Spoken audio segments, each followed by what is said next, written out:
call-in show. Come get involved. Good morning, ladies and gentlemen, boys and girls. I'm yellow again. What's going on? Yeah, hang on a sec. Yellow again? Yeah. Bloody hell, how do I change that? What do you mean you're yellow? Have I got a again? yellow tinge? I can't see. Yours looks the same as mine to me. Yeah. All right. Okay, it'll bug me now. I can, because I've got my wallpaper on the teleprompter with nothing on it, so it's making me. Anyway, I've lost the chat because I turned the. Right. Okay. This is going well. Anyway, so. Oh, you know what we haven't done? What? We haven't activated the call in yet. No, I can do that, but Yeah, so do that, but you'll have to we'll have to yeah, you're gonna have to bear with us. There's a reason that we're doing it this way. Yeah. Well, we got this one here anyway, so yeah. So right, I'll go in and add it to the background now. We'll just edit all this bit out. Right, okie dokie. Because with no code, nobody will be able to. Right, go ahead then, Carl. Are we putting it straight in? Yeah, we are just gonna put it straight in. Yeah, put it straight in. Yeah. Where have you put that on banners now? Is it? Second one down. Click the pet. Hide it. Click the pen, and there should be a space to add.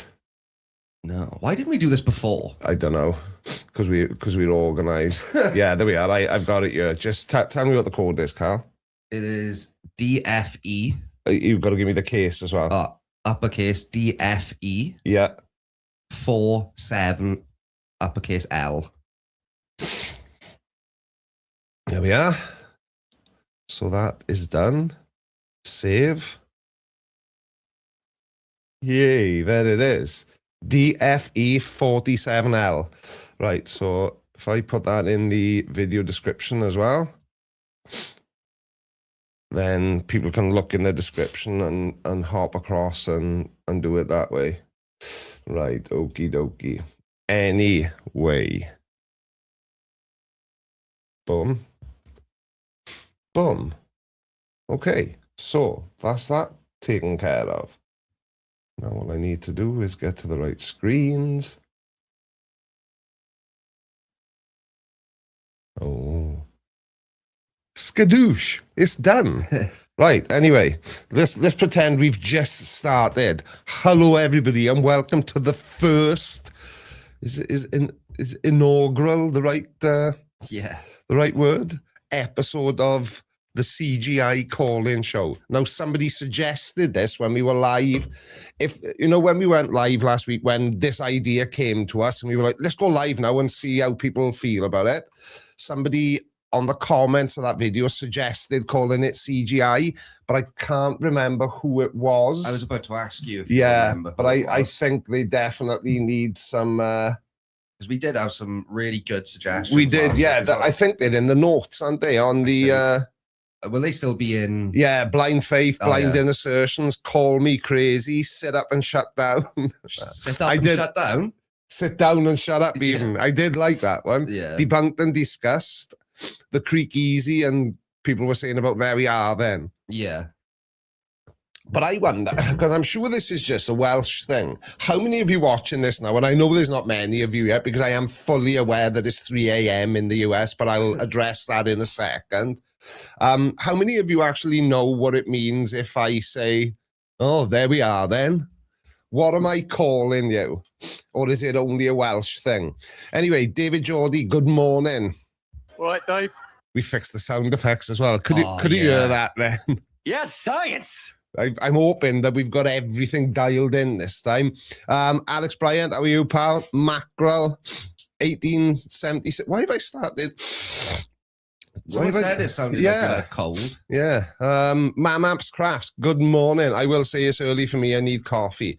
See, now this is, so the reason we've decided to start the show at 8 a.m. One is, the plan is we're just going to stay live all day. We'll talk to some people. We'll just do live stream stuff, and then hopefully the calls will be of sufficient quality that Callum can clip them and then upload them to the second channel. Sort of, I don't want to say a bit like the Line do, but the Line do. Yeah. You know, I'm not pretending that this idea wasn't heavily inspired by watching the Line. I just thought it would be a fun thing to do, and you know, a live call-in show. What could possibly go wrong? Freaky Boss, good morning. How are you? And good morning to How to Rule an Asteroid, aka Jess. How are you? Good morning. Brian Pop Robson's, because you're sadists. Yeah, no, so the reason we decided for an 8 a.m. start isn't because we say this, it's because I haven't had a chance this morning yet to have my multiple morning dumps. But we thought starting at 8, so the plan is 8 a.m. start, and we're going to go until either we can't go anymore because nobody's calling in, there's nobody participating, or 5:30 rolls around.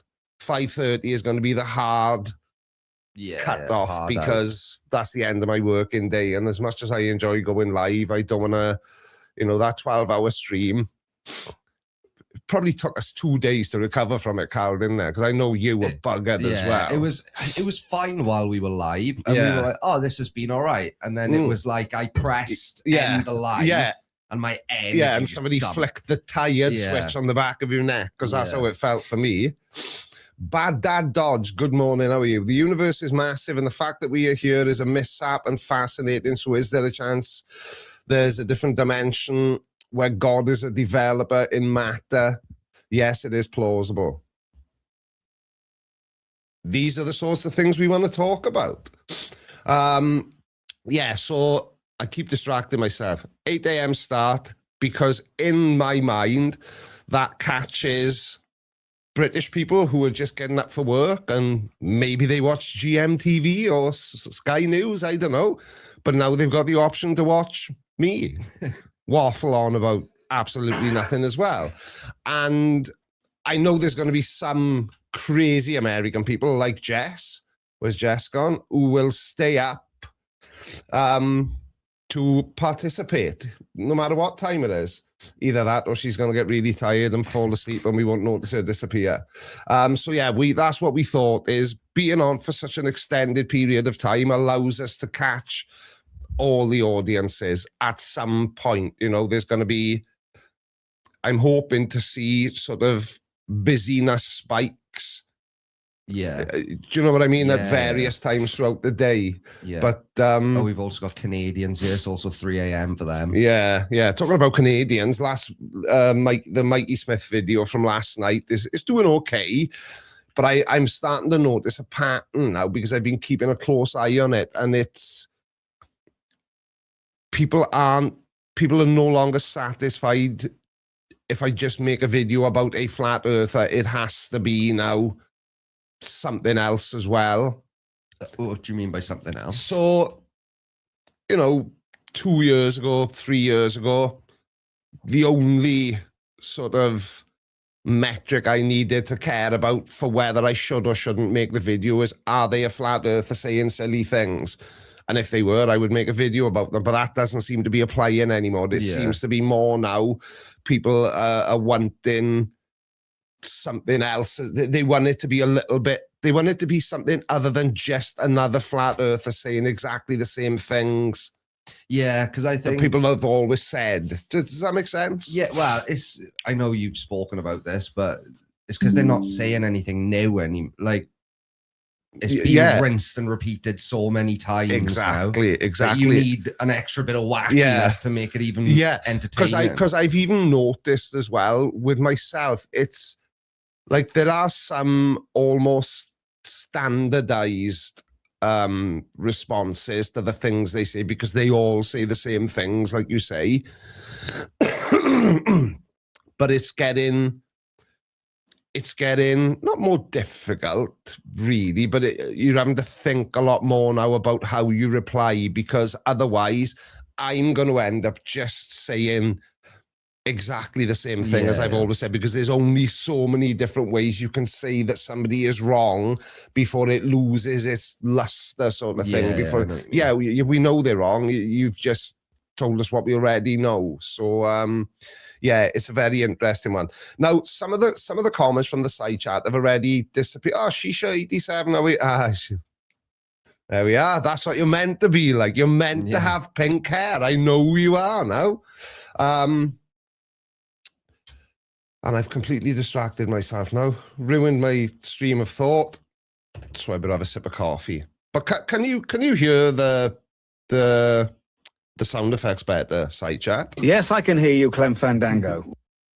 Because I can hear them really. We've sussed out so many things this week. It's like the mixing desk I use. It's got a volume button for the headphones. I didn't know it had one. You can adjust various things going in and out of it. It's absolutely amazing. Imagine how good my live streams would be if I knew how to work half the equipment I've got in here. Oh, dear me. I changed it back just for you, Mr. Blinder. Thank you, Shisha. I thought I was going senile.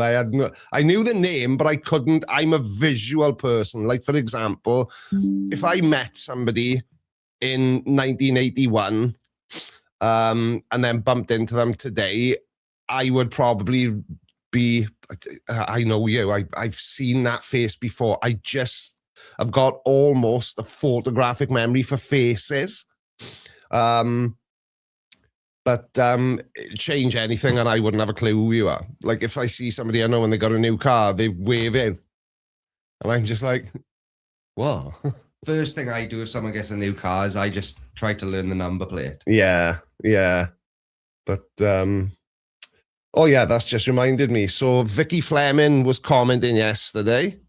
Welcome to the Blinder Gang, Mush. And I know she's probably not here, but she became a channel member, as did... Welcome to the Blinder Gang, Mush. Tyrant Berry became a YouTube channel member. Thank you very much, indeedly doodly. Right, let me unstart those so I don't get all confused. So,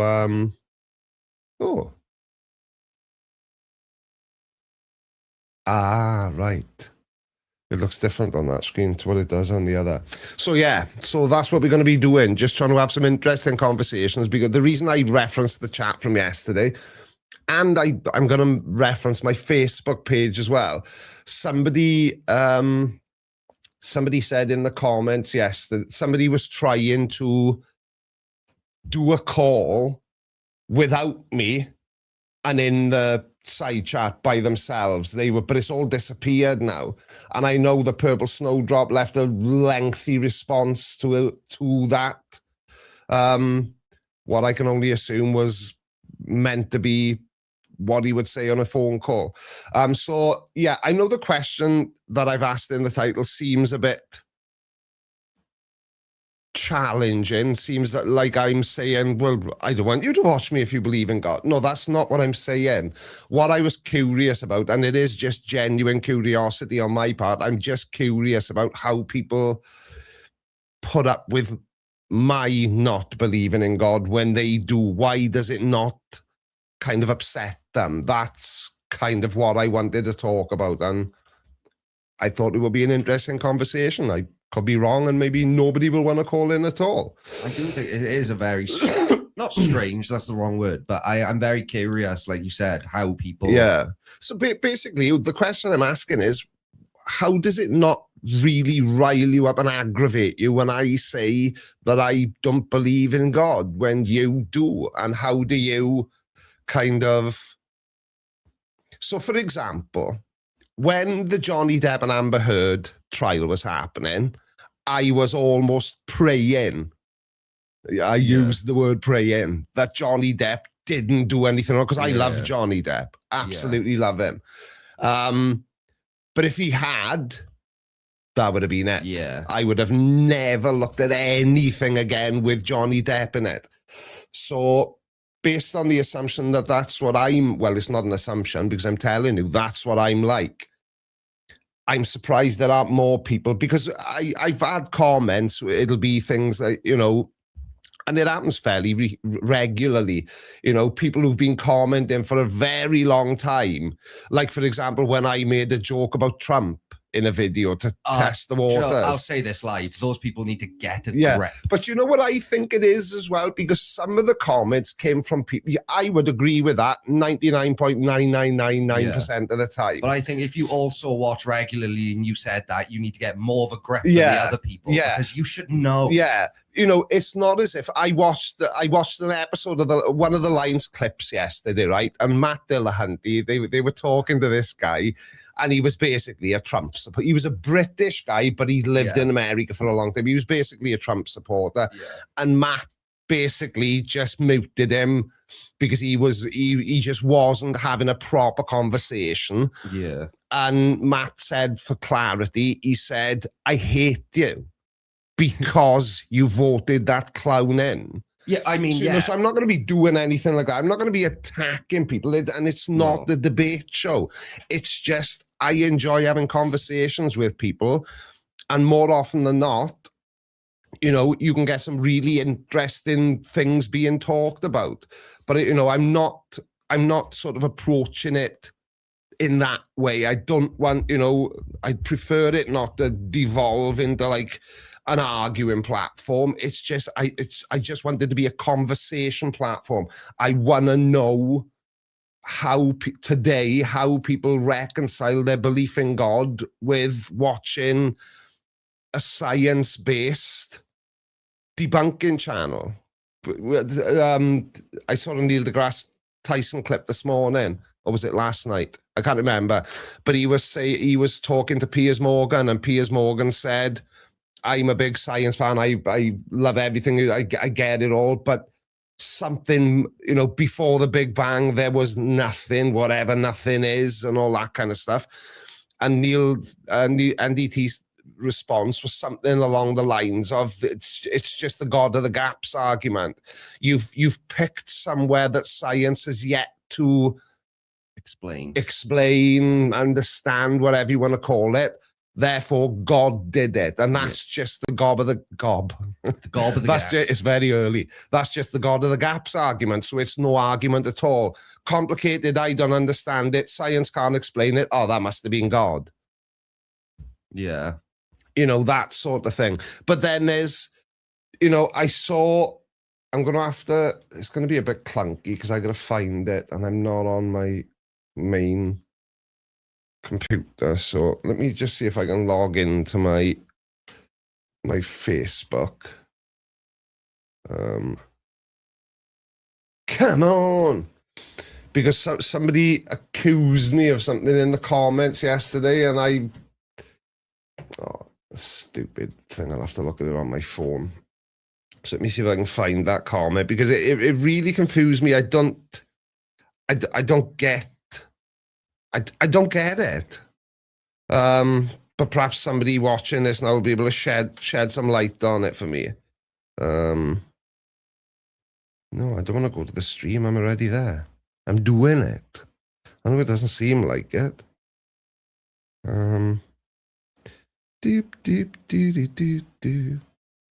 Right, so how can you enjoy my content? I believe in God. No, I don't want to go to the video. Knob off. Where's the comments gone? I'm looking at the wrong one this way. This is riveting content. I know. But anyway, so he's basically seen my question in the title. How do you, what was it? How can you believe in God and enjoy my content? And said, oh, you didn't strike me as somebody who appeals to fallacies. How is that a fallacy? I'm asking a question. You believe in God, I don't, but you enjoy my content. How? Yeah, I feel like that's a very reasonable question. Yeah, I don't see how that's fallacious at all. I really don't, but you know, it is what it is. I thought it was looking weird. I was on the wrong screen. I don't believe in God, but I would like to think that there was some kind of heaven from it was your comment that was in my mind now, Purple. Not the one I was just talking about. It wasn't you that called me a fallacy person. But I remember seeing that you're saying about your nan and granddad, that they're together. Yeah, I like to think that as well. I like to think that when my parents go, you know, they'll go separately, but they'll be together. What is that? Am I secretly a believer in heaven? No, I the thing is, in my mind, death is after you die is exactly the same as before you're born. This just, you don't know the things I was doing before you were born unless I tell you. Yeah. And I won't know the things you do after I die. Yeah. Full stop. You can't tell me. So it's. I think there's a lot of psychology behind it, especially in death. Yeah. Like a lot of people, I obviously I don't want to give out too much information, but my friend whose mother died a couple of years ago. Yeah. Obviously not religious in any capacity, raging homosexual. So now he knows what I'm talking about. Yeah. But yeah, obviously never been a religious person, blah, blah, blah. But when his mother died, he was like, I've never even considered a heaven, but he was like, now I kind of hope. Yeah. But that's natural. His mother had just died. Yeah, so exactly. Like, I don't want her to be like I don't want her to just not exist. Yeah, exactly. So I think a lot of it is. Yeah, exactly. And just for people to know what Callum just said, raging homosexual, with the guy's name, we call him. No, don't. Gay, don't. Whatever his name is. I won't say it out loud, obviously, because I wouldn't, but he's. Callum and this person have been friends. It feels like forever. Yeah. I can't remember a time when he wasn't kind of in our It's been in our orbit, so to speak. But he's a good example because it's you hope. Yeah, as someone who grew up gay, he's always been mostly against it. Not only just not a believer, he's been against it. Mm-hmm. So for that, and it wasn't a 180. I've never heard him say it since. But it was like the week. It was like the week his mother died. Yeah, it was. He was just part going of his through grief. It. Yeah, he was just grieving. I think that's very understandable to try and. Yeah, and I think that's a natural human reaction because.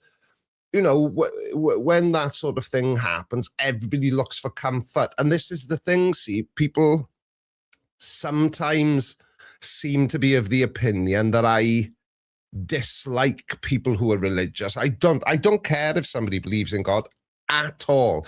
In fact, I think in some cases it can be a really good, positive thing. Yeah. We all know he isn't real. There is absolutely no evidence, right?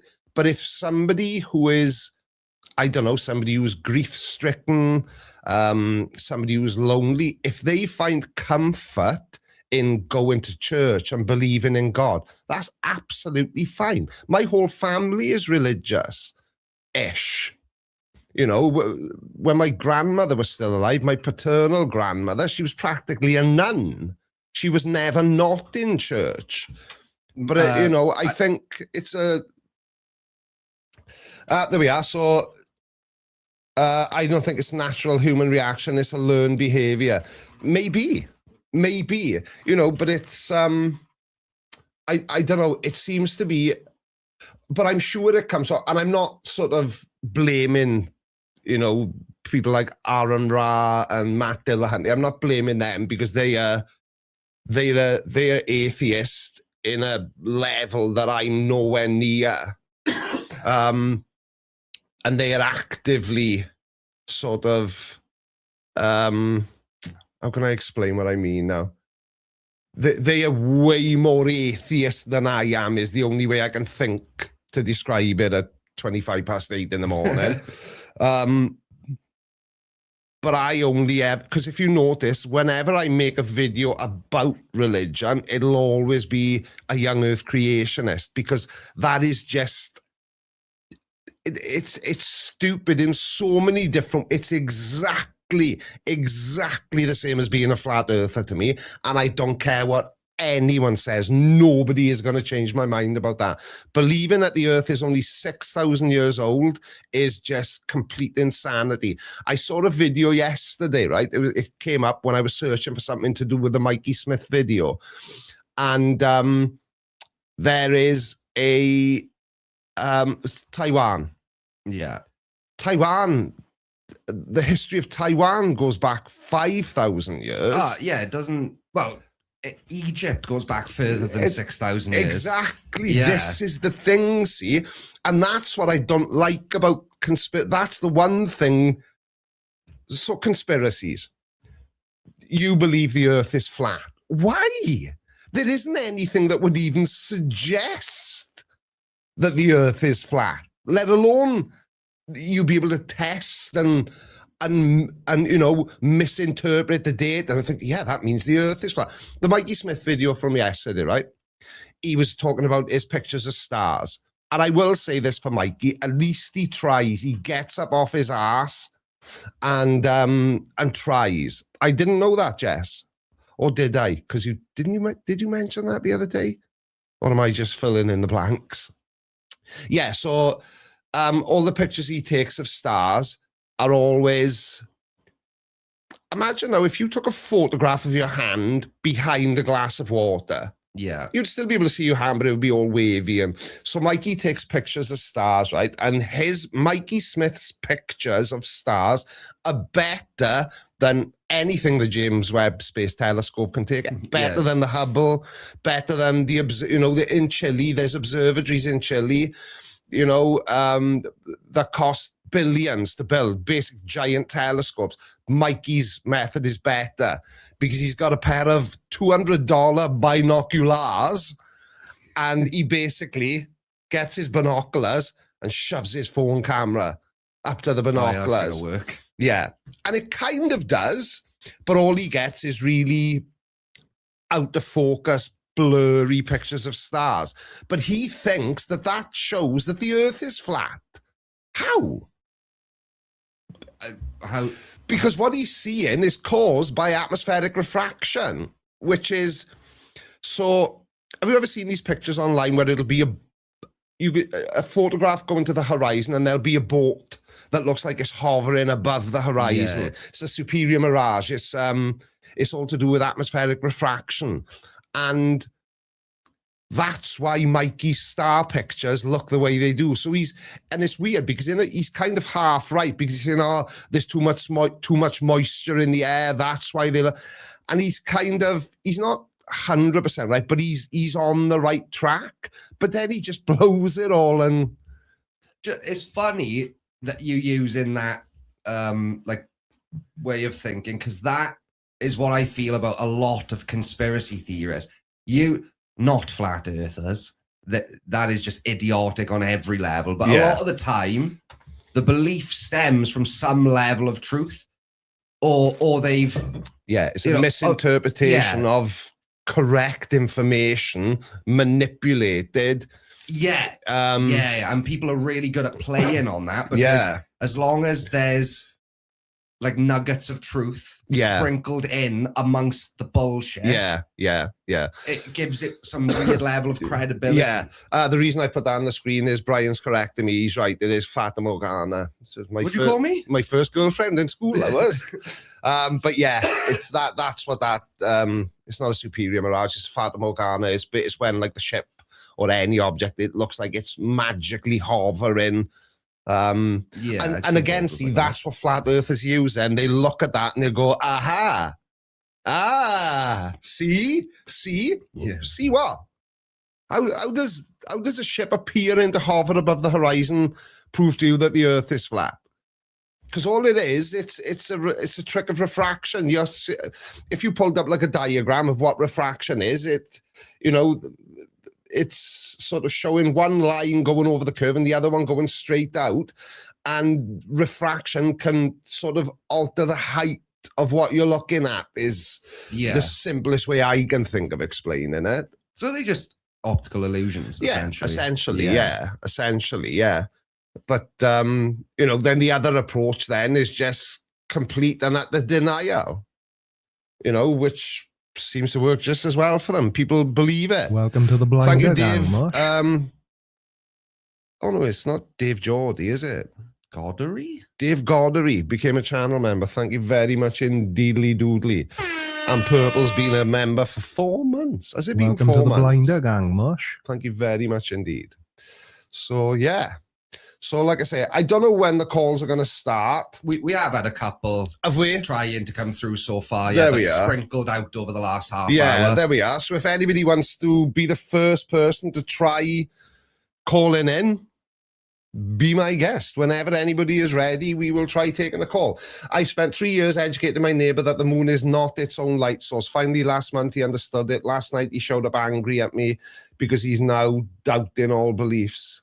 Oh, so you've bloody Cohen now. You opened the bottle. Yeah, and now you've burst it. Yeah, she's burst his bubble. Definitely burst his bubble. That's another thing. Like, I'll use Jaron as the example because he's probably the most public version of this. But that's also, Steph Brown, the viewer. So people like that must be hard. You know, when you're, especially if you're deep in it. To do what Jaron did. Yeah. For me, that is the most stand-up, honest thing I have ever seen a flat earther doing. Yeah. Because what you've got to remember as well is Jaron's channel is bigger than mine. He's got like nearly 250,000. He may be over 250,000 now. And he was obviously earning an income by being a flat earther. Oh, someone said, Lindsay said, Jaron closed up shop. He got a real job. He published a video yesterday. Yeah, but he might not be making anything now. Oh, he might not be doing it full time. He seems to be doing this, he does. Yeah, we were talking about this last week. Looking at Dave Weiss videos and all right, Dave. All that kind of thing. But is he creeping in the direction of debunker? Yeah, I think he'd be a brilliant debunker. We I really do, because how could he understands both arguments. Yeah, and he understands the gymnastics their brain is doing. Exactly. Whereas we can only kind of interpret or guess what hurdles they're going through in their head. Yeah, I've put that on the screen for a reason. I'll address that in a second. But yeah, but what Jaron did, like I say, really, really shows his worth as a man. Oh, he was earning money. He was yeah. presented with evidence, and he was like, "Oh my God, what a tit! I've been wrong all." And he said as much. Yeah, I use the clip all the time. I will say, the fact it took him going to Antarctica to get there. Exactly. It's not perfect. No, but it's mainly because it was his whole existence, essentially. Yeah, exactly. Right, Freaky Boss has been trying to call in. So, Freaky Boss, if you want to try again, I'll answer your call. I'm hoping. You have seen it come up. I will say, Freaky Boss, I have seen, because a couple of people have tried, but because we weren't quite going into it yet. Yeah. So anyway, Purple Snowdrop, the Catholic Church wouldn't let me be baptized because my parents were not married, and the priest took great pleasure in telling people on Sunday I wasn't welcome. Now, I was raised Catholic. I went to Catholic school, I was an altar boy, the full kit and caboodle. But when I was getting married, because Mrs. Blinder wasn't Catholic, there was this whole thing I had to do, because we were getting married in a Church of England church, basically, to a Christian church, and the hoops I had to jump through. But in the eyes of the Catholic Church, even now, after 34 years or 35 years coming up, Mammy's not watching this, 35 years coming up, in the eyes of the Catholic Church, I'm not legally married. Yeah, that's mad. It only counts if you get married in the Catholic Church, which is, again, it's berserk to me, absolutely berserk. But then in this day and age, you don't even have to get married in church. So no, exactly. It was just commonplace back. Yeah, exactly. Everybody did. All brides wanted their beautiful white dress, and and some people still get married in a church without being religious in any capacity. Some people just like the aesthetic of it. Yeah, it's like funerals as well. I know some people, but a lot of people have their funeral in church and they're not religious. Is why? Yeah, I mean, what's the point? Yeah, just stuff me in a little's bag and bury me in the garden. I don't care. I'll be dead. It makes no difference. I don't want a service or nothing. I want, when I hope it'll be more affordable in however many decades time, but one of those seed pods. Yeah. So you essentially get cremated. I think you get cremated, and they put your ashes in this little seed sack. And then a tree grows out of it. Yeah. So then cemeteries would just be like forests. I think that'd be really cool. Yeah, exactly. Or maybe I'll get I'll find somebody who's into taxidermy and they can stuff me and put me on the landing like that. Like the Danny DeVito Danny DeVito's been retired to the loft now. I've noticed. Do you know, right? I don't know. I'm going to try and do something. I'll see if I can do it, right? Because this creased me yesterday and I want to show it to you. I've already... Oh, why am I not logged into anything over here? Oh, there we are. Right, so somebody on X yesterday... where's he gone? Was it him? I think it was this guy. Oh, where is it now? If somebody calls in, just answer the call as well, Carl. Can I just say as well, I know it does say, if you are calling in, please remember to check echo cancellation. Yeah, you have to have echo cancellation turned on. Because what we're going to have to do from here on out is if you do come on and it's feedback galore, I'm just going to cut you off. Yeah. Feel free to try again. But make sure you click echo cancellation because otherwise all hell breaks loose. Yeah, exactly. But make sure you turn on echo cancellation. And for the love of all that is part of the Church of Tideology, make sure you mute the stream as well. Because because what I'm going to have to do is if somebody calls and it's janky, I'm going to have to cut them off. Yeah. Guess what? Thank you, Mr. Weed Wacky. I'm still looking for this thing from yesterday. I can't find it now. Damn, why can't I find that? It was really good. But basically, I'm sure it was this guy. I got to find it now because it's doing my head in. Basically, there's some university, sort of some very smart boffins have used scientific data and known sort of human remains from the correct time period.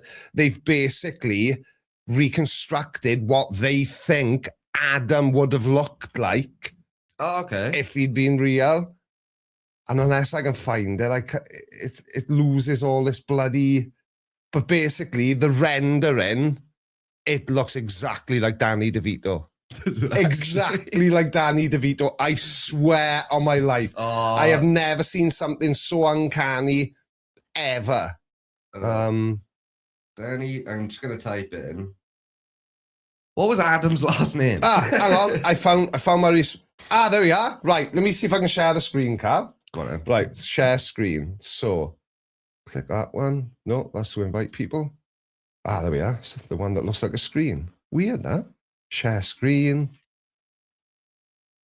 That's our style. That is our style. We love to do all the preparation and all the research before we go live. Yeah. And in no capacity do we wing it when we go live. No. Obviously, we know exactly what we're doing. It's a bit rude. You tell me that doesn't look like Danny DeVito. That's fake. I mean, obviously, but that's just a reconstruction of Danny DeVito. Breaking news. Scientists at Princeton University recreated a 3D model showing how Adam, the first human created by God, may have appeared. Yeah. You tell me that's not Danny DeVito. That's amazing. It's Danny DeVito. There's no way someone hasn't just put in a rendering of Danny DeVito. That looks like, you know, when he played the Penguin, they obviously had to take molds and everything of his head to build the prosthetics. Yeah. That's what that looks like to me. Yep. So if anybody asks you, what did Adam look like? Well, he looked like the trash man. Yeah, he looked like Danny DeVito. Yeah. But anyway, right. How many people are here? Oh, there's over 100 people. Yeah, we just crossed over 100. It's a positive kickoff. So if anybody wants to try the call-in feature, try away. Because I am starting to get a little bit concerned now that nobody is. The first half an hour when we were just chatting, one was popping up every now and again. Yeah. And now since you... there we go. We got Freaky Boss. So I will... There we are. Go straight into this, is it? Yeah, go for it. Hello, Freaky Boss. Hello? No, she's gone. Go wait, it's still connecting. Is it? Oh, it's still connecting. Yeah, sometimes it's a bit slow connecting. Hello? But I don't know I if... think it's gone off. I don't know if you know, I've plugged the desk into, it's hardwired into Ethernet as well now. It's not, Okay. it's not, yeah, it's not. It's always sunny in the Garden of Eden. Yeah. That looked like Danny DeVito, didn't it? Oh, 100%, yeah. And in case anybody's wondering, it's hard to point. That is basically it just takes you to the merch store. So Freaky Boss, what happened then? Because we did answer. Yeah. But there was nothing. Yeah. Come out to that screen, Carl. Just press the green. Yeah. And no, come out of it.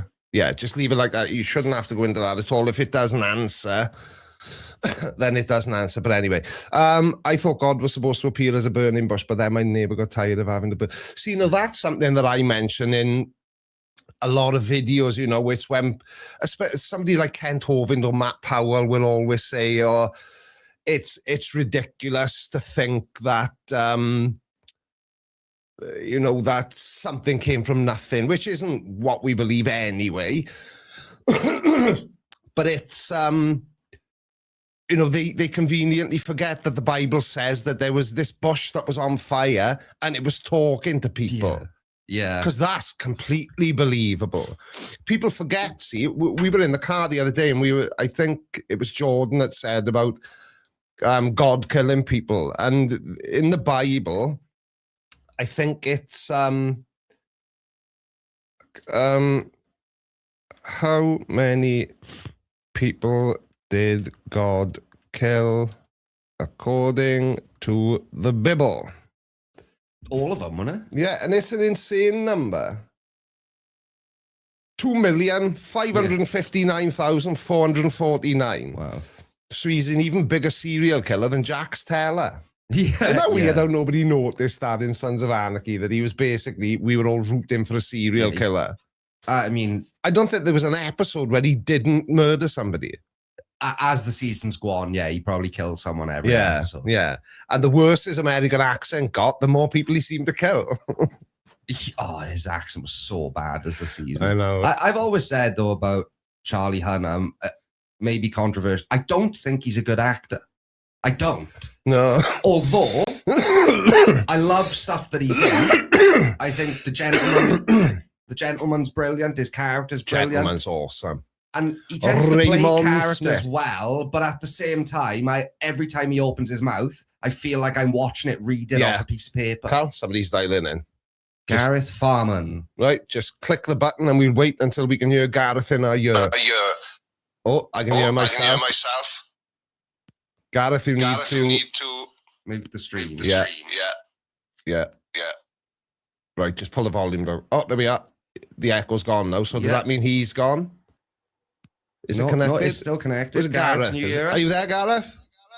Sorry, I'm having real problems. If you want to disconnect me, and I'll try again. No, I can hear you okay. But there is feedback. Yep, that's the problem. I'm pressing the button, and it won't allow me to turn the feedback off, the echo off. I think you have to do it before you come in. Yeah, you have to do it before you join the call. But try back in a minute. Yep, no, that's perfect. Thanks. Thank you. Yeah. Somebody just said in the side chat now, Creaky needs a mute button. Oh, Creaky's got a mute button and his hands free. Muted. Unmuted. Muted. Unmuted. Now, the only reason I set up a mute button is not because Nathan Oakley's my hero or anything. Answer the call. But because we can't screen the calls, it makes sense. Who do we have on the line? Still connected. Oh, I shouldn't say that, should I? It's not on the line. Who do we have on the CGI calling show? Come get involved. It is still connected. It's still connecting, is it? Yeah, because the connection depends on the person's internet connection speed as well. Who is it? Was it a name there? It was Gareth Farman. It was the exact same caller as just now. Right. But we're trying to reconnect now. Yeah. I haven't got him muted, have I? Because I was pressed. No, it's connecting. He hasn't. No, he hasn't come through yet. No, and it's gone now. Yeah. Are you there, Gareth? No. There's no one connected now. Oh, God, why is it doing this? It went so well the other day. I knew this would happen. Oh, yeah, he's trying again, so we'll try one more time. Jimmy has ruined anything related to the word line for other creators. Yeah, I know. I know. But they've got them all, the line, the hang up.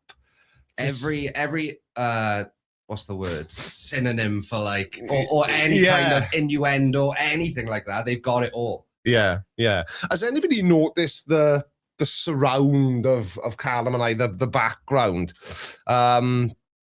With it just seemed very appropriate because the show is called the CGI show. It just seemed appropriate to have a green screen chroma key background. But who do we have on the phone? Am I allowed to say phone, or have the line coined that phrase as well? Nowhere. It's just stuck on. Is there anybody there? No, it's just stuck on connecting. Nothing. That could be their connection. Yeah. See, that's the thing. The problem I have, which is what I had last week as well, is oh wait, I was gone. I can't even cut them off when it's connected. I can't do anything. Just click that. Right. Who do we have? Still connecting on the internet phone thingy. There we are. That's the line. You're not allowed to call it the internet phone thingy. I'm claiming it. Am I speaking to somebody on the internet phone thingy yet? No, it's just connecting ... Yeah, awesome. I can feel myself panicking. I'm like a duck on water at the moment. I may look cool, calm, and collected on the surface, but... PJ, the average gamer, this is going smashing. It is. Thank you for noticing. Thank you for noticing. The interphone. Yeah, no, I prefer the internet phone thingy. Yeah, there's just... nothing. Yeah, it's just in connecting. But I can't disconnect it. Yeah, but it works. I tell you what we'll have to do now is just you answer the calls as they come in, and if a voice starts speaking to me in my ear, that's when I will. I'll just keep trying. Yeah, that's when Discord seems workable for this kind of thing. Yeah, I've tried doing it with Discord before, and it was echotastic.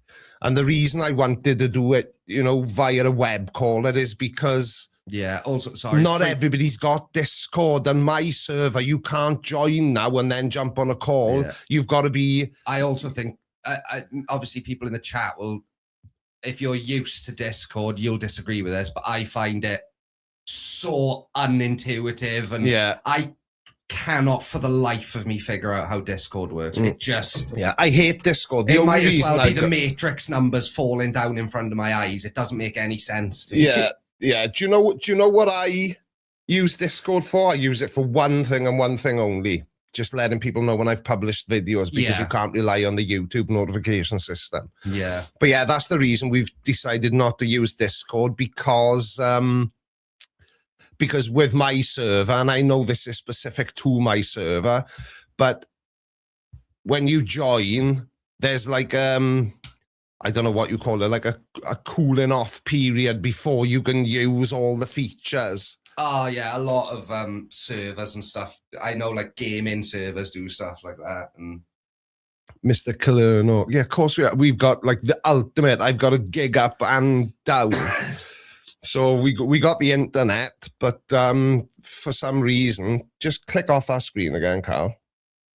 And just leave it, because I don't know what's going on. BB Shark, who shit the bed? Well, you must have. We were going for an early start today, and it's not going well so far. But plus the US is connected to what?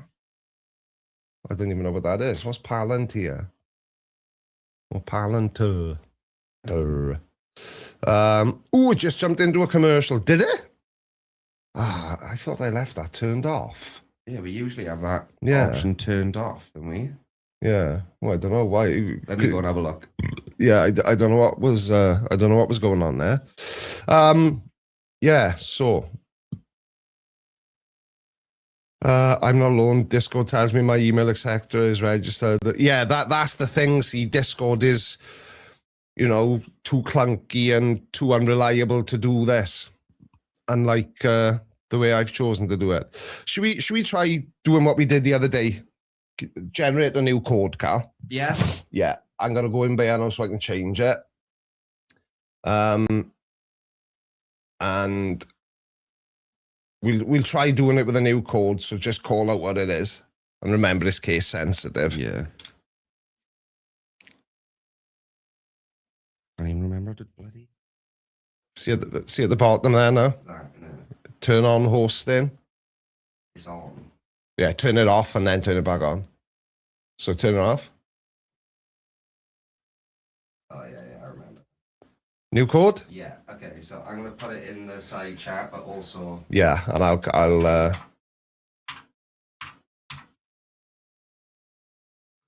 Good morning, Gillum8897. How are you?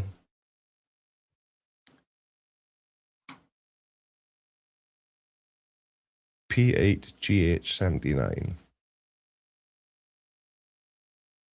P8GH79. Okay, so we've got a new code. Hopefully this one will work because the last one was not cooperating. But if you remember, we had that problem the other day, didn't we? We had to If you remember, and I know we knew today was going to be clunky, but if you remember when we... What?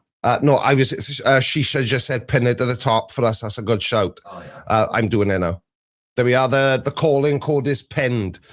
But when you open, let me see if I can show people. So what you need to do is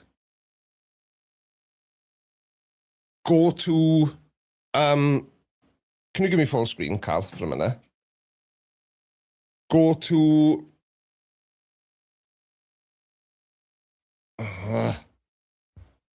it should look like this. It's the Road website. It's Road Call Me. Then in the box that you can't really see very well there, you type in P8GH79. Then you click continue, and then you have to make sure that echo cancellation is turned on and auto mic gain. It needs to look like that. And then if you click join call, I didn't click it, did I? So if you click, there we are, click join call, it'll say connecting. Don't answer it, Cal, because it'll create a feedback loop. Yeah. And there we are, it's on the screen there now. So we know that code is working. So that's what you need to do. Just red exit now. If you want to call in, so hopefully that will have fixed it. Mr. Weedwacky, come on, you can say my name, Bjorn, all right?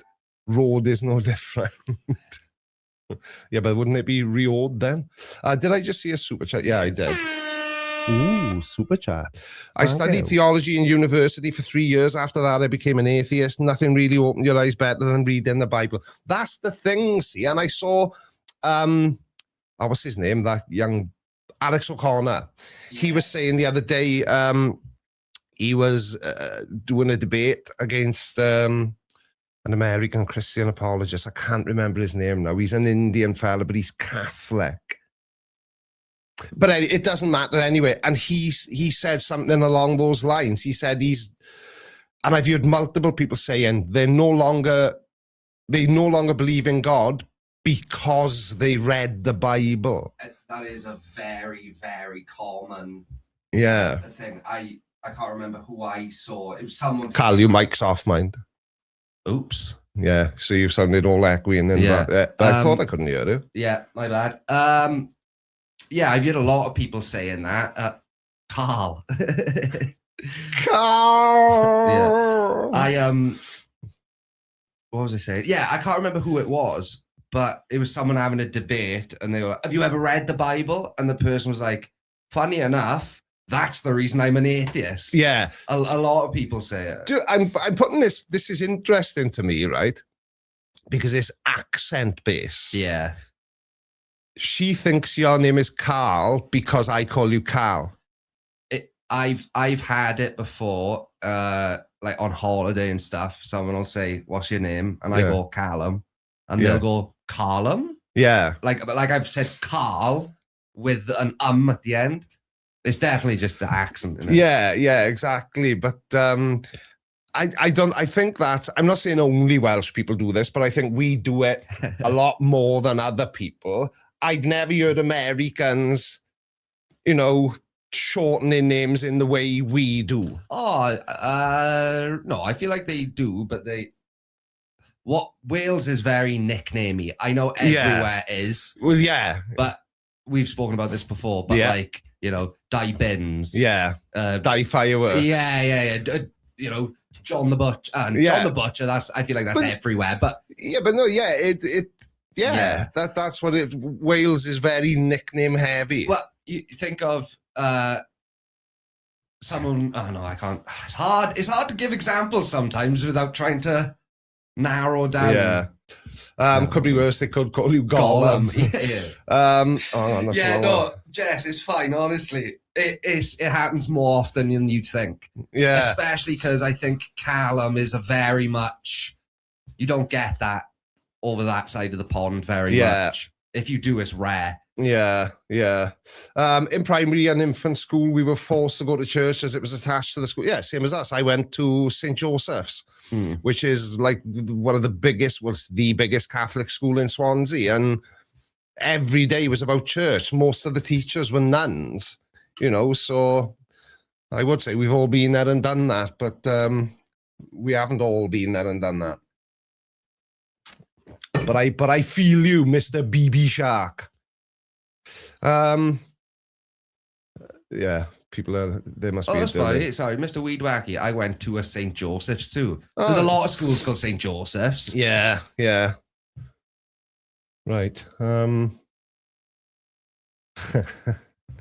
Jess literally has a family member with your name. Really? Oh, well, I bet it was spelled differently, though. I've never seen it. Whenever I see other Callums, it's always spelled with one L. Yeah, and those people are idiots. Yeah. That's because their parents were alcoholics and they can't spell. People could argue then, so are you Callum? Callum. Because it's Welsh. Because it's double L, isn't it? Not it's funny, whenever you meet someone called Callum. What's going on there? Is that somebody ringing in?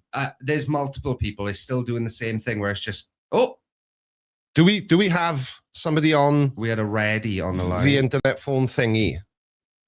Yeah, I was trying not to draw attention to it because we are having the same issue. It's just saying connecting ... and then nothing.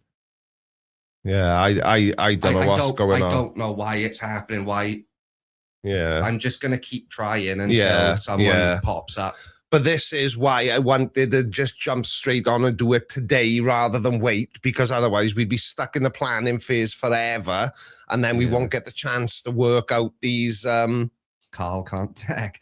I swear to God, Jess, if you've just done something now and everyone's going to start calling me Carl, then your apology will be necessary.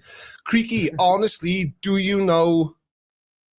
That's all right, pal. Not everybody's got a big one. Don't feel bad. It's very brave of you to publicly admit that.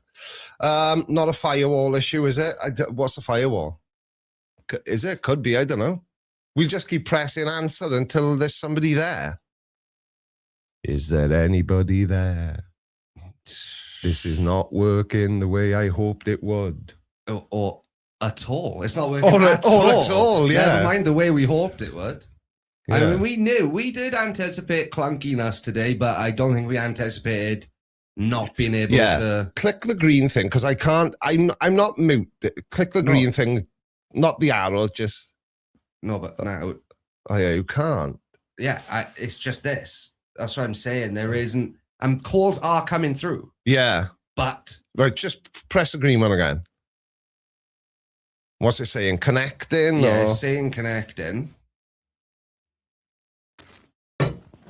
Yeah, this. I really don't know.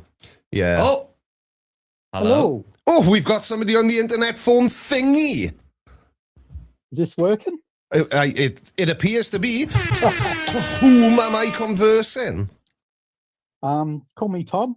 Tom, where are you from, Tom? I'm in Australia. Oh, bloody hell. Ooh. The place flat earthers think doesn't exist, even though there are some Australian flat earthers. I'm not too sure if you exist, so. Well, that's the debate, isn't it? How are you, Tom? I'm good, thanks. How are you? Not too bad, not too bad. So did the question, which was the title of this video, offend you, or could you kind of see why I was asking it? And were you here earlier when I explained why I was asking it? No, I'm just calling in to see if I could call in. Oh, right. Yeah, no, that's believer absolutely myself, fine. sorry. That's absolutely fine.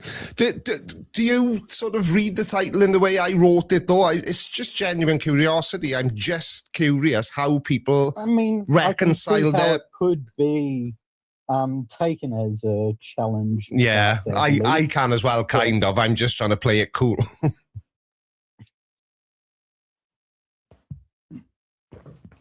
You still there, But, yeah, I Tom? can see many ways that people can enjoy your content while still believing in God. I Yeah. mean, Yeah, exactly. you don't display your atheism on your streams or on your videos or anything like that. No, exactly. This is the thing, see, and I've had this conversation with other people. Until I was a YouTuber, I had never, and I honestly mean this, I had never once even referred to myself as an atheist.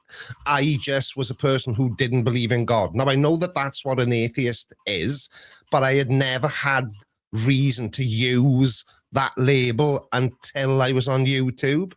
And then I started noticing, hang on a second, people are using their religious beliefs to try and prove the earth is flat. There's something's off there, but it's become a whole thing now. It's, the atheist, and you hate this, and it almost feels because maybe that religion is a very compelling argument for the belief in the flat Earth model. Yeah, well, yeah, I mean, really, it's the only way they can reconcile it, isn't it? Because there's certainly nothing in actual science that even comes close to backing up anything they say. Yeah, I mean, other than the religion, maybe Muslim, I'm not too sure what it says about the shape of the earth in the Quran, but yeah, there is really the only two reasons. Yeah, there is. It doesn't approach it in the same way as the sort of Christian Bible or the King James Bible, because that's the one they all seem to cling on to, is the King James Bible, which is arguably the worst Bible that was ever rewritten. Because that's another thing as well. See, they don't seem to realize that the Bible wasn't written by Steve and Brian down the pub on a Friday night. It was written thousands of years ago, and it was written in other languages. And those languages have been translated, and in some cases badly translated. And it's, it's kind of, it is, the message is lost in translation, literally. It was written by the ancient Hebrews who did believe that the earth was flat and that the sun disappeared each night. Yeah. And they actually used the word disc instead of sphere to describe the earth. Right. But so, what I find interesting about that is that it's perfectly justified 3,000, 2,000 years ago, because we just didn't know, did we? No, of course not. And the problem is, like given inspiration by God that it was a sphere, you wouldn't know. Yeah, the thing is, people now who are arguing, that the earth is flat, and they've got no excuse anymore. And that's what aggravates me about it, is it's just willful ignorance, nothing more at this point, because there are so many different ways that we can see, just on a daily basis, that the earth is a globe, that there's if everybody was bound by the laws of physics and, they had to follow science in the way some people feel they have to follow a God, then there wouldn't be any flat earthers, because there's nothing in science that suggests that the earth is flat unless you manipulate the data. Like Nathan Oakley, earth is always measured flat. Yeah, it is over really small distances, but the earth is very, very large. But also that also begs the question, why are most of the flat earthers in the USA? I mean, other countries are very religious too. Yeah. What is it about the US that sort of platforms these people? Yeah, exactly. Because so I don't know sort of how much you know about me, obviously, but I've got a friend who lives in New Jersey in America, and I go and stay with him. And the first time I was out there, now I was in the general New Jersey area. And I'm not going to say where he's from, obviously, and expose his location online. But I within the first couple of days of being there, I said to him, is there anywhere we can go that there, that we don't pass 15 churches? And he said, no, he said, you can't throw a rock without hitting a church out here. So I think it's because it's such a big country. I think the conspiracy theorists and the young earth creationists and the Baptist Christians, the Kent Hovins and people like that, it just seems like there's more of them because there's more people to pull from. Does that make sense, Tom? Kind of, I guess. More people equals more stupid people, I think.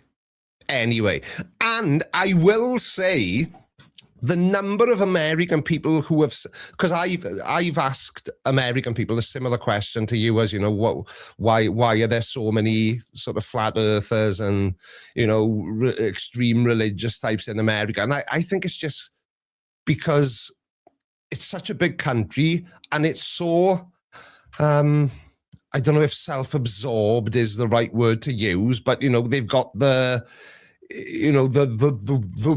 World Series of baseball, and I know now other countries play baseball as well, but it was the World Series when it's just American teams playing. America isn't the world; it's a country in the world, and I think that contributes to the huge number of conspiracy theorists as well. Self-importance. America's the best country in the world. I love America. I get on with every American person I've ever met. I love going to America. So I'm not anti-American. It just seems they have more than their fair share of really stupid people. They kind of have that term for themselves. I'm trying to think what it is. It's the reason why no other policy in any other country can work in America, like gun control or anything like that. They're unique in some way. Well, do you know that it's interesting that you brought up gun control? So when I was in the States, I was in I can't remember if it was exceptionalism. That's it. Yeah. I can't remember if I was in Target or Walmart. Right, it was one of those two huge supermarket chains, and we happened to be wandering down the sort of the pills and portions aisle, the Tylenol and the bloody Tums and all that kind of thing. And you can buy Tylenol, which is basically, I think the nearest UK equivalent would be like ibuprofen or paracetamol, that kind of thing. And you could buy containers with like 5,000 of these tablets in it. Now, I don't know what it's like in Australia, but in the UK, you can only buy, the biggest pack you can buy has got 16 tablets in it, because they don't want people, buying cheap medication and then using it to unalive themselves. So I asked my American friend that question, and he said, do you honestly think any American people are taking an overdose of Tylenol to see themselves off? He said, no, we've got guns for that. So, it's... I just found it very interesting and very telling how easy certain things are to do in America that can potentially be life-ending. Yes, it kind of reminds me that advertising in America for pharmaceuticals is practically the only place in the world. Yeah, in the UK you see the occasional Viagra advert, but you certainly don't see anything other than the generic off-the-shelf painkillers like Anodin, ibuprofen, paracetamol, you see those, but you don't see TV. And I noticed that as well. I was in Atlantic City, I was in a hotel, and there was like it was more of an infomercial. It wasn't just a short sort of 30-40 second commercial, and it was all about have you been injured in an accident? I'm Saul Goodman and I can get you loads of money. And it's just such a huge difference between the things we're used to seeing in the UK and the things I was seeing when I was in America. It was quite eye-opening, to be honest, because, the first time I went to America was 3 years ago. I'd never been there before, always wanted to, but never had been. And now that I have, yes, I can see the appeal, but I can also see why so many people are completely freaked out by America and the things they can do that the rest of the world can't, for example. Yeah, I mean, I've spent a few years in America just long ago as a kid. And yeah, it was a great place. I only had good memories of it. But it feels like it's been changing since then. Yeah. And not in a good way. Yeah, yeah. Because, you know, I fully intended to go back this year, but I'm not comfortable to travel out there this year because I know what it was like going through, you know, the TSA control points or the customs entry points I flew into JFK once, and I flew into the other one. I've forgotten the name of the other bloody airport in Jersey now. But going through customs there, it was a whole different experience to the customs you go through when you fly away to Spain on a week's holiday. Very, very different, very serious. And I certainly felt that, yeah, I better not mess around here. I could get in serious trouble. Yeah, well, anyone you talk to or have an argument could have a gun. Yeah, that's the thing, isn't it? That's the thing. And that's why it always baffles me when you see, these road rage videos, and people that get, a car's stopped and they may have cut you off and then they stop at a light and this American guy gets out and challenges. How the hell does he know he's not just going to shoot him in the face? Yeah, that'd terrify me. Yeah. I mean, any sort of confrontation order already terrifies me going that far. Yeah, yeah. And it was even things that, when I was driving around out there, when there'd be a police cruiser behind me, I'd be crapping my pants. I was like, because, a traffic stop over there isn't like a traffic stop in the UK, They'll just pull you over here. Yeah, and with an accent like that, you'd get ice pulled on you straight away. That's the thing. That's the thing, see? And a number of American people have said, yeah, don't come until this is all sorted out because you'll probably end up in one of those camps. And yeah, it's just not going to be a good time.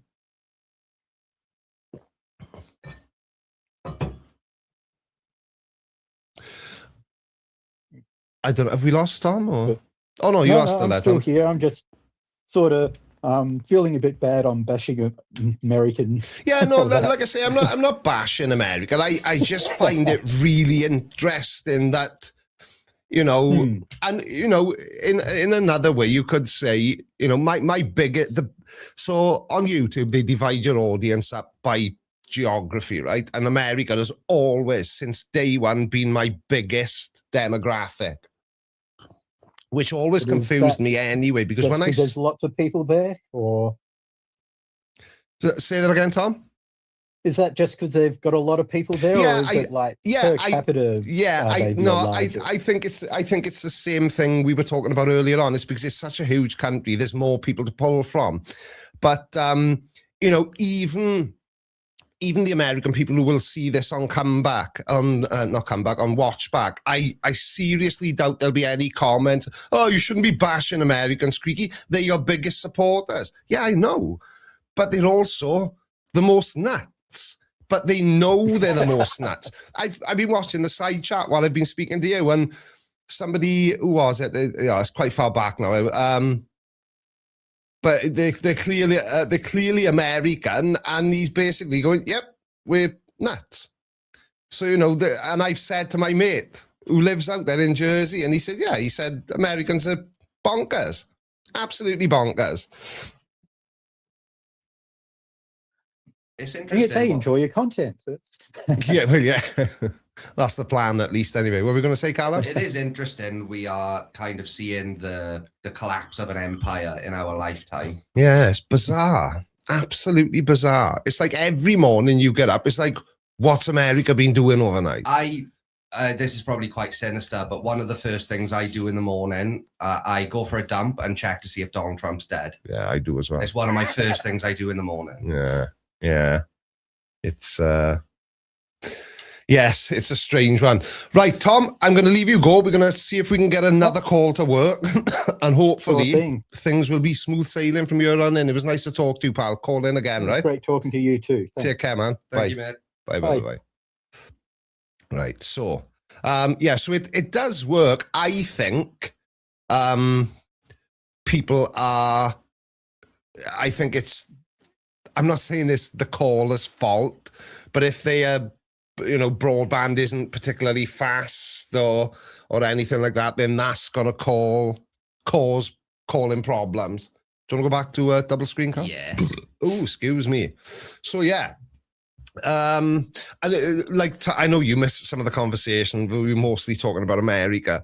I could hear it. It's on in the TV. It's on in there. Yeah, is it? I was listening out in case I needed to rush back out. We got a call. Oh, right. Okay. I'm assuming this is Tom. Hello. Hello. Who am I speaking to? Freaky Boss. How are you? I saw your video. Thank you very much indeed. I enjoyed that. Oh, thank you. It was so bad English. Well, I tell you what, I only speak English and I struggle, so you're doing a lot better than I would do. Thanks a lot.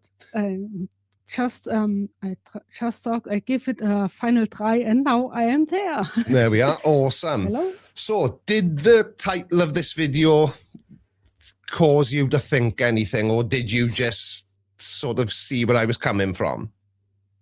A little bit, but it's a kind of the wrong question for me because I don't believe in God. Ah, right there. If I did, I would be like the most of the Christians, I think, because you don't have to take the Bible literally. No. So I could enjoy your content and have a good laugh. Yeah, I know it may have sounded like I was saying, if you do believe in God, I don't want you to. That's not what I'm saying. I'm just interested in how people kind of reconcile believing in God and listening to me continuously saying that I don't.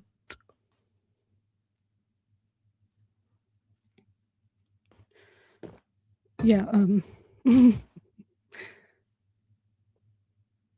So, what do you do on your channel then, Freaky Boss? Tell us all about your channel. Let's see if we can get you some subscribers. Yes, I mainly do World of Warcraft stuff. Ah, right. World of Warcraft. That's one of those. I forget what they RPG. That's it. I can never remember and it's only 3 letters. But the only 3 letters I ever remember are CGI. CG. Yeah. So that's not the same as what you've started doing, is it? What? The thing you.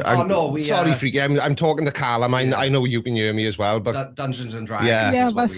I was just wondering. I didn't start anything. Yeah, sorry.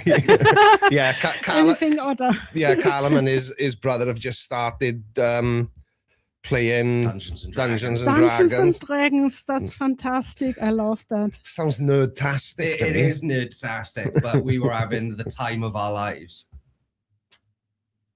Yeah, I can imagine. Apparently, it's an MMORPG. Yeah, that's the one. Yes. I don't know what I remember. So it's like a role-playing game, isn't it? That's what RPG stands for. Does it? Correct.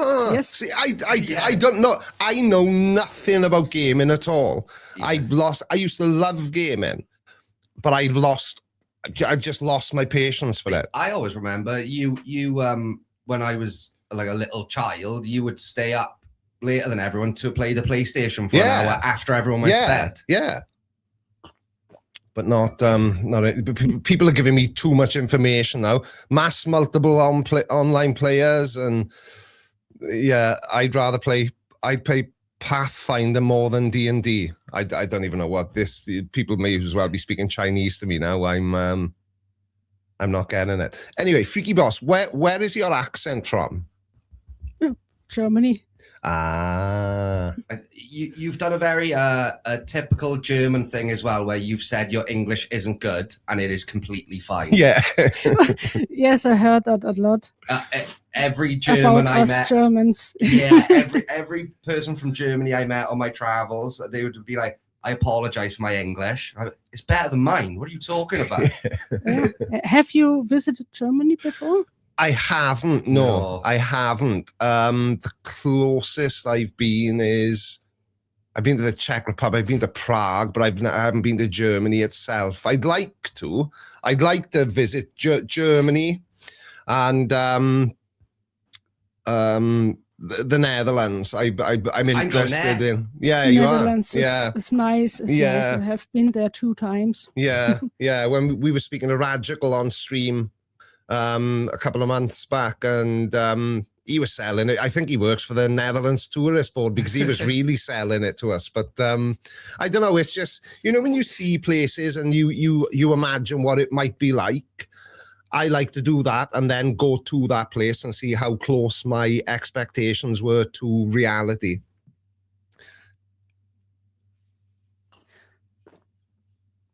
There's only one way to find out. Exactly. Yeah.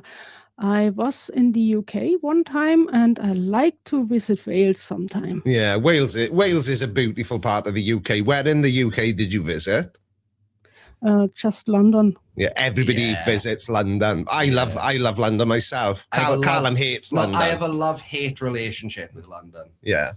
Yeah, it was just for a week, so not much time. Yeah, yeah. London. I feel like that's longer than I could last in London. At 2 days, get me in, get me out. Yeah, London's awesome though. There's so much to do and see. The people, you know. I love Camden. I like people watching in London. Sitting outside a coffee shop and just watching the world go by in London is amazing. Yeah, that's the same thing for me when I visit Berlin. Yeah. Come to Denmark, Creaky. It's like the Netherlands, but with better pastry. Is that true? Right. If I went to the UK, I would avoid London is one of those. Generally speaking, if you speak to somebody who doesn't live in the UK, like Freaky Boss, and ask them where in the UK they visited, 9 out of every 10 people will say London, because it's the capital. It's the capital of the UK. It's where, you know, everybody wants to, you know, people want to go and see Buckingham Palace and, you know, that the London Eye and, you know, all the Houses of Parliament, but. The amount of time I've spent in London, my look on London is very different now, because I've been going there for 22 years. 22 years.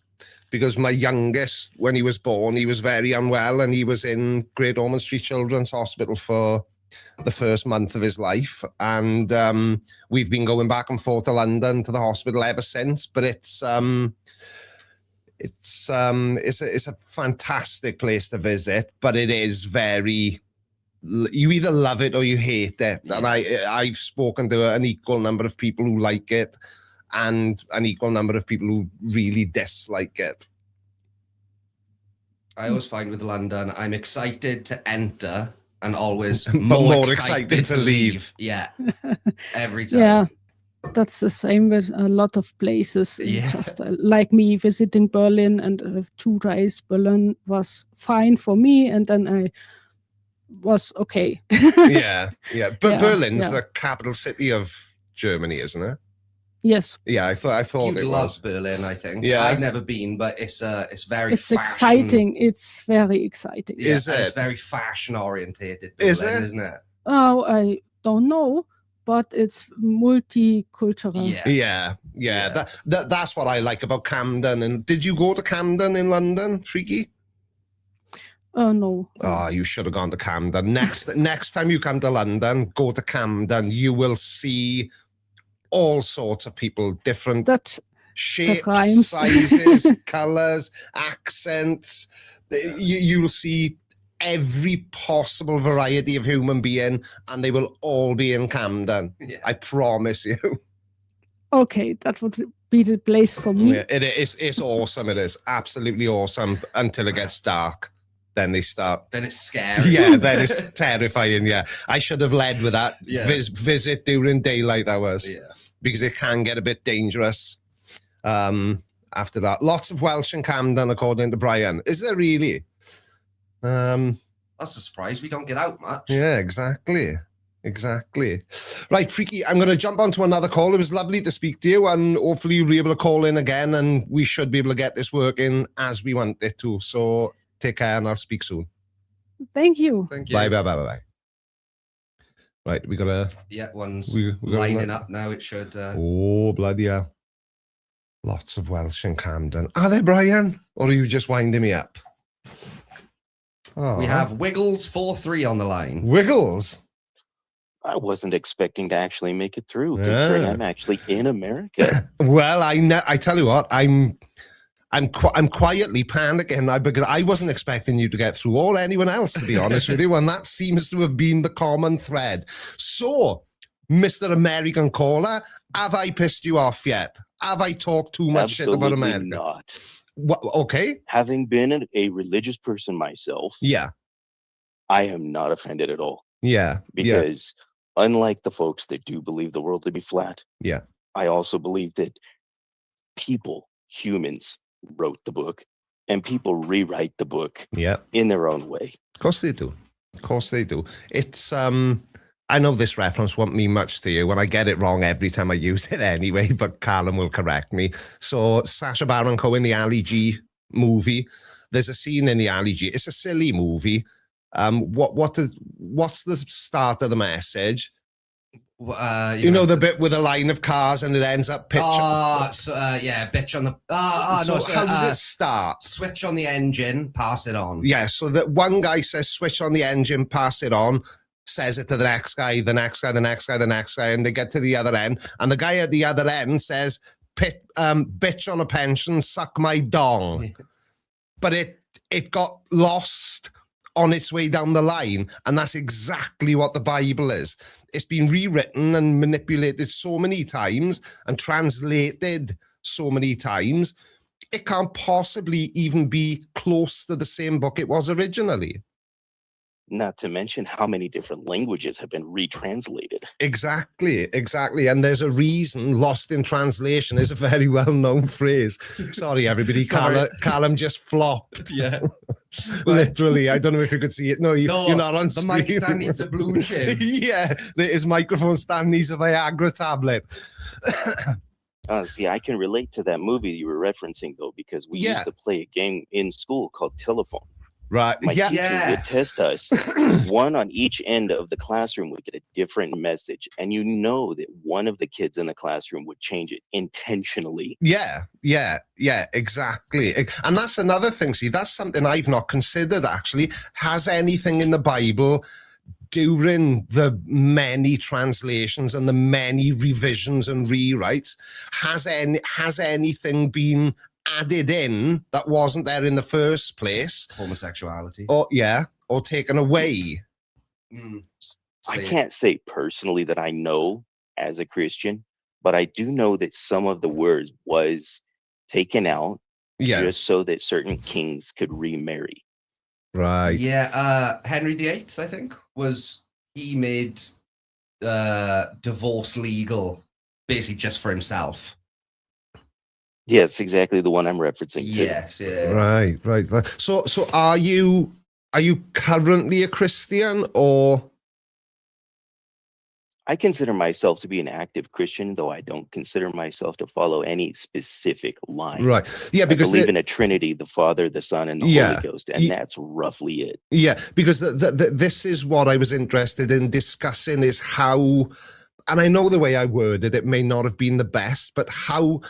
But I'll say it as simply as my mind will allow me. How is it that you were able to enjoy my content when I'm bashing something that you believe in? Or do you, because to me, if it was me and I was the viewer and you were the creator and you published the odd video that I really disagreed with, I'm not the type to get all butthurt. I would just not watch that episode and then, oh, there we are. This one's about flat earth. I like the flat earth videos. They're funny. I'm going to watch this.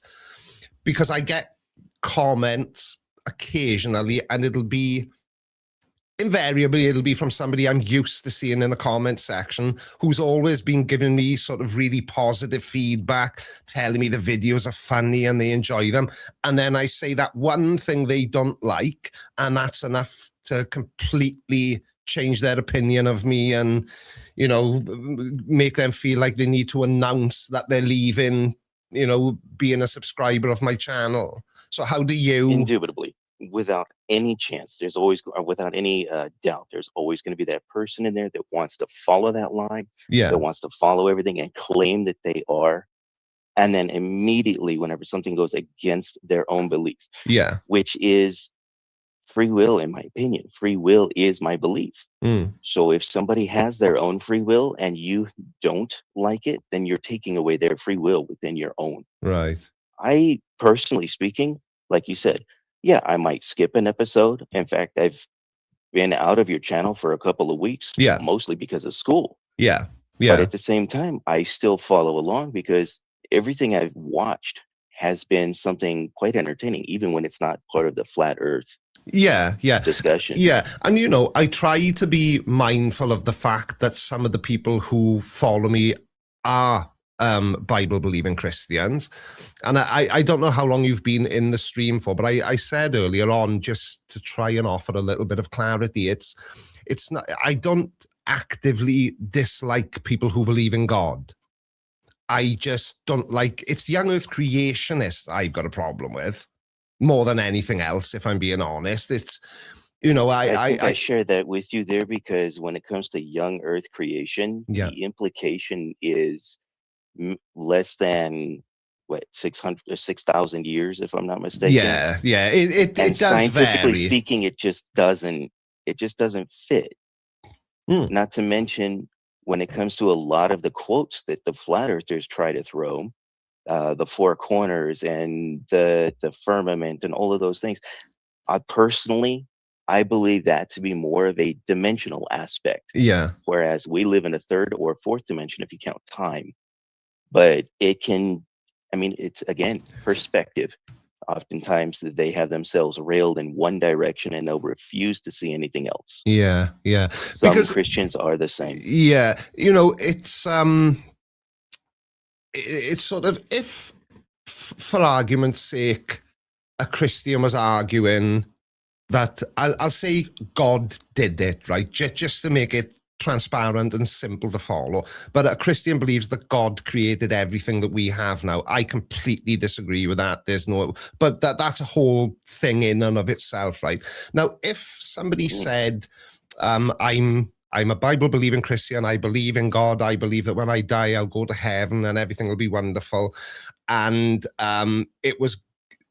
so I'm a Christian and I say God did it. What I mean by that is I think that God caused the Big Bang to happen. So if somebody was taking the science we have now and the things that we know and saying, because it helps them to feel comforted or kind of content in the way they live their life, then that, to me, that would be a much more sensible way of approaching it, as opposed to the likes of Kent Hovind, Ken Ham.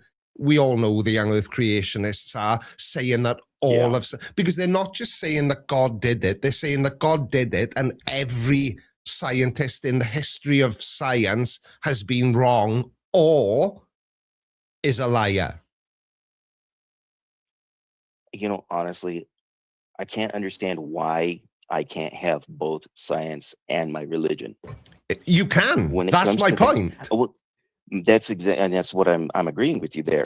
I can have my religion, my belief, and still have science. I don't think that God pulled everything out of thin nothing. I can't even say air because that's still something. I can say from my point of view that he did something that was outside of our own understanding.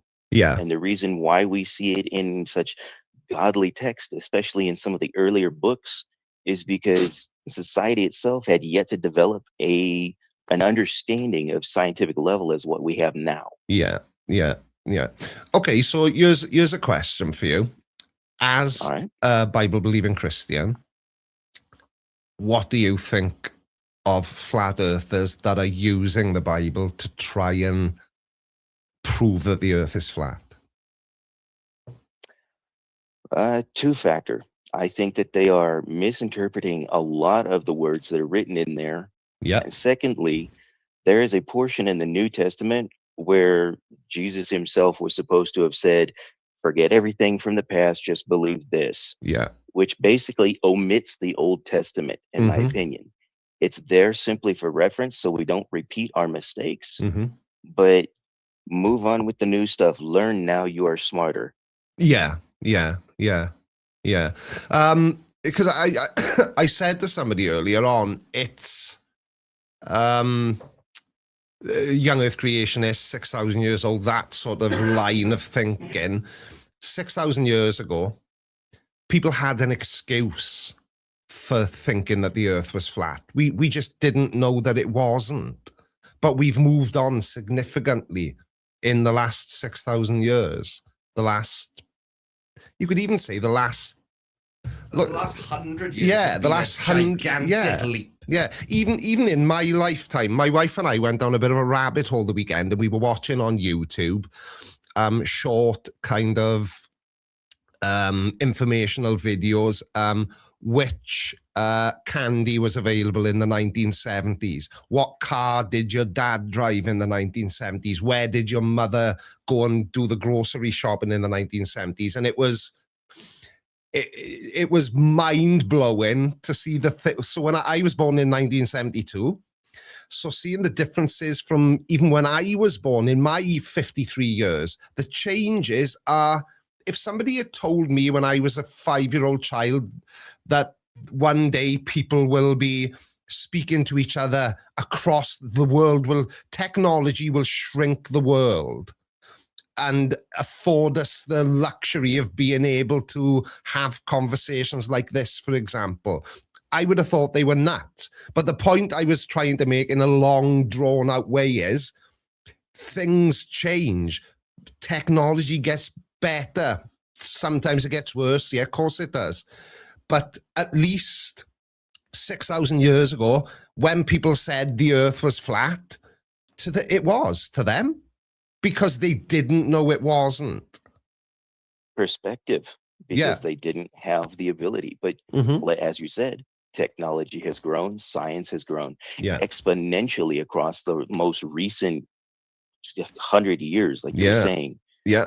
You've seen so many things go through and progress. And as you said, again, some bad things did come of it. You know, we had our wars and such with atomic bombs, but those also developed into things like nuclear power, which fission is a great thing we wouldn't have if it wasn't for science. Yeah, exactly. And I'm glad you used the word science there, because I think that's one of the things that aggravates me about people like Kent Hovind and, you know, that crowd, is the fact that they outwardly claim to be men of science, but everything they say goes against established science because they want their version to be reality when it isn't. So how can I ask you two things? One, I've already forgotten your name. What was it? And I hate not addressing people by name. You can call me Wiggles. Wiggles, right? Okay. I remembered it started with a W. And Callum hasn't put it on the screen, so I couldn't remember. But the question I was going to ask you, and you'll have to excuse me if you have touched on this, how do you think, as a Christian, we got to where we are now? You know, do you accept evolution as, you know, the most evidence-rich explanation about you know, well, why we exist, for example, or as a Christian, have you got a belief that it falls outside of science? It's a little bit of both, in my opinion. And I've actually addressed this with some folks in my own church whom got a little shaky on the idea. Yeah. I did imply that to everything, atomic structure, quarks, and such similar, you know, when you get down to that point where we can't measure it anymore, yeah, that's where my divine powers arise to fill in the blanks. Right. When we finally get the ability to look beyond that, yeah, there will be another step. Yeah. As far as your second half, yeah, ADD just kicked in and I forgot it. But yeah, that happens to me all the time. You're in good company, pal. I can lose my train of thought halfway through a sentence. I even interrupted myself on a stream once. But yeah, like I said, I'm not asking you this to catch you out. I'm asking you this because I'm genuinely interested. So I'm also genuinely interested. Do you remember what the second question was? No. I thought not. Not at all. Not at all. But yeah, it's so would it be fair to say then that you will fill in the glaps? What's a glap? You'll fill in a gap with God. At least temporarily. Yeah. To an extent. And when science can find something that can fill that gap and I can understand it, then I accept it. Yeah. Because I don't think that, like I said, I believe in God. I don't think that God took everything and just said, let it be there. I think there had to be something to put there. Yeah. Right.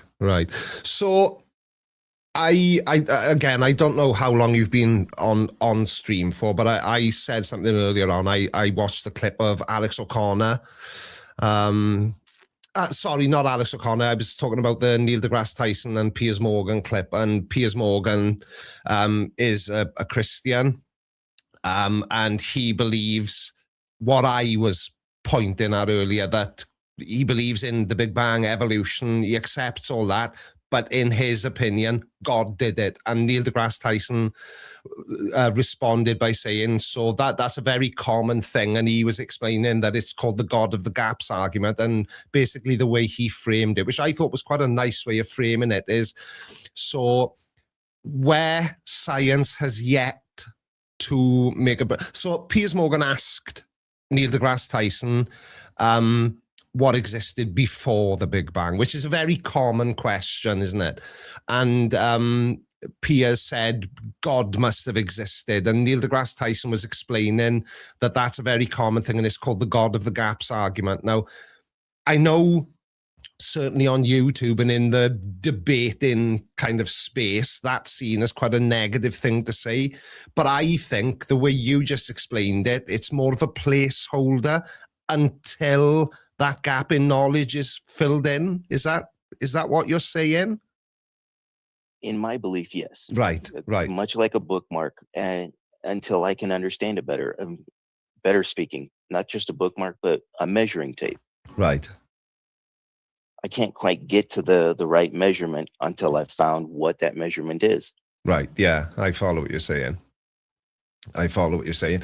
Somebody's asking in the side chat, they're asking me, but what's my opinion on the Shroud of Turin scientific testing? I don't know. I'm aware of the Shroud of Turin. Obviously, I was raised Catholic. I went to Catholic school. And I am aware that there's been some scientific testing done on it. There we are, Wiggles. What's your opinion on whether or not, I think I know the answer, on whether or not Jesus of Nazareth was, do Christians call him Jesus of Nazareth, or is that a Catholic thing? I don't know. I believe that's a Catholic thing because I myself have never referenced in such a manner. Just Jesus. So just Jesus. So do you believe that Jesus was a real historical figure? And if the answer to that is yes, why do you think he's always depicted as a white guy with long hair, blue eyes, and a beard? Do you think that's just what I've actually thought about that. Right. I have. Right. And I've actually been curious myself because the locals of the area of the time would not have reflected of such. I think that was something that was brought in a later time to simply match the aspect of people they were trying to lure in. Right. So the appearance of Jesus could potentially have been a tool that was used to make him more relatable to the general worldwide population? That is my belief, yes. Right. It's just really interesting to me, and this is why I wanted to speak to people like you, because number one, I don't want people like you thinking that I dislike you just because you believe in God, because nothing could be further from the truth. I said earlier in the stream, my issue with religion is when it's forced upon me, or when it's just blatant misinformation. And again, I'll reference the king of misrepresenting the Bible, Kent Hovind, or the kings, flat earthers. You know, they all seem to use the Bible as if it's this sort of fountain of all knowledge and there is nowhere else that you should be looking for it. But so I have told many people that you can look in the Bible and not find it. But if God wants you to find his message, he'll put it wherever you look. So you'll find it on a matchbook, you'll find it on the back of a bus, or you'll find it in the book. Yeah. But that, again, that's my belief. And if it's something that somebody else doesn't believe, I don't impose it upon them. Yeah. Like a friend of mine, a friend of Callum's as well. We both know him. He's the minister, the reverend in the local Pentecostal church, young earth creationist. Religiously speaking, I think he's off his meds. I think he's nuts. How can you only think the earth is 6,000 years old? But when I moved, he was the first person to turn up at my front door, roll up his sleeves and help me carry my furniture out of my house into the van. When we were doing fundraising back in the day for the hospital. Yeah. The church were the people who set up all the events. Yeah. And he helped us. Yeah. Yeah. And wanted virtually nothing in return. Yeah. He wanted you to come to church on a Sunday. And I went a couple of times. I feel like that's because he was a friend. Yeah. But it was all this, and again, I know American Christianity can be quite different from... Especially Pentecostal, but there was a lot of this, praise Jesus and hallelujah, you know, when he'd say something and then you'd get like a jump scare from the congregation where somebody would go, praise the Lord. It was, geez, calm down. You got to catch the Holy Spirit. Yeah. I have been in similar situations, and I myself have been one of those that have actually gone to help somebody purely out of the kindness of my heart. Yeah. I do think that a lot of religion, when it comes to many religions, doesn't matter if it's a Christian religion or a variant completely different, there are very few religions that have a rule other than be nice to everybody, be kind, be helpful. Mm-hmm. There's very few religions that I have ever seen that imply, aside from some that I don't want to mention from 20 years ago, right? That said, you know, if you're not of us, then we shall kill you and be gone. Yeah, I think I know what you're talking about. Yeah, I try not to strike on that because that one tends to be shunned by people still to this day. Yeah, I think I'm Googling it now to see if we're on the same page, and I think we are. Yes, we are. Yeah. I won't say it again because are you talking about the Muslim faith? I'm just going to say it. Not just. Yeah. Not just. And the fact that the Quran says that infidels shouldn't be here. Yeah. And you know what an infidel is. Obviously, you. I've done a minute amount of study. I can't say I've actually delved into it very much. Well, it's you, it's me, it's Callum, it's my wife, anybody my that parents, chooses not to follow their strict path. Exactly.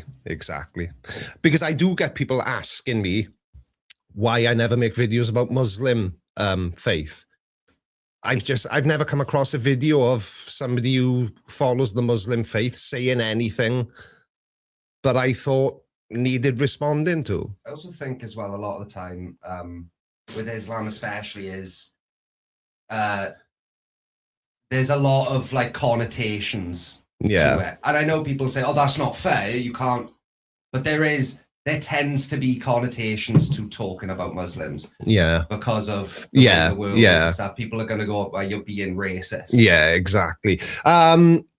From the side chat, Westboro Baptist Church. What's your opinion on Westboro Baptist Church, Wiggle? I didn't catch it, unfortunately. Right. So are you aware of the Westboro Baptist Church? Not specifically. I'm aware of Baptist Church. Right. So the Westboro Baptist Church is basically, imagine the worst Christian you've ever met in your life. They were just a horrible, hateful person. And then quadruple it.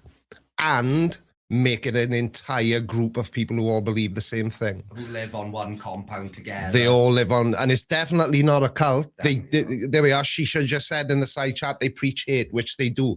And when I used to do the There We Are Then live streams with Conspiracy Cats, we interviewed Shelley, the founder's daughter, and it was such an interesting conversation because they're massively homophobic.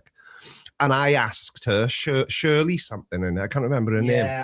I said to her, so they will go and they will protest. They'll find, say, a pride march, for example. Or as far as they'll protest veteran funerals. Yeah. And children's funerals. Yeah.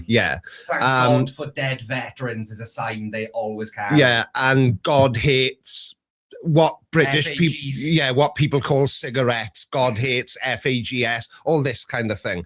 So I said to her, because they always seem to have children with them as well, Wiggle, right? So I asked Shirley, I said, so let me give you a hypothetical. I said, you're on a protest and one of the kids with you runs out into the road and gets hit by a car. You have to phone an ambulance. The ambulance comes, the crew gets out, the driver is just an average white American guy. The paramedic, the caregiver is black and he's gay. How can you possibly, with good conscience, allow a gay black man to treat your child when your whole religion is about preaching hate towards homosexuality or black people or anybody that you deem not worthy of believing the same thing as you say? And she couldn't really answer it. And when I pressed her, she said, well, yeah, of course, it's my son. So, or my daughter, whatever it may be. So you're a hypocrite then. And she really couldn't she couldn't justify how she would make her insane beliefs work with a real life scenario that was life threatening. In a sense, you shed a light on something she probably hadn't seen. I thought it was a perfectly valid question, you know. You say all gay people are terrible and they deserve to go to hell. A gay ambulance driver is your only option to save your child's life. What do you do? I myself say that everybody has free will. See, the thing is, right, and I know this may sound like a cliched thing to say, but honestly, right, and this is honest as I can be, I do not care if somebody is black, white, Asian, gay, straight, trans, be whatever you want, be whatever makes you happy. There are still only two types of people in the world. There are nice people and there are not nice people. And it still blows my mind that people will be like, I don't like the look of that guy over there. He looks, he looks like he's going to do something he shouldn't be doing. And when you look over there, it's like, I don't know, a young black guy or, do you know what I mean? I don't see why. I think I see what you're saying. Yeah, there's somebody looking upon somebody just based on their bodily shape. For example, consider America. We've got a lot of people whom are very overweight because we've got so many fast food restaurants and nobody wants to cook for themselves. I was going to say, I know exactly why that is. Sorry to interrupt you, Wiggles, but I'll forget otherwise because I'm like, and I'm childish, right? So when I was in America, I really so we landed. My friend picked us up from the airport, took us straight to a restaurant. What's the first thing I wanted to eat in America? A burger. So I had a burger. Next day, then, I want to go to McDonald's. Went to McDonald's, gave my usual order. Big Mac meal, please, large. Jesus Christ, I could have swum in the cup. It was huge. And the fries, there was enough for like 3 people. I don't know if I'm entirely accurate on this, but I believe our large cups are your small cups or maybe your medium cups. I think you may be right. Take a look at our cups over the last, I would say, 3 decades, and you will see that they have grown phenomenally. Yeah. What once was a large cup, back in my childhood, is now what is considered the regular first size for an adult. Sorry, a small cup in McDonald's in the US is 500 ml. Is it? Half a litre. You don't even. So your small cups are bigger than our large. Yeah. Indeed. Wow. It is roughly the equivalent of a cup in my cupboard. And I noticed as well, I think this is a New Jersey thing, the Wawa filling stations. I don't know if that's never been. Yeah, I think it's a Jersey thing, but they've got these these fizzy, soda machines, and you go in and you can pick your size. You put ice in and you fill it up with like root beer or ginger beer, whatever. Oh my word! These cups. I had to carry it. It was a 2-handed job. It was. They're so huge. But they still somehow fit in the cup holders of, well, the car I was in, it fitted in the cup holder. But I can give you a case of my own gluttony based on that one. And this is my own gluttony, so nobody can judge me on this one, but myself and my father. I grabbed a cup from what we call an AMPM, which was a local gas station on the West Coast before I got out of California. Yeah. Ugh. And it was 100 fluid ounces. Wait, so hold on. What is that in milliliters? Yeah, we were in milliliters. Unfortunately, with my phone being out of hand, I cannot change that, and I don't know the mathematics. But if somebody in chat could alter that for us, Kalamazis. 2.8 liters.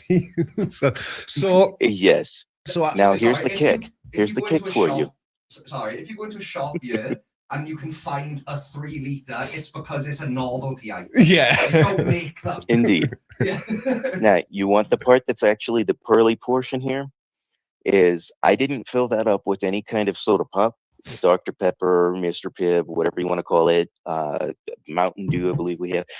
But no, they had an energy drink on tap. Oh. Yeah. Yeah, I filled that thing up and I did not sleep for 72 hours. I saw a video on YouTube a couple of weeks ago, and there was a guy, and the video was my $1,000 a month fizzy drink habit. And this guy was going to like Walmart and he was spending like $600 on trays of, cans of Dr. Pepper, cans of Pepsi, cans of lemonade, whatever it may be. And he took it out to his car, loaded it up, had to ring his wife to come with her car because he didn't have enough room in his car. And when the person making the video asked him, he said, yeah, this is enough for about 10 days. So this guy is spending like $600 once every 2 weeks on soft drinks. We got our 100 fluid there by Mr. Weed Wacky. Yeah, it's just under 3 liters, like Callum said. But over here, 2.95 something. It comes out as. Yeah. And to correct my mistake from earlier, a US small cup in McDonald's is 27 milliliters less than a large in the UK. If I'm not mistaken, 16 ounces. Yeah, gluttony is one of the main for America, and that, and of course, all of our flat earthers that seem to be tainting my life. I never believed it was a real thing until I actually worked with one. Yeah. In a facility where I'm supposed to be caring for people, right, taking care of people who cannot take care of themselves. Yeah. And I find somebody that has the audacity. Yeah. Yeah. I know. But then again, I'm not supposed to judge. Yeah, well, exactly. Exactly. That's the thing, though, isn't it? It's so difficult. I like to say that I try not to judge people on sort of their initial appearance, but I think it's very difficult in some cases to not form at least some sort of opinion of what a person may or may be like, just based off what they look like. I know I certainly get it. You know, the tattoos, the bald head, you know, the stretched ears. I know that makes, you know, people form an opinion of me, which is never true. I think perspective as well, what you grow up around. Yeah. Because I know I'm probably in the minority for stuff like this, but because I grew up, obviously, raised by you, and like that sort of look is normal to me. Whenever I see like a bald-headed guy covered in tat, not one part of me is intimidated, because I go, he probably gets that a lot, and he's probably just a regular guy. Yeah.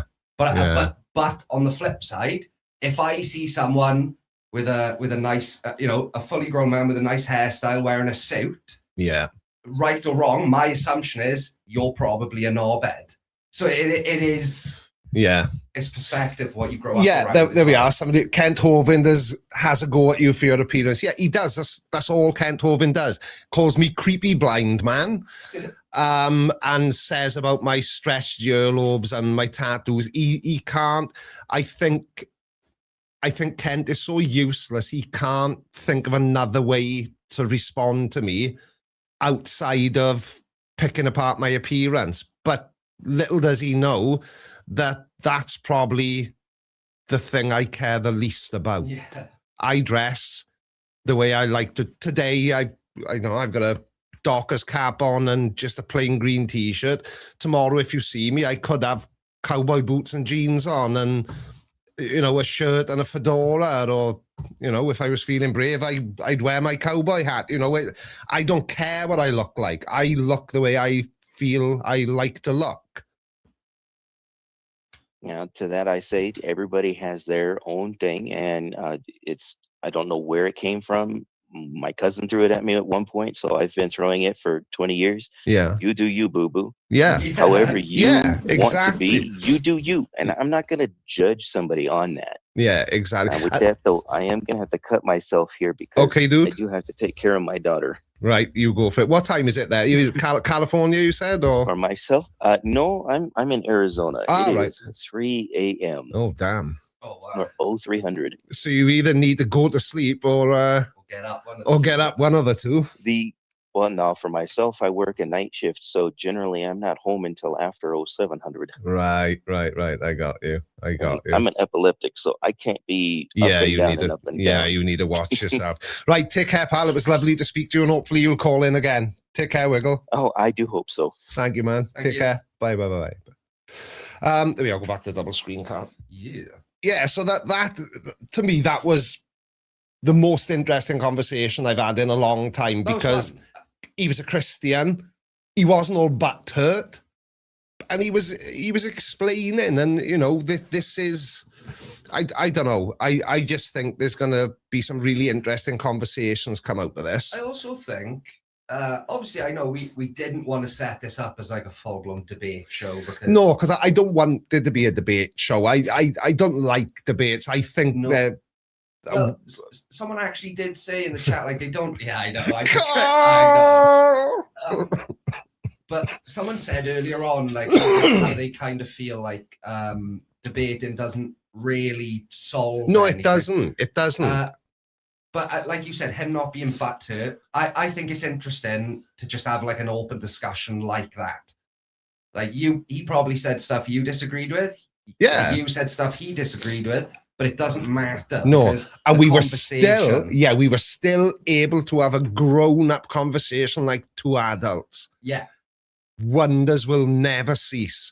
Look at Creaky fishing for compliments. I don't fish for compliments. I just ask for them directly. Troy, not good enough. Yeah, I was just gonna pick on Troy myself. No. Can you pick on him while I go and have a quick wee? Yeah, to be honest, I'm not happy about that, Troy. Yeah, ridiculous. We are 2 hours and 4 minutes in. And now I'm being left on my own.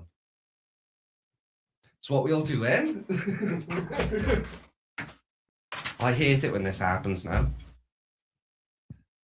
Carl's my... wait. Am I plugged in? Can everyone hear me? Or is everyone messing with me? But yeah, how did we find that first call? I was back and forth being the tea lady. I sound like I'm in a cave.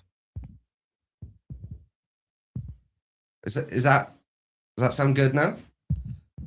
Did you see it flop? This is what we were talking about earlier. I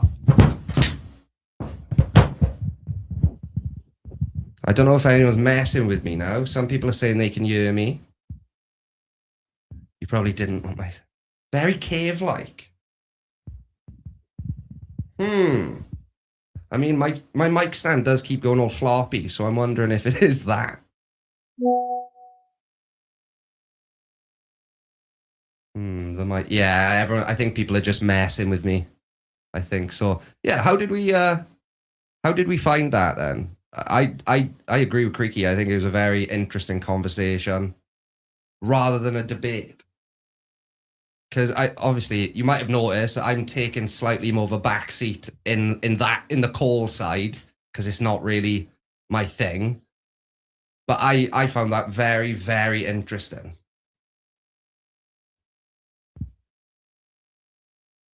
Yeah, everyone can hear me. Wiggles, yeah, I agree. Wiggles was very, very good. It was very interesting. And like we were just saying, there was no sort of tension. And I'm not saying that's not going to happen. 100% there will be tension on some of these calls. Yeah, disagreement shouldn't be hatred. Yeah, this is what I'm liking. This is chill This is chill. I think the conversations are great. Yeah, if any of you were here last week, you'll remember us saying, but we wanted to make it kind of our version of, not the line. We're not copying the line, Jess, not at all. Matt Dillahunty scares me, terrifies me. So that's not what we're doing. But no, we wanted to do just our own version of it. And I think famously, we're not very prepared, very technically savvy.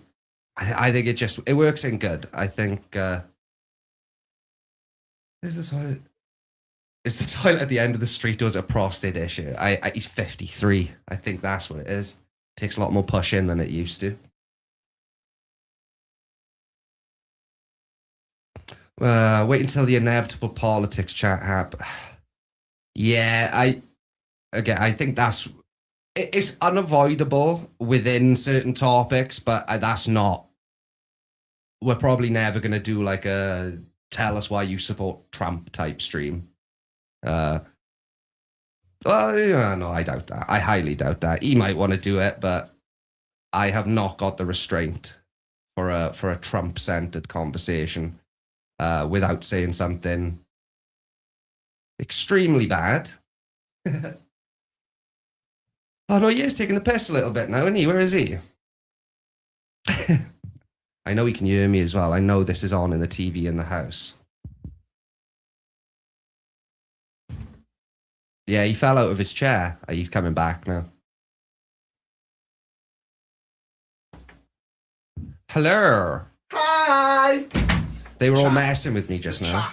Is, you know, if somebody's watching this on TV, I'll send you a WhatsApp with a picture of the chat. Just you may as well not be on screen. Oh, is it covering my face? Yes, but I think but I don't think it's anything in our settings. I think it's just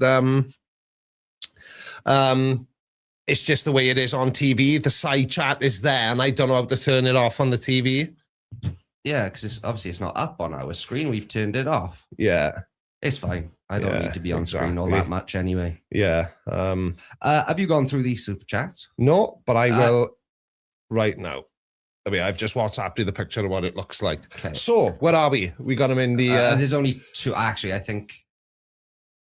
There we are. We'll do this one first. Ooh, super chat. Tyrant Berry, €5 super chat. Thank you, pal. If the Bible is a fountain, then science books together are worth an ocean. I wouldn't disagree with that at all. This one isn't a super chat. This is Mr. Booby. Welcome to the Blinder Gang, Mush. Practicing Pastafarian year, I believe in the FSM polytheism is allowed and encouraged. Oh, douchebag! Did you shave your beard off? I'm pretty sure you said that you were shaving your beard off. Did he say that, or am I thinking of someone else? No, he did, didn't he? I think he did it was him as well. Yeah. I think it was him as well. I'm genuinely curious because I remember the photo and not yet. Don't do it! Don't do it! Yeah, I'm a bit like that with my beard. And I can have a beard down to my nips, and then I go, I don't want a beard no more. Jordan's the same. Like, Jordan will like... Yeah, but Jordan's like a bloody... You know those clay toys?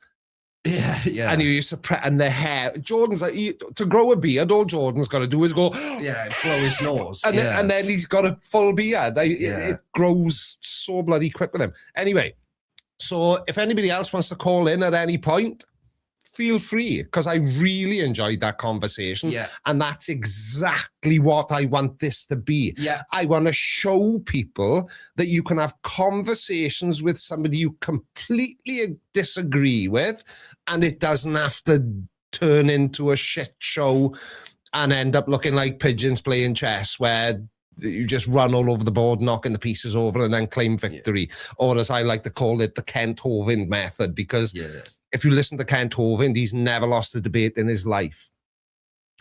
But yes, I've WhatsApped you that picture. Oh yeah, I did. Have a look at it. It just completely covers. It does block me off. But if anyone's watching on a TV, is it that distracting? Because like I said, I'm not on the screen as much for this show. Yeah, I have been today, but I'm more in the background and. I've never had a beard. I can't stand them on my face or anywhere else for that matter. Where else have you tried growing a beard apart from your face then? Oh, hang on. Shisha, right. Somebody said accidentally dated a what? Yeah, accidentally dated what, Shisha? Now we want to know. Now we definitely want to know. It would seem that somebody has scanned the QR code that's above Callum's head and purchased. Oh, wait. Oh, no, they've just downloaded the free ringtone. Because that's the only thing I don't send a thank you video for. Is it the... I don't think so, is it? Yeah. How many... Do you have the stats? How many downloads? It is in the back end of my... I'd be so curious how many people have that on their phone. Yeah, actually, you've just made me think about it. Yeah, so, there we are. Somebody's calling in now, Carl. American Steve.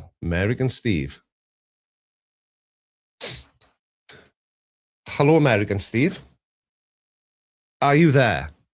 Is there anybody there? Did it? Have I? I think so. Yeah. What? Did you mute me? Did you mute me? I did. I'm so sorry, American Steve. I muted you. You hadn't even had the chance to say anything. Jeez. I'm so. You were so much nicer the first time. Yeah, I know.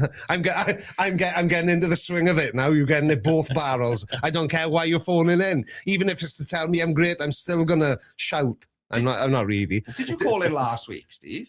Yeah, I did to help you guys get it. Yeah, I remember. I recognize the name. I remember the voice. I do. Yeah. How are you today, American Steve? Good. Enjoying this awful weather that we've had for like the past 2 months. Oh, I tell it you, won't stop raining. You want to count yourself lucky you don't live in Wales. We have quite literally, and it's official. It's been on the news and everything. We haven't had a single day this year without rain.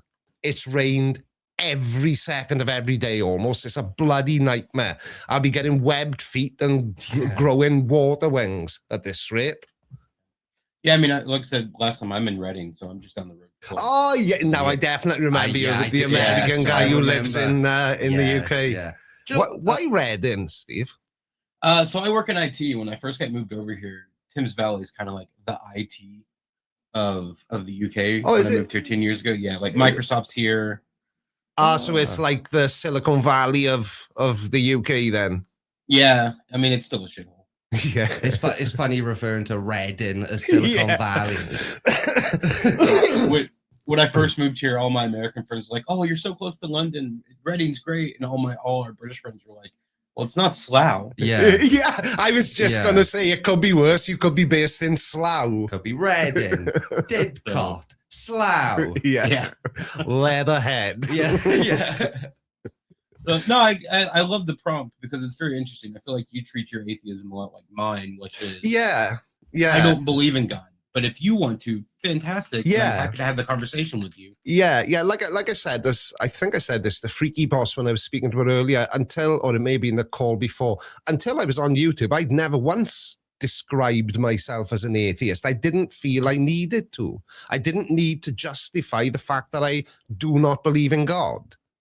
It was just kind of something that was me. And then when I was on YouTube, and initially I didn't go near any sort of religious content of any description, but then obviously the flat earthers started using religion as, well, specifically using the Bible to kind of, yes, but the Bible says. It doesn't matter what the Bible says, does it? I'm sure the Harry Potter books say lots of things, but none of them are based in reality because they're stories.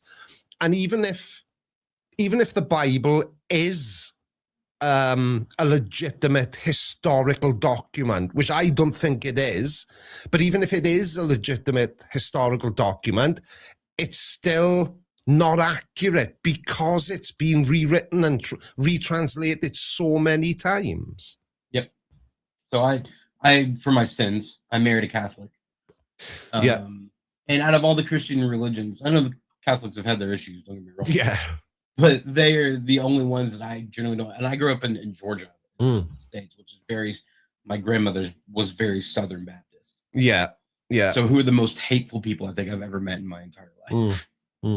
And so I go to mass with my wife sometimes. My best friend who is converting to Catholicism over Easter, and I'm all for it. It makes them happy. It scratches an itch that they can't find answers. Yeah. And again, that ties into what I said earlier on. If somebody finds comfort in believing in God and it helps them to be a better version of themselves or live what they deem to be a more caring and loving existence, believe in God then.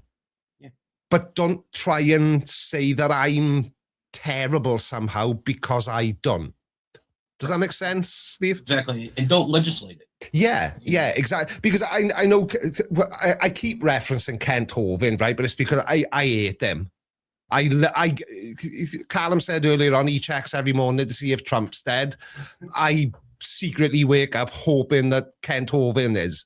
But what I don't like about him is the fact that he says things like, stop teaching your evolution religion in schools. How is it a religion? There's no deity. There's evidence that supports every aspect of it. So how can anybody frame the lack of belief in a God as being anything other than the definition of a word? We kind of had a run-in. My wife and I first started, we'd probably been dating about a year, and we went up to Cincinnati for a wedding. And up there is where, I don't know if you know, it's another Ken who's a young earth creationist, Ken Ham. Yeah, Ken Ham, yeah.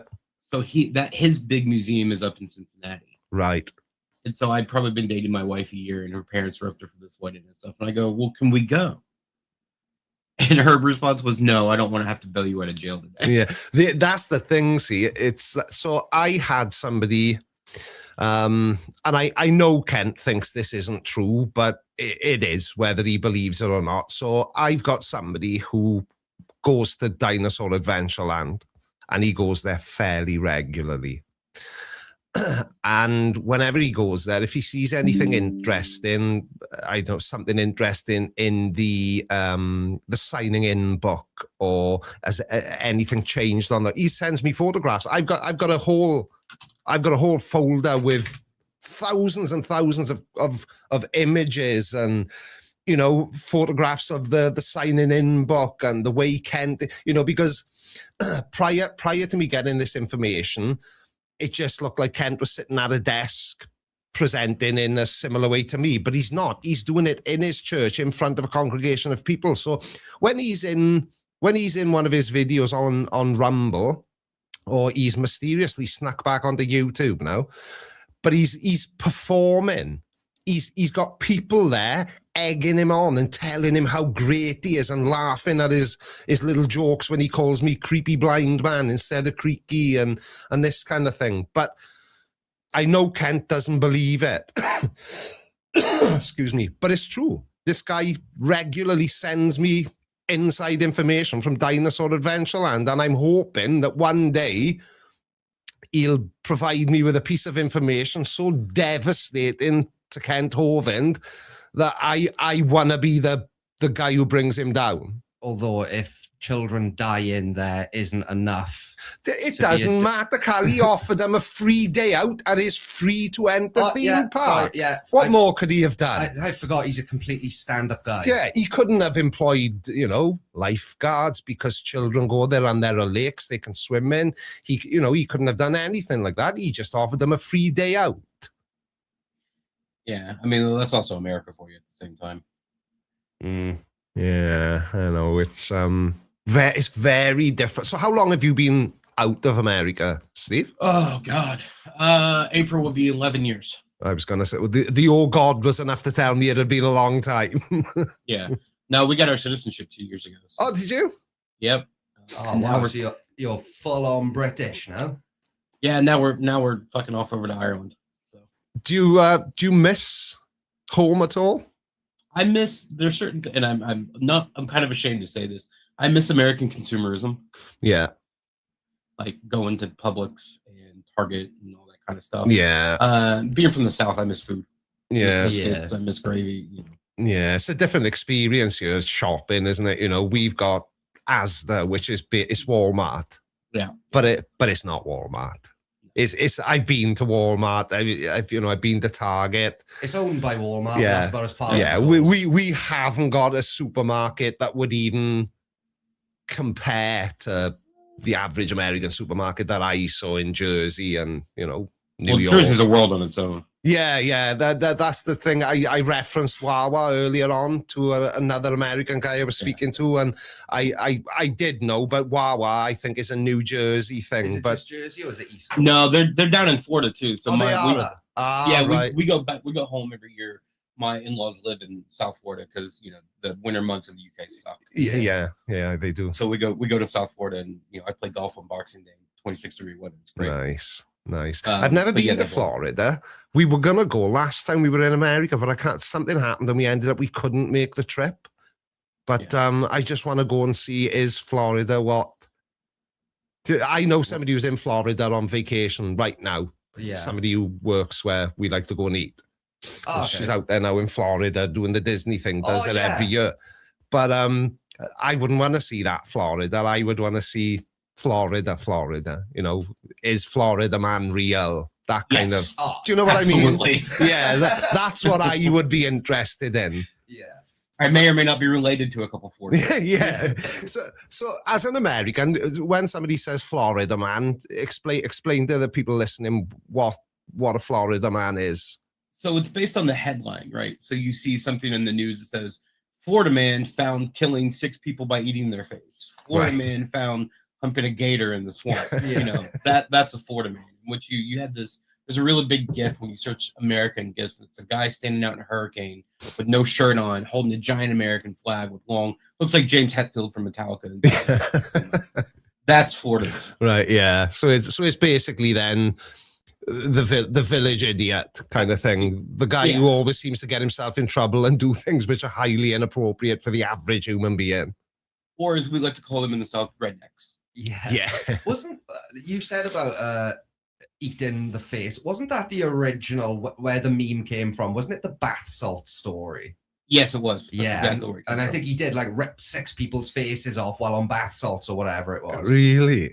Yeah, and that's, holy shit. I believe that's where the Florida man meme originated. Me just quickly address this from Tal Tracing in the side chat. Are you not afraid of being deported by ICE for being different? Yes. I mean, and then I thought it was aimed at me. No, I was mentioning earlier on, we fully intended to visit the States again this year. Yeah. But so many people gave me so many different reasons why that probably wouldn't be a good idea for somebody who looks like me. I decided to give it a miss this year. But, to answer Tal Tracing's question, I'm sure that I would be Because I noticed when I was in New York City, and this was really interesting to me, I thought I would just sort of blend into the background in America because it's America. But I didn't. I felt like I stood out even more over there. And that was before I ever opened my mouth. As soon as I spoke to somebody, they wanted to be my friend and they wanted to know everything about me. One woman in a liquor store thought I was from where all the grape juice in the world came from. I said, no, I'm Welsh. That's Welsh. Is very different. But I am interested though, Steve.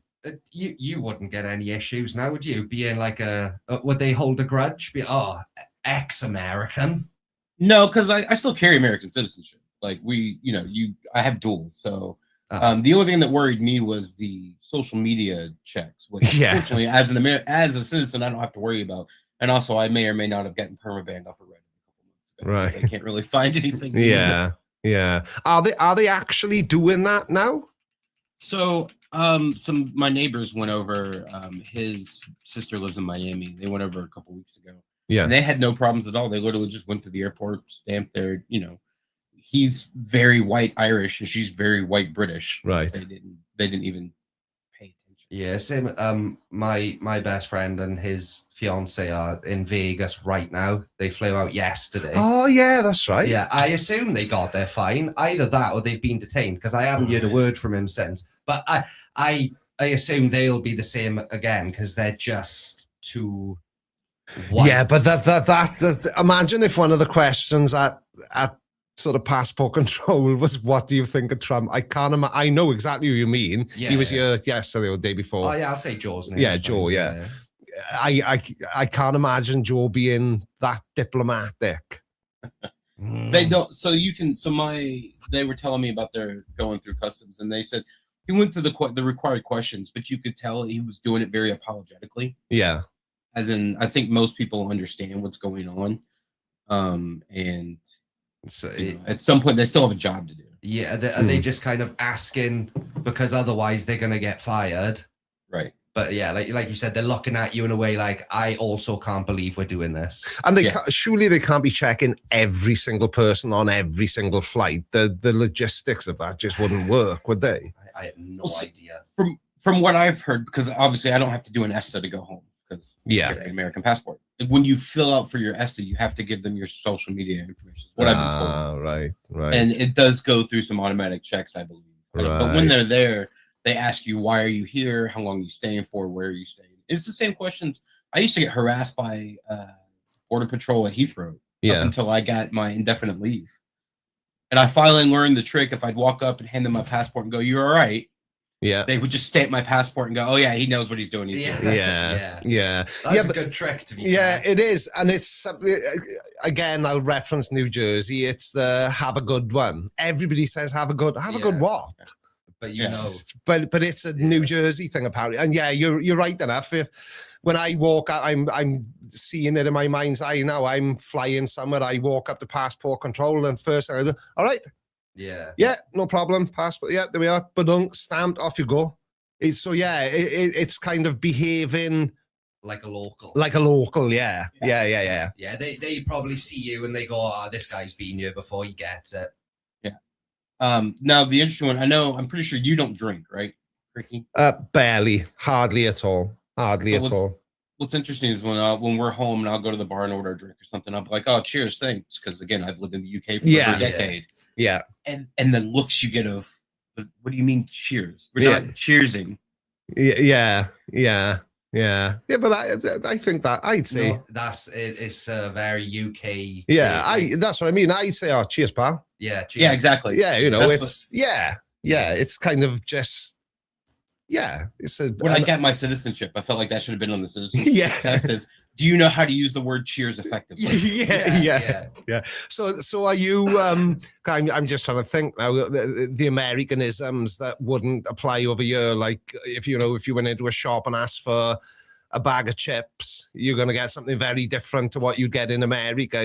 So have you gone sort of? Are you now a crisp guy as opposed to a chip guy? And crisp football. To me, fries and chips are different though. Like fries they are skinnier French fries, chips are chunky chips. Yeah, I agree. I would agree with that. And lift. Fries can be called chips, but chips can't be called fries. So like a fry is a type of chip in my head. Yeah. But it's a fry. It's its own thing. Yeah. It's weird because I know that my uncle has traveled all over the world. He's lived everywhere you can possibly think of, right? And he spent a lot of time as a younger man in America.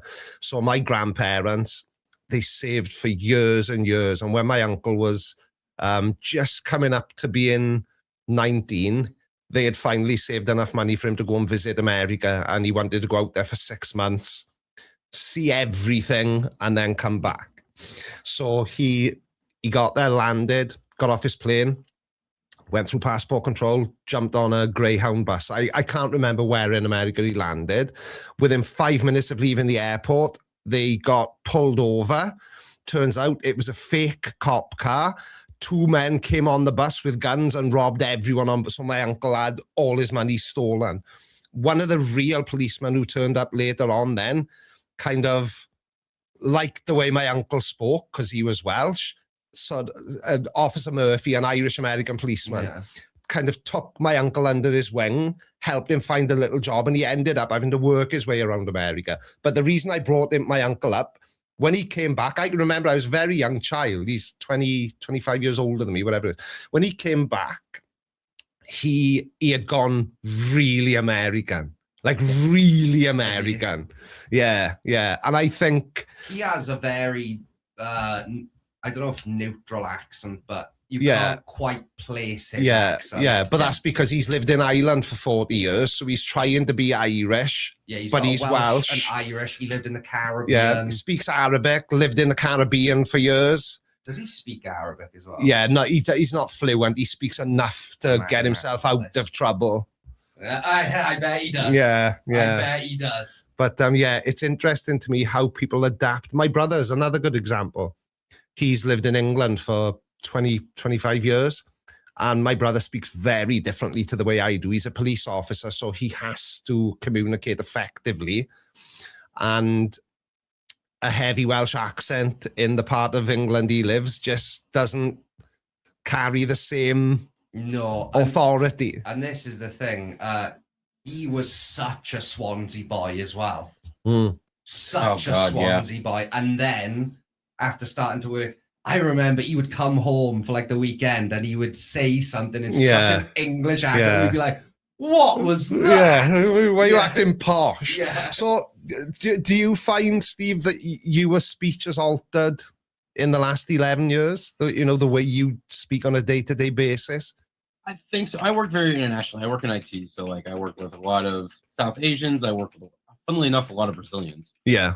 My wife is American as well. We watch a lot of American TV. Right. So like I use British words, but I don't, and sometimes phrasing happens. But my biggest, so again, being from Georgia, I used to speak with a very heavy Southern accent. Yeah. And when I was in high school was when Mr. Bush was president. Right. And everybody thought we were morons. God forbid. I wish we could go back to Bush. Yeah. Now. And so I killed my Southern accent, but if you get me home around my family or drinking. Yeah. I was going to ask you that now because I've said this on stream so many times. I've said it to Callum as well. It's when, for example, let's say I'm on holiday in Spain for 2 weeks with my wife and I'm speaking to people in bars and, getting to know people, that kind of thing. But, if I meet somebody else and that other person is also Welsh, completely changes everything. I become at least 25% more Welsh than I am. And I think that you're in a different country. Oh, no way, somebody who speaks exactly like me. Yeah. I'm going to have to be really Welsh now just to make sure he knows I'm Welsh as well. So I think that's probably what you mean, where if you go home to Georgia for an extended break, you will slip back into your Southern accent.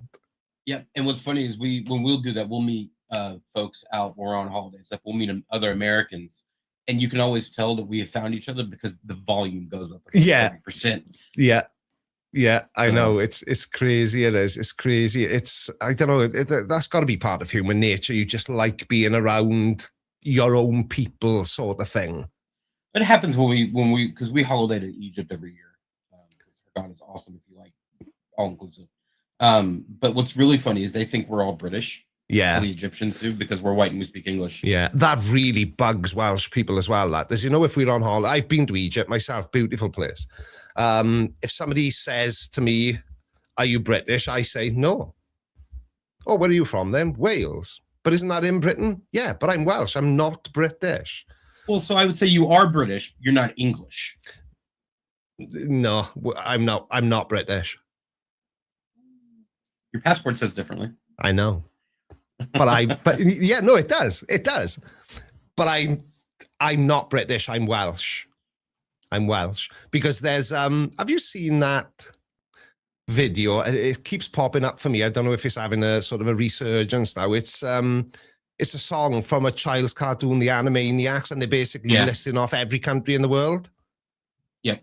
You wouldn't, but every time I see one of what about Wales? And then you go, oh, Wales isn't a country, it's a principality, and I don't care.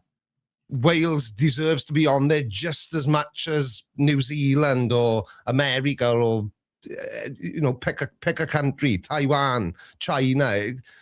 But but no, Welsh people don't. I've heard what's been said. There we are. Callum's back. He's come marching in here. Are we British or Welsh, Cal? We are Welsh. We are Welsh, not British.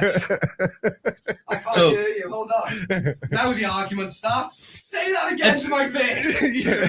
It's like. But in the Venn diagram of things you were both Welsh and British. Yeah. Yes. That is true. Yes, we are. But yes. Welsh but first, British second. Yeah. More like Welsh first, handsome second, yeah, well endowed third, British first. Well, let's not tell lies now. Yeah, okay. but there we are. Other people are so turtle moves. Welsh first, British second. Yes, Scots first, never British. And do you know what I think? I think it's Celts. The Celtic nations. And the thing is as well, right? And this will upset people now. The only reason people in Britain speak English is because people came in and faffed around with everything. That's a polite way of putting it. Yeah, everybody. Welsh wasn't the Welsh we've got now. But Welsh has come from the original language of native British people. And then the Vikings came in and the Romans and balls everything up, the Anglo-Saxons. That's why British people speak English. We're meant to all speak a version of like a Celtic language, like almost a mismatch of Welsh and Gaelic and that kind of thing. But the Vikings ballsed it up for us. Yeah, a lot. But it's like I would imagine if somebody said to you, Steve, are you American or Canadian? That would probably, I'm not saying it would be offensive to you, but until you say the word about, I don't know if you're American or Canadian. Sounds the same to me. That's fair. I mean, to be fair, and your idea on what's going on with being British and things like that, that's why my wife and I are moving to Ireland. Oh, you're moving to Ireland? Yeah, we've been here 11 years. Southern? Yeah. Well, that's where my family live. So to be fair, we moved to the UK in 2015 to get European passports, and you guys kind of balls that up for us. Yeah, we did. Oh, that is a bad time to move. That was bad timing on your part. Yeah, we did. So you literally came here for the freedom of movement, and then we swiped it away. Yeah, exactly. It was the ultimate rug pull. Yeah. Jess says she definitely says a boot, and so does Lindsay. Oh, Lindsay doesn't say a boot. So, but we in the past. Sorry. In the past like 8 months, I've been told I don't belong here and I should go back to my country at least 4 or 5 times. Really? Yep. Why? Because I'm not British, even though I am British. Yeah, well, there's this. Without going into like politics, I don't know if you're aware of this new Restore Britain part. Take a screen a minute. Yeah. But yeah, there's a lot of the full. Yeah, press. See, this is not working very well. I need to pee again. I do. I'm just. But now we won't cut away from the bloody. It won't let me go. Anyway, There is a lot of rhetoric at the minute with having a British passport doesn't make you British. Yeah. Which to me is nonsense. I mean, the 70 grand I paid in visa fees should make me British enough. Yeah. I don't get it. I think if you hold a British passport or you were born and raised in Britain, you're one of us. I literally don't see the issue with that. So the good thing about a British passport, though, is it allows you to live and work in Southern Ireland visa free. Yeah, it does. Yeah, because I was going to ask you about that, because obviously you've just spent all this time in the UK, but now technically moving out of it. I thought maybe you would have gone to Northern Ireland, but are you moving out of it by design? Yeah, because if we go live in Southern Ireland for 5 years, we'll qualify for Irish passports. Oh, okay. Which will give us European passports. Going around collecting passports like Infinity Stones. Pretty much, yeah. Yeah. So, yeah, no, that's kind of the plan. We actually just closed on a house. So. Oh, amazing. So you'll be off soon? Yeah, looking in April, but you know. Oh, that's exciting. I haven't been to Ireland in years. Like we got family over there, obviously, and I haven't been over there since I was a really small child, but I just remember it feeling like another world. And every time people come back from there, like from visiting our family, they're like, you need to get out there. I get invited every year, and I just rudely, I don't know, I haven't been. I mean, it's good fun. The Irish are, as they would say, good crack. Yeah. I met 2 random Irish boys outside of Bristol Airport a few years back, and just got chatting. Within 2 minutes of the conversation, I knew their address, and I was invited for a cup of tea. Yeah, we weren't even in the same country. Yeah, yep. But yeah, they're brilliant people. I actually have to jump for a work call. Okay, but I love what you guys do and keep doing it. All right, thank you very much for coming on. Creaky's back now. If you yeah, I'll wait 2.5 seconds. There we are. Bye. Bye. Oh dear me. That's timing. Yeah, I had to wrangle Coco. I did. She was. I thought I could hear her scratching about. Yeah, she's come in the garage for a shit. It's her favourite place to go to the toilet. Yeah. So I needed a cool run-ins on the way out. Oh dear me. Yeah, sorry about that. I needed a second old man pee, and we've only been going 2 hours. I will say, we've been going 2 hours 40 minutes. Did we even talk about the topic on that call? No, Steve just rang in. Steve just rang in, and that's what it's going to be. You know, it's a call-in show. It's not. Yeah, I still really enjoyed that. Yeah, until he said we were British. Then I had to come legging it back into the garage. Yeah, I know. Oh dear me. So yeah, so the line. No, I can't. Can I say the line is clear? There's nobody on the phone thingy now, so if anybody else would like to use the internet phone thingy to call in, then you can. Ben Speed, how are you, pal? Hope you're doing okay. Been missing your live streams. Don't worry about it, Ben. So have we. Yeah. We haven't been doing Sunday night live streams. We've established that there is no possible way we can compete with the line, which is live on Sunday at exactly the same time as me. So, like most sensible people, I thought, well, if you can't beat them, join them. And that's part of the reason why it's such an early start. But we're gonna keep this going until 5:30. So I'm hoping that the CGI show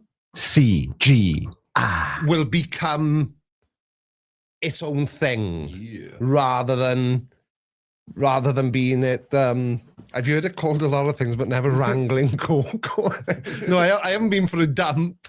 No, my dog is called Coco. Well, I say dog. Yeah, the rat. My furry rat is called Coco, and she had snuck into the garage. She must have whipped out when you went in just now, because you dashed back. You didn't notice the door had bounced. Yeah. She yeah. Anyway, so yeah, there's nobody. No, there's nobody calling. I'm keeping an eye out. So I don't know what. Hold on. What? Oh no, that is the same code. Yeah, I press the green thing to get rid of that. I don't know why it keeps defaulting back to that, because you can't see if the microphones or anything like that. Oh, that's on the standard page now. Look, what's that? Look up the Superman Escape and Green Lantern roller coasters at Movie World, and Leviathan and Jet Ski Rescue Roller Course to SeaWorld, Gold Coast, and tell me how you and Callum would go on them. I probably wouldn't now before even looking them up. I was thinking about this the other day because I was watching a TV program. It was one of those 70s things, and they were showing in Blackpool, there used to be a roller coaster called Pepsi Max. Yeah. And I always wanted to go on. I never did, but it was like onboard footage of that, and I looked at it and I was like, yeah, I think roller coasters are just a fond memory for me now. I'm not going to be like Nanny was when we went to Euro Disney in Paris. She must have been in her 60s. She was about 65, 66, I think. And she was coming on all the rides. Yeah, and she went on that. Aerosmith, that's right. Yeah. But I don't know. I think. Yeah, there we go. It's called the big one now, isn't it? Not the Pepsi Max. Yeah. If I remember correctly, it was only called the Pepsi Max because basically Britvic soft drinks went, oh yeah, there's like 10 mil. Call it Pepsi Max, and we'll help you pay for it. Was that maybe like alongside the launch of Pepsi Max? It could well have been. It could. I love Pepsi Max. Yeah. I'm definitely addicted to Pepsi Max. I don't care what anyone says. Definitely. You haven't been online as much. Been moving to the new HQ. Had a week without broadband. My kidneys. Oh, see when we moved 4 years ago. Didn't you? I made arrangements and the broadband got installed on the day we were moving in because I didn't want to be without the internet. It's also just not practical for you to be without the internet. You can't. No, I can't do anything. Yeah, I can't work. So, you've moved to Pensgunner, haven't you? Posh now. Ben's posh now. He's posh now. Yeah, he'll have to add Mr. to the start of his his username now. Joe Blow the Heart. See you from Quebec City. Oh, what happened then? I tried to take Ben's down as multiple clickage. Nice. I'm so glad I fixed the sound effects. Everybody can hear them better now, can't they? Oh, it's Mr. Boob.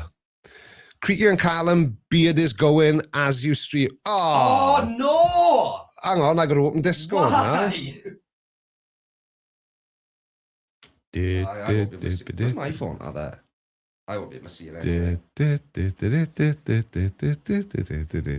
Oh, see, Mr. Boob is multitasking. He's talking to Peck in the Discord server. Don't tell Peck we live, mind. Whatever you do.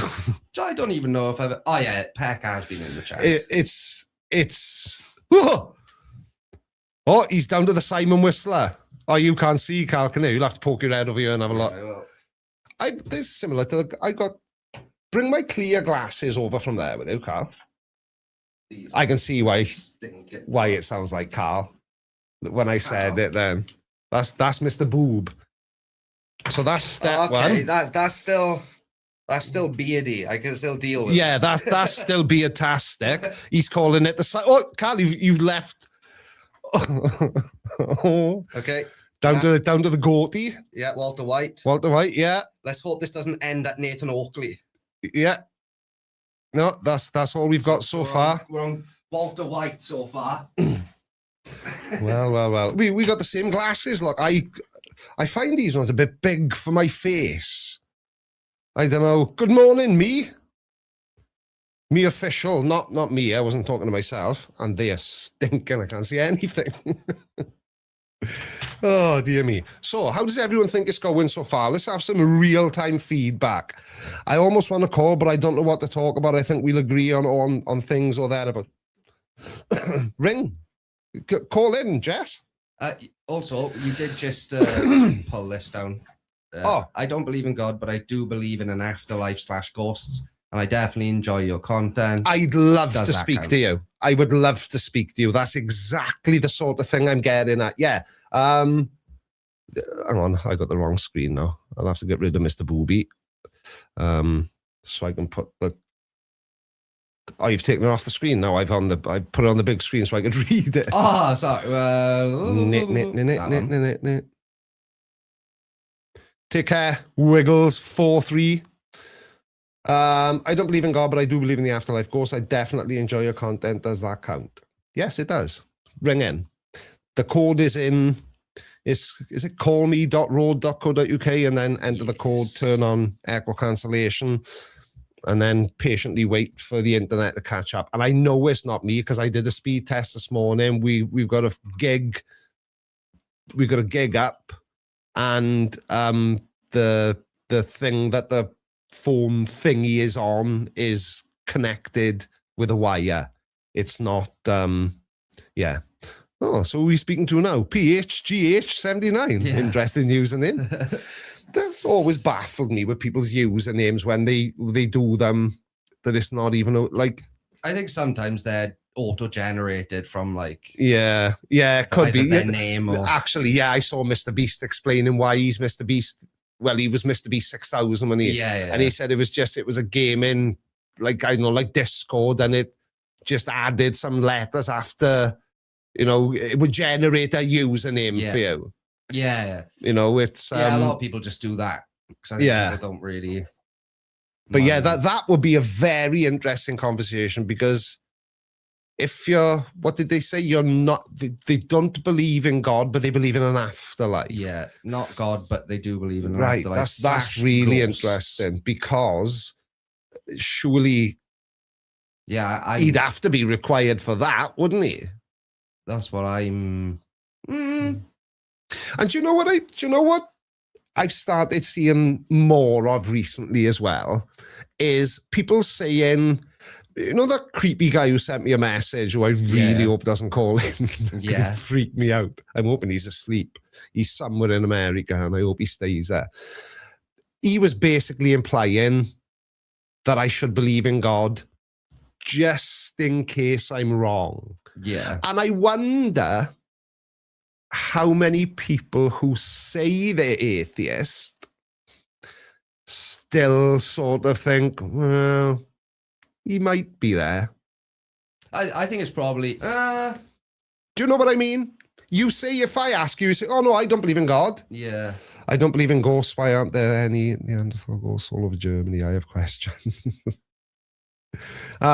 Jess, are you going to ring in, or it's entirely up to you, or the person whose name I've forgotten? Agnostics. I suppose, yeah.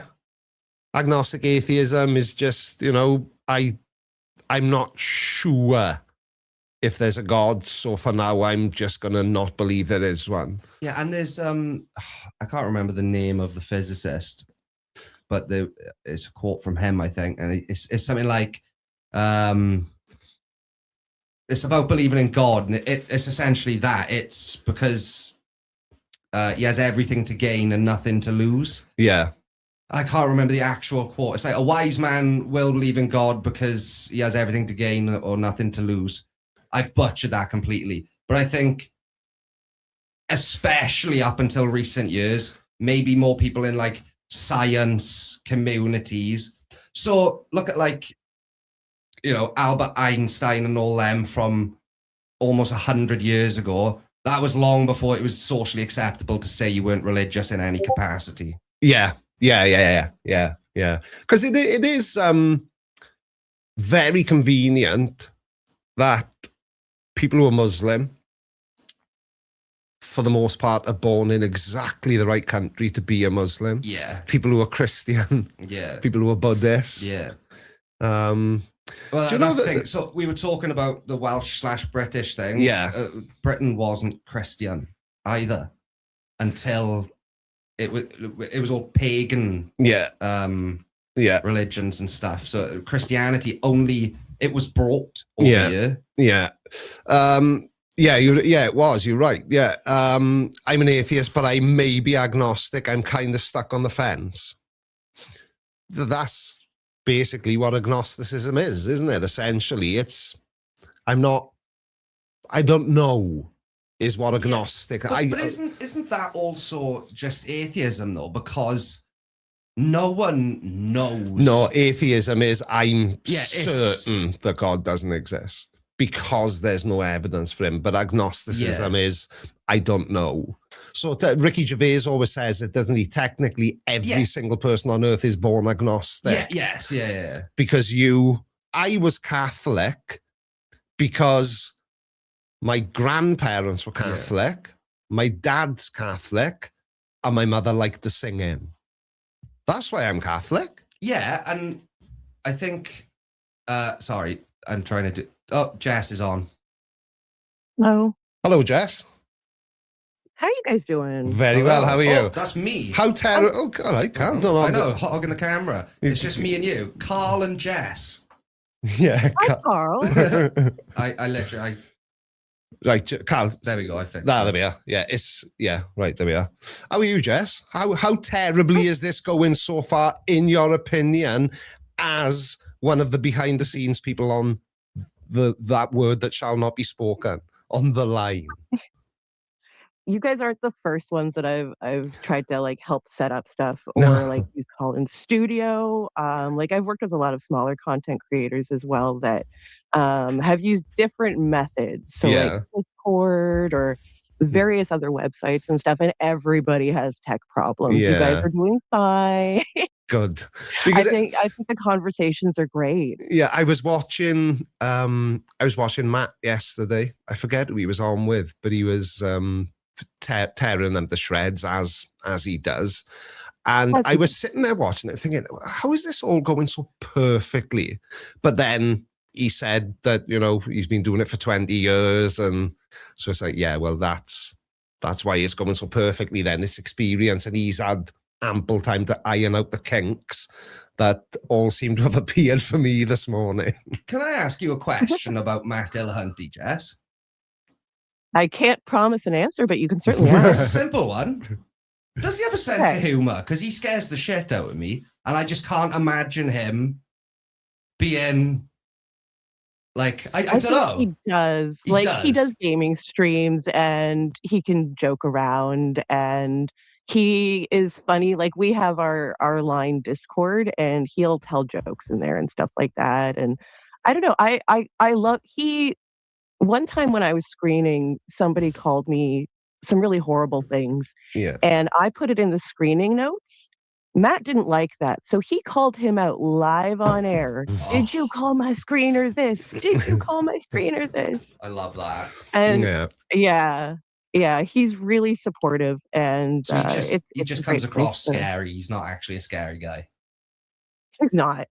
Not if you're logically sound and yeah, because the video I was watching yesterday, the guy was implying that Matt wouldn't be as confident in the things he says if it was in a face-to-face scenario. So for example, if he said, like he said in that same video yesterday, I hate you because you voted for Trump, and the guy was going, oh yeah, but you wouldn't say that to my face, and he was trying to explain that he would, because he believes in the things he says, and he sees no reason that the threat of physical violence should prevent him from saying what he believes is the right thing to say. And I thought that was a really powerful kind of statement to make. Is I actually believe what I say. I don't, and I'm not saying I'm anywhere close to being the way Matt is. Everybody's different, but I wouldn't say something in one of my videos if I didn't actually believe it. I wouldn't say something I would want to retract after the fact. Definitely feel you on that for sure. Yeah, sometimes things they have to be said. I do, and I think again he's been doing it for 20 years, and he's heard it all before too. So it's very I'm sure you gotta. I'm sure Matt has been insulted in some of the most imaginative ways possible.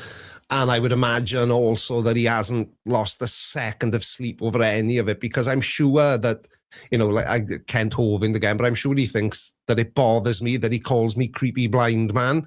I literally could not care less. Makes no difference to the rest of my day that some wrinkly old turd from Alabama refuses to say my name properly.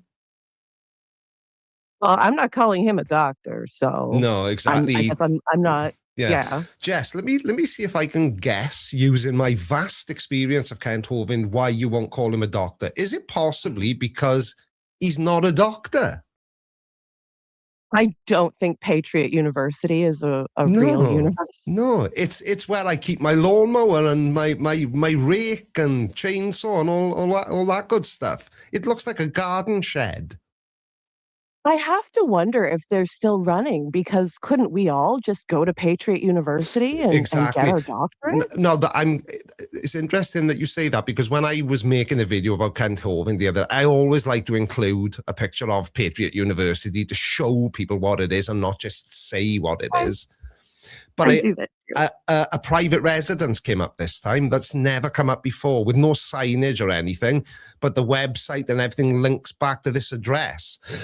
So I don't know whether the diploma mill has decided they no longer need an official university. And they're just working it from a home address. I don't know. It's been rebranded now to Patriot Bible University. Patriot Bible University. Yeah, apparently so. Right. Is it Colorado? Yes, I think. Okay. I think it is, actually. Yeah, it seems. Yeah, and if you look at it on Google Images or Google Maps, it shows. Shed. Yeah, I know what. Yeah, it's a garden shed with a big dusty car park, but a private residence came up for me. It was a residential street. And the first thing that comes up is Patriot Bible University, formerly known as Patriot University, is an unaccredited independent Baptist correspondence school. Yeah. So it's yeah. That translates to independent Baptist. Yeah, that translates to not a real university. It's a diploma mill.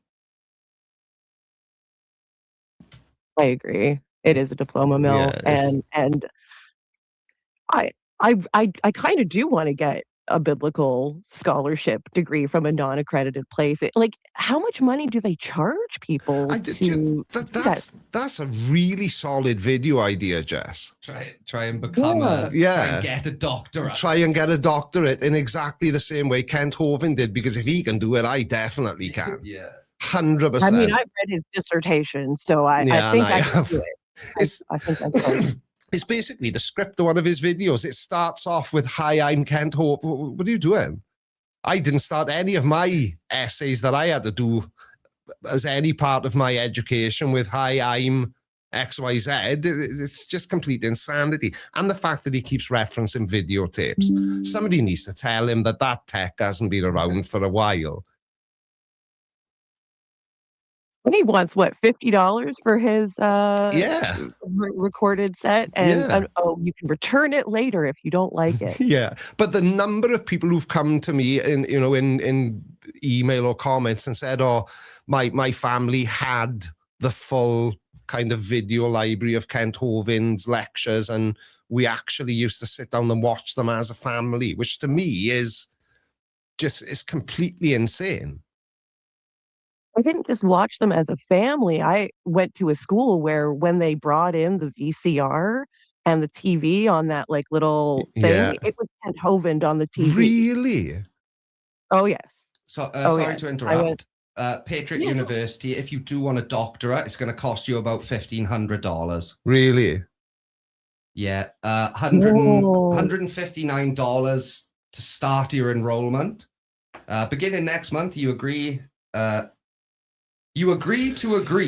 to make 18 payments of $79 each. You will receive a course complete with each of the first 9 payments, then proceed to do your thesis work.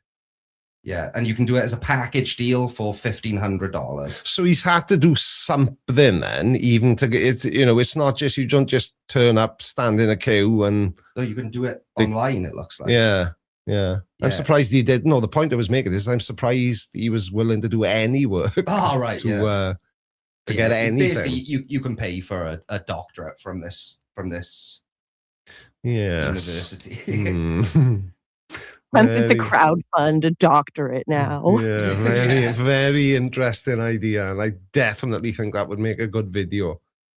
Definitely do.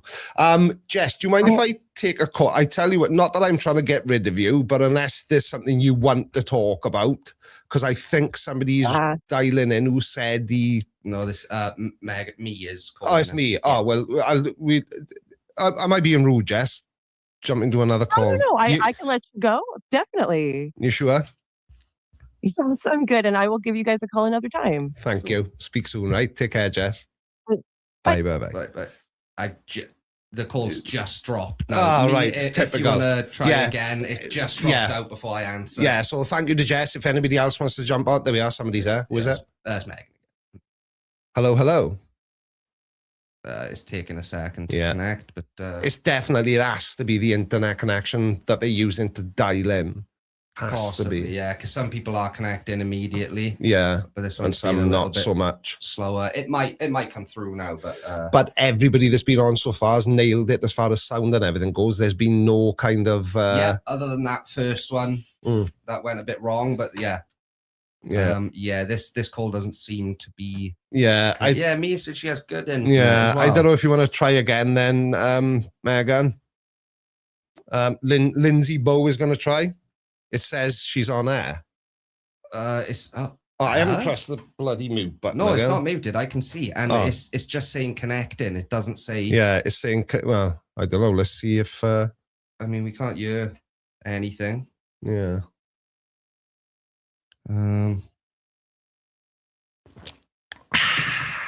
Lovely. All right, I'm gonna try again now.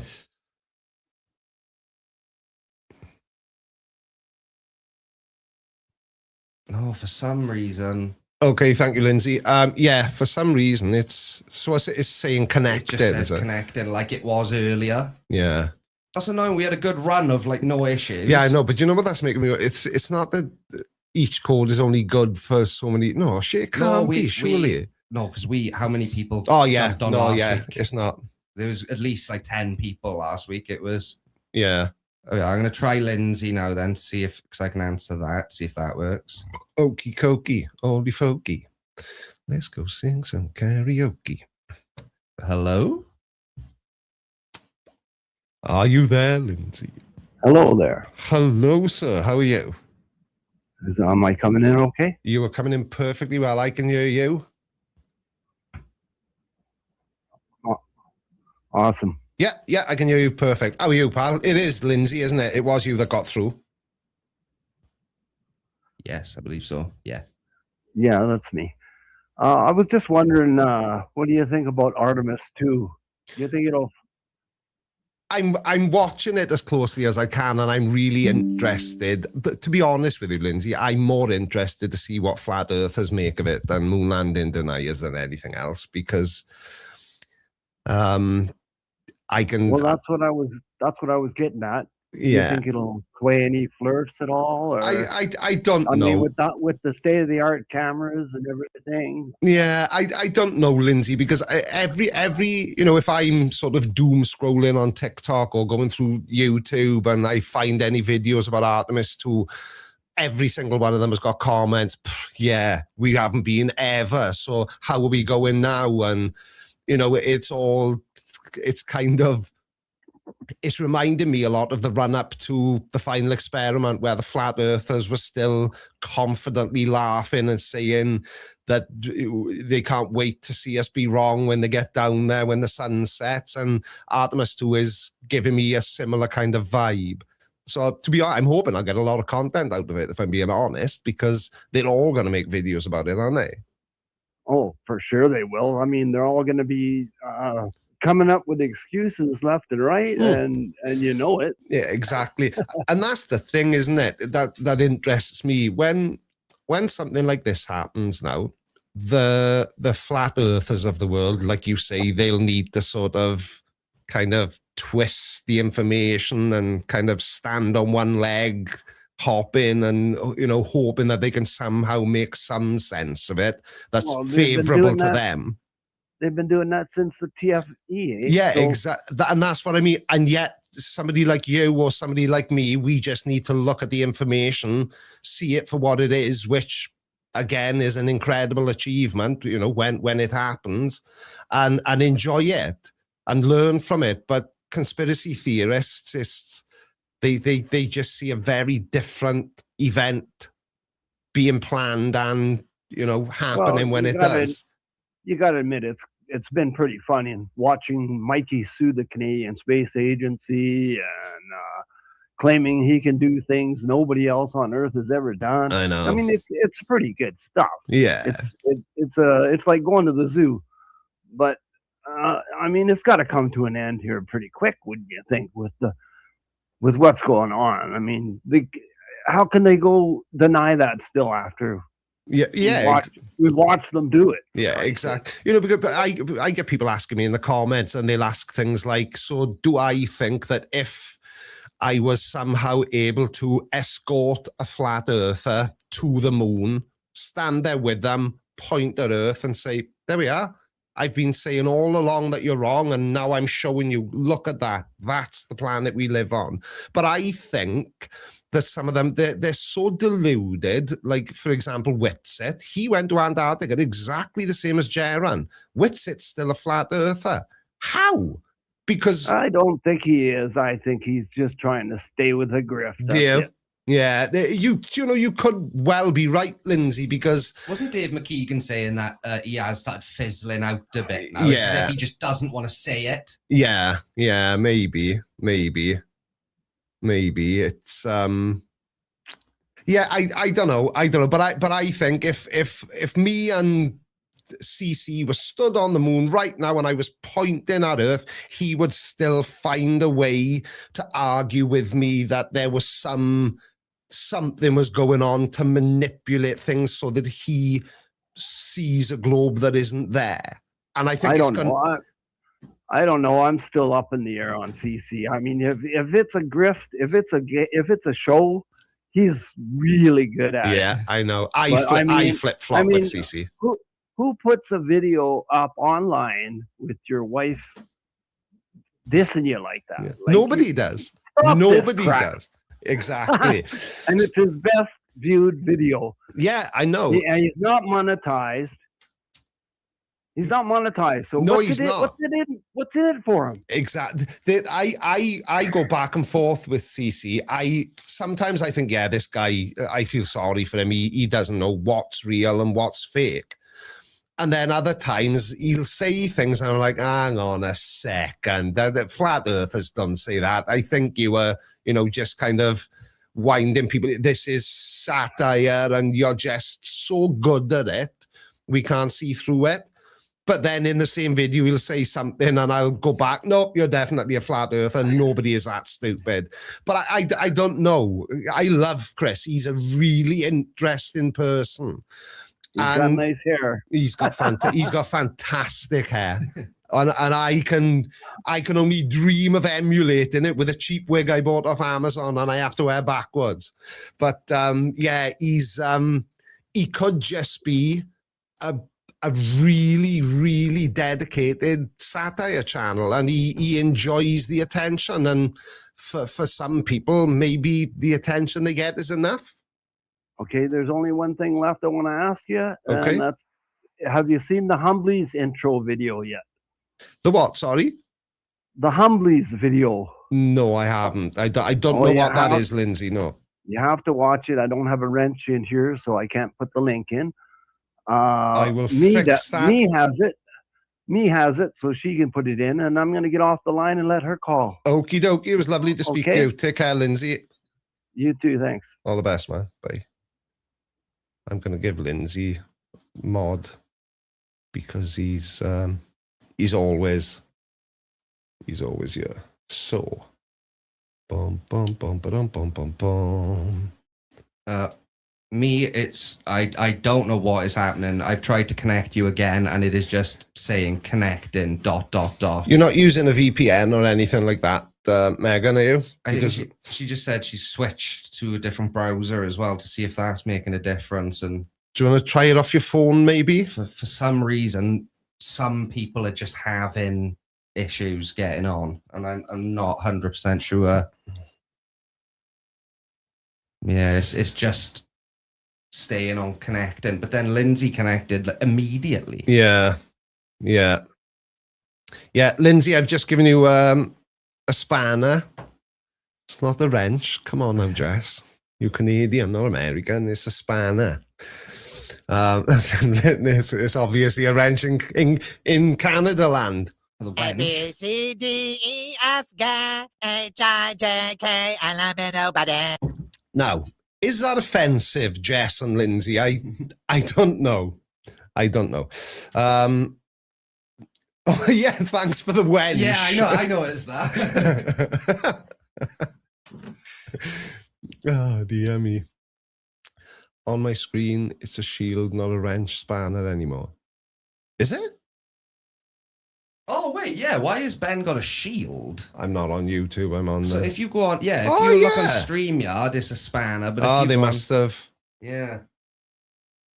Yeah. It's a shield. I wonder if they've done that to differentiate between standard moderators and managing moderators. Where's Brian Pop Robson? He's the only managing moderator here. Well, he's in and out, isn't he? Oh, I don't know. I'm enjoying this. I'm happy with the way it's going. Yeah, I think this is good. All right, I'm going to try and connect Megan again now. Okay. Haven't upset anyone yet, or...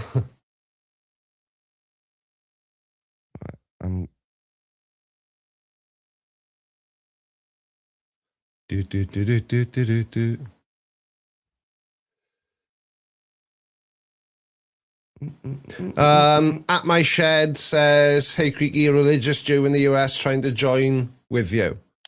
Is your name on there Dilbert, or is that someone else? Because that's Dilbert is the guy who said he believes in the afterlife. Okay. Yeah, because not in God. It's not connecting to anyone now. You know? No.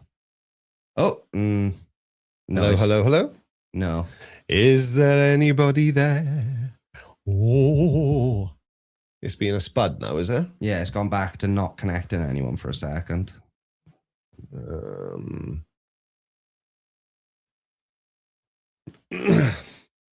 Yeah, no, right. There's no one on the line now, so feel free to try again. Yeah. I don't know. Yeah, see, Megan keeps saying that she's on the phone, and I think it keeps telling her that she is connected. Do you want to try and generate a new code then? Yeah, shall I try? Yeah, generate a new code. Bear with us a second, everybody. We'll that... generate a new code now to see if that fixes the connectivity issue. It won't take us a second now. Just talk amongst yourselves while we fix this technical issue. Right, I'm there, innit? No.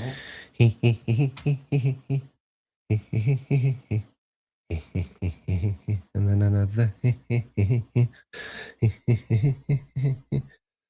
Do. Why isn't it working now then? What's me come round? Austin, I got it. Oh, you got it? Yeah. You got to turn it off and back on, you have, which I know is. Right, I'll put it in the chat now. I don't know if you want to add it to the banner while once it comes up. AP3. Yes. Dilbertson, we're trying to sort that out now, so you'll be able to call in. We're generating a new code. There we are, 6AP3SL. Let me just change that in here. Yeah, try that one now, and we'll see if that... 6AP3SL. That was it, Calnet? Yeah. Boom. Boom. There we are. The new code is in the... we got the new code somebody's connected, but they haven't turned on echo cancellation. Or you need to make the stream. Or you need to mute the stream, yeah. That was me. Hey, it's Duran, the Jew from the... Oh, hi, pal. How are you? Good. Yourself? Not too bad, mate. Not too bad. So have you seen any of the streams so far? Have you kind of seen, what I've been talking to people about? And unfortunately, I just woke up and got my daughter up for school, so I haven't had a chance to see it. Right, because all I was going to say, the title seems to have given some people the impression that it almost came, and I can see it almost comes across as me saying, I don't want you watching me if you believe in God, but that's not what I'm getting at. What I wanted to kind of discuss is, how people, not justify it. That's a terrible word to you. But how do you? I'll say it simple. How do you put up with me being so vocal about my not believing in God when you do? How do you make the two work together? Yeah, so personally, I mean, I saw your video the other day where you posted this comment or question out to all of us and told us to call in. Yeah. I've watched you for years. I mean, I love your shit. I mean, you're really good. But how do I do it? To be honest, most of your stuff is right up my alley. Yeah. I mean, I'm not a dumbass that believes flat Earth. Hell, I'm living in New Jersey, right outside New York. I see these billboards going up sometimes talking about this crap. Yeah. It's ridiculous. Yeah. And I can't believe that CC idiot is around me too. Yeah. Well, I know you weren't here earlier, but I visited New Jersey a few times. I love New Jersey. Absolutely love it. The people were awesome. I got shouted at by people because I was terrible driving there. New Jersey drivers are nuts. You're all insane behind the wheel. Oh, amen to that. 100%, 100%. But how do I justify it? Is, you got your opinions. I got my opinions. Yeah. Nobody knows what's right or wrong. Exactly. And my own kid asks me, how do I believe in God? Why do I believe in God?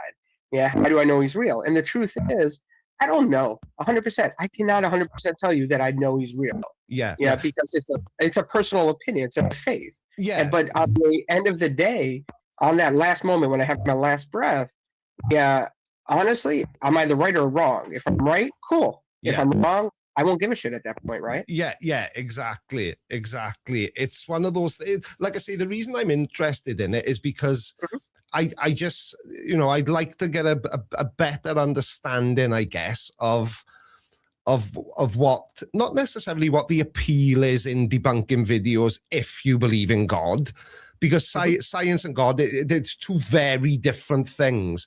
But, I said something earlier on in the stream, and it was something along the lines of, it's, if somebody believes in God and they get comfort from that, then I'm all for it. I think it's fantastic. But what I don't like is people like Kent Hovind who they are literally trying to ram what they believe. It would be like, you said you were Jewish, yeah?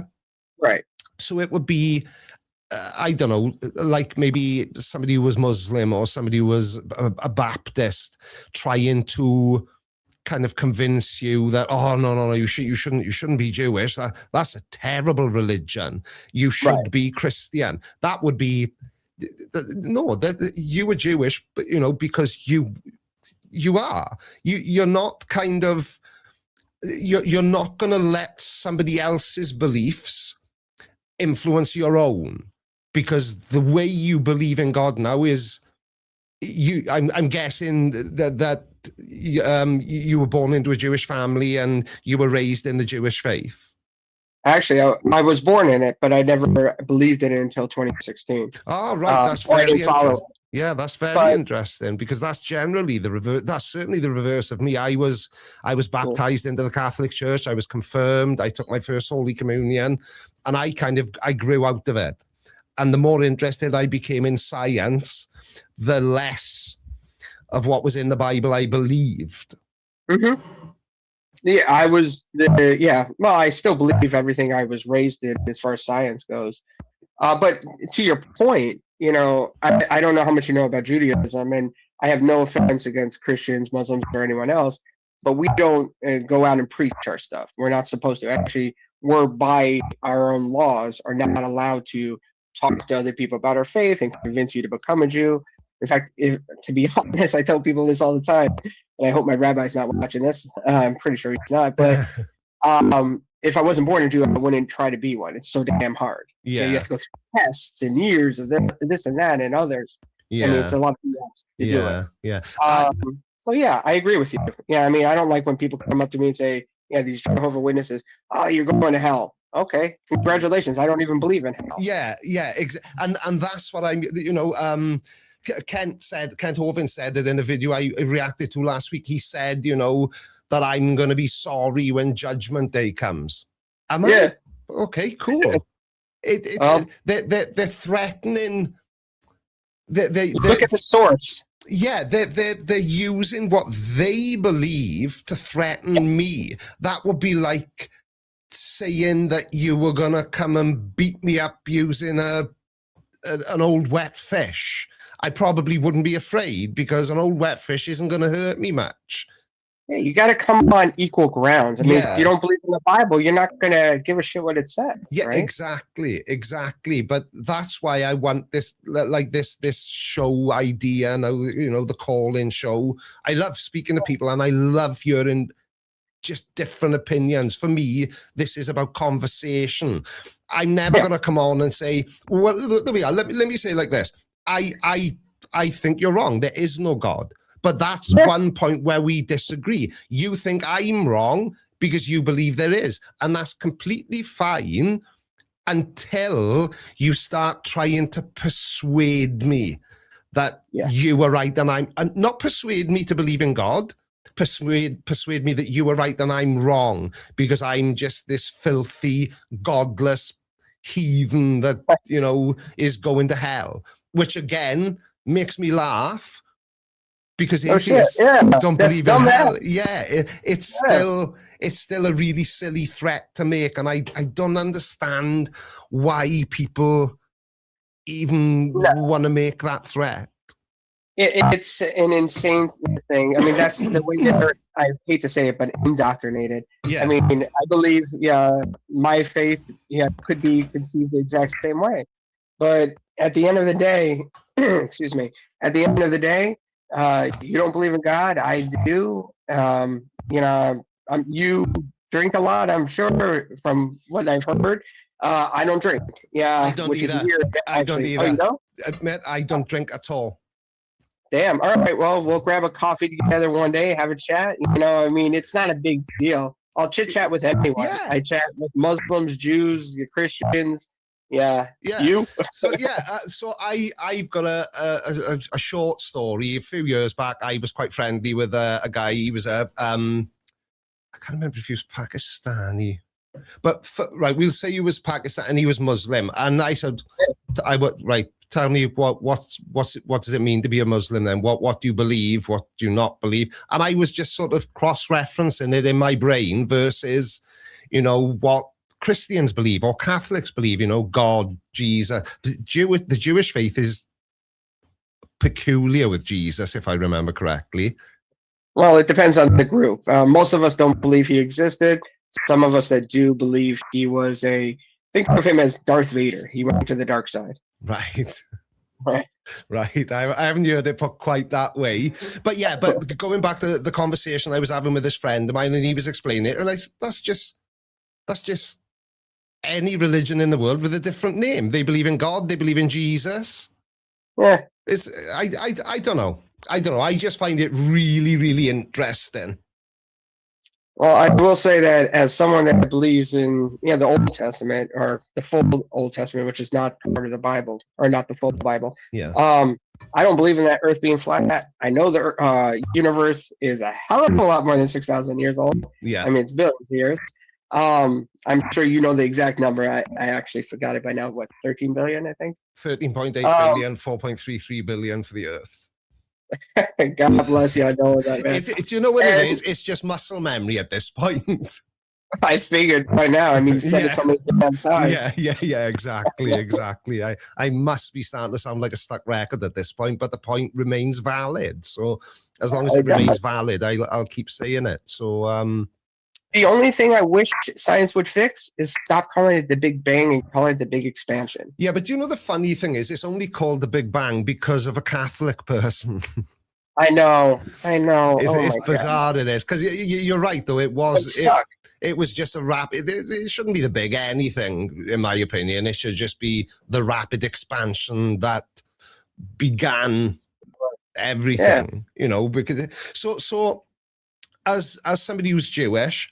do you think God did it? Do you think God kind of was behind the Big Bang, or do you not believe that at all? Because it seems to be varying. Oh, I mean, I can't speak as a Jew. I can just speak as myself. Yeah. I believe in the expansion, whatever we want to call it.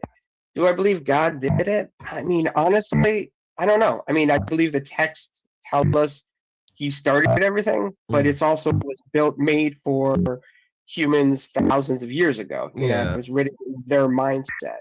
They are trying to understand what is this thing we see in the sky and how does the world work. So I can't 100% say that. I believe he was part of something, but what it was, what he did, how he influenced, I honestly don't know.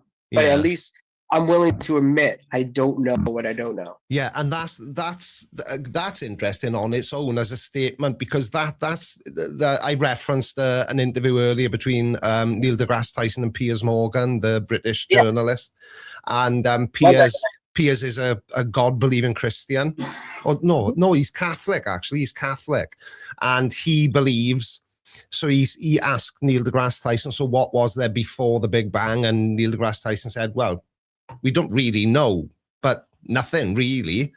And then it was this whole conversation then about how can something come from nothing, and Piers Morgan was using the God of the Gap argument. But I like the way Neil deGrasse Tyson addressed it, because he didn't just say, yeah, but that's just the God of the Gap argument. He explained that when somebody like Piers Morgan finds something that science is yet to explain, he will just fill that gap with, well, obviously God did that then, because there's no scientific. And to me, again, I think, you know, scientifically speaking, it's an excuse. But if that's your belief system and it remains your belief system, then that's perfectly fine. There's no, you know, that's why I don't know if you've noticed this, if you've watched me a long time, but I no longer make videos just bashing religion, and I haven't for a few years now. Because you did, but I mean, honestly, it never bothered me. I mean, again, I'm the kind of person that just doesn't care. You know, you believe what you want to believe. I believe what I want to believe. Exactly. You know, who cares? But can I ask you though, would it bother you if one of those videos had specifically attacked Judaism? No. I mean, Piers Morgan, a lot of us, a lot of Jews in my community at least, believe he attacks us quite a bit. I don't give a shit. I still like his stuff. Yeah, I know what you mean. I think I quite like Piers Morgan as well.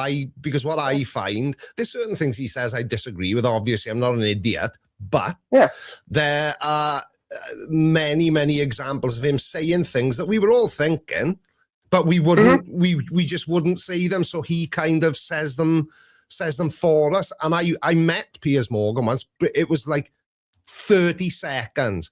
But he shook my hand. He gave my wife a kiss on the. He was a proper gentleman.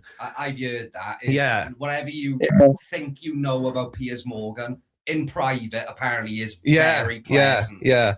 But I just. I mean, one thing I will say is, I mean, if you're asking that kind of question, would I personally be offended? No, and I backed that up by saying. There's a guy in Florida I met many years ago. He's his family's Nazis. Right. I still had dinner with him. I still hung out with him for a little bit. Him and I did some construction together. Yeah. It was actually nice because I got to know the guy and what his opinions were. I know what I believe Nazis are and what they believe, but he actually fixed a lot of what I thought. Yeah. Now, do I agree with him? Hell no. Does he want me to die? No. Yeah. He doesn't. Yeah, but that's why it's because you were interested in having the conversation. You and I disagree fundamentally, but we're still having I'm enjoying this conversation. I don't feel like I've said anything that would be offensive to you. There was a question I wanted to ask, and I still haven't worked out how to kind of phrase it without sounding like an idiot. But listen, I've been married twice and I've heard stupid things. I was wondering what kind of Jew are you? Are you sure? Are you Hasidic? I'm guessing not, because Hasidic Jews have got very strict beliefs, haven't they, around the internet and the not using it. No, Hasidics actually can. You're talking about mostly the Sabbath, which is when we power off. So I am Chabad. So think of Chabad as non-denominational. They welcome every Jew back. I'm familiar with the term, yeah. Okay. So, which are Hasidics. I mean, they are Hasidic Jews. They're Orthodox. Right. So I'm in a, I guess, process is the best way to say it, to becoming more observant. Yeah. I'm never going to be one of the black shirt guys and black hats because personally I have style. Right.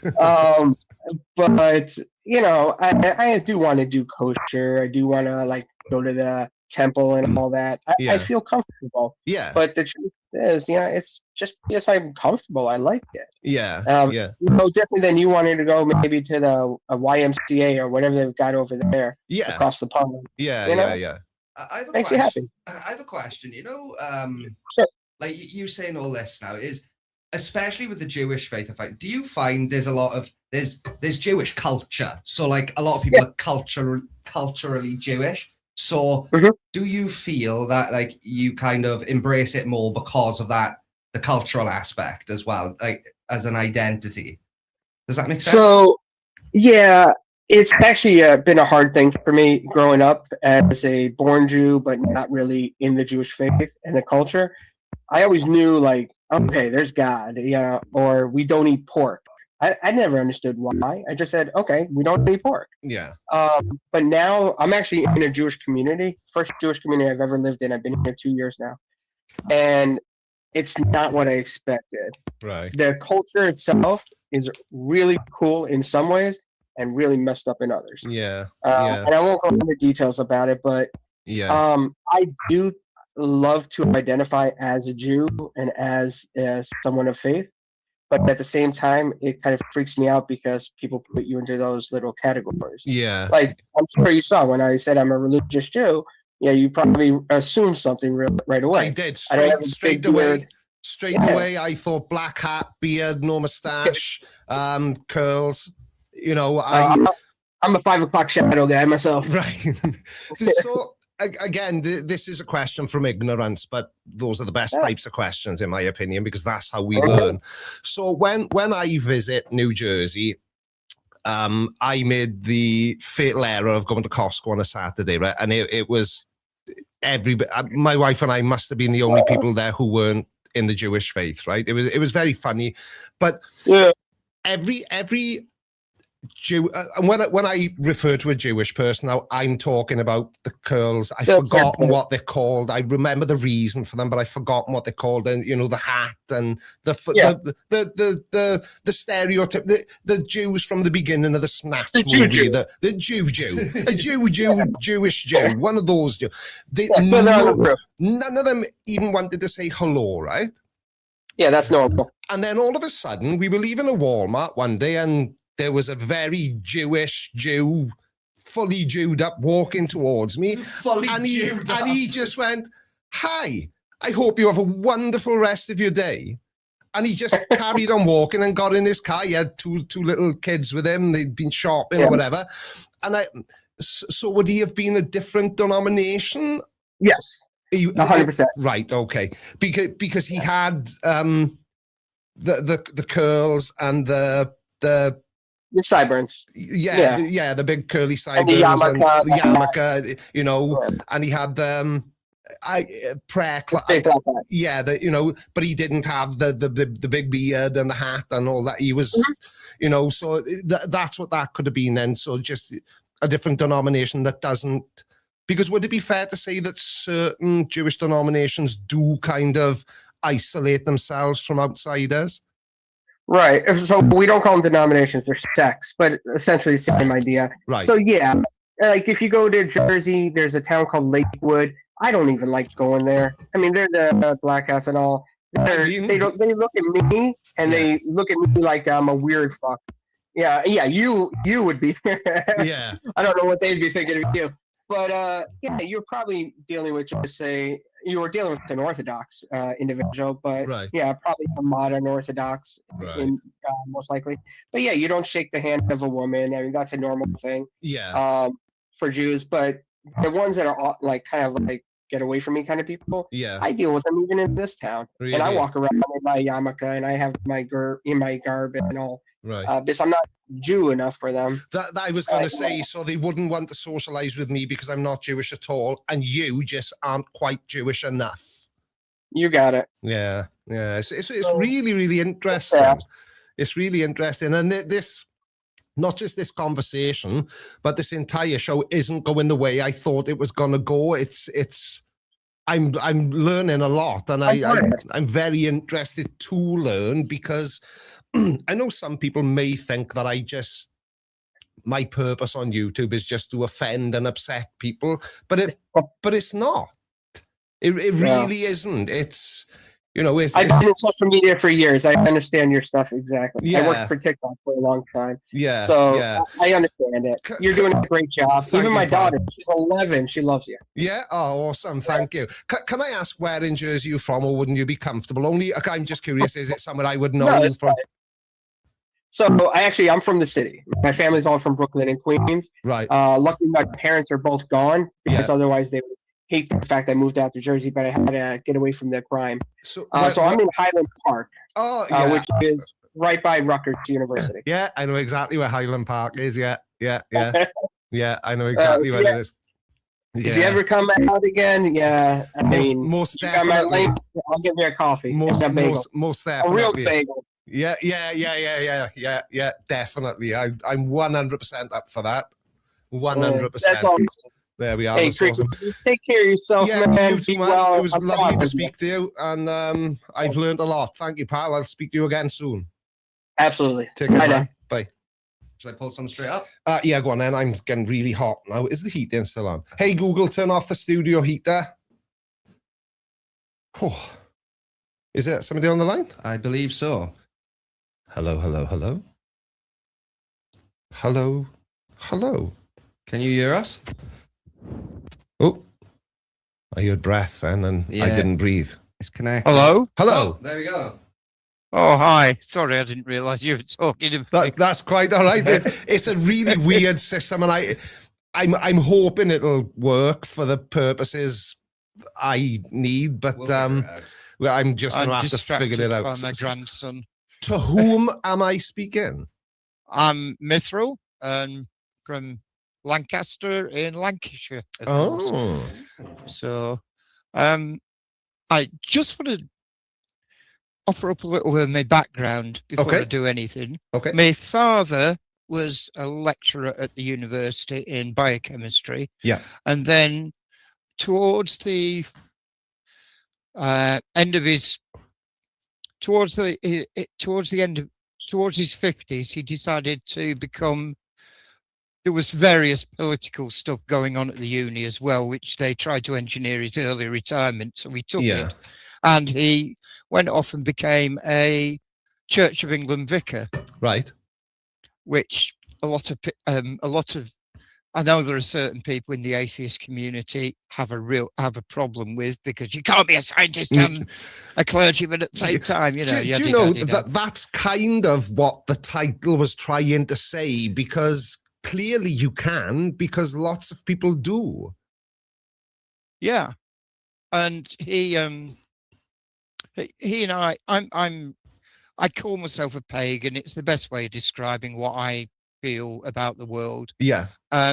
He and I had lots, and he was also a lifelong communist. So he and I had lots and lots of interesting discussions before he sadly died. Yeah. And but what we did find out was, because he was the liberal end, I guess, the wet liberal end of the Church of England. Right. He was a lot more. We agreed with a lot of what each other said. Yeah. And what each other thought. Yeah. Than, and yet just down the road from where we lived, there is a place who were involved in the Church of England, sort of, they were running what they called a healing ministry place, and it was not good. It was fire and brimstone. It was mental illnesses caused by demonic possession. Right. Yeah. there was a woman there who claimed that her son had broken his leg because they'd read the owl service at school, and talking owls must be demonic. You know, it was this sort of mentality. Yeah. Very, very weird. Yeah. And she was actually a nurse. And she asked my dad if when he'd looked at blood samples of various animals, he'd ever seen the little golden cherubim floating around in the blood. Right. He had to disappoint her. He really did. Yeah. You know, this sort of thing going on. But it's really, I just find it very some atheists are cool. You obviously come across it really nicely, but a lot of I found certain aspects of the community I spoke about it once in another community, and the person leading the chat in your position, I suppose, just went, well, it's clearly cognitive dissonance. What an idiot to believe that sort of stuff. And I just went, you're talking about me dad here. I kind of object to this. Yeah. I mean, all right, maybe you don't believe it, maybe you disagree. How about a little bit of subtlety about it? This is the thing, see, and I said this to, I've already forgotten the last caller's name, but the guy who was from New Jersey and he was Jewish. And it's just, my position on it is so I'm guessing that you believe in God then, Mithril, yeah? I believe in a variety of gods because I'm a pagan, you know. Right, yeah. So was it you that said in the side chat earlier on that you believe in gods of some description? No, it can't have been you then, because somebody said they didn't believe in God, but they did believe in the afterlife, and I'm very interested to have that conversation. I'm very similar to that. Right. I'm also what you would. I mean, I don't know how many people would know it, but I call myself a Fortean. Right. So, you know, after Charles Fort, we accept the possibility that paranormal things do happen. Okay. However, we don't accept it per se. We just go, okay, maybe there are things happening, but can we look at evidence? Can we use what we've got, what we know, to try and understand what's going on here? You know, and we can't, obviously, we're not at a sufficient stage. I mean, there was a fascinating thing a couple of years ago where somebody in the magazine 14 Times said they'd done some research and submitted it to the Society for Psychical Research, I believe it's called, and said, look, we know these machines that ghost hunters use are picking up something. What we don't know is what they're picking up. Yeah. We don't think it's neither proves or disproves the potential for an afterlife or for ghosts or for spirits or the rest of it. But what it does prove is that we are getting something. Yeah. So, but, you know, but isn't that then just this, it's just the God of the Gaps argument with a different name, because so the equipment picks something up. That's it. It's picked something up. We don't know what it is. Sorry, Mithril. So are you saying then it picked something up? That something must be some sort of supernatural entity? Not necessarily. No. The problem is what this fellow was saying in the paper he submitted was we don't know what it is. We have no. It could be just purely radio interference. Yeah. It could be fluctuations in the Earth's magnetic field, all the rest of it. It could be anything else. It could, quite often it could be fraud. Quite frequently, you know. There is a long and glorious history of that. Absolutely. But it doesn't mean that we're not picking it up. All it says is, all he said was, we're getting something. We don't know what it is. But that's really interesting, and in my opinion, then that's an honest approach, because you're not making any outrageous claims. You're just saying we've picked up this thing, and based on what we believe, we think it could possibly be A, B, or C. You're not going, oh my, we've just proved ghosts are real. And, you know, it's not like that then. So it's a more honest approach to supernatural, because I feel exactly the same about the supernatural as I do about the existence of gods. I think it's all, it's just all not real. And that's fair, yeah. But we're just saying, I mean, people who read the magazine, people who accept these things would tend to, I mean, on people who accept it honestly anyway, would say there's something going on. We don't understand it. We can't necessarily measure it, and we can't state with any degree of certainty what it actually is. Yeah. But there's an awful lot of folk out there just leap to one conclusion or the other. You know, and just as those on the spiritual side of the argument leap to the argument that it's absolutely definitely is spiritual or of some description or whatever, there are also those on the other end who, you know, I would put James Randi among them, and I know a lot of people love Randi, but I always think he's a bit of a who do the automatic opposite. Yeah, you know. Yeah, but I was a stage magician for 30 odd years. Yeah, he was. Therefore, everything that they do is trickery. It's not a logical. That's not a logical follow through. But it is, scientifically speaking, isn't it? Because something with no evidence to support it gets dismissed as something with no evidence to support it. And it can't be a coincidence that every time you come across, for example, a ghost hunter. I'm not saying you're a ghost hunter. That was just the first thing that popped into my mind. And they'll have this video. It'll be an amazing thumbnail and somebody screaming in the thumbnail, and the title will be something you just can't resist. Oh, yeah. And then you watch a 45-minute video and you hear nothing. You hear a knock and they're like, oh my God, we've just proved good. No, you haven't. No, you haven't. Your mate just kicked the leg of the chair. Yeah. And now you're telling people that ghosts exist. I don't know. You don't think that that's maybe just you, because of what you believe, you want that equipment to be picking something up, and then your brain is kind of assembling it to suit what you believe? I don't know if I want it or not, to be quite honest, in lots of ways. I think the dead would have rather a lot to say to us right now, I'm sure they would. And none of it would be very pleasant. No, you're not wrong. Let me ask you this then, right? Because this is something that has just happened now.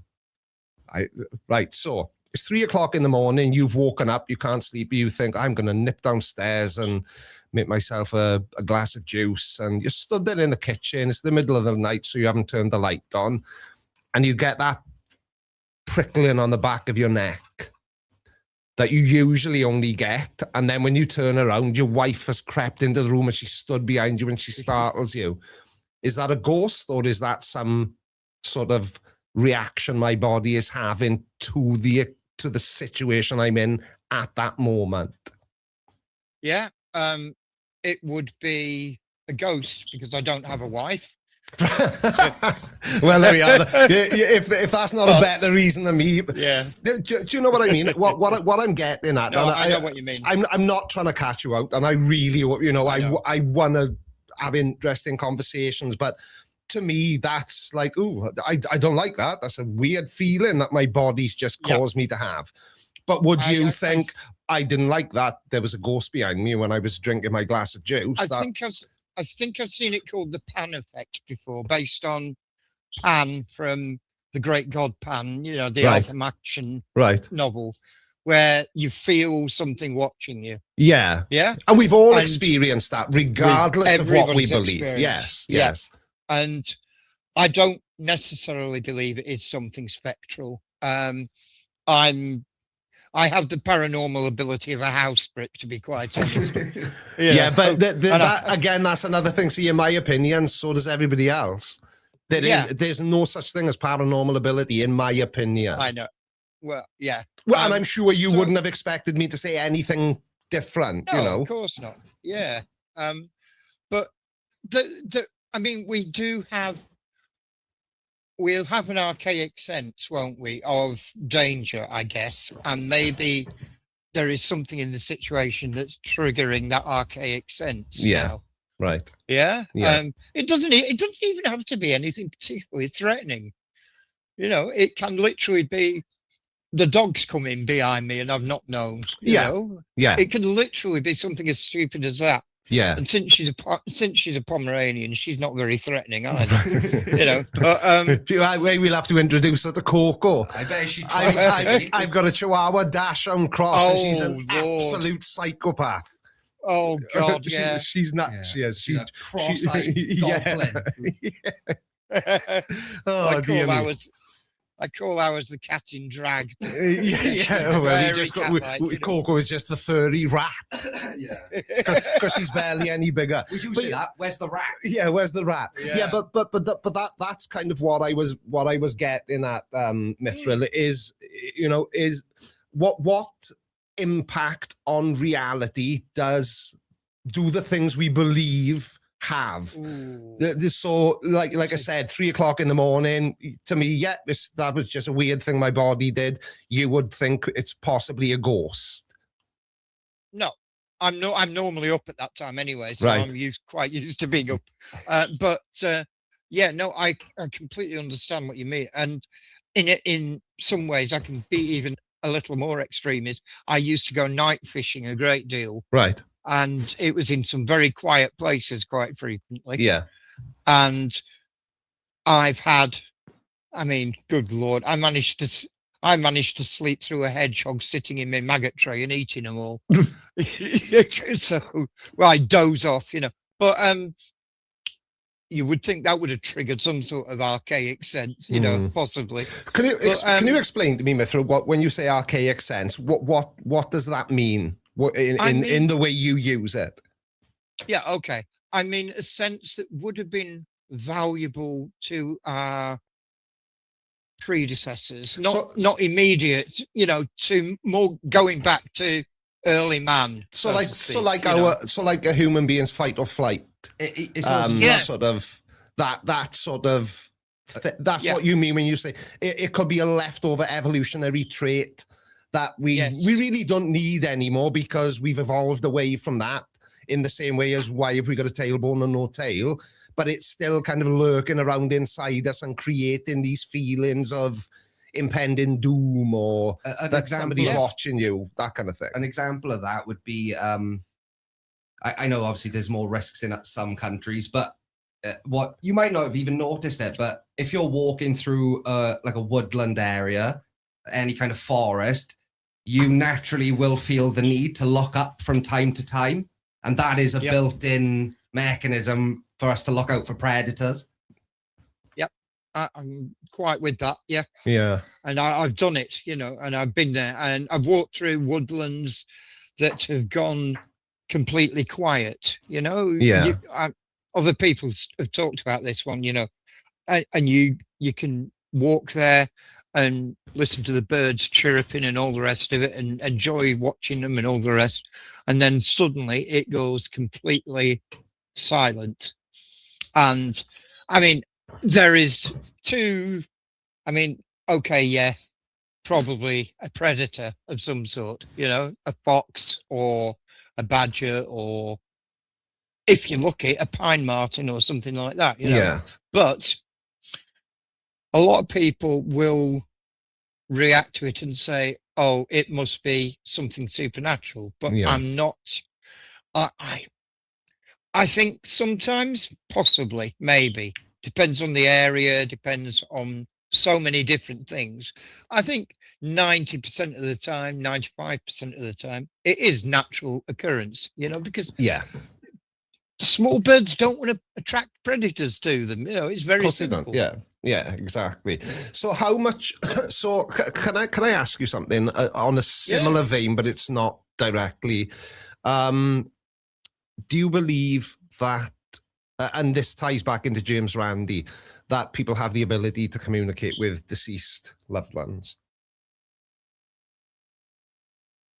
I think if it was really possible, my dad would have come and had a word with me by now, to be quite honest. So you don't think it's a real thing then? You don't think people are like, you know what I mean, don't you? You see this Sally Morgan on the TV. Oh, your nan just came through. She said the gold necklace is under the third tile in the, you know, that kind of thing. You don't believe that?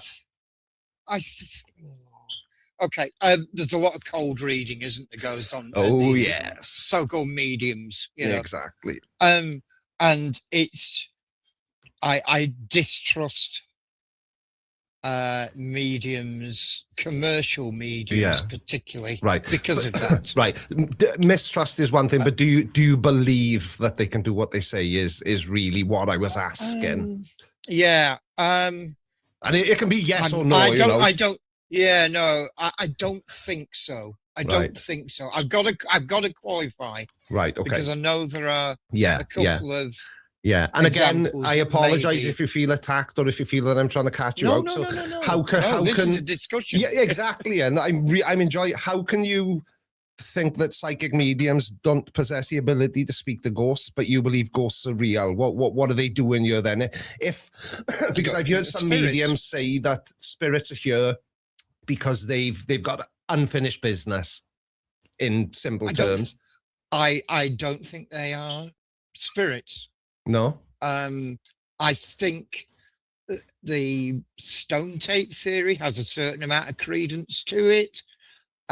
You know, the sort of idea that these things recreate what they did because of an environmental sort of repetition of their movements. Yeah. If you know, everybody knows the stone tape theory. I'm mangling it badly. But, you know, I don't believe that, I don't think that poltergeists come under that ladder. I think they're an external manipulation by people who have changes going on in their life. Yeah. Not necessarily. So an unexplained phenomenon then? Yeah. Can't it can't it be just that though? Do we have to explain it? Do we have to explain it? To satisfy the majority of atheists in this world, yes. Right. Yeah. To satisfy people like me, maybe not quite so much. Right. But you know, it's like the take a semi-solid one is sightings of Bigfoot. Hundreds and hundreds of people claim to have seen the Bigfoot. And I always get the anecdotal evidence isn't evidence thing, but it must at some point reach a certain point where the sheer quantity of anecdotal evidence starts to make people think, okay, maybe something's happened. Maybe there is something going on. You know, I'm not. Yeah. I'm not saying the rampage. No, saying the rampaging around Mount Rainier. No. Hijacking. Oh dear. Grandson tears. Oh dear. Do you need to go and attend to that or? No, he's all right. He's just giving me a hug. All right. Yeah, but it's you know, anecdotal evidence is, you know, I get what you're saying. If there's enough of it, at what point does it become plausible? Yeah. But I've always found it interesting that even today in 2026, where we've all, with very few exceptions, got a 4K camera / video camera with us 24 hours a day. Why has nobody been able to capture footage of Bigfoot that is so compelling? You'd be stupid to not take it serious and explore it as a possibility. We still now only get those great. It's the same with they don't call them UFOs anymore. There is a posh unexplained aerial UAPs. UAPs. Yeah. They're never sort of 4K.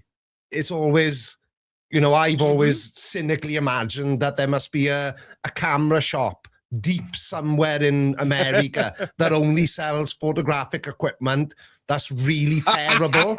Yeah. And that's where conspiracy theorists and, people who believe Bigfoot is real, that's where they all go to buy their cameras. I love that. I That's just find brilliant. it strange that, an idiot like me can create 4K videos with very little thought or plan. Absolutely. And yet we still don't have high quality images of these claimed sightings of Bigfoot. Okay. The Loch Ness Monster would be another more local one. I know it's not exactly local, but at least it's in Britain. Yeah. Okay. The UAP thing, I'm very iffy about. I'm very dubious about it anyway. Yeah. It's something that I have tremendous difficulty with because of the sheer distances. Anything like that would have to travel to come to us. It sounds like you're on the same team as me when it comes to other life. And I think it has to be out there. The universe is it's too big for us to be the only ones here. Yeah. Have they been here? No, Men in Black wasn't a documentary. But even Callum thinks that aliens have been to Earth. I do have a lot of cognitive dissonance with this because I know it sounds like I threw you under the bus then, but just to actually. give No, but it's weird for me because I feel like I agree. Obviously, distances it just shouldn't be possible. But and again, it's like you said about anecdotal evidence. I've heard so many stories. I'm just like, so what was it then, if not that? There we are. Here's a hot take for you then that ties in with what Callum thinks and what I think. So when I say, and you said the same, didn't you, that, the distances, you think they're just too great. We are basing those assumptions on the physics that kind of that we are familiar with. That's always my next go-to thing. Yeah. But when it comes to the distances, I go, but if I'm being a little bit hippy-dippy about it, we can only have an understanding based off our knowledge of the laws of physics. Yes, that's what I'm getting at. And like, I know not a lot has changed in terms of physics over a lot, discovery-wise in the last 100 or so years, but I'm just, surely we don't understand everything. Surely we haven't even scratched the surface. And I always like the comparison with apes. So there's 1% or less than a percent DNA 1% difference in DNA between us and apes. So what does that extra 1% look like? Yeah. Well, that's another Neil deGrasse Tyson video. He was talking about the close relationship between us and chimpanzees, bonobos, those primates, and the tiny percentile difference. I'm sure it's not 1. I think it may be 2%. So we'll say, for the purposes of this explanation, chimpanzees are 98% genetically identical to us. But that 2% means, I think he said, we can paint masterpieces, compose symphonies, we can leave the planet we live on, we can travel into space. So imagine if there's a race of extraterrestrial beings, other humans, somewhere out there in the universe living on their planet. They may know we're here, they may not. But they are 2% more advanced in intelligence than we are. It's unfathomable more than what you can't even comprehend what, I don't know, what technology they may have, what scientific advancements they've made. So my not believing anyone from another planet has visited Earth is based on my understanding of the physics that we accept rules the universe and everything in it. Sure. Yeah. And I mean, there's the old Arthur C. Clarke quote, isn't there, about any science sufficiently advanced seems like magic to people who don't know about it. Yeah, exactly. And I mean, the thing with the Bigfoot, with the photographs of Bigfoot, I largely agree. There are some photographs out there that make certainly interesting evidence. Yeah. But my one thing about that is, most of these things are photographed at a sort of distance of you know, and often with trees and stuff in between, and an autofocus camera, which is what most phone cameras are. Yeah, it's what would focus on something closer. Yeah, would focus on a tree branch, you know. So, you know, it's not a great, and I'm because they called it for a long time. They called it shy camera syndrome amongst cryptids. Right. That they couldn't be photographed because every time they made an appearance, a camera would malfunction. Yeah. And you know, it became a thing. But maybe now it's becoming less and less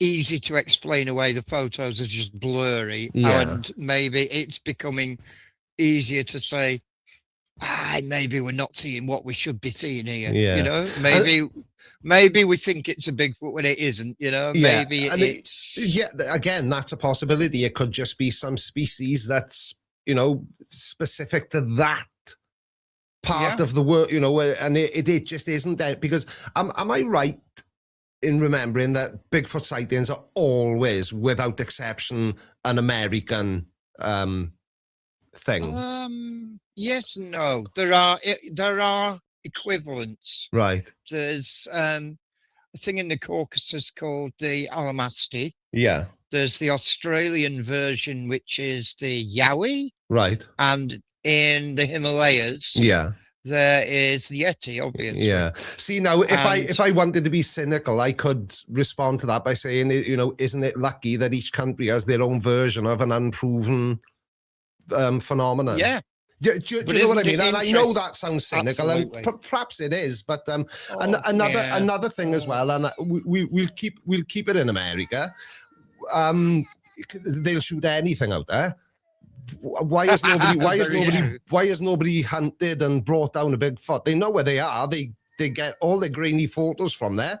Did none of these hunters ever think of taking a gun with them and dragging one out to the forest and saying, there we are? Now who's the stupid idiot? Yeah, and I agree. I completely agree with you. Yeah. I'm always amazed that, you know, not what has been. Although there was I don't know if you know about it, there was a thing called the Minnesota Iceman in the I've heard 60s? of it. Yeah, I'm aware it's a thing. Sorry. Yeah, and agreed. But I agree with you that the fossils and stuff would be found, but we have to remember the North Pacific forests are huge. They are absolutely colossal, and although we've walked around them a lot hasn't been, you know, explored properly. Yeah, there's so much of Earth that hasn't been explored. I'm sure there's a statistic that we've explored more space than we have the ocean. Yeah. Oh well, yeah. I mean, which that's is insane. I did oceanography and geology for a year, so I know a little bit about the ocean and stuff. But there was some research done a few years ago that suggested there are at least 25 undiscovered large top of the pyramid predators that we have yet to discover in the oceans. There have to be probably thousands of species we haven't discovered yet. I can't remember. I want to say it was a David Attenborough documentary, and I remember they went into like some cave and there was loads of fish there, and that was the discovery of that species. Yeah, just no one had ever been in there before, and it turned out it had a whole ecosystem that we just didn't know existed. Very, very interesting. And the ecosystem, and that's. I mean, I veer away from there's a lot of people, cryptid fans who go for the it's a trans-dimensional being, you know, and I'm like, oh, come on, you know, if you're going to say that sort of stuff, you really need some solid proof, not just wannabe proof. You know? Yeah, I know exactly what you mean. I know exactly along the what you same mean. lines of that, and this has been said in the chat, is the closest thing, and I think even you will agree with this, alien-wise, octopus. They could be otherworldly, and I don't think intelligently came here, but maybe on some debris off an asteroid, there might have been something on there that eventually evolved in our waters. Yeah, but also water isn't native to Earth. Yeah. According to some scientific disciplines, even the water we drink and swim in and use to bathe isn't meant to be here. Well, that's what that's why they look. I can't remember the name of the planet that they're currently trying to probe on, but they think it's more than likely that it has the same kind of water systems as we do, and that's why they're narrowing their search down to life there, because odds are the same as on this planet. Even if life is only now beginning to evolve, it's probably in the water. There we are. Lindsay, who was on the call earlier, there are about 18,000 new species discovered every year. I'm amazed this that high. I knew it would be in the thousands, but I didn't. Very surprised it's that high. And unfortunately, we probably wipe out several that we don't know anything about. Yeah, exactly. That seems to be one thing that human beings are really good at, regardless of what they believe, is ruining the planet that we've got to live on. Imagine the discoveries we've missed out on. Purely just because of deforestation. Yeah. Oh God, yeah, absolutely crazy. Right, I am going to leave you because I've got to go and look after my grandson. You feel free to hop off whenever you're ready. I've got to change the PC settings so he can watch Bluey or something. There we are. You go and do granddad stuff. It was lovely to speak to you, pal. Speak again and soon, you right? too, guys. Take care. All the best. Bye. Dilbert, I'm going to try and get into it. Oh, do you need a pee? I need it. You can bring him on. Yeah, no, we'll wait then. Everyone give it a minute before you call in now. I think I gotta go. Is there a pee break? Yeah. Another pee break. Yeah. Close to Dilbert, we will try and get you on as the first person when he comes back now. See, it's not as noticeable when I go for a pee. I can just sneak out in the background. But everything comes to a stop when he goes.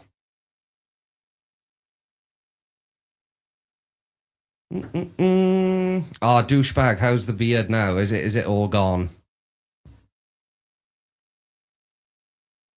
That was a very interesting conversation though, wasn't it? Again, I don't know how much we actually talked about the topic at hand. But I think as well, and I'll say this when he comes back as well, I've been putting in the notes, I think there definitely needs to be oh, thank you, douchebag. I think there definitely needs to be an episode, like a supernatural episode, because I think a lot of people do have experiences. Ooh, I doubt he's still in the chat, but if Beardo was here, that would be cool to have him on, maybe as like a co-host or something, because that's his wheelhouse. But I think that would be definitely a good episode. People should ring in and talk about their paranormal experiences, if they have any. You guys are known for going on tangents live, Olga. Very true. Very true. I try and stay on topic. I try. The problem is when I'm the one trying to hold things together in a room, you know you're in trouble. But yeah, I think, what was I saying now? Paranormal, and I think, what else did I write? Oh, aliens, yeah. Aliens. Because I think a lot of people have like a, maybe not exactly like me, but I think a lot of people aren't very black and white with that. Because I know technically it goes against everything I should feel when it comes to aliens, but I can't quite say with that much confidence that I'm not convinced. Aliens. I was just saying now, just to kill the time a bit, I've been doing some notes. Yeah. We definitely need a supernatural episode. Yeah. And I think we should do an alien one. Yeah. I also wrote psychic mediums exploit grief as an episode idea. Yeah. But also for the ghost/paranormal one, we should ask Beardo to come on and co-host for that, because he is super knowledgeable. That's why I put his comment up on the screen. I was hoping he was still here, and I was going to ask him, do you want to jump on this call? But that was another very interesting conversation. It was. I thought so. Sir Sick is in the house with a genus pork. Oh. Otherwise known as a penis joke. How are you doing, pal? Right, anyway. If there's no other life out there, that's what I think as well, Shisha. I reckon there probably is other life out there. It just hasn't been, Yeah, oh, yeah. Well, but that's based on our understanding of how things work, isn't it? Yeah, like that statement, I 100% agree with. Whereas I just go, I'm not 100% sure they haven't, and it's purely for the reason you gave, and because it's the reason I always give is I can't shake that thought of, but we are basing that off our understanding of physics. It is an interesting thought. But then is that a version of God of the Gaps? Do I want it to be aliens? Therefore, I go, I can't explain it. I know what you mean, Like, it could be a similar thing. Maybe I'm doing the exact same thing. I don't know. But I know in my heart, I want Men in Black to be a documentary. Yeah. But then I should also clarify, I don't think Area 51 is actually this facility for aliens, etc. Yeah. Anyway, Dilbert, we're going to try and get Dilbert on the line. I hope we can. Hello. Are you there, sir? Dilbert, you are connected, but we're not getting any audio from you.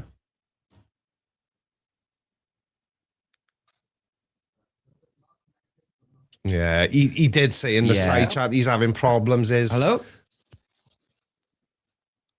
I can hear something. Yeah, I can as well.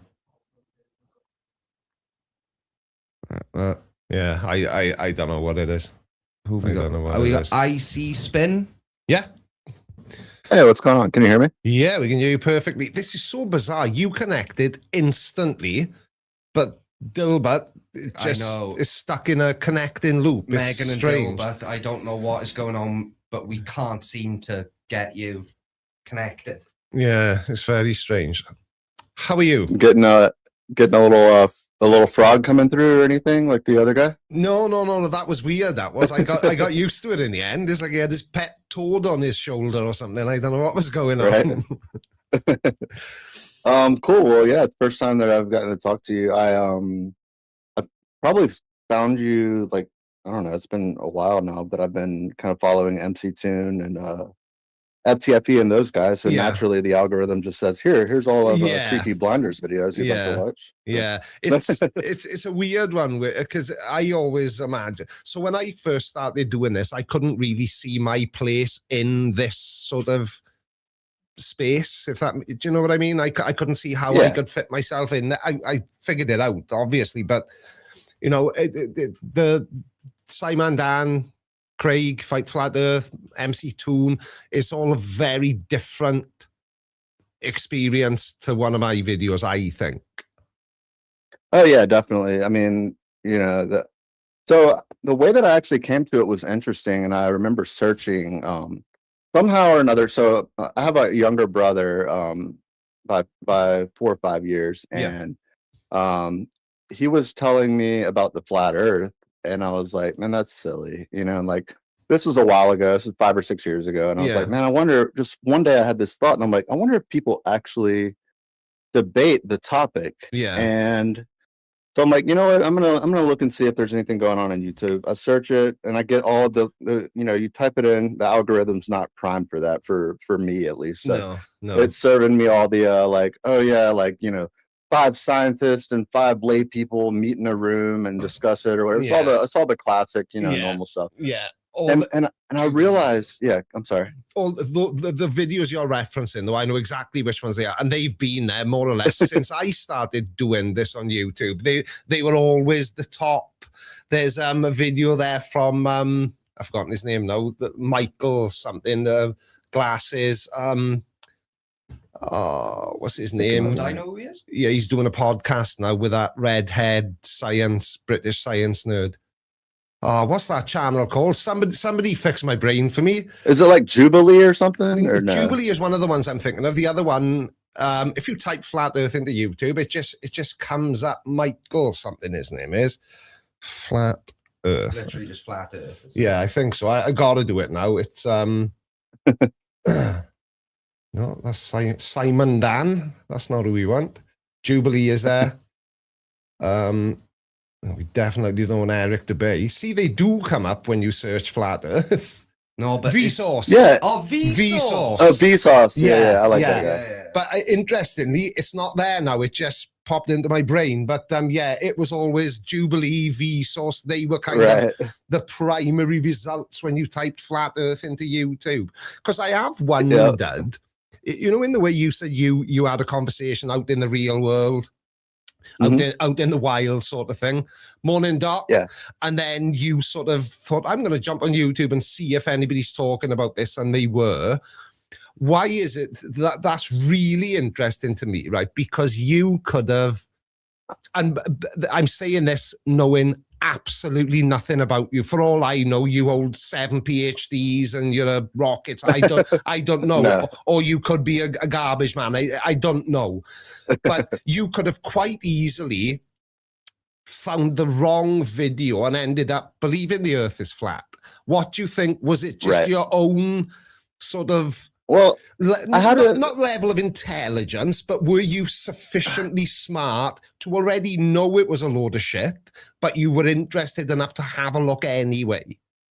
I think so, and I appreciate that. But I approached it from so my brother is even to this day is a flat earther, and we don't talk about it. He's actually a contributing member of society, which is a rarity, I think. But regardless, I thought it would be funny, right? Like I approached it from the standpoint of like, I wonder if people actually they debate this seriously. And I come to find out, like I searched for it, took like a few weeks off because that's, you know, you scroll through and you're like, oh, this all looks kind of like whatever. I'm sure it's like talked about, but like I was looking for a debate, right?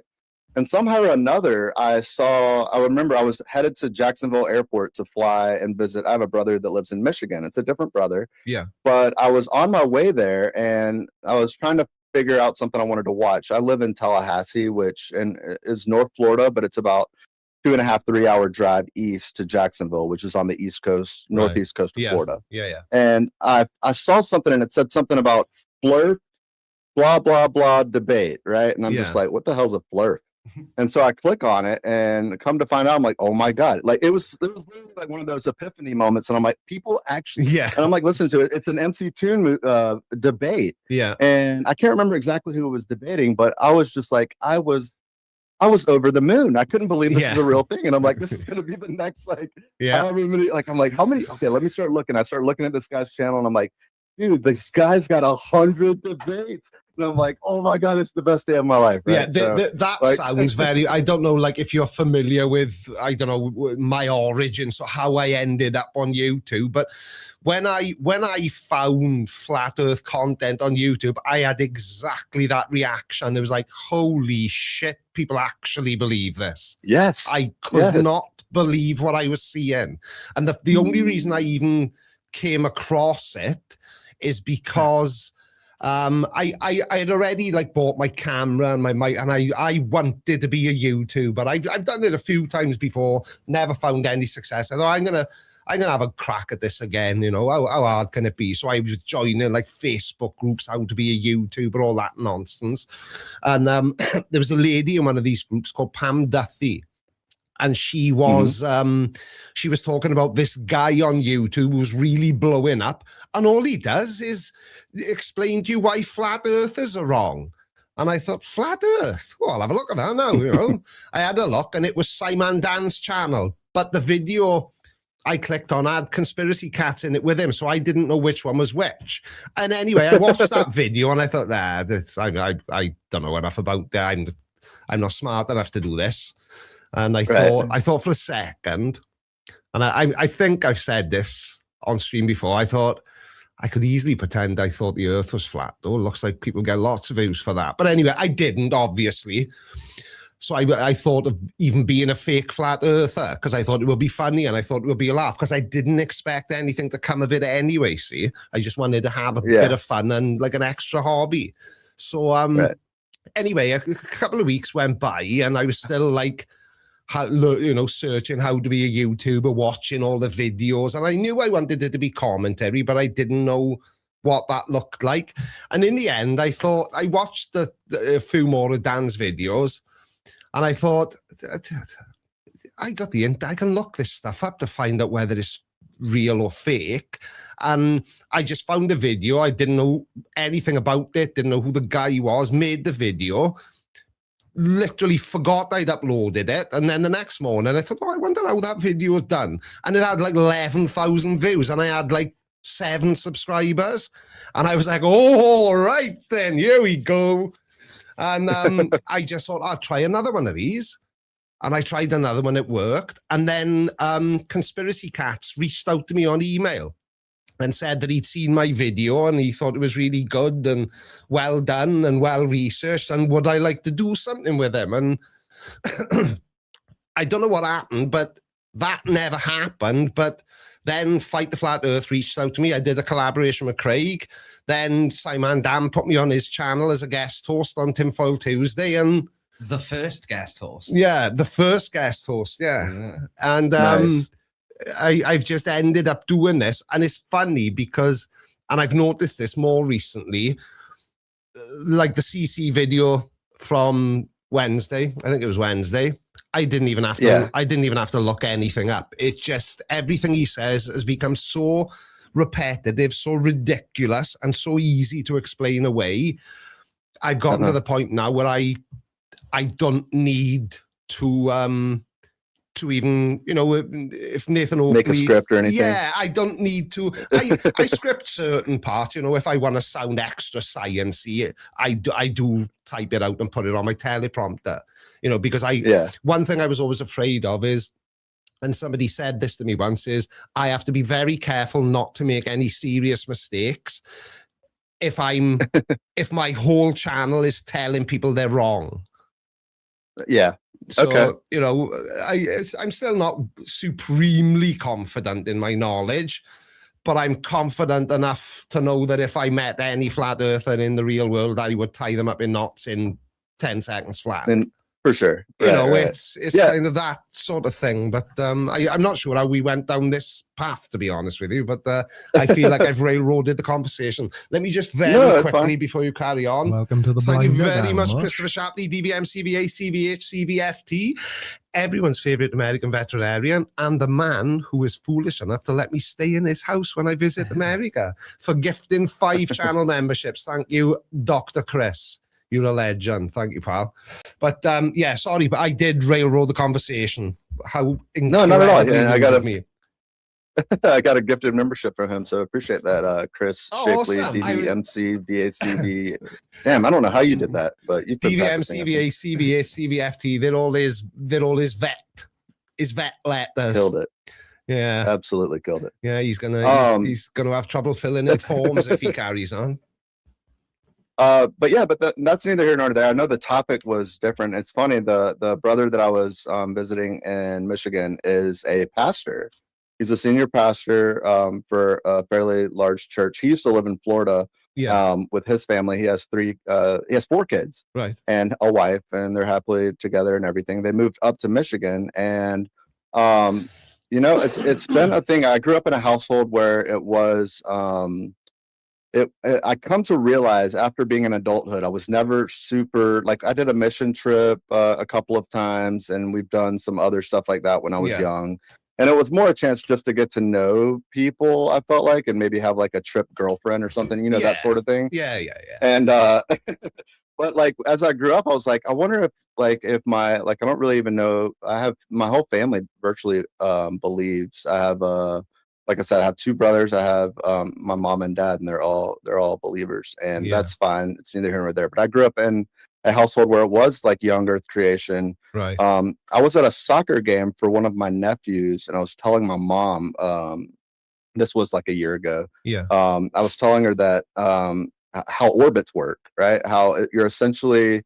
Like they're essentially falling at the perfect rate, like in the perfect distance away. Yeah. And I remember she looked at me and she's like, well, that's great. And she was just like, but how like, do you really think that the Earth is as old as they say it is? You know, it was kind of one of those things. Do you know why I'm smiling at that and why I find it so funny? Because I explained that exact thing to my wife about 2 weeks ago, and she sort of went, "What? Really? Really? Yeah, because it does sound, because you're right. All an orbit is, you're essentially falling, and gravity is doing its thing, isn't it? You know, they're not flying, they're falling with style. It is that. But that is one of those things that's difficult for the average person to understand or to comprehend. If they're not familiar, you know, if they don't kind of do what I do, or if they don't study science. But then that piece of information, which is hard to understand, can lead some people to thinking, well, the Earth must be flat then. And I can't seem to ever find that leap. Do you mean like if they can't quite grasp what an orbit is, like they might just dismiss it altogether? And... Okay. You know, because that is a very common thing with, I don't understand, therefore Earth flat. Or, for sure, I agree. Or with that. it's fit, you know. So you know, a piece of information like the explanation of an orbit could have potentially caused somebody to be a flat earther. They didn't understand how that works. So if I don't understand that, then what's this gravity thing they're on? That might be made up as well. So if there's no gravity, then probably the Earth is, and do you know what I mean? It kind of steers them in a bizarre direction. And I had, it's funny because I had a subsequent conversation where we were somewhere and I had a coffee table. I think we were on vacation. And I had gone with my parents and nephews, nieces, etc. It was kind of an all getaway, but somehow it came up or something when we were in the living room, and I'm like, yeah, it's simple. Like, there's a coffee table. I'm like, this is kind of how the moon goes around the Earth. I'm like, it not only does it rotate, but it revolves. And I'm like, so you kind of do this. Imagine a coffee table, and you sort of are always facing the coffee table, and you literally do a lap around it. And I remember my dad being like, no, you're going around it, but you're not rotating. And I'm like, no, I'm also rotating, but it just so happens that I'm rotating at the same speed that I'm revolving around it. And so I kind of had to break it down. I remember stopping, and I'm like, all right, would you agree that I'm rotating as I'm standing in place? And, you know, you just do a circle in place. And I'm like, if I were revolving around the Earth, it would look like this. And you would keep your body oriented like to the same side of the room. And you would just sort of do this blind walk around the coffee table. And it finally like clicked for him. And he's like, okay, I think I get it. And I'm like, yeah, see, so that's what, like, it's sort of in lockstep, and a lot of, I forget what they call it, where it's like you're tidally locked or whatever to your planet. And I guess there's more than 50%, but because one of the ways I've thought about it before, and I have actually explained it to somebody like this, but I can't remember who it was. So imagine two people, let's say you and your wife, you're going to have a dance, and you're just holding each other's hands, and you're facing each other, and you're turning in a steady circle. But while you're turning, you're also sidestepping, so you're traveling around in a bigger circle that's kind of Earth and the moon. That's a sort of an illustration of how, you know, that's a good point. Why we always see the face of the moon. Well, it's the same, it's the face that you know what I mean, don't you? Why we always got the same view.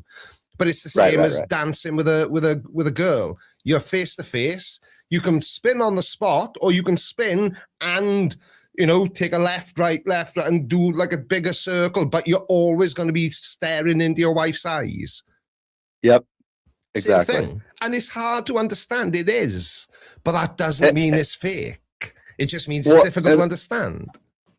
Right. And that's the funny thing is, like, when you're talking about people that just will sort of dismiss it because they don't understand, it's like really starting with something as basic as that. And I felt like I sort of accomplished something with my dad that day. And it's like, you can't really go from that point necessarily right away, or you can, I guess, but like, all right, well, this is how it works when we're going around the sun, and like why the seasons take place, right? And then it's like, and kind of zoom out further, right? And then you just kind of go from there. There's a really good series on, let me see real quick. It's a 2-part series. I have it organized.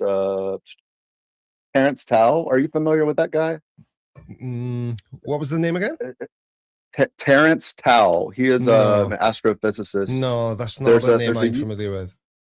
There's a YouTube channel. Maybe I know Megan's she's a mod in your chat. Maybe I'll shoot her the video and she might. Yeah, there we are. But it's called the Cosmic Ladder. Basically, how they came to realize, starting from something as insignificant as learning about how different planets orbit and stuff like that. And then you kind of zoom out from there. It's a really, really interesting 2-part series, and it might be helpful for maybe some of your audience. But, but yeah, I guess back to the topic a little bit while I send this over to her. My brother and I have had discussions, the one that lives in Michigan, and he's a pastor, and it's sort of he knows my position now that I would call myself an atheist. And the problem that I really had, there's a guy by the name of Owen Morgan. Are you familiar with him? Yeah. He's kind of, I can say it with confidence that he's more or less the person that I think I sort of fell out of the belief with watching a lot of his content. Right. And what it was I don't even know if it was him that introduced me to the problem of evil. But I kind of fell into a lot of some of these philosophical type discussions too by way of him. And I think the problem of evil really gave me a hard time. I really couldn't get past that. And I guess there's 2 versions of it, but whichever one it was, just kind of struck me in a way. And I brought it up to my brother, and he's like, there are ways around it and that sort of thing. And we start and I just remember thinking, like, I know, but I really don't think there is. I don't know if there was a moment like that for you, or if you were. I think I heard you say something that you might have been a believer at some point. I was baptized as a Catholic. I went to Catholic school. The full kit and caboodle. And I guess the only way I could explain it is I sort of grew out of it, and then there was an event that happened in my life that sort of was the straw that broke the camel's back, and I sort of got to a point where I no longer cared whether or not God existed. I just didn't like him either way. And then sort of over time, then I started thinking about things I'd read in the Bible, like the burning talking bush, and I said, well, I know I was a child when I was in Catholic school, and maybe that's why I believed it, but really, a talking burning bush. An old age pensioner opening up an entire ocean just to take a shortcut. And it was looking at those stories through adult eyes that eventually I was like, this was wrong all along. And I went along with it for, 30 years. So I suppose I grew out of it would be my explanation. Yeah, I think also in conjunction with it, going back to Owen, he did a lot of coverage on like the satanic panic in the 90s and a lot of the ways that you can, and he covers a lot of people, like, I know he's covered Hovind quite a bit, and as well as I know you have, and some of the prosperity preachers. What's the guy's name in Texas? Kenneth Copeland. Kenneth Copeland, and one of my favorites is Greg Locke, who actually, believe it or not, right? He's kind of like a man. He did a good job. He put Dean Odell in his place, like for the flat Earth, but at the same time, he's like kind of a hate preacher. Yeah, I was gonna say, I would have said Greg Locke is more of a hate preacher than anything else. He's than a prosperity, than a prosperity preacher, because there's Benny Hinn as well. Benny Hinn, he's another. And then the guy that sells his End of the World. Yeah, he sells the End of the World Tales of Stoop or whatever that guy. But the thing with that though, they're in the first instance they're preying on the vulnerable, people who are already at their lowest ebb, and that's one way I look at it. But also then, especially with these, this would be more directed at these healing preachers. I don't know if they've got like an official thing they like to be called, but the type. Kenneth Copeland lays his hands on you and commands the cancer to leave, that kind of nonsense. But then I think, the people are complicit because They don't have to go along with it just because Kenneth Copeland is saying he just blasted cancer out with the blow and a few words. Remember the famous video of him blowing COVID-19 away? It's like, mate, come on, get a grip. I'm he sure put his slimy really hands on the television screen. That's the sort of thing that really troubles me is creationism, because it's the most anti-science thing ever, apart from flat Earth. Well, it's probably on an even par with flat Earth. Prosperity preachers, and then these healers. But then there's things like, psychic mediums. I think they are lowlifes as well. They just prey on the vulnerable. No, you can't speak to the dead, because I think that once I die, once it's good night Irene for old Creaky boy, that's it. There's nothing after. I'm not going to experience anything. I'm not going to feel anything. I will. Somebody will. My off switch has been activated at that point, and everything that is me ceases to exist. And I know this consciousness argument. Where does your consciousness go? I don't know, but if I hope for anything, is that maybe that goes somewhere cool. I don't know. I think that thought that you're having is probably got to be one of the single. I mean, it's scary, right? Like it's funny because I was watching Toon at the time, and Toon's a believer, and he actually has, I guess, tentatively accepted things like evolution. And I know that he's an old world creationist, and he's. I remember thinking when I made up my mind when I was watching. When I was thinking about something I was watching on one of Owen's shows. Yeah. And I was like, you know what? I just can't. I have to. And I thought back about it, and I'm like, Toon says that evolution is compatible with creationism, and I'm like, and I sort of didn't really take it much further than that. And I was like, well, you know what? I think that I can comfortably say that I don't think that there's anything past this. Yeah. And I just remember having that moment where I'm like, damn, do I really think there's nothing like beyond this? And that's kind of a scary thought. And I wonder if that's literally for the most people, the chance that they won't see their loved ones again, or they just won't exist beyond this realm or something. It's got to be a hard thing for people to swallow. Because there was somebody in the side chat earlier on, but we haven't been able to get him on, have we? Oh, is it?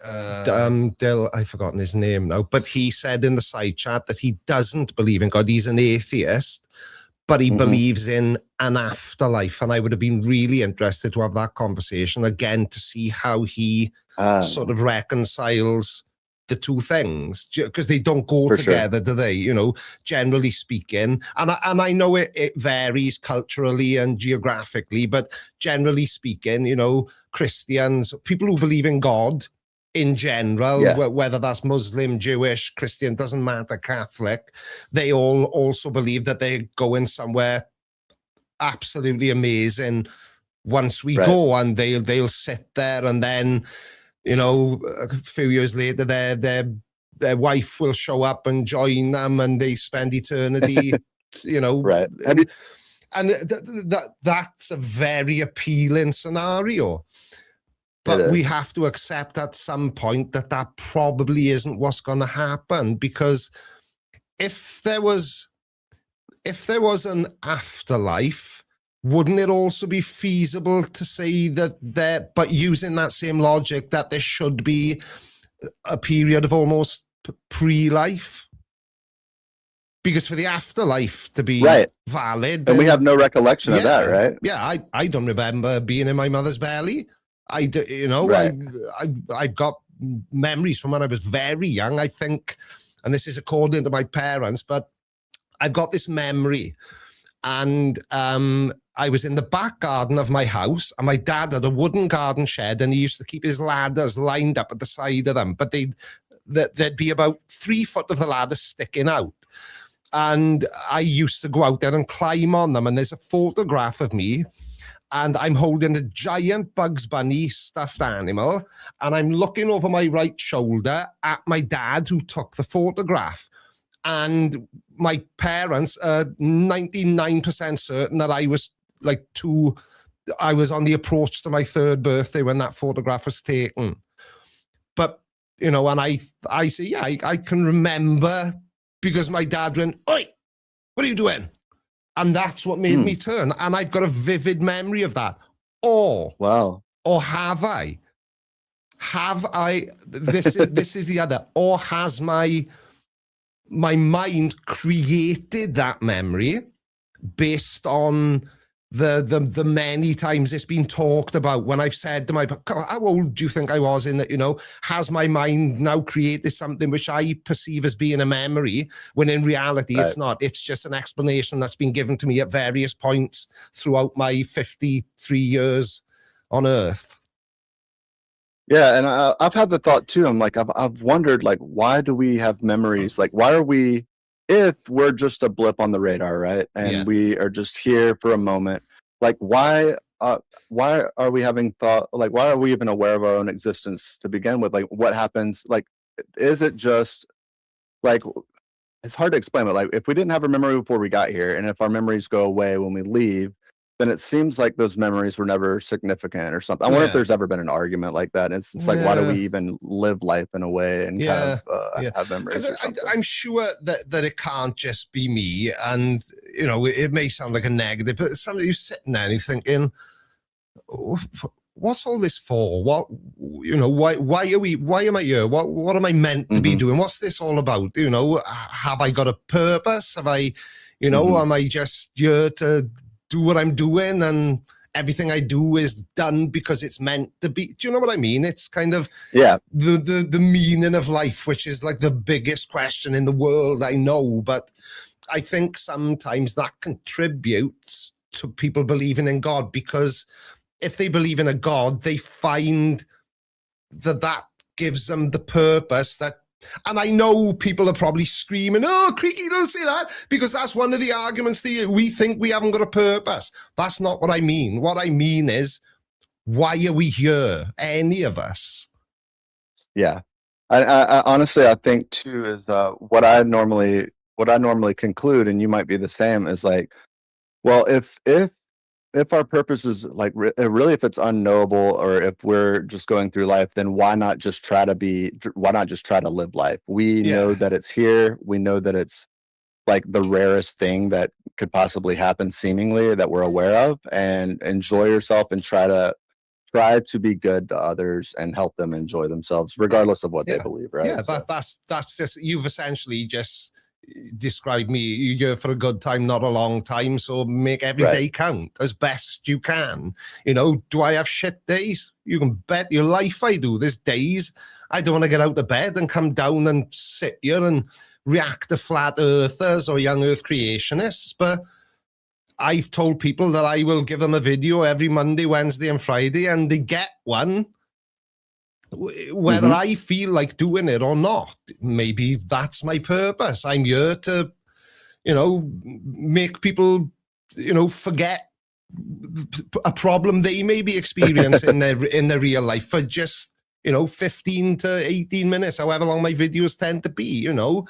And I'm sure some of the people, I can see P-Brain is in the chat now. I've made a couple of videos about P-Brain recently. He's a flat earther. He sounds like a really nice guy. You know, do we disagree? Absolutely, 100%. But it's kind of, I don't do what I do to hate on people. I do it because I enjoy it. And I've been like this since I was very, very young.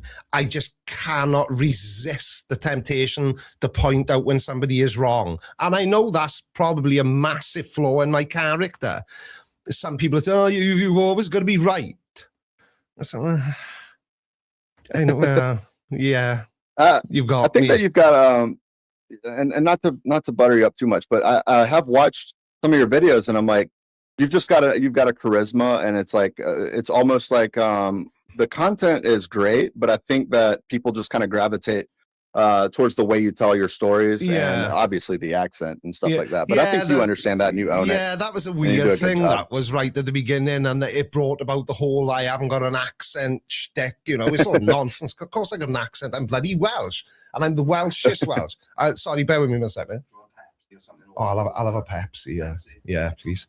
But yeah, you know, I worried about the way I speak. When I started on, I was like, nobody's going to understand anything I say. So I just kind of, I reduce the Welshness and try to, you know, we've got a habit of, like, if I was speaking, I wouldn't say we have a habit, is we got a habit.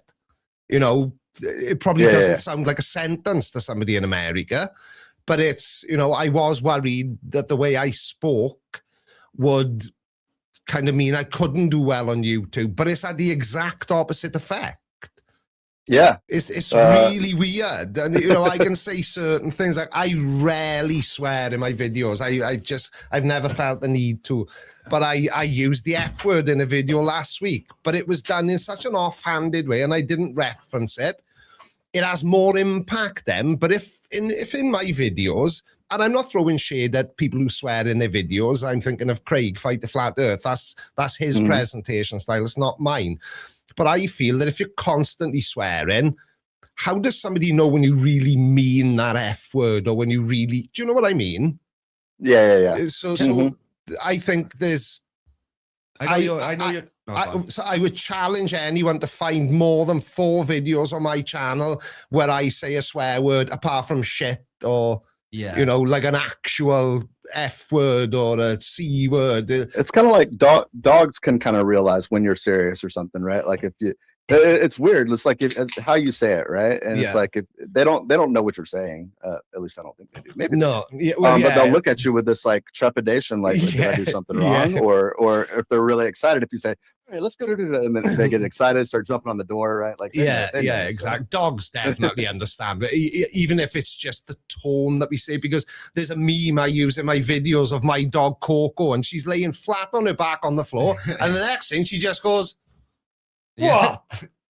And she definitely, I can't tone, because one of my favorite things to do with Coco is to say it in like a really lovely, I go, oh, I hate you so much, oh, you're such a little prick. Like, I love saying horrible things, and she's there like bouncing, her tail wagging. Our next door neighbours must think we named our dog Retard, because the number of times I lose myself, get in, you retard, listen. And they've got a sweet little dog and her name's Retard.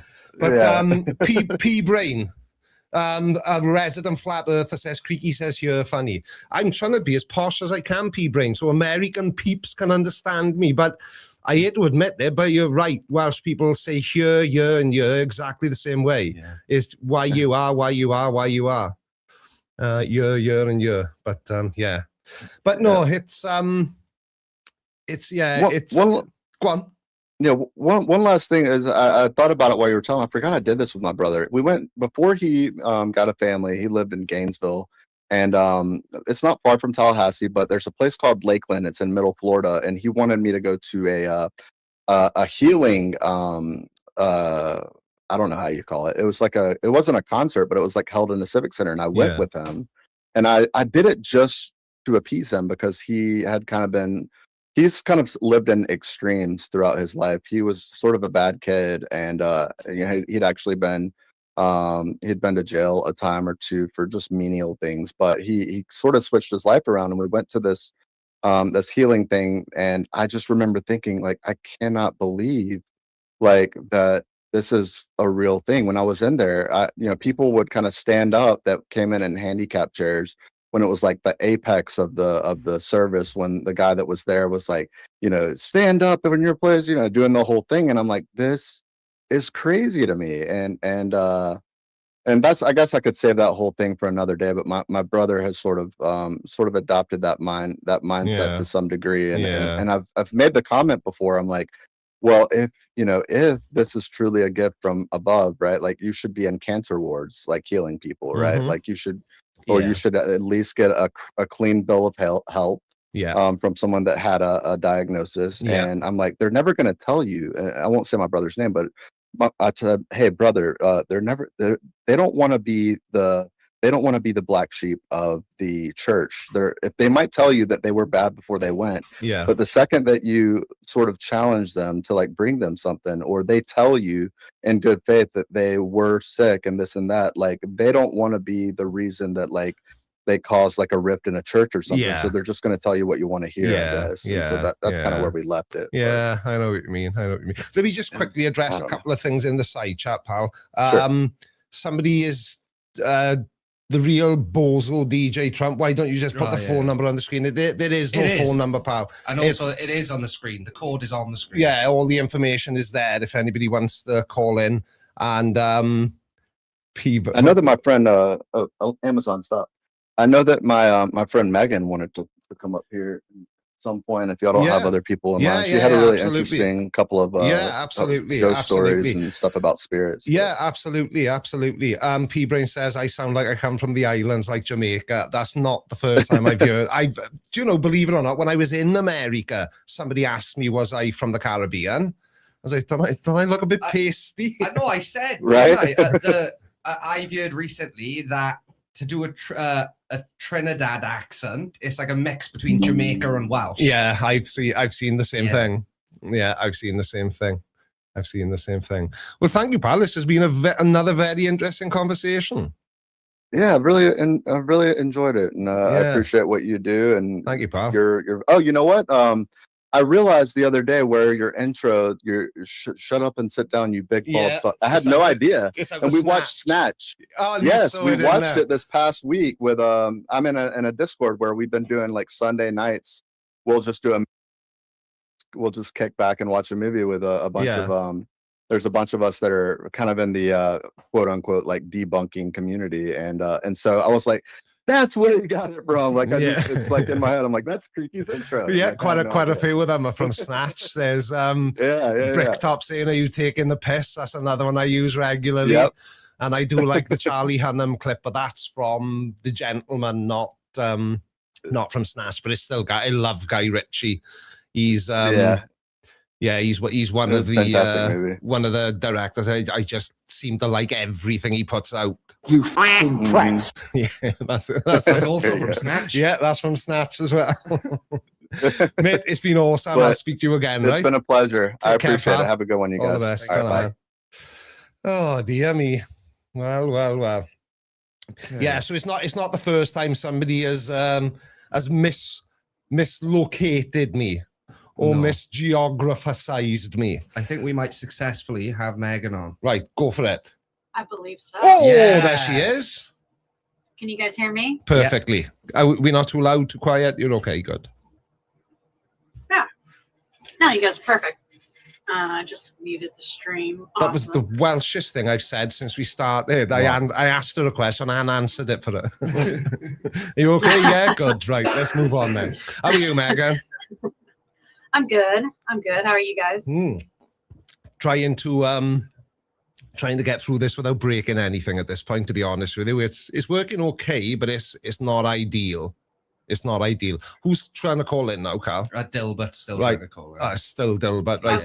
Yeah, because every time somebody's on the line, he seems to be trying to call in. So I think he's just doing it like periodically. Is it to see if he can get right? Okay, sorry. Anyway, sorry, Megan. What did you want to talk about?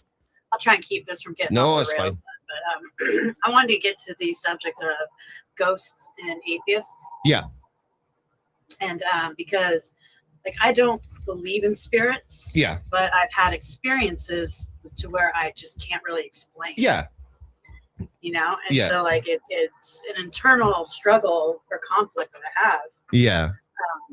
And because I don't believe in God or the afterlife. I think that after I die, it's going to be like before I was born. Yeah, that's what I think as well. Yeah, it's kind of just nothing. Yeah. And I know some people think that's a grim outlook, but if it's reality, it is what it is, isn't it? What can we can't control, anything beyond what we can do to ourselves or for ourselves. Can we? It's once you're gone, you're gone. Yeah. It's not optional. And it makes this life that much more precious. And every day should be lived fully. you know, especially since time goes a lot faster the older you get. Yeah, it definitely does. It definitely does. The thoughts I have now at 53 are very different from the thoughts I have. The things I worry about are very different from the things I was worrying about when I was like 25, 30. Oh yeah, and a week goes by. I mean, remember in elementary school, summer break, I don't know how you guys did it over there, but we had like 3 to 4 months off. Yeah. And that 3 to 4 months seemed to last an eternity. Yeah. Now it's like, oh snap, winter's already Yeah. done. Yeah, exactly. Where'd the winter go? Exactly. You know, It's like, gone you in a know, flash. Christmas was yesterday, and today now it's suddenly February the 19th. The time, where has that time gone? You know, and like you say, when you were a child, you'd have been, oh no, back to school, and oh, this it's going to be so long until we get another week off, but do that as an adult, and it's like, yeah, that 6 weeks you're in school will go by so quickly you'll barely remember any of it. Yeah, and you want to grow up so fast. Until you do, then you want to ungrow. Yeah. So so going back to what you're saying, that's what interests me about it as well. It's the way you framed it is probably the way I would frame it. Have things ever happened which I've got absolutely no explanation for? Yeah, of course they have. Everybody's had experiences they can't explain. Does that mean that ghosts are real? I really don't think it does, because if they were, and again, you know, it's a similar point to the one I made with the Bigfoot guy. It's if you can, with the technology that's available to us now, really, if ghosts were really a thing, we would have found a way by now, I think, to prove that, you know, in a scientific and the big thing for me, and if I ever end up in a discussion with people about the afterlife and the paranormal, I always, without fail, bring up the Randy Foundation's $1 million prize and the fact that nobody ever claimed it. A couple of people tried. Yeah, that's exactly what I was going to say. Yeah, but nobody ever claimed it. And, you know, at the end of the... still out there? I think it exists in some capacity. It does, because I know Chris Angel hopped on as well. And he was going to put up $1 million of his own money, like, so just from him. So I know the pot got bigger. So I know if Chris Angel is still participating, I know there's at least $1 million up for grabs as of right now. Just very quickly, can either Creaky or the caller please give an example of a moment they can't explain so we get an idea of their experience? I'll go first because I'll shut up then and leave you talk. For example, the same thing I said to the guy earlier, you know, you've come downstairs 3 a.m. and you get that feeling that somebody's watching you, and you know there's nobody there because you know everyone else in your house is tucked up safely in bed and they're fast asleep. But you've got this kind of feeling somebody's watching you. That's what I mean. I can't explain what causes it.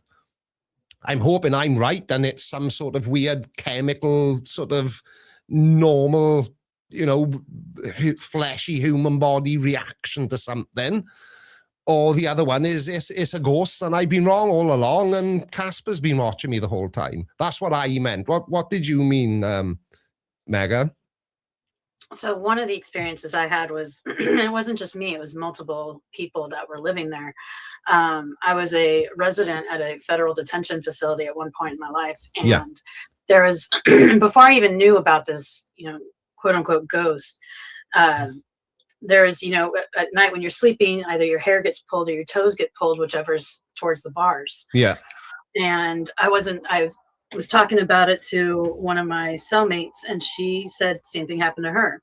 Come to find out, it's a common occurrence there in that block of cells. And it happened a few nights to me. And so it's not like I heard it from someone else. No. It was fabricated. But I also was half asleep or mostly asleep. And, you know, so that's how I can explain it away. But how can I explain other people? That sounds very similar to, so my dad, up until he retired, he worked for the Ford Motor Company.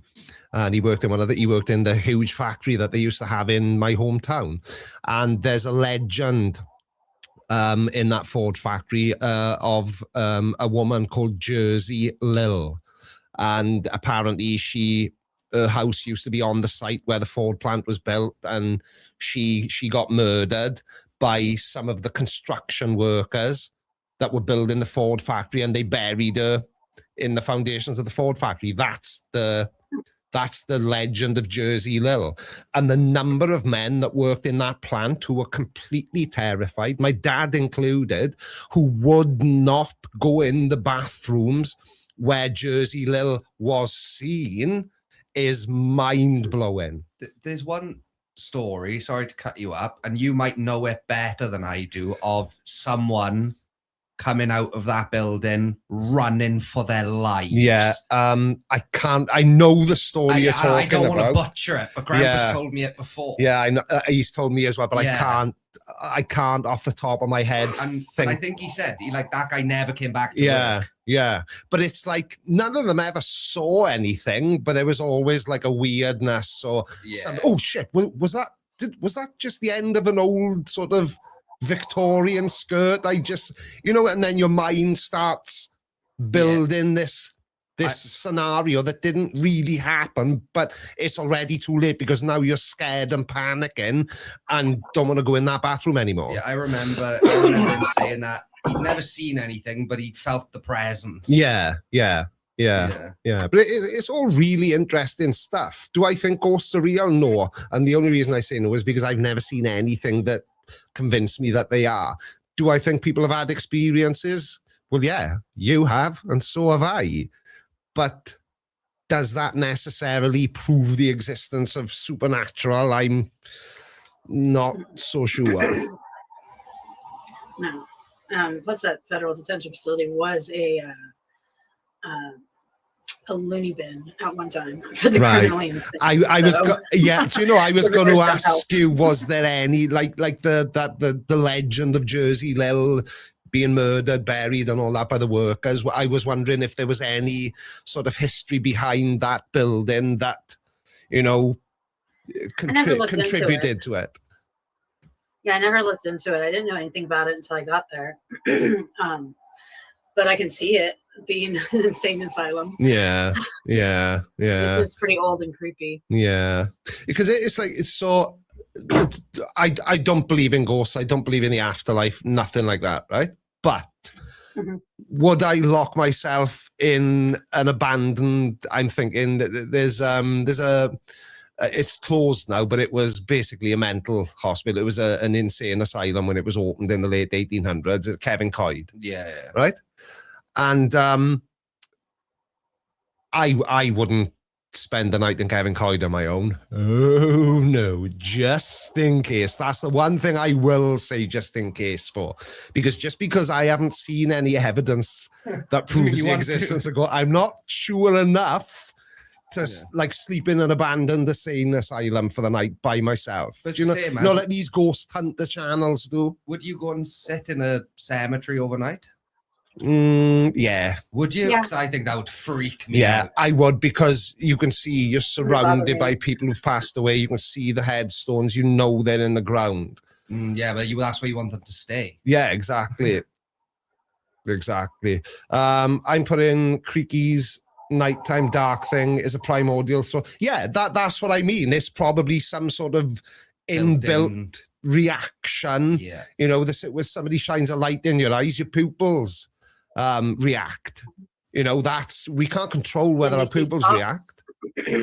And you see spots for a while. Yeah, exactly. But yeah, so it probably is a primordial evolutionary trait that's just kind of there, and it doesn't really need to be anymore. Yeah.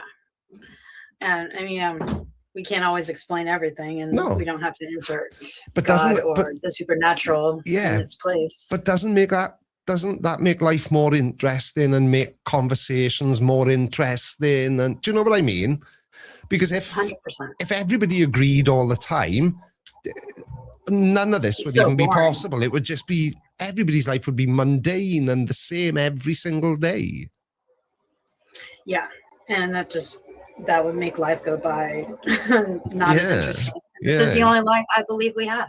Yeah, exactly. And we, as far as I'm concerned, we should just be grateful we are in the first place and make the best of it. Everybody thinks they're having a terrible time, and a lot of people are for varying reasons. But you just got to do your best and crack on. And you know, it's a very British thing to say, the old stiff upper lip. And I know some people disagree with it. You know, oh, you know, you should talk about your feeling, all this kind of stuff. But I just try to be grateful that I'm here at all.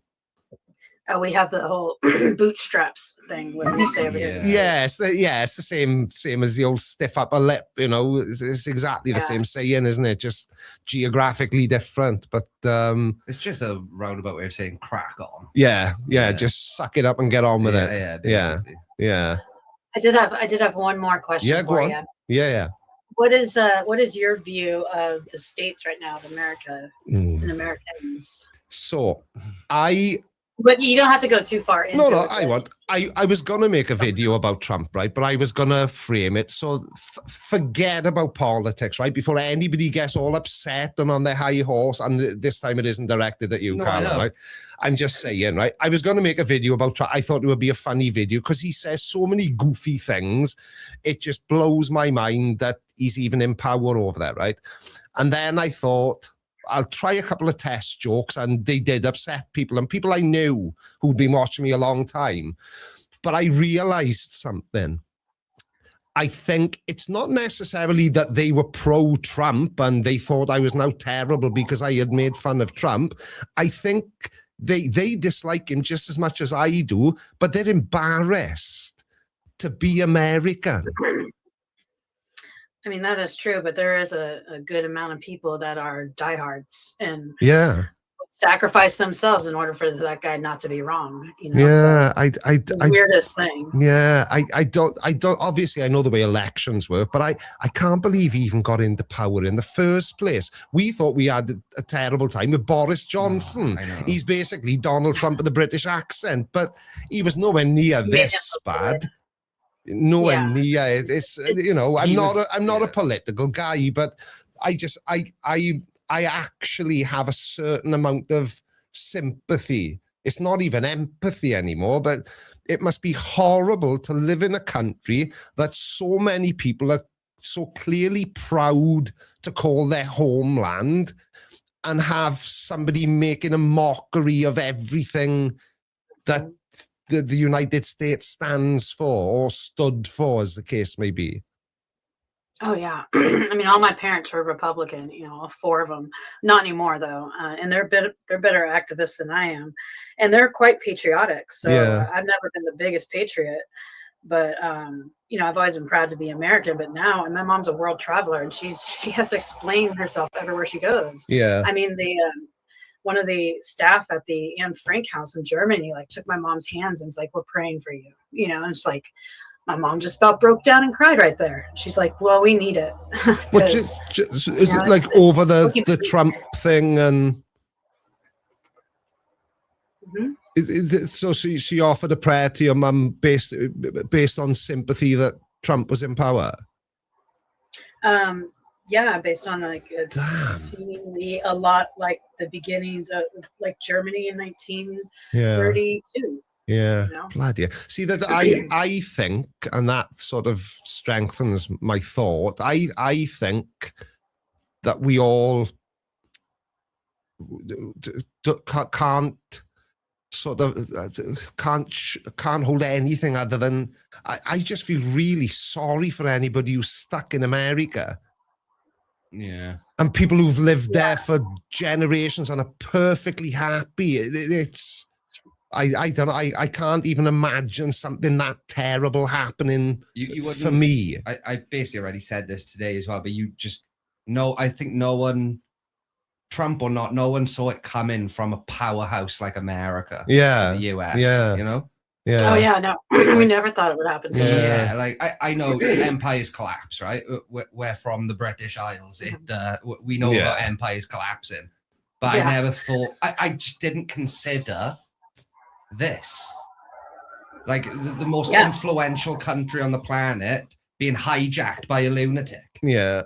Yeah, it's maybe not so much now, but I bet if you surveyed people from every country in the world and said, if you could live anywhere else in the world, where would it be? I bet a huge percentage would have said America. 100%. The land of opportunity, you know. The American dream. Yeah, you know, and people chase that all the time. But, you know, after a few times of being out in Jersey, I thought I could see myself living. I love it here.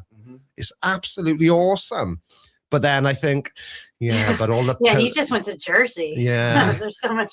There's so much more. Yeah, that's what I mean. But then I instantly thought, but my prescription. So I said, so Chris, if I'm on this pill, and how much a month am I looking at?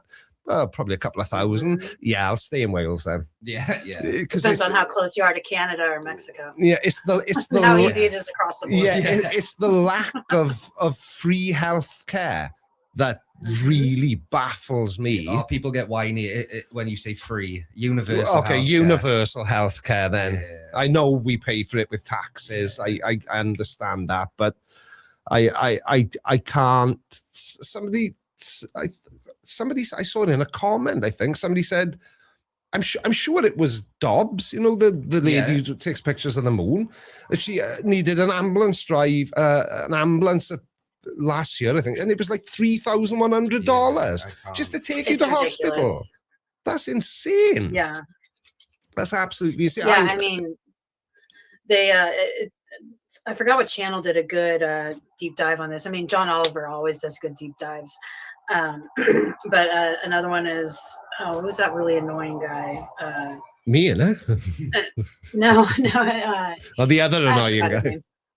Yeah, but he does deep dives in all this. It's just since they can charge most people's insurance, they charge $25 for a bandage, you know, and it's the same with our military complex. Though a wrench for the military is like $100, so they just raise these prices to extraordinary amounts. That people, when they're underinsured or not insured, they're screwed.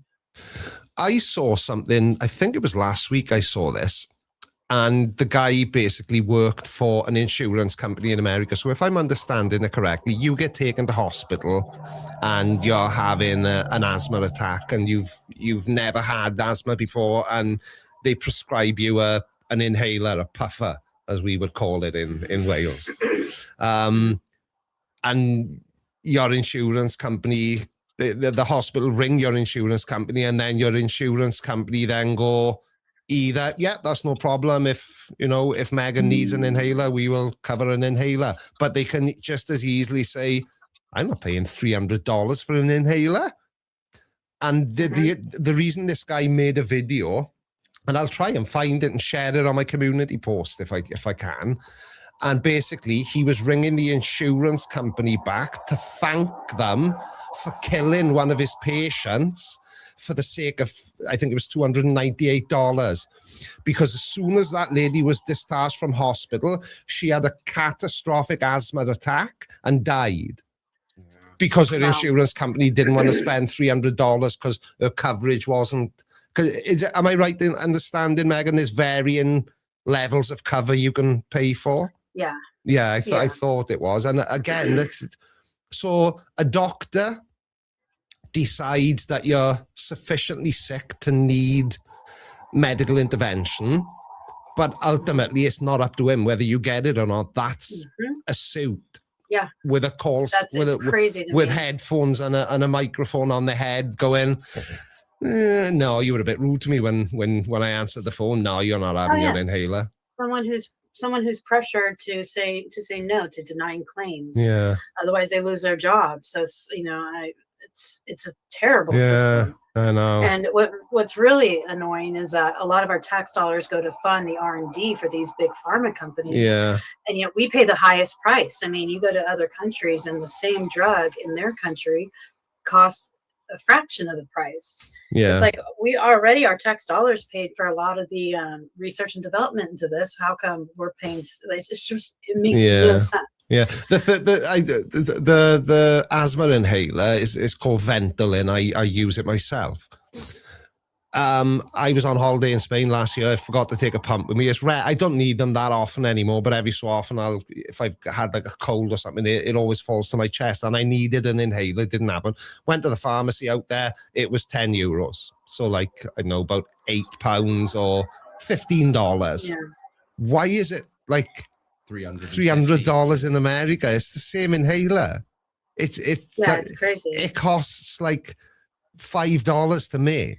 I know. And then if you have, I know even pharmaceutical companies are businesses and they want to be profitable, but at what cost?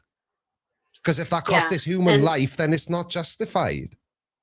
Oh, it's tons of human life, and it's insane when you hear some of the stories. Michael Moore, the channel I was thinking of was Adam Ruins Everything. Right. Michael Moore does a good documentary as well. Yeah. On it, and it's crazy how many people die just because an insurance claims person just denies you because they're pressured to. Yeah. I mean, I almost got a job working in the insurance company, and I was thinking, I was justifying it to myself. Well, maybe I could do more good, working on the inside. I can at least help people navigate it. And I'm just like, no, no way. I'm not doing that. I know. I had a similar. Well, it wasn't really a similar. Well, it kind of was. I had a job interview years ago to be a funeral director. And I was excited about it, and I thought this would be a good career. I can start doing this now, and I could probably do this until I retire. People die. It's a safe job, and I know that may sound careless, but and I got the job, and when I got called back for the second interview, it went into more depth, and they said things like, "You do realize that not everybody dies comfortable and warm in their bed at home. Sometimes people go out into the woods and, swing from a tree. People will jump in front of a train." He said, sometimes you'll be called out as the undertaker, and it'll be, you'll pick the body up, and then, there's a leg over there. Right. I'll just go and grab that. But what made me change my mind and say, no, this isn't going to be a career for me, is they give us another scenario, and it actually upset me. I actually cried in the interview, because they said, you turn up, you get a call, you turn up, and there's a young mother standing there, distraught, crying, and you are trying to prise a 3-week-old baby out of her arms so that you can take it away and bury it in the ground. And no, couldn't do it. Could not do it. That one thing was enough. Yeah, I'm not the right character to be a funeral director. As good a career as it would have been, because I'm sure nobody can disagree with me that everyone dies. So funeral directors, they seem to be immune to recession. And they say it's a recession. What's it called? Recession-proof career. But it's clearly not the career for everybody. Well, you never know. AI might be able to take over that job too. You never know. It seems to be stealing everything else. But, but I'll let you go. Cool. Say Delbertation. Now's your time to call in. Yeah. If you're still here and you still want to call in, give it a try now. All right, gentlemen. Thank you, you Megan. guys have a lovely rest of your stream. And we will try. I'll see you in the chat. Take care. Bye, Megan. Thanks. Bye. Oh, dear me. Oh, I'll jump back on the screen. I'm starting to get really hungry. I am now. Yeah, I'm hungry. Excuse me. What should we have to eat, everyone? Bearing in mind that we've got a message Mrs. Blinder to make it. Yeah. I hope she's still watching. I think it is on in the house, but I think she's here, there, and everywhere. Some sort of pizza. Ooh, British households don't keep pizza in. Well, we do actually. We've just already eaten them. Oh, dear me. Eating a cheese plate as we watch. Oh, what cheese is it, Padge? We've got a nice bit of sharp cheddar, really mature cheddar. If you've got bread and a jar of Marmite, you haven't lived until you've had a cheese and Marmite sandwich, pal. You have not lived. So the name Andrew Mountbatten's just come up. I don't know if you've seen. He's just been arrested. Yeah. He's just been arrested. Oh, so exciting. Yeah, on his birthday as well. I wonder what went on behind the scenes, because obviously Charlie could have gone, no, I don't care if he's a pedo. I'm the king. I say you can't do nothing. My thing is, they at the moment they can't go anywhere. They're getting heckled. It was in the news the other day. Bloody Charles and Camilla were out and about doing one of their royal whatevers. Yeah. And everyone from the crowd is just shouting about Epstein and Andrew. I think he's at the cave to public pressure. And I think it was the BBC. They were scheduled to do an interview with William and Kate. Yeah. And obviously, you know how TV interviews work. They have a like whatever. a briefing. Don't ask them this. Don't ask them that. Yeah. They sent it back with the name Epstein circled with, we will not talk about this under any circumstances. So the BBC went, do you know what? Then just leave it. They didn't even interview them. They were like, well, if you're not going to talk about the fact one of your family members is a paedophile. Yeah, exactly. Then exactly. So sorry, what I think has happened, I know better late than never. I think they've just gone, oh, we can't deal with this. This is affecting us now. Yeah. So they've thrown him under the bus. Yeah. Good. Exactly. Good. He should be in jail. Yeah. Exactly. And to derail the conversation, I had to put that. Now, I know I just recommended Padjo tries a cheese and Marmite sandwich, which is life. But corned beef, I'm all about the corned beef, but either with onion, white onion, or HP sauce. I have never put cheese with corned beef. I don't think I ever would. I think the consistencies. But if they're in America, corned beef isn't the same out there. Corned beef looks like brisket. It's just cooked a different way. Is it? Yeah. So maybe cheese with that and a pickled egg. Have you ever tried a pickled egg? No, I've never. One for me is the weirdest thing. And I love pickled onions and stuff. Yes, it was me, but pickled egg, I can't. Ben Speed says, I reckon Andrew's going to be the UK's Epstein sacrificial lamb. Yeah, you're probably right. I've just seen Shisha saying apparently the charges are around sharing state secrets, nothing to do with the fact he's a nonce. Oh, really? Yeah. That's which is stupid, ridiculous. But I suppose I do think he is the sacrificial lamb, though, Ben. I agree. Right, everyone's making me extra hungry now. That would be perfect, but I don't know. Is there corned beef? I don't know if there's corned beef in the fridge. Right, Mrs. Blinder, are you watching? I'm starving, Ma'am. If it's on in the house, she'll hear that. Yeah. Hello. We are hungry. Help! She's probably turned all the TVs off now. No, last time I went in, it was on, but... Oh, yeah, that's a good shout as well. Branston pickle, but it's got to be the sandwich pickle. I don't like the big lumpy one. I make my own pickled eggs. Yeah, maybe I've just never had a good pickled egg. I have only ever had one once, and I bit into it and I said, vinegar! Yeah. The clue was in the name, really. It's a pickled egg, and you pickle things in... Shumai from Wee. Well, Shumai to you as well. Shumai is hello, isn't it? Yeah. Dilbert is trying to call in now. Let's give him a bash. Try and get him on? Let's give him a bash. All right. It's connecting. Let's... Fingers crossed. Dun.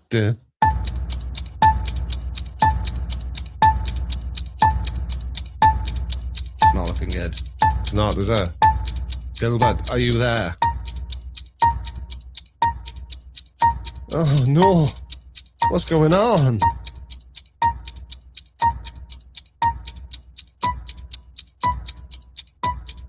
How long does this go on for? 30 seconds. Jesus. I was reading the comments. I forgot. Yeah, Dilbert. I don't know why. I don't know what it is, but there's something preventing you from getting through. I am sorry, pal. Doesn't like you for whatever reason. I would have loved to speak to you. And that guy with Trump at the end of his name, I think he's given up and gone now.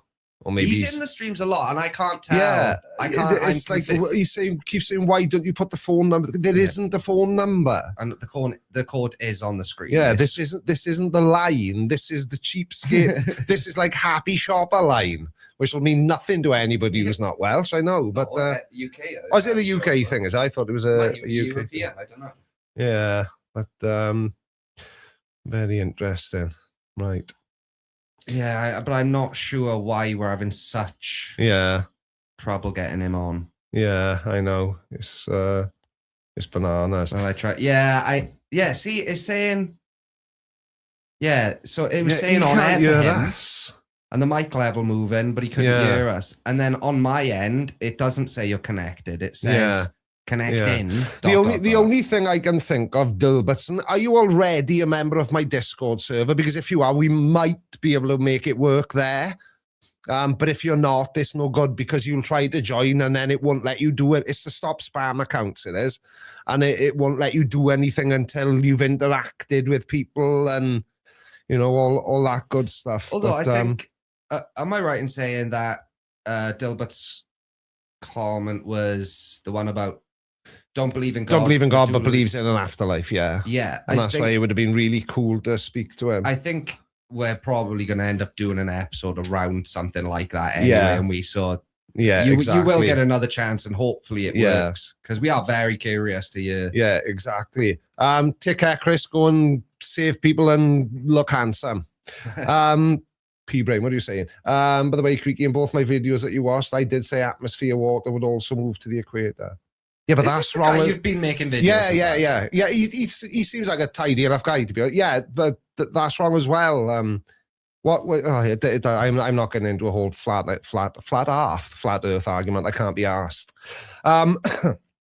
Right. I think we could potentially take a 15-minute break, Cal. Yeah. Do you want to take a bit of a break and yeah. We'll come back. Yeah, we'll take what time is it now? It's just gone off one. Yeah, just gone off one. Yeah, so we'll be back by we'll be back in 15 minutes. Yeah. Because I need another old man pee and all that good stuff, and we can make a sandwich. So we'll take a break and we'll see you in 15 minutes. Don't leave. See you in a minute.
I'm not stupid. Humidity. The air is just too moist.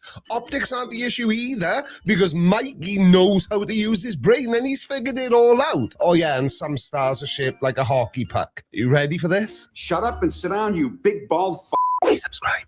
All right, guys, we got a lot of...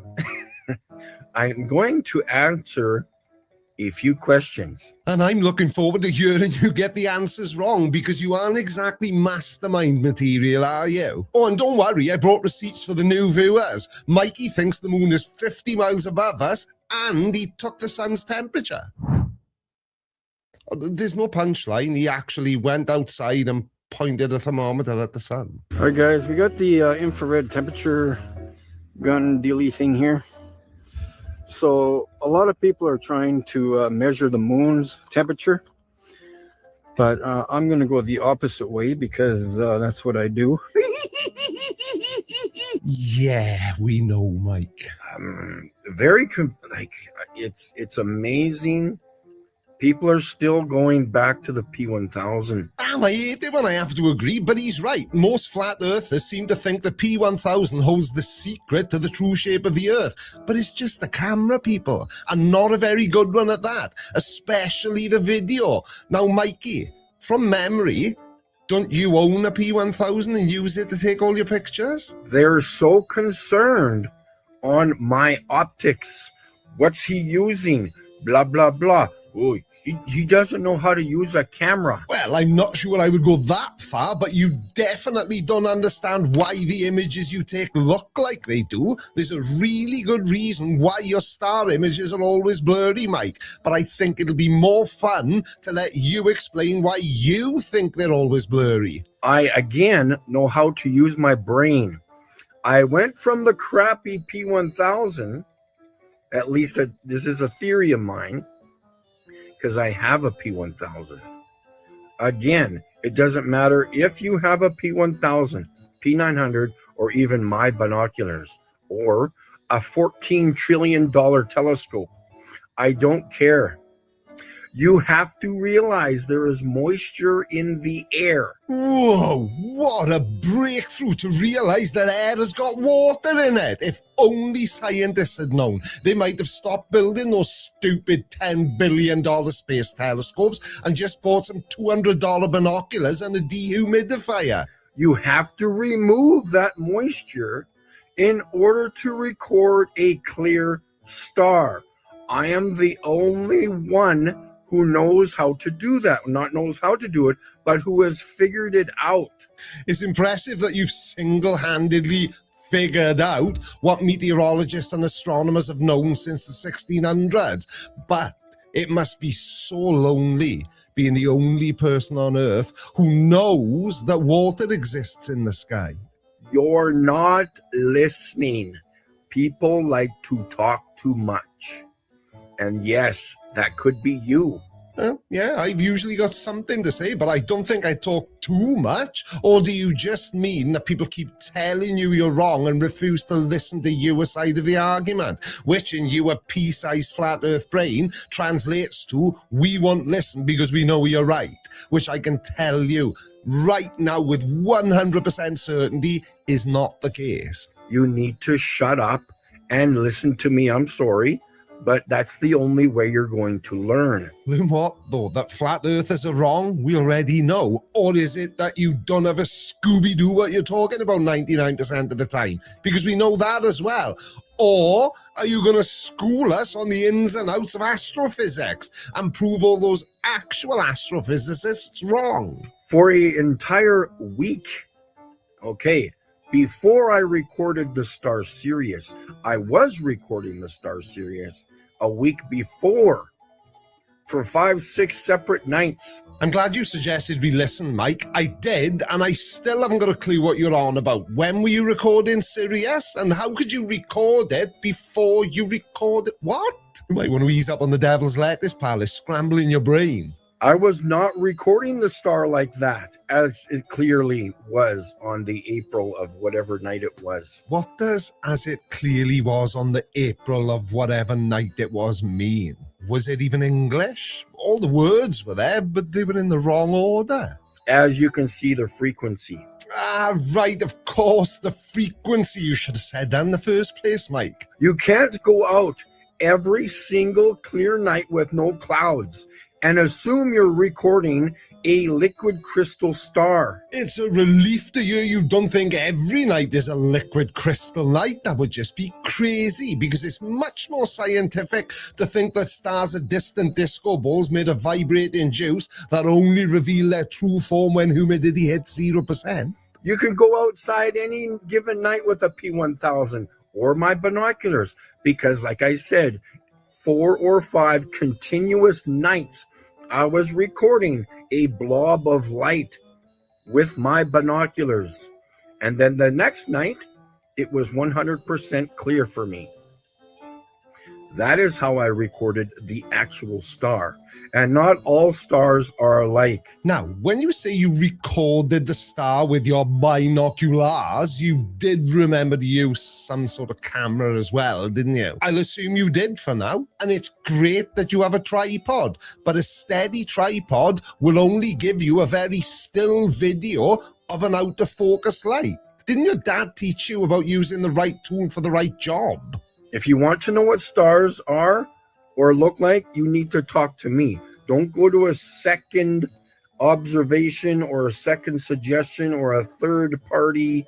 You talk to me. What are you then, the star master? Wouldn't it make more sense to speak to an actual astrophysicist about stars? Actually, probably not for flat earthers, because the astrophysicist is just going to tell you the truth and not what you want to hear. There's at least 4 or 5 different kinds of stars, at least so far, that I can kind of come up with. Maybe there's 6, I don't know. But there are multiple different stars. They are not all alike. And that's awesome, Mikey. You've noticed all stars aren't the same. Astronomers actually agree with you. They've identified thousands of different kinds of stars, though they usually use a prism instead of a pair of binoculars to see the difference. But since you've already come up with, 6 different types, you're actually very close to the official OBAFGKM system that scientists have been using for over 100 years. The bigger, brighter stars, Sirius, Capella, Vega, yes, those are alike. But then there are other stars that look like this in the sky, just like flat hockey pucks. Yeah, but do they look like that because you're using the wrong equipment? That's the question you should be asking, Mike, but you're actually on to something. Probably by accident. Now, stars are definitely not flat like a pancake, but some are definitely not perfect spheres either. When a star rotates incredibly fast, centrifugal force pushes the material at its equator outward, which turns the star into an oblate spheroid, essentially a squashed sphere that's much wider at the middle than it is at its poles. If only there was a more well-known oblate spheroid I could use as an example. I don't know why people have this problem with factual information. If you want distorted pictures of stars, then go watch your crappy P1000 videos then, and leave me alone. I'm presenting you with the facts, and you have problems with the facts. Who, me? I don't think I do. The only problem I have is that people like you are sharing information that's false. Mike, you're a clown like every other flat earther on YouTube. You're sitting there answering questions from your audience, which, based on your comment section, is about 70% normal people like me. What? I'm normal-ish? Now, I know he hasn't said it yet, but we all know how Mikey films stars. We've all seen his videos. He puts his phone camera to the eyepiece of his binoculars and then gets confused and frustrated as to why his star images are always blurry and blown out. It's not humidity, Mike. No. I will present my information, my tripod setup. I have like a almost $500 tripod. $450 plus the extra mount, blah, blah, blah. I have a $230 gear head with multiple functions on it. I don't have cheap equipment. I know how to think. Okay, the question is, do you know how to think? And we're all really happy for you and your tripod, but it doesn't change the fact that you're an idiot. You could have paid $50,000 for the tripod, but it still wouldn't make a difference. You'd still be wrong. Your star pictures are always blurry because you don't have the right equipment to take them. Now, this is how you take a picture of a star.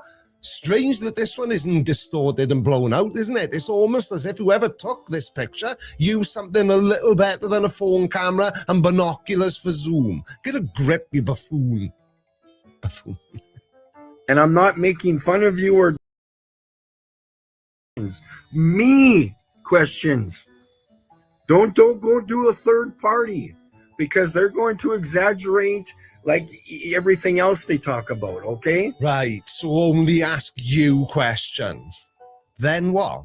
Are we just meant to trust that you're right because you say you are and you think you can back it up with a few blurry photographs? Yeah, I can't see that happening, Mike. You couldn't back up a phone, you cunt. Or should I talk with a monotone, like I don't give a flying fuck? I'll just sit here and my stars are this and blah, blah, blah, and the earth's flat and blah, blah, blah. I'm showing emotion, okay? Is that a problem for you folks? No, not at all. But I will say this for you. What you lack in knowledge, you certainly make up for in enthusiasm, which is refreshing from a flat earther. I don't know what to say to you guys. But I need to go live again on Ironworks. We need to go through the whole system here. We need to explain it. I don't care if we're talking about stars for the next 25,000 streams. People are not getting it. What? You mean people don't understand the duff information you share in your videos? Well, I never. And the people need to ask me the questions, okay? If we're on a live stream with Ironworks, wonderful. But you need to ask me the questions, okay? And I will give you at least a half-decent, honest answer in relation to what I know or have been doing. Remember, I'm the only one who has figured this out. Bullshit with a capital bull shit. Now, I know some of you worry that stupidity is contagious, but don't worry, just look at me. But if you want to put that theory to the test, I would recommend watching this video next. Lots of stupid in there. Don't forget to like the smash button and subscribe if you're new, and I will see you in the next video. Love you. Bye.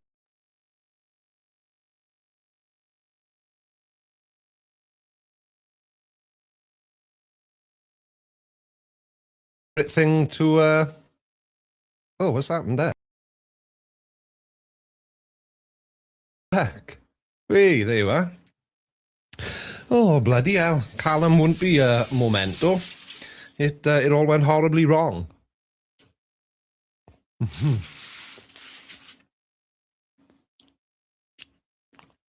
I'm still eating it, Mega.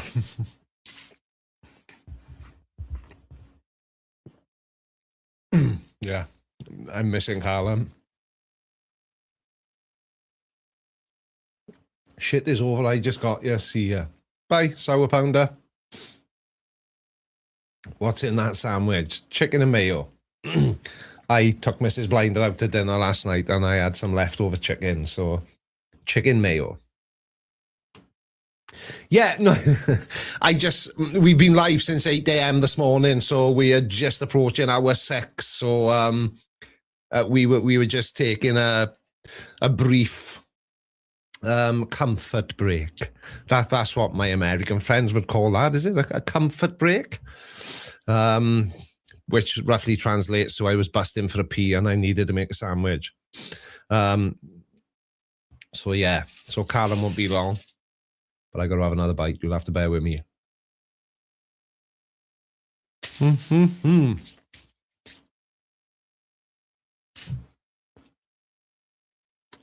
Comfort break.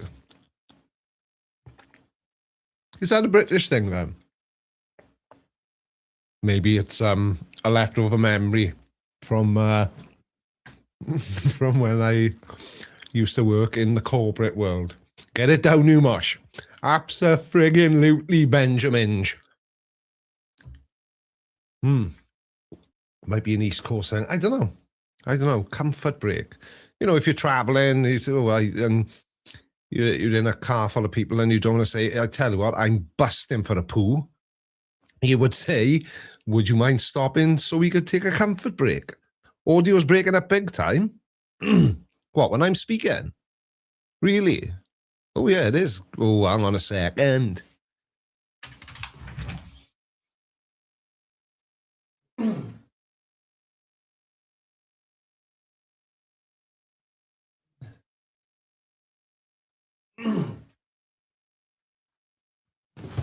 Right, how about that? Is that any better? Because I just, what? Yeah, there we are. Broken Legends as your Yanks say comfort break. Yeah, is it still okay? Because I've just reduced the overall level, so I'm hoping it's not gone too quiet now. Let me. All right, Dave. Yeah, I can still hear my sound effects. Yes, I can hear you, Clem Fandango. Awesome.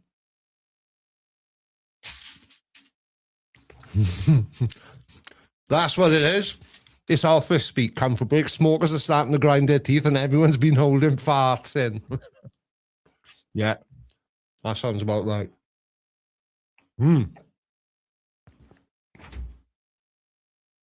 Just had a massive technical issue and you weren't even here to help me. What happened? I don't know. We got jam sandwiches. Oh! Well, we brought one for everyone, have you? Well, no, they're only jam, so it's only small, so I had 2 of them.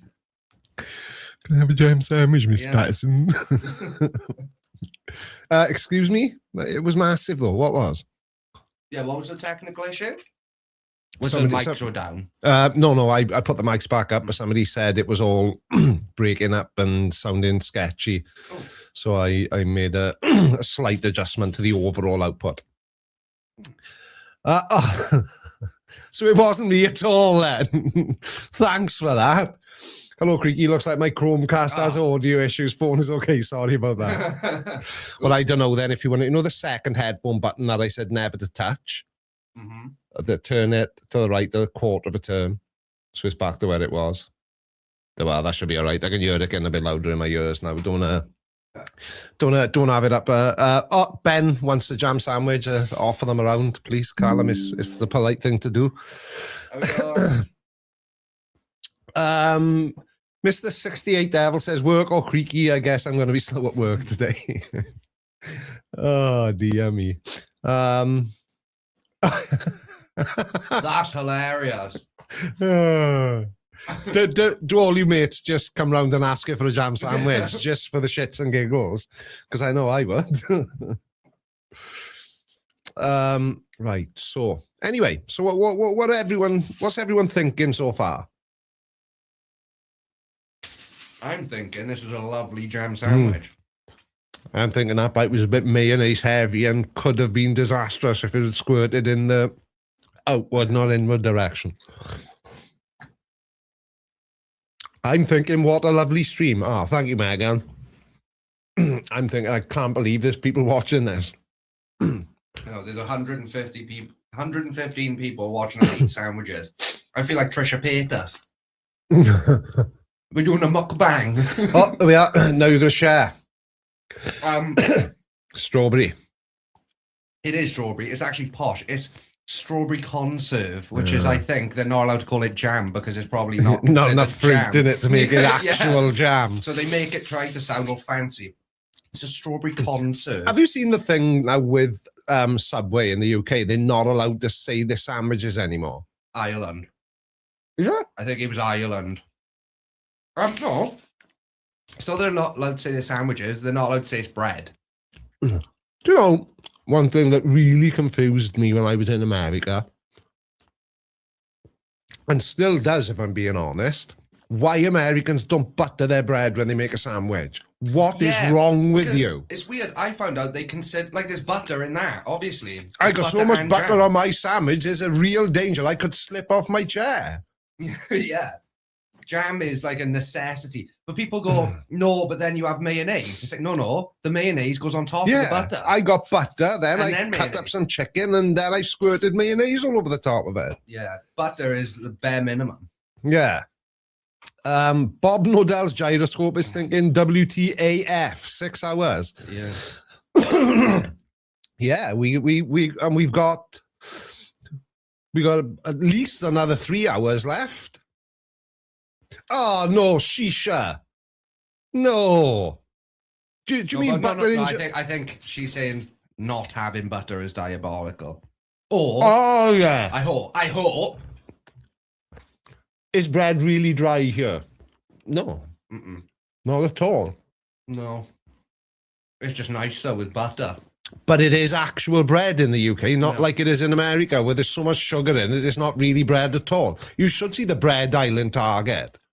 You could spend a night there. I will say you could go on a day out to the bread aisle and still not know which one to choose. That was the only thing in Thailand was, I will say, bread outside of Europe is not as good. No. I don't care what you say. It's not. I'm like Thailand. I consistently ate the best meals I've ever eaten in my life, but I had no interest in, unless it was like a specific type of sandwich where they had like buns. But on an average basis, the bread is so sugary. Yeah. That I was like, I don't want a ham cake. Yeah, no, I want a ham sandwich. This doesn't even taste like bread. Yeah, Shisha's redeemed herself, but there is a requirement on sandwiches, and she's absolutely right. It's not a sandwich without butter on it, at least not the British people anyway. Taltracin, yeah, it is. It's ridiculously sweet. And I'm not saying you can't get good bread outside of Europe. You can. I did have good bread in Thailand. And I would imagine there's also good bread in the States. But on an average basis, rancid. And you know the UK consumes a lot of bread when Warburtons are using, what's his name now? Morgan Freeman in their newest advertising campaign. Yeah. Because he ain't cheap, is he? He hasn't said, oh yeah, I'll do it for $500. No sweat. It's only got to read a couple of lines. Definitely a couple of million to get it on an advert. Meatball subs have butter on them in Europe. No. This is where it gets controversial and complicated. If you go to Subway and buy a sandwich, no butter. Weirdos. So no, there is no butter on a meatball sub unless you make it in the house. I was going to say, when I've made a meatball sub at home, you bet your ass there's butter in it. Because then you put the butter on. See, and when Callum and I are talking about butter, we are talking about real butter. We're not talking about flora. Proper Welsh butter. Yeah, or I can't believe it's not butter. We are talking about clog up your arteries and make you shit your pants butter. And trust me, it does both. It's nice though. I got the experience. It's nice. But I agree with Shisha. Butter is a requirement on sandwiches. Or is that just what Big Butter want us to believe? Yeah. It's all applied by Big Butter. Big lactose. Butter before toasting or barbecuing keeps the mayo from soaking the... What? You don't want to soak you don't want a spunk sandwich. You just... No, if you're making a meatball sub in Wales at home, you cut the sub roll open, you put loads of butter on both sides, then you put the hot meatballs on it, do whatever else you want to do. If you're a weirdo, put salad on it, close the sandwich up, and then all that butter soaks into the bread, and when you bite it, it all dribbles down your chin and gives you a shiny beard, and it's the best. Do you remember Daryl that I used to work with? Yeah. I think this is weird, but I see the vision. He said, I don't put sauce on my bacon sandwich. He was like, just give me loads of butter. Yeah. He was like, that's... Because he was like, it melts, and he was like, I want it dripping down my face. That's why if I have a chip at you, if we have a chippy tea, I never have sauce or anything. It's because I want that butter melting down my face. Get in my face hole, butter. Is there anything savoury that you wouldn't put mayonnaise on? No, we're white. The only thing I put mayonnaise on is chicken. Yeah, I'm not a big... I say I didn't like... I would never have chosen mayonnaise for the first probably 25 years of my life. But I tell you what, in the last couple of years, I've started putting it on stuff. I tell you what I used to like with mayonnaise. You know, usually British people have only got them at Christmas time. They look like pretzels. Those little crunchy pretzel. Those dipped in mayonnaise are lovely. Really? Yeah. Somebody I follow on, staying on the topic of mayonnaise because it's so on topic. There's a YouTube. There's a TikTok guy I watch. He's a Mexican guy and he's a hot dog vendor. And he puts sauce, ketchup, and mustard, peppers and onions, and hot Cheetos. I love that guy's account. It's awesome. You wouldn't believe the amount of times I've spent like 2 hours through in the middle of the night. Or he goes live, and I'll just sit there just watching him. It's awesome, isn't it? Oh, and it looks so good. And because they're it must be dry. All those hot Cheetos. You must be getting lots of this. You lip this stuck up like on your Cheetos. Yeah. But because what he does, they're bacon wrapped sausages. Yeah. So it's like a pig in a blanket. I don't know what I thought you were going to call it. Oh dear me. Yeah. Oh yeah. The joys of TikTok. That guy's hot dogs look unreal. They do. But they I do. will say the cross contamination is wild. Yeah. There's another one I watched. And this guy does jumbo dogs. He's inside like a trailer, like a van. I also know this. Yeah. I just love watching him making hot dogs. Is he always flipping it? Yeah. I know exactly who and you're gonna have raw onions or cooked onions. You're gonna have a chili cheese dog. And he has his sauces. Some of them are on like this stick thing. Yeah, on a stick. And is that cheese or is that? I can't it's both. tell. Yeah. The yellow one on a stick is runny cheese. Yeah. Americans love runny cheese. Yeah, they just love it. But I could eat one of them hot dogs now, and I like it when he makes the jumbo ones. One is you be carrying it out like that, as if you're carrying a surfboard, but it's just 2 rolls on a gigantic wiener. Yeah. Yeah. Anyway, where were we? What were we talking about? Passionate you've gotten all morning talking about hot dogs. Yeah, I do like a hot dog. Boys. There we are. Then isn't that blooming obvious? Right now, I made that comment at least 5.5 hours ago. Yeah. So does that mean Colon 66 has started watching from the beginning, or isn't mayo, tomato, and mustard just burger sauce? Well, it's one of the combinations. Yeah. So I make a burger sauce out of tomato. So yeah, tomato sauce, mayo, mustard, American mustard. And then I do like pickle juice, salt and pepper. Oh, Callum does make a really good smash burger, to be fair. We haven't made them for ages. No, and by we, I mean you. yeah. I haven't done smash burgers in a long time. I remember one time me and Jordan did smash burgers and milkshakes, proper like fat American meal. Nice but dim. I would love for you to call in and we can talk. Because I'm genuinely, I know you haven't been here, so you haven't seen the other conversations, but it's been brilliant so far. I'd love you to call in if you'd like to, and we'll flap our gums for 5 minutes about it.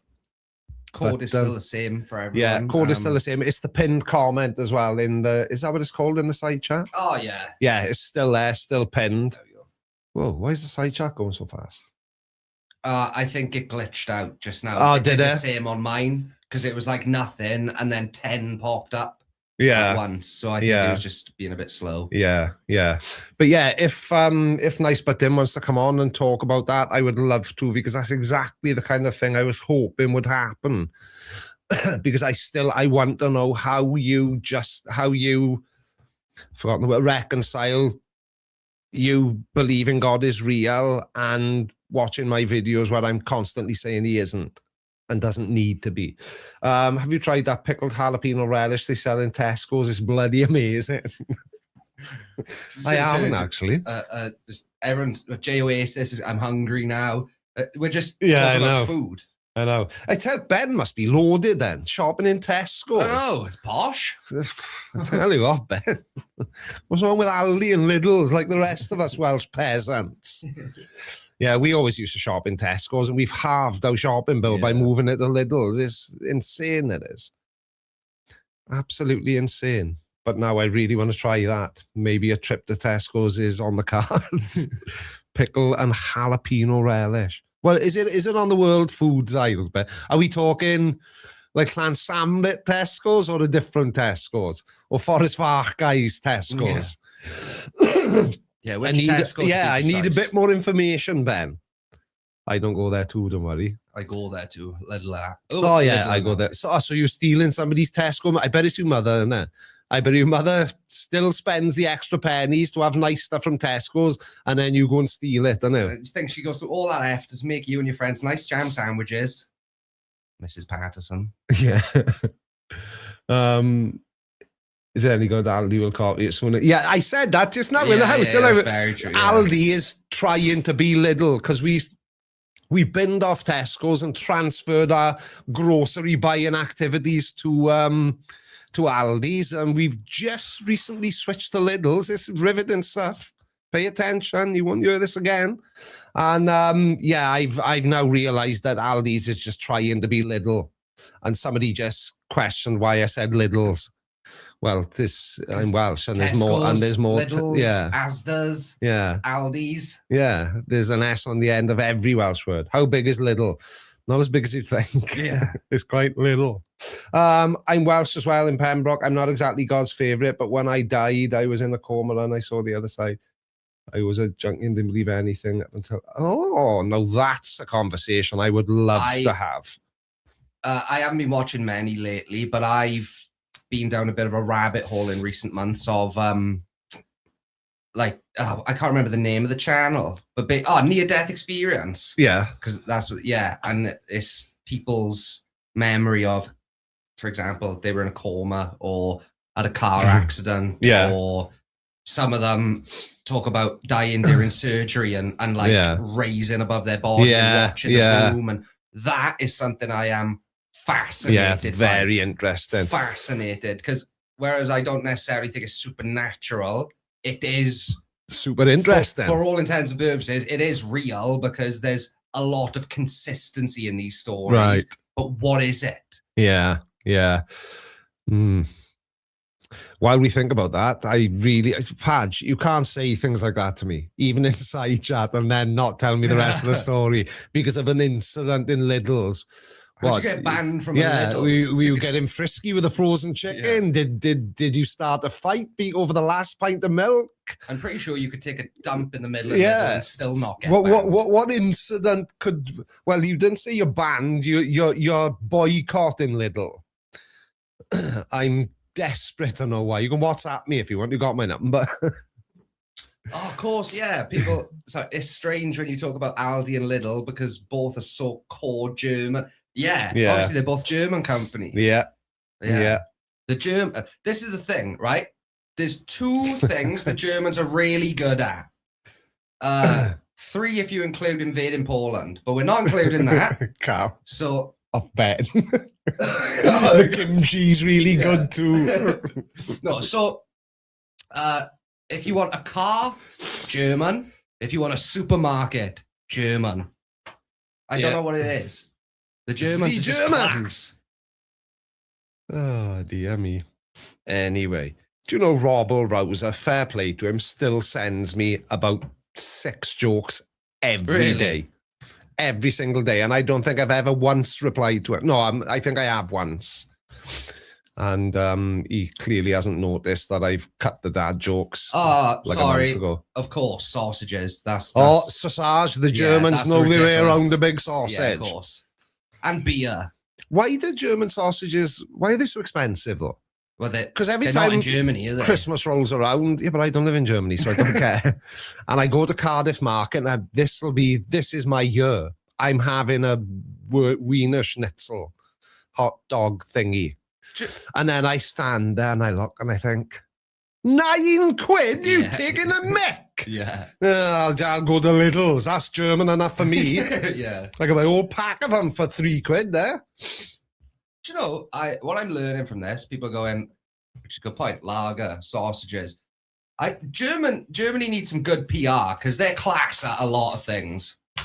Yeah. Callum, as a semi-professional hat wearer, does your hat ever give you a headache? That's what I'm about to take. It's giving me a headache. Not a headache. Sometimes it'll make my head feel like, you won't get this issue. It's more my hair. It makes my hair feel like, I don't know, like flat and like frictiony. My hair's always flat. Yeah. Emma Wheeler was going to ask what happened to the dad jokes at the end. Why have they stopped? They've stopped because I'm trying to increase my retention overall, and it's working. So basically, and I know a lot of you have noticed because a lot of you have pointed it out, but my videos end fairly abruptly now because I don't want you to know when I'm going to finish, because one of the metrics that helps YouTube decide whether or not your video is worth sharing to a wider audience is the audience satisfaction metric, and they measure that by the the overall retention at the last second of your video. And mine was always around like 25, 30%. But by removing the dad jokes, it's over 50% on every upload now. So that basically means if 100 people watch my video, 50 of them watch every second of it. But when I was doing the dad jokes, not everybody wanted to listen to them. So I was losing like the last minute and 30 seconds to 2 minutes of my videos. And it was killing my overall retention. So that's why I stopped them. I did think about slotting them into the middle somewhere, but I don't know. I've been trying to do it, and it just doesn't seem. Yeah, because I think it was Sick that said. Like, yeah, it would be like a cutaway in Family Guy almost. Yeah, no, but what Sick said was you should just when you hear a joke that you like, that usually you would just put at the end. Yeah. Try and find a way to put to it in the weave video. it in. I've done a couple, but only one guy. I've had one comment. Yeah. From a guy saying, "Oh, you did the dad joke in the middle of the video today." Oh, yes, so, I did, mate, and thanks for being Yeah. the only person who's noticed. Yeah. But because nobody noticed, I started. I know I still get a comment on every video saying bring back the dad jokes, but Yeah, well, you've had a couple of comments in the chat in this saying about the dad jokes. So that's where when two vegans get into an argument, is it still called a beef? or do they engage in a tofu? When we saw two vegan rappers, we're deep in a tofu about turf. In a quorn. Yeah, we're in a quorn. Yeah. We're in a turf quorn. Yeah. Oh, dear me. PJC Net. Not really live then, I assume it's on repeat. No, it's live. Hello. PJC Net, it's live. It's not live. This is a playback, and the walls are talking to you. Yeah. Oh, it is live. What, for over 6 hours? Really? Oh yeah, none taken. I'm not that old. I did a 12-hour stream a couple of weeks ago. And by I mean we. Yeah.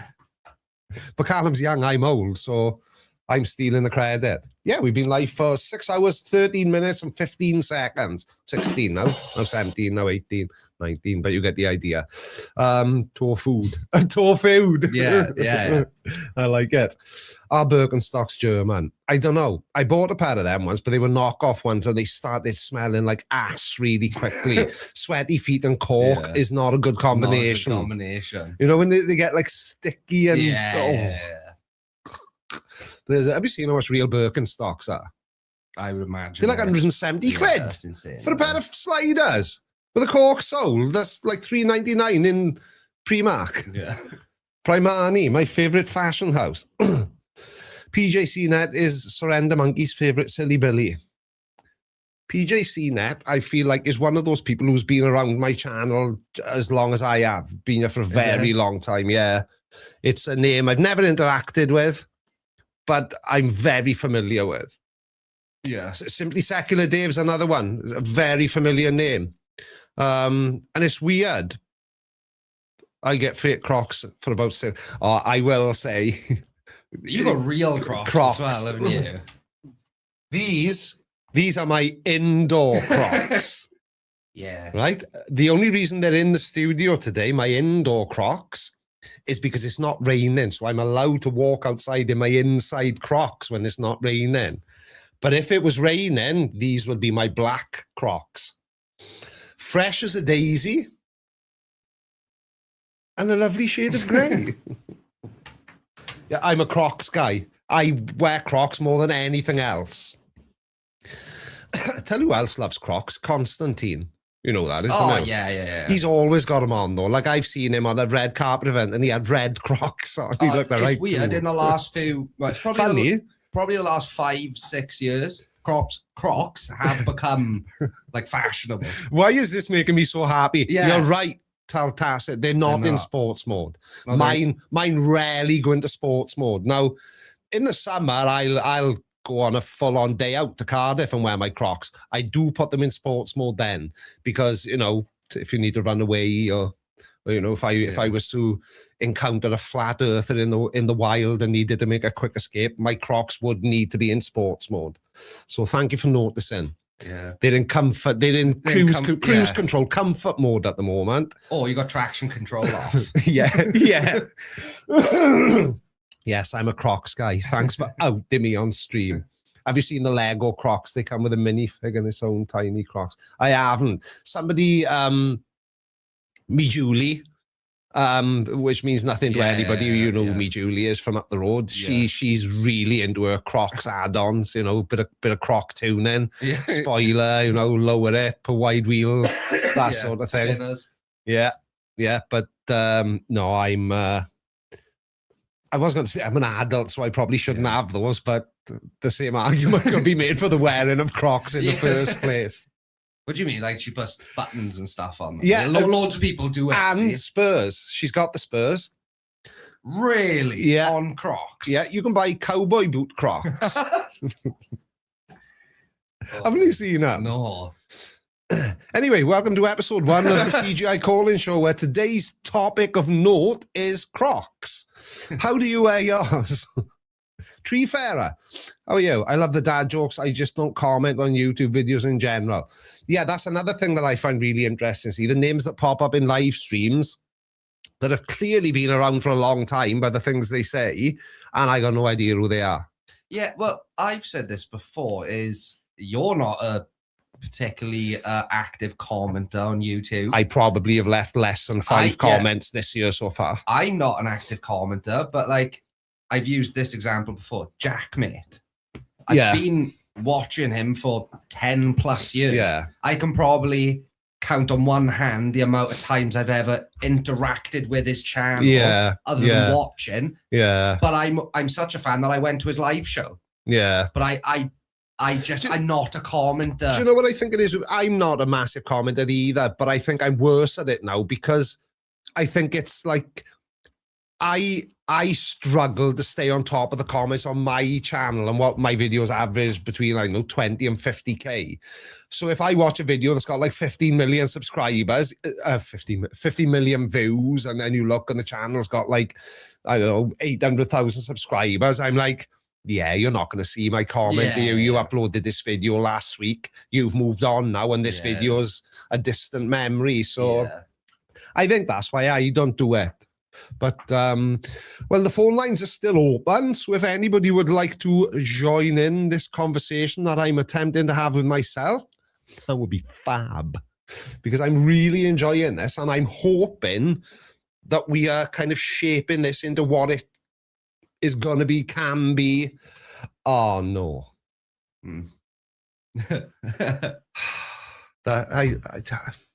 I mean, I get it, but you're wrong. Do you want to come on? We'll have a debate about Crocs. Yeah. It'll be my first online debate, whether Crocs are cool or not.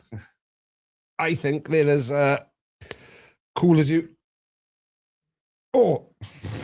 You flipping yourself, do you? Yeah, I hope the sound didn't carry then. Shall I give you a bell? As long as it's not an end, absolutely, Benjamin. Give us a bell and we can show these people how two Welsh boys speak to each other. It'll be mega. The Dow, come on. No, I agree though. I do agree. They're not cool. I will say though, I didn't say they were cool. I just said they were Crocs. They are comfy, and I will steal yours to like nip out you or whatever. But I think it's a sign of sundowning. I joined, but I have nothing interesting to say unless you want to talk about aviation. I could do that all day. Are you a pilot, Dan, or are you just an aviation enthusiast? That's a word I don't use enough. Enthusiast. But it's probably because I'm never really enthusiastic about anything. Will this bit be known as a Welsh off? Yeah. Yeah, it will. So when I was speaking to somebody earlier, I think it was when you'd gone to make a cup of tea or whatever it was. And the guy who was from, his natural American accent was Southern, but he's got the IT guy, Andy. And was it Andy? What are you? No, Steve, American Steve. Oh, right, the one from Reading. Yeah. Yeah. Oh, no. Do you know American Steve in my mind now is American Dad, ginger with glasses and Steve. So every time I see that name, now that's the image that's going to be in my mind. Anyway, what was I saying, Carl? I don't know, American Steve. Yeah, no accent. Yeah, and he was saying he's kind of removed his heavy southern accent, right, but he'll slip back into it when he goes to visit home. Yeah. And I was saying that, it's like if I'm on holiday in Benidorm and I've been speaking to English people all week, oh, you're German, oh, it's nice wearing you, all that, and then I meet another Welsh guy, so, oh, all right, Marsh, how's it going, bud? You just get way more Welsh. Yeah.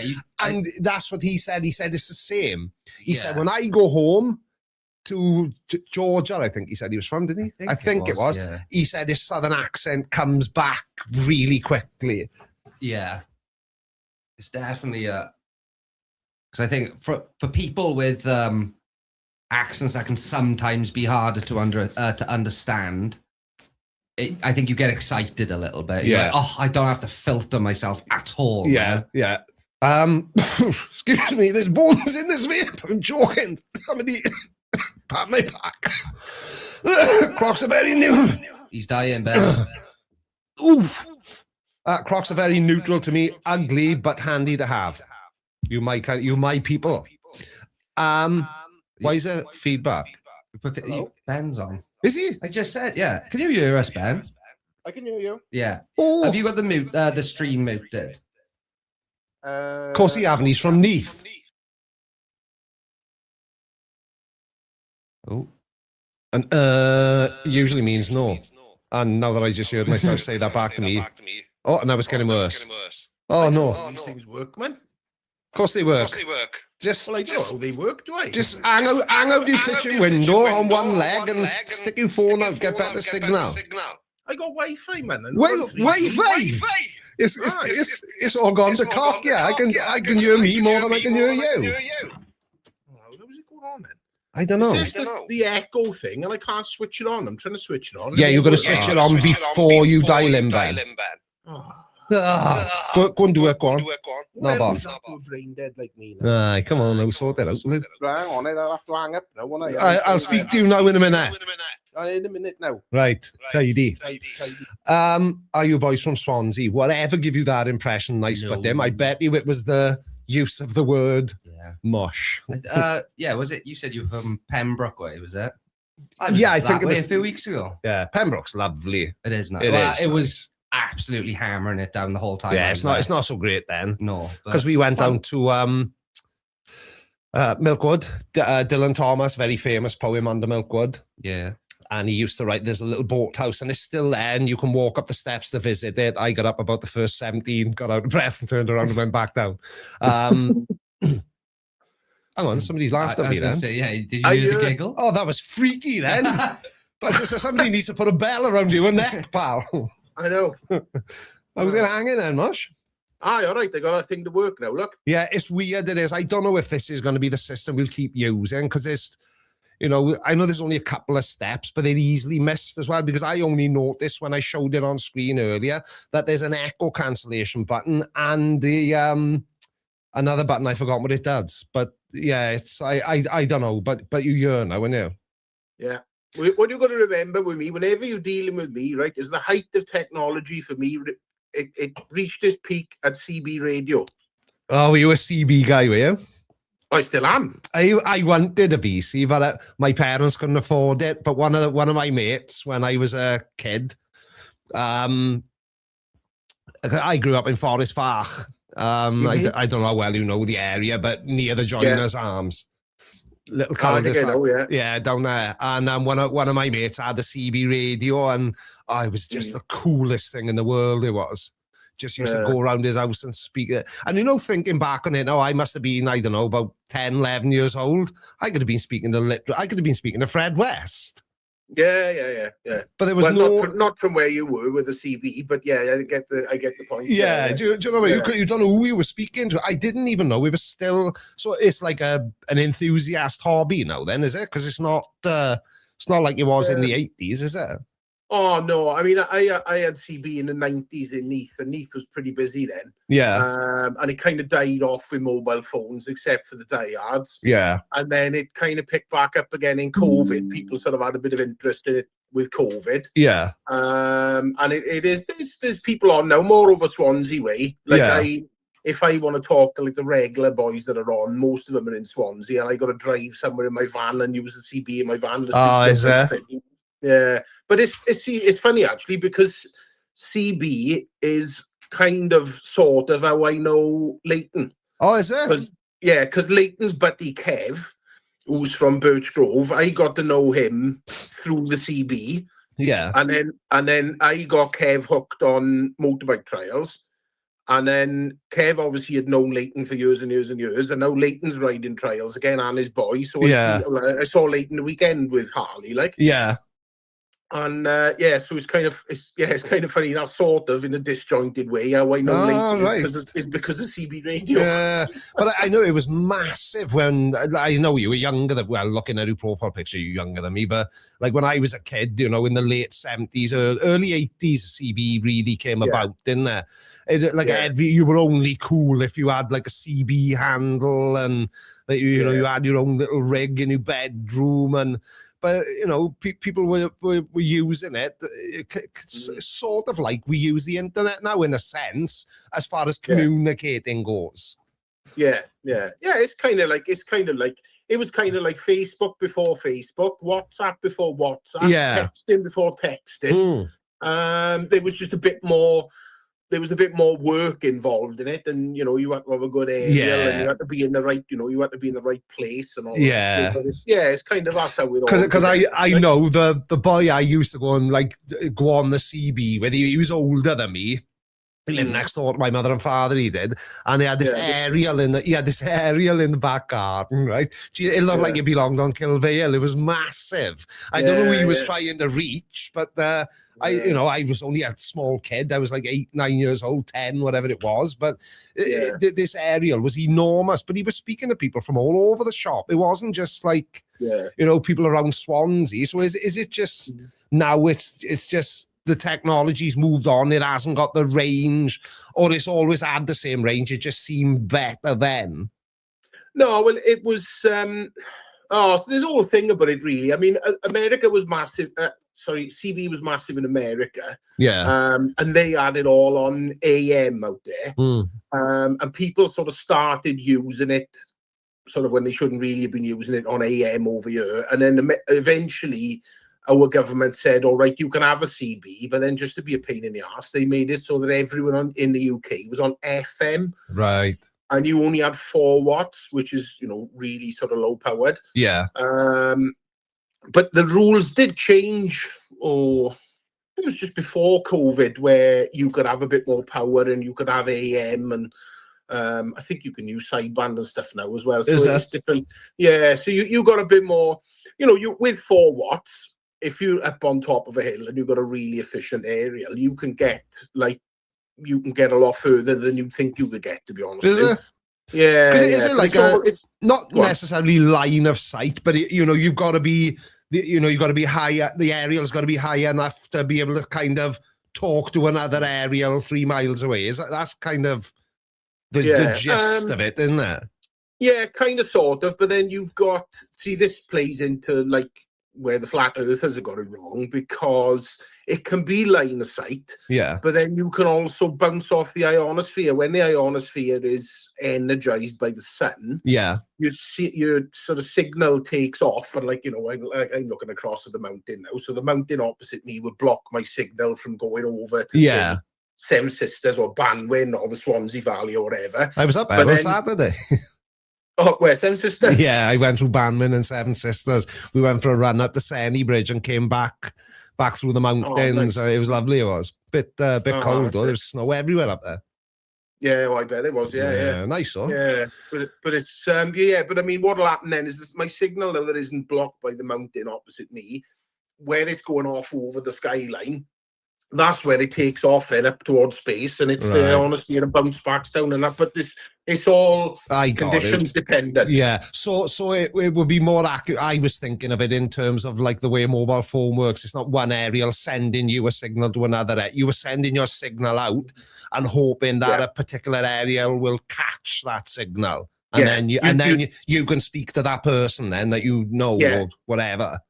Yeah, so you go into normally with a CB, you go direct person to person. Now, next to my phone here on my windowsill, I've got a walkie-talkie, which uses UHF and VHF signals. Yeah. Now, with that, you've got a network of basically what's like mobile phone masts, but they're called repeaters. Yeah.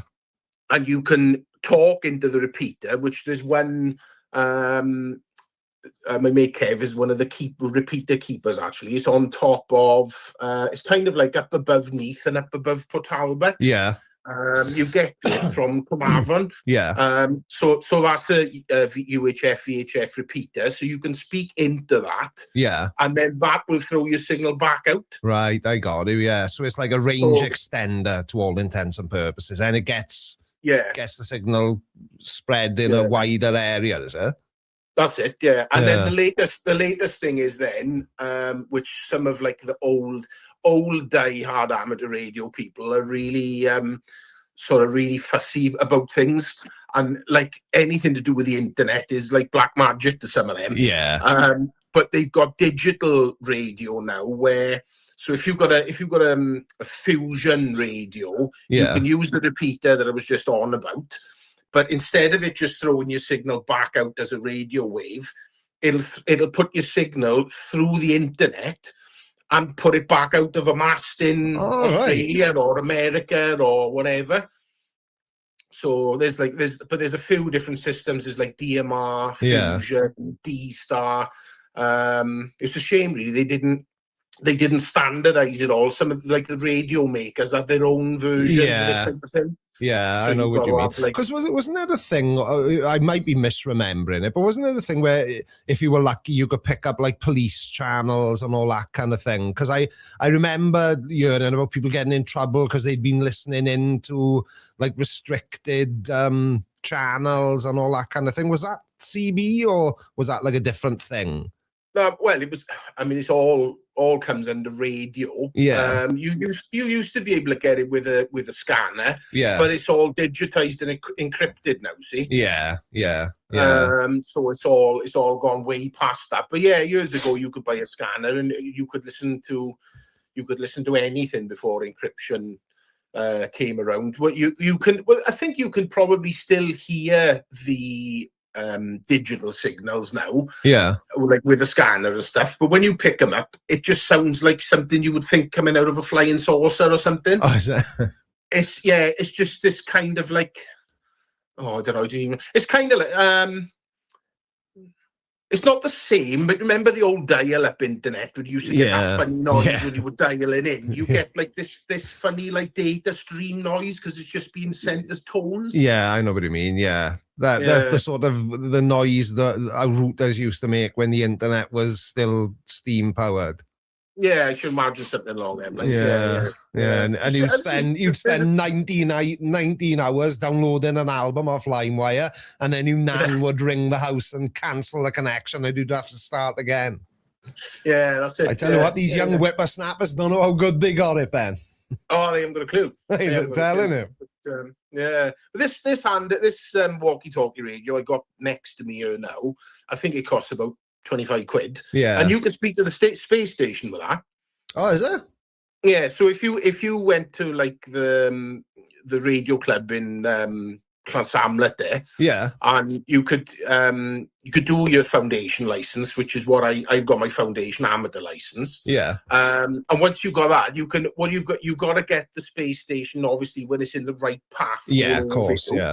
Because again, you're talking to him line of sight then, isn't it? So, but yeah, you can, when they are doing radio operations, you can speak to them and put your call sign out, and if they hear you, they'll come back. Is it? That's cool. Yeah, the ISS has got a funny call sign, and I can't remember what it is now, That's really cool. That is. But you probably find that quite interesting, especially like from the flat Earth perspective. Yeah, and no, it really is. Yeah, it all. Yeah, it is interesting. You probably benefit from going down there and like having a chat with Kev, because I'm rubbish on it really. I've only got my foundation, but Kev now, who's mine and Leighton's mutual mate, he's a full whack ham and he really understands it all. Yeah. I'm just stippling in. You're not the first person to say that. You're not the first person to say that to me as well. I got this guy, I wish I could remember his name, but he's a ham radio enthusiast and he's in my comments all the time. And he says quite frequently, learn about ham radio. There is no way it could work if the Earth wasn't a globe. Yeah, I think I've commented it a couple of times. You could well be one of the people who's commented it, but yeah.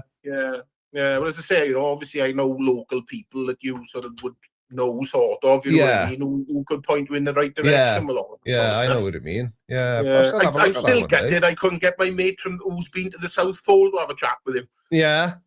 He wasn't keen, was he? No, he's really fresh out of the Navy. And I think he's working now he does like comms for the Coast Guard, I think it is. Right. Yeah, it is. Yeah, he's got this job now, so he goes around like all Coast Guard station, does all the comms. So I think he's a little bit, although he's like out of the forces, he's still in a bit of a government job where he could still have his backside handed to him if he said something that would cause a problem. Like, not that I think. I know. I know what you mean. But I could have accidentally said something that he wasn't meant to be taught. I get it. I got it at the time when you came back to me. It's and not everybody's comfortable talking about things that they, it's like there's a creator on YouTube. We would all know who the creator is. And they were raised in a very conspiratorial household. And I asked them if they would come on and have a chat about it. And no, because now that they debunk conspiracy theories, and they weren't comfortable talking about that part of their life yet. But it's hard, isn't it? It's wild. I love all the conspiracy stuff and everything. It's just interesting, isn't it? Yeah, I probably give a lot of stuff more mileage than a lot of people, but I sort of got this belief in my head that I sort of like, as I've grown up, and I've got a bit of a funny take on things, and a lot of it's like I didn't know until last year, but I found out I'm autistic. Right. And so like I used to take things really literally. So like talking about the atheism thing and everything else. Like I believed in God as a kid. Because my teacher told me it was right. Exactly. And I loved my teacher. At the end of every shift, we'd say a prayer, right?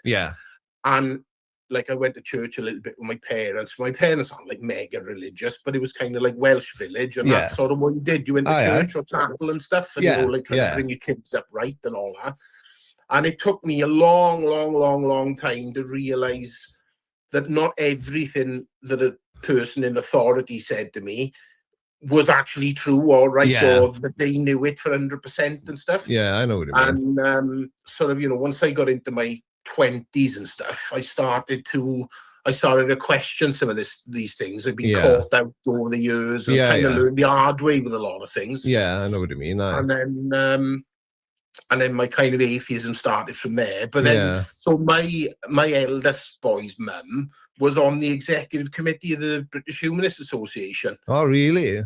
Yeah, and her dad was heavily involved in it as well. And we used to go away with the British Humanist. Is it British Humanist Association? I think it is.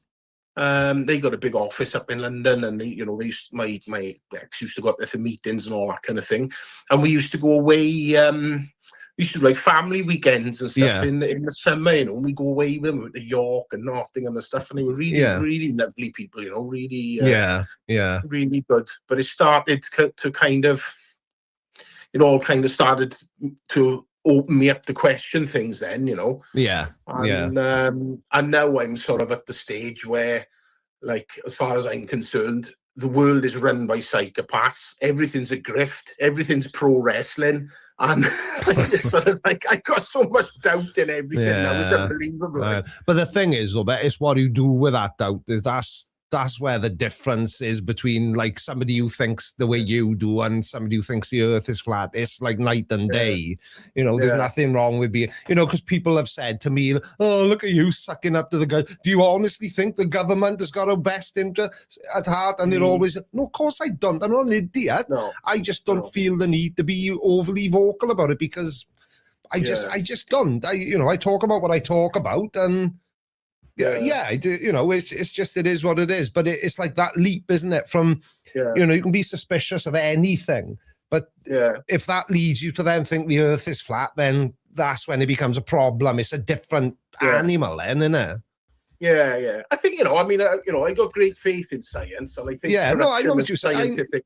I know what you're saying.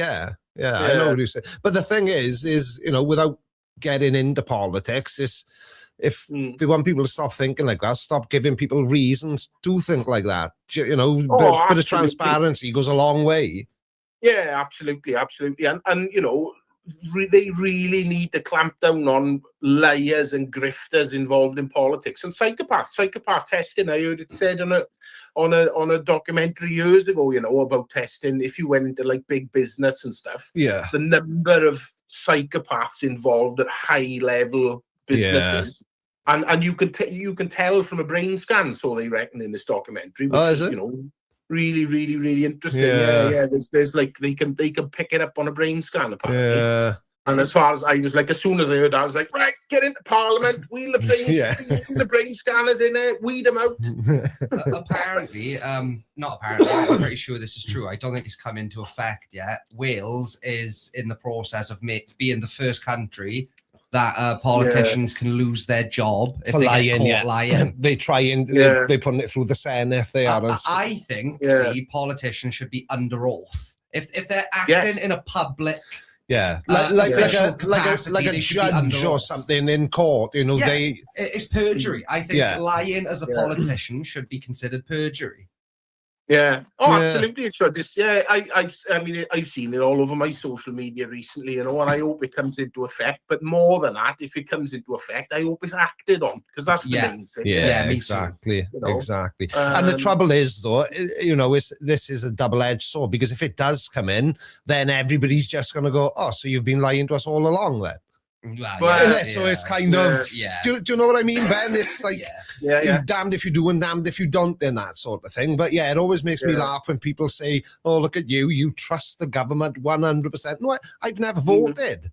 No. I don't care. I'm not interested. And I know people are, oh, you should vote. It's because of people like you that whatever. But it's just, no. Well, the trouble is voting for governments is just I think there's a book that's called it, The Illusion of Choice or something along them lines. And you know, you look, you know, I mean, without, you know, with Trump and everything else, you know, I mean, Trump was offering alternative thinking to things. Oh, we're not going to have any more wars, and we're not going to do this, and we're not going to do that, and we're not going to do the next thing, you know. And to me, everything that's happened recently with Venezuela and everything else is just showing that he's owned. You know, and all the other and it's not a left and right and Democrats and Republicans or Conservatives and Labour and all that. It's just through everything. And to me, the biggest thing that put the tin hat on politics for me, especially from being from the UK, is the absolute monumental effort they pulled to get it so that Corbyn couldn't be Prime Minister. Because he has been proved over, what is it, 30 or 40 years he's been in Parliament. He's always been on the right side of debates. He's always been honest about stuff. And consistent. And there was no way they were going to have him because he couldn't be bought. You know? It's a scary game. It's terrible. It's terrible. Sorry, Ben. I've been to like a polling station and everything, and you know, and looked at the ballot paper, and it's basically, it's like, I don't like any of these guys. I don't vote for any of them. So it's like I didn't, and okay, I'm just not going to, because they're not giving you.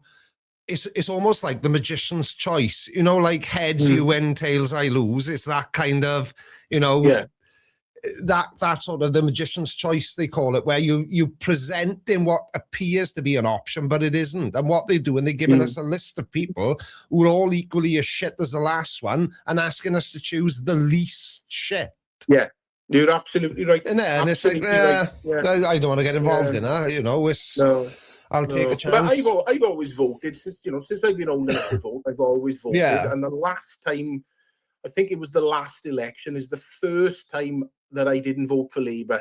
Yeah. And I stood there with the pencil above the sheet, and it absolutely hurt my heart not to be able to put that cross in that Labour box. And I thought to myself, no, you've exposed your own business. You've shown everyone what a bunch of cutthroat scumbags you are. Yeah. And I cannot, as much as it really did hurt me. And I thought to myself, I just can't. I can't vote through. I feel like I got to vote, and I cannot vote through because you've shown your true colours and you've shown what scumbags you are.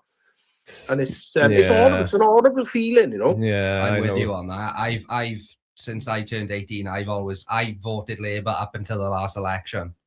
Yeah, I just couldn't do it, and especially, I know we've ended up in like a political chatter, but especially with you can't have you can't have Sir Keir Starmer, running the Labour Party. You just can't. Yeah, exactly. You can't be a man. You can't be a man of the people and a knighted whatever he is. Yeah. There's the Labour Party was created to separate that bullshit. It was for us. You know. Anyway, but it's not like that anymore, and that's why I don't vote either, because I don't think I should have to choose the best of a bad bunch. No, it's right. No, you shouldn't have to. I tell you what was very interesting, actually, was there was a documentary on, was it last year or the year before, and they did a big interview with John Major, who, for anyone who doesn't know, was a Conservative Prime Minister after Margaret Thatcher.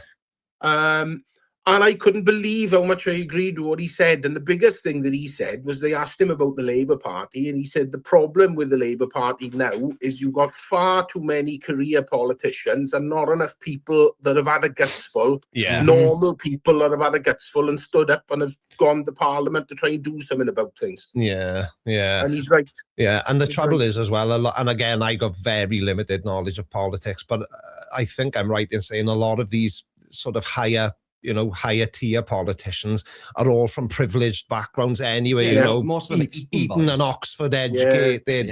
So they've never. I remember, right? You know what FRF is, don't you, Ben? I do indeed. Right. I worked for FRF, right, for the Radcliffe family. They've lost complete grasp of reality. So I was in work one day, right? I worked in Mazda, I worked in Seat. So I was working in Seat at the time. It was when the dealership was new. I was the parts manager, and my mate Andy South was the sales manager. And Andy was trying to sell a car to people, a young couple, say like, I don't know, like Callum and his other half, right? And they failed the credit check, couldn't get finance. So Mark was saying to Andy, but why aren't they buying a car, Andrew? They were buying a car. They promised. They said they were buying a car. Now they're not. And Andy said, they couldn't get finance, Mark. Why? Well, maybe their credit history isn't the best. Why? They both have jobs. This is ridiculous. They both work. How can they not afford £120 a month for he couldn't. And Andy said to him, and it happened the same day, he said, can I ask you a question, Mark? Yeah, of course you can. How much is a pint of milk? He didn't have a clue, Ben. He didn't have a clue. He was handed the dealer principal position by his dad, who was the owner of the group. Well, one of the owners of the group. You know the setup, Francis Radcliffe and Francis. And it just blew my mind that this guy, who was about the same age as me, maybe a couple of years younger, didn't even know how much money he would have to take with him to buy a pint of milk in the shop down the road. It was insane, but he couldn't understand why these people couldn't get the finance to buy a car. And he reminds me of what the average politician is like. They've got no concept. They've never failed a credit check. They've never had to live in the real world. Yeah, they've never had to go digging down the back of the sofa to find a couple of quid, because they've run out of a loaf of bread or something. And there we are. They've never had to save up the £2 coins all year round to do Christmas dinner. Yeah, exactly. That's what we used to do. We used to say we used to have a £2 coin jar, and every year the £2 coin jar would pay for all the nice Christmas food. I don't know. It's just it just makes me mad. To be in charge. My take on it is to be in charge of people's lives. You've got to have had a period of time and a proper period of time in your life where you've had bugger all and you've been scraping. Yeah. Because you've got no idea otherwise. You can't grasp it. No, exactly. You know, I agree 100%. And it's hard, you know. I had a period of time, 2018, 2019, when I was still with my ex-partner, you know, and I was having to go to food banks. And it was horrendous. It was horrendous, you know. And I know that my mother really sort of, because my parents, don't get me wrong, my parents have been amazing. They've always helped and everything else. But there's only so much you can go begging your parents for, isn't there? Yeah, exactly. You know? And like I knew that there was people. I remember there we are. I had to go to food bank in Gleneath one day. I got directed up there. We had no grub, and we went up there, and I got talking to a guy who my parents knew, and my mother was absolutely mortified the fact that this person had seen her child having to go to a food bank, and probably from the point of view of, well, they must think I'm not helping him. You know what I mean? But to have those sorts of feelings, you know, and to go through that sort of thing, and that's the trouble. And I think that's sort of like Oxford and Eton and that high stakes political sort of education that the likes of that scab Boris Johnson have had and people like that. You know, but it's not even allowed to enter their heads. It's well, you know, we are up here and we got to protect the people that are up here, and everyone that's underneath is just meat. Like, because I had an instance a few years back when I still had the sign shop. The manager of the Lidl in Gosainen came over. They needed some banners printed. I was chuffed. I thought, oh, brilliant. If I can get in my ear now with Lidl's, I'd be sorted. It'd be cushy. So I made these things. I take them over and I give him the invoice. I forget what it was, like 350 quid, whatever it was. And he said, oh no, we don't pay at the branch. I said, what do you mean you don't pay at the branch? I said, they're my terms, full payment on completion. And he said, oh, I don't know what to tell you. I'm not authorized to pay you. And I said, well, that's really stupid, isn't it? And anyway, there was a whole back and forth. And he was just a college boy. It was like his first month in the job. He was way younger than me. I could see he was getting really nervous and awkward. And it probably didn't help that I forced him to go around every till in Lidl's and take money out until he had my 350 quid. And he did it. But he really didn't like it. And I had a letter from Lidl's head office in the UK saying that I was very unprofessional and they will never use my services again. And I just replied and said, I'm glad, because if you're not going to pay when I do the work, they wanted me to send them an invoice and then accept their 90-day turnaround time on payment. It's like, no. In the UK, it's the vendor that sets the payment terms, not the customer. But college boy didn't have a clue. It's like when you worked in Asda after you left college. Like all the managers, they'd never worked in a supermarket, Ben. They were just college boys who came in and didn't know their ass from their elbow. But yet they somehow feel that they're qualified to tell, say, Callum how to put cases of baked beans on the shelf, where they probably too posh to have ever even eaten baked beans. Yeah, you're right. And the old thing's all sideways, and it's just, you know, as I say, my faith in humanity, and a lot of humanity, is terrible. But you know, that's why I love living down here. Like, my brother's gone off and he lives in Leeds. He's very successful. He's got a very, very good business, and I'm super proud of him. But I couldn't live the way that he lives. No. And I like being around here. You know, I don't really leave Neath very often. Yeah. And I like that there's people around here that have got you back, and not necessarily people you know, people who just got good morals. Like. Yeah, I know what it means. Yeah, I know what it means. Because if you think about it, you know, documentaries. I was watching a documentary a few months back, and it was about the Gurnos.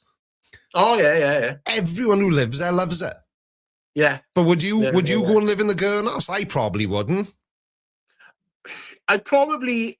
It's one of those things where you think to yourself, oh God, no, I'm not going to live up there. But then actually, if you really sort of stopped and thought about it, you'd think yourself, yeah, maybe it wouldn't be as bad as it might possibly, crack up to be. I mean, I've lived in a few council houses. I bought an ex-council house originally when I first moved from home. I'm living in I've just moved to a council house now, and I lived in one prior to COVID. Yeah. And I've also lived in bigger private rental properties that weren't on council estates. Yeah. And to be honest with you, I didn't like living on those. The places I've liked living has been in council estates, because you kind of, you got some people that do it better than others, but kind of everyone's still kind of in the same boat. You know what I mean? Council estates seem to be one of the only places, at least around here, that still have community. There's no community, so not around here. Well, I live. I know you'll understand, Ben, but I live in a persimmon estate. Right. It's a lovely house. The people are nice enough around you, but I couldn't tell you any of my neighbours' names. Couldn't tell you what any of them do for a living. I'm sure they don't know my name. Our immediate next door neighbour sort of will say hello. But I don't know anyone here. Like, I'm I've lived in this estate for 15 years, and I'm a stranger, because when we moved, we literally moved like 200 feet. From one house to another, because it's a nice, quiet estate. But I don't know. There's no community around you. During COVID, one of the neighbours was trying to open his door and play, but nobody cared. Nobody wanted nobody was interested. There's no sense of community where I live at all. No, at all. No, I could collapse and die on the floor of my living room, and it would be, if I was here on my own, I'd be skeletal before anybody found me, because I don't go out looking for people, and people don't come. Did you know what I mean? You grew up like with that sort of like. I know you didn't grow up on. No, that wasn't a council estate, was it? No, that was Nanny and Grandpa's first house that wasn't a council house. Yeah, but you hung around in like Town Hill and Penlan and all that stuff, and Line of Mice. So you grew up with that community. So you've seen all my friends growing up were from Blaen y Mice, Penlan, Gendros, Portmead, Bonny Mine. Because I went to Bishop Vaughan School, the Catholic school. I know. All my mates were from all the council estates, and that's what I used to spend 95% of my time. It was best time ever. Best time ever, when people actually wanted to get to know each other, and and I know I'm probably the worst culprit in the world, because I don't socialize well at all. I'm just perfectly happy to just stay in the house all the time. And I know that makes me antisocial, and my wife is, come on, try. He seems like a nice guy. No, I don't like his face. I don't want to speak to him. I don't know. Well, I'm just weird. Things like that are either in you or they're not. Exactly. I'm not. People always jump to the conclusion, since I've been a YouTuber, that I must be this really outgoing and. But, if you ever get the opportunity, ask Simon Dan what I'm like in real life. I was awkward. I was uncomfortable. I didn't know what to say. Somebody recognized me, and I got embarrassed, and I could feel myself. I must have looked like a fucking Swan Vesta. My head went bright. I must have looked like a match. I don't do well in social situations. But 15, 20 years ago, when I was out in the pub every Friday, Saturday, we could go to any pub we wanted to in our area, and we never used to make arrangements to meet anybody. We just knew somebody we knew would be there, and we'd have a good night. But now, if my wife suggests going somewhere new, oh my word, I can feel the wanting the ground to open up and swallow me. I can't think of anything I'd like to do less. Well, I think that's. I understand where you're coming from totally with that. And I think that's part of why. Like, I love the area that I live in, and it's because there's no 3 degrees of separation. It's like, obviously I started talking to you, on your live streams. And it's like, all of a sudden we started talking about SAS motocross, and then we mutually know Nathan. Exactly. Nathan, sorry. Exactly. I moved into this house. Well, before I'd even actually moved in, I was coming here back and forth, sorting things out. And I'm 3 doors up. I could hear somebody start a motocross bike. So I thought, I'm gonna have to go and have a nose. Being a nosy Welsh git. So I walked around the corner now, talking to this boy Dale. Well, it turns out that Dale's cousin, well, Dale's auntie used to work for SAS Motocross, Sean. Yeah. She's gone now, poor bugger, but she was, you know, she used to work there. And then when Stuart was too ill to drive his staff back and forth, I was doing a bit of driving. So I was driving Sean from Gleneath over to Winchwen. Yeah. You know, and then we know, like, every time I talk to him now, there's like 4 or 5 people we mutually know. Yeah. You know, and then, like I haven't met my one next door neighbour, but the one the other side, we mutually know people. Yeah. And it's kind of like you start talking to somebody that you sort of don't know, but still locally. Yeah. And it more or less straight away, it's, I'm into so-and-so. Oh, you're into so-and-so. Do you know so-and-so? Oh, yeah, I know him. And then you like kind of instantly at ease and disarm. Yeah. And it like makes that, because like social interaction, you know, especially like with my autism stuff, it is kind of hard. Yeah. Like I can talk, but it is hard going. Yeah. And but to have that, to be around somebody, oh yeah, I know so-and-so. Yeah. It's kind of like, oh, he knows so-and-so, so I must be all right then. Yeah, It's kind of irrational, really, but it just flicks that switch in your head, and it's like, well, he knows so-and-so, he must be all right. Yeah, well, exactly. That's probably why we hit that off, because like, so you know Leighton, I know Leighton. I knew all about SAS. SAS isn't there anymore, is it? No, don't get me started. You'll have me in tears. It's not there. There's a carpet shop there now. I went up there a couple of months ago, and I looked at that and I thought, how could that building possibly be a carpet shop? Everything mad that went on in there over all those years, and all the headers that used to go in and out there, like, and now it's full of carpet. I was so depressed. I was nearly in tears driving out of Winchwen. Yeah, I know. I know. Is Mark Bunce still up in Skewen? Because you remember Bunston, who from SAS? He went off and done his own thing, didn't he? The guy who built my Oh my god! So SAS Motocross, right? Let me help Callum fill in the blanks. Remember the story about I was going to buy somebody was selling a YZ125 motocross bike and I wanted to buy it. Yeah. And Mammy came and met me from work when I was in FRF, and I went over there and I fell off the bike test riding it, and I had a suit on. I was riding a motocross bike with a suit on. I had taken the jacket off. The perfect trousers for a motocross bike. But I went round as I got it, and I'd been saving for months and months. The bike was £750, right? That shows how long ago it was. And I came off the bike right outside SAS Motocross. I pulled the front brake, I did.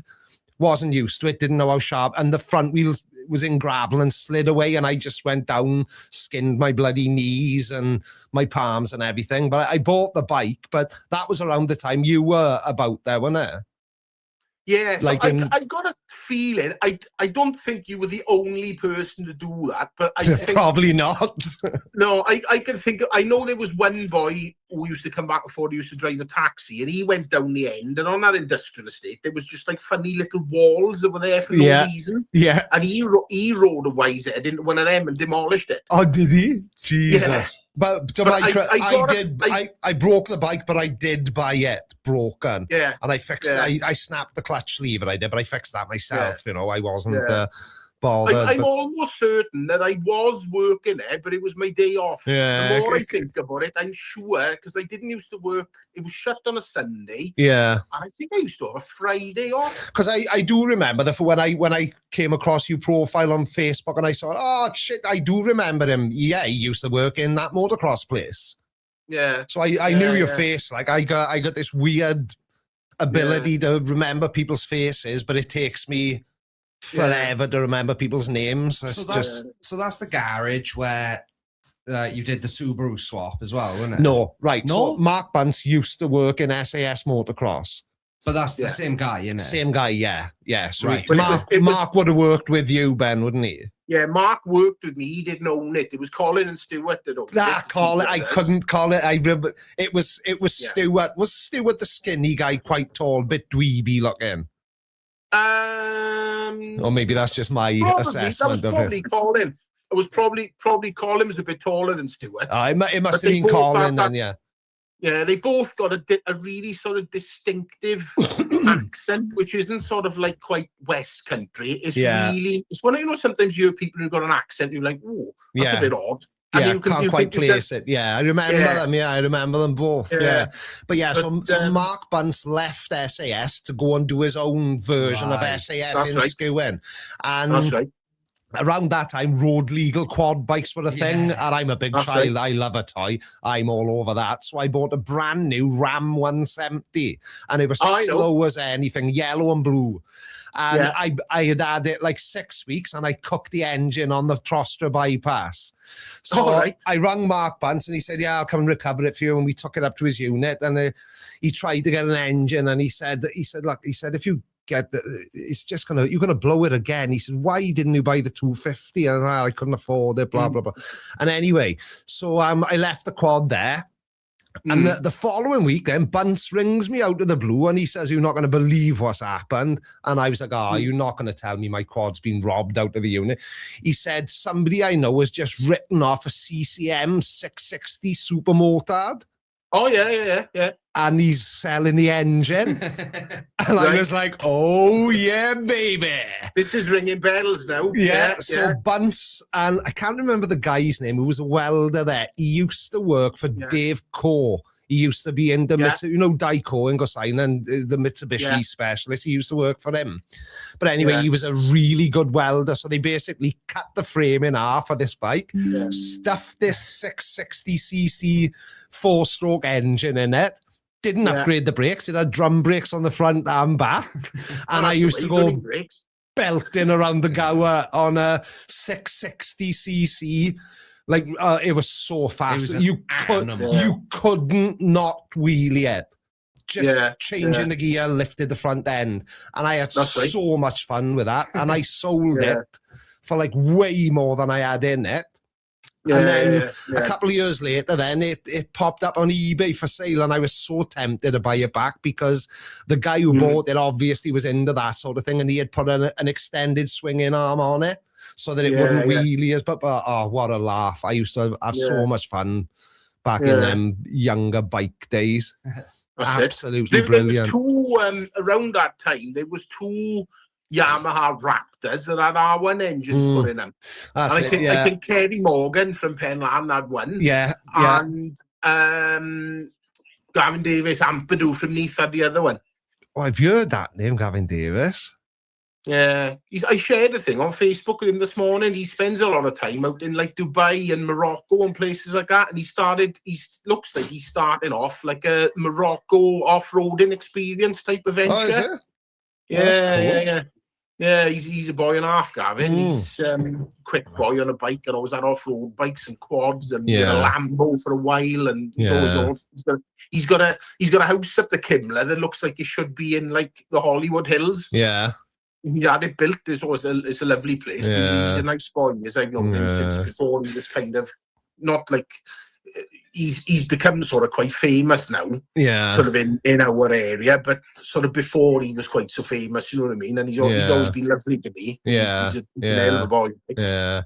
Do you know, talking about this, the bike says, just reminded me, do you know, this is my bike regret, Ben, right? And this will mean something to you. When we still lived in our first house, Carl, the one you were born in, I came across in the yellow paper, free ads, a 1978 RM125 twin shock.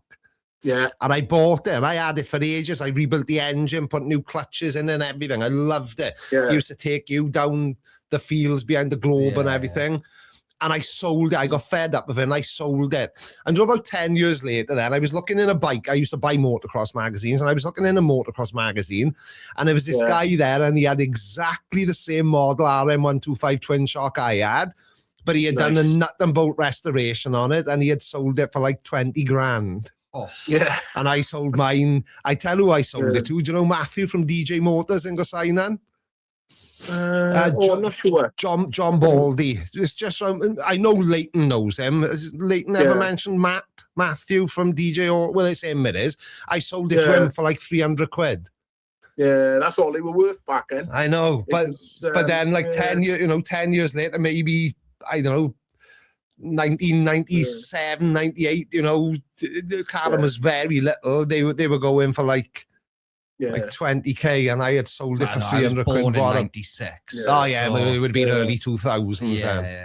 that's that's what happened with all the 500 motocross bikes. Like I had a couple of KX 500s and they were amazing, but they had no value. Yeah, in the late 90s, they were worth nothing. I know. Grand, like. You could pick them up 10 a penny. I tell you what, my Uncle Andrew, he's dead now, but I was at my grand's house one day and I could hear this motocross bike come in, and it was my Uncle Andrew, and he had bought an RM 465. Oh, wow. Twin shock. Oh my God, you should have seen it, Ben. It was like a proper machine. And again, now, if you can find an RM 465, they're like 30, 40 grand. You also had a Mark II Escort at one point. I had multiple Mark II Escorts. And they go for like 15, 20 grand. Yeah, and I was buying them. I think I bought one for like 70 quid. Yeah. Go over to pick up. They were sheds and they were worth nothing, weren't they? And, pick up spares, then go over and see Kelvin, buy a couple of second-hand Mark II Escort gearboxes, be down the Kingsway. Oh no, the gears are going. I would drive home to Forest Park, straight up onto my ramps, which were always on the garage, and this is by myself. Dad, let me your toolbox. He chucked the toolbox out. I would change the gearbox in our Mark II. It was a 1300. Change the gearbox in our Mark II Escort and be back down the Kingsway within 2 hours. That's why they're so expensive now, because the majority of the owners were idiots like you, ripping through 3 gearboxes in the night. Yeah. Oh, them were the days. I know, good times. Good times. All these people now on this stream come on here for flat earth. I know. Talking about motocross. I know. What the hell are these two on about? I know, it's like they've forgotten their life. Yeah, what's this going to do with the existence of God?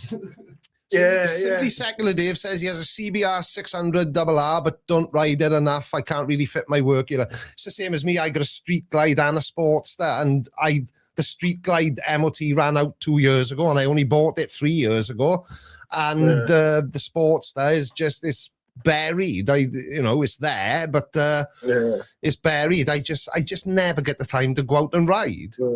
It's like my brother with his vintage Harleys. I mean, he built some beautiful vintage Harleys, and he got invited out to Born Free in California, and the one he made it made the top 6 in the world in the in their what do they call it? The People's Choice Award. Yeah. There's a boy from Cardiff actually called Chris Hatton, who's a tattooist, and he's building a bike at the moment to go out there. He's a lovely bloke. And he's building one at the moment to try and get out there with People's Choice. Yeah. And, there was a pair of brothers down in Trimsaran that used to build hardtail Harleys. They would buy a Sportster.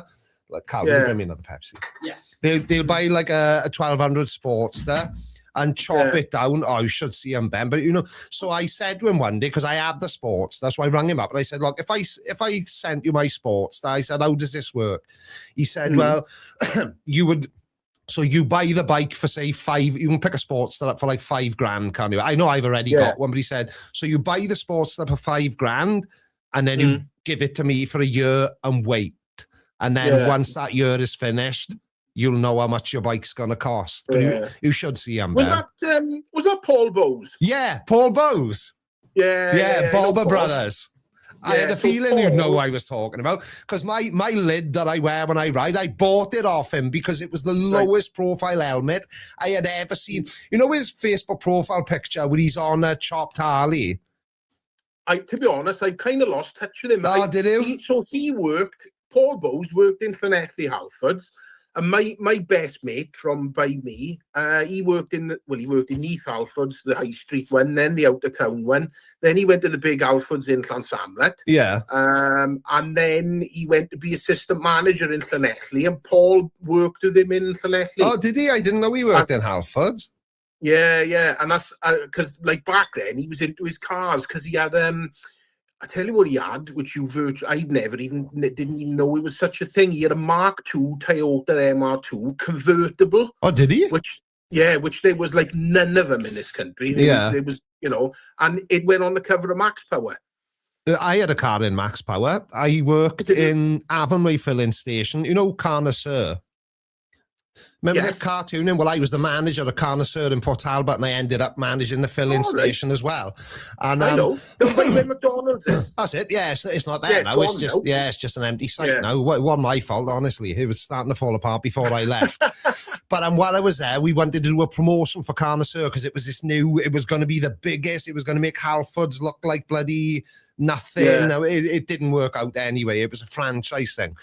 But we had there was a guy up in Merthyr who was hand making body kits. So I had a body kit made. It was a Fiat Punto. The sport one. I had one of them. It was the first one in Wales to have 18-inch wheels on it.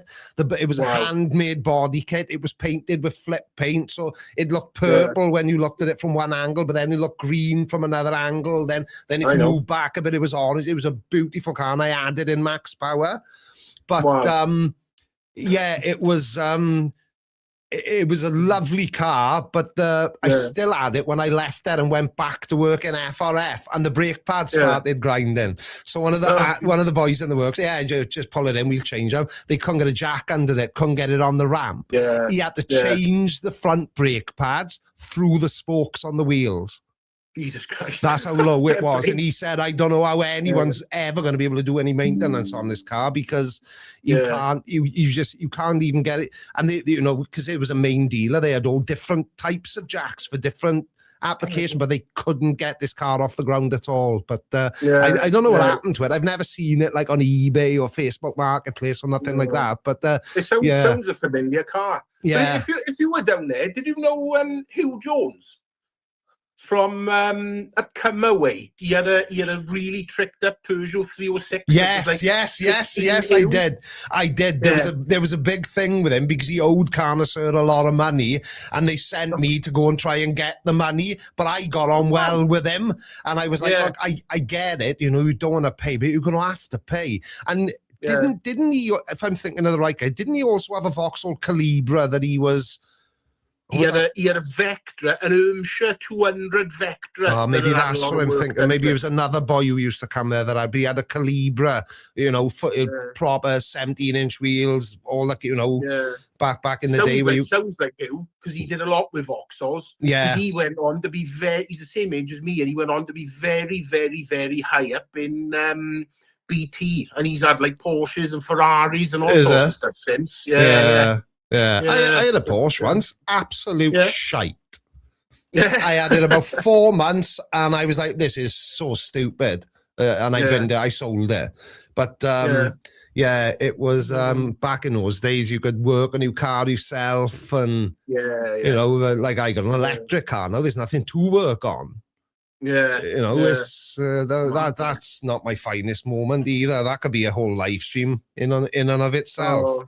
Buy an electric car because they're cheap to run and you haven't got to go to. But now the government have decided that from 2028, there's 3 pence for every mile you drive.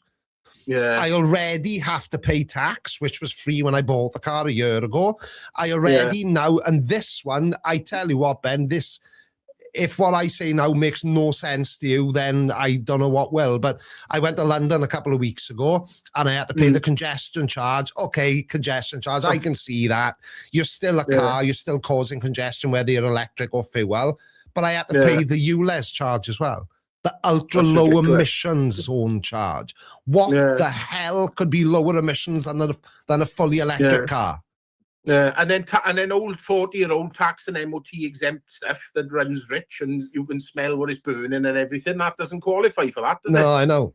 Absolutely bonkers. But there we are. Listen, pal, I'm going to have to shoot off. I got a 14-year-old girl leaning on my shoulder and he's got to go and meet his buddy and he needs his dad to start his old van up and take him over to he's probably been rolling his eyes and going, oh, come on, Dad, man, you can speak to him again.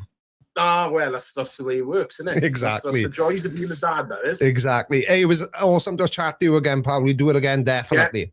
Speak soon, definitely. Right? If you ever fancy hooking up and having a brew or something, I'd be right up for that. Yeah, we won't definitely. bore everyone on the internet to death about SAS and I know. and all that nonsense. I know. We can talk about it face to face. Definitely, Ben. I'll catch you soon, right? Mate. Awesome. Yeah, take care. And you too. Callum as well. Yeah, I think he's gone for a Scooby-Doo, yes. There he is. Ben's going. Bye, Ben. See you, buddy. All the best. Take care, man. Speak soon, right? Ta-ra, buddy. All the best. Ta-ra, Ta-ra, ta-ra. Oh, dear me. Yeah, somebody just said in the chat, that was it, like one call per show. Yeah. No, I told you that because Ben and I, we've never met in real life, but he's very close to me, you know, in locality, and we know a lot of the same people, well, as you've all just listened. So what was that? That was about an hour of conversation. Was he on for that long? I think so. Well, you know, now he's gone. Yeah, no, I know, but I don't know what time he came on. Yeah, I don't know. It had to be an hour, didn't it? I have no idea. Oh, you. Oh, you did it again. Yuck.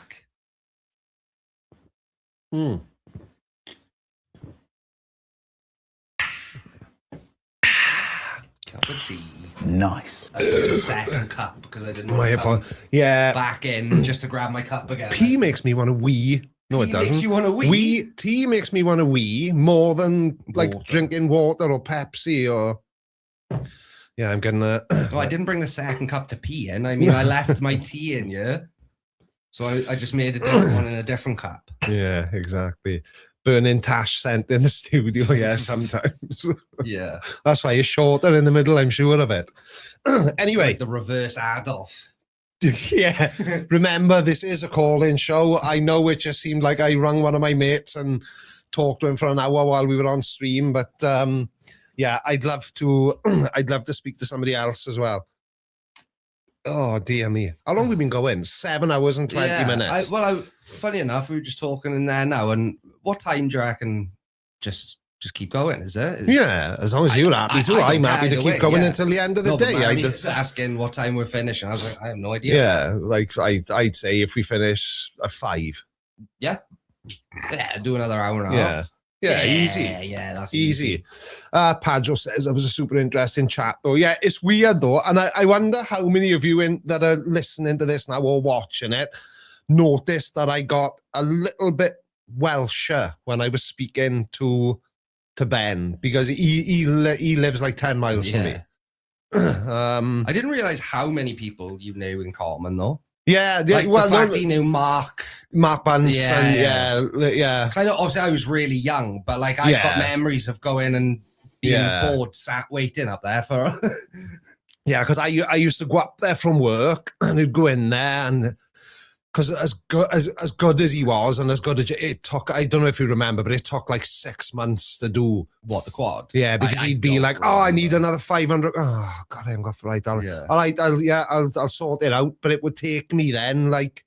Oh, so you'd have to like save like up for the 6 next weeks, and then I'd say, right, there's another 500 quid, and I'd go back and like 1, 2 would have been moved. Yeah. But it definitely wasn't, because every single time I went up there, he'd pull a bag out and go, I got some banging weed. Should you have a sesh while we weld the quad? It's like, I got to drive home.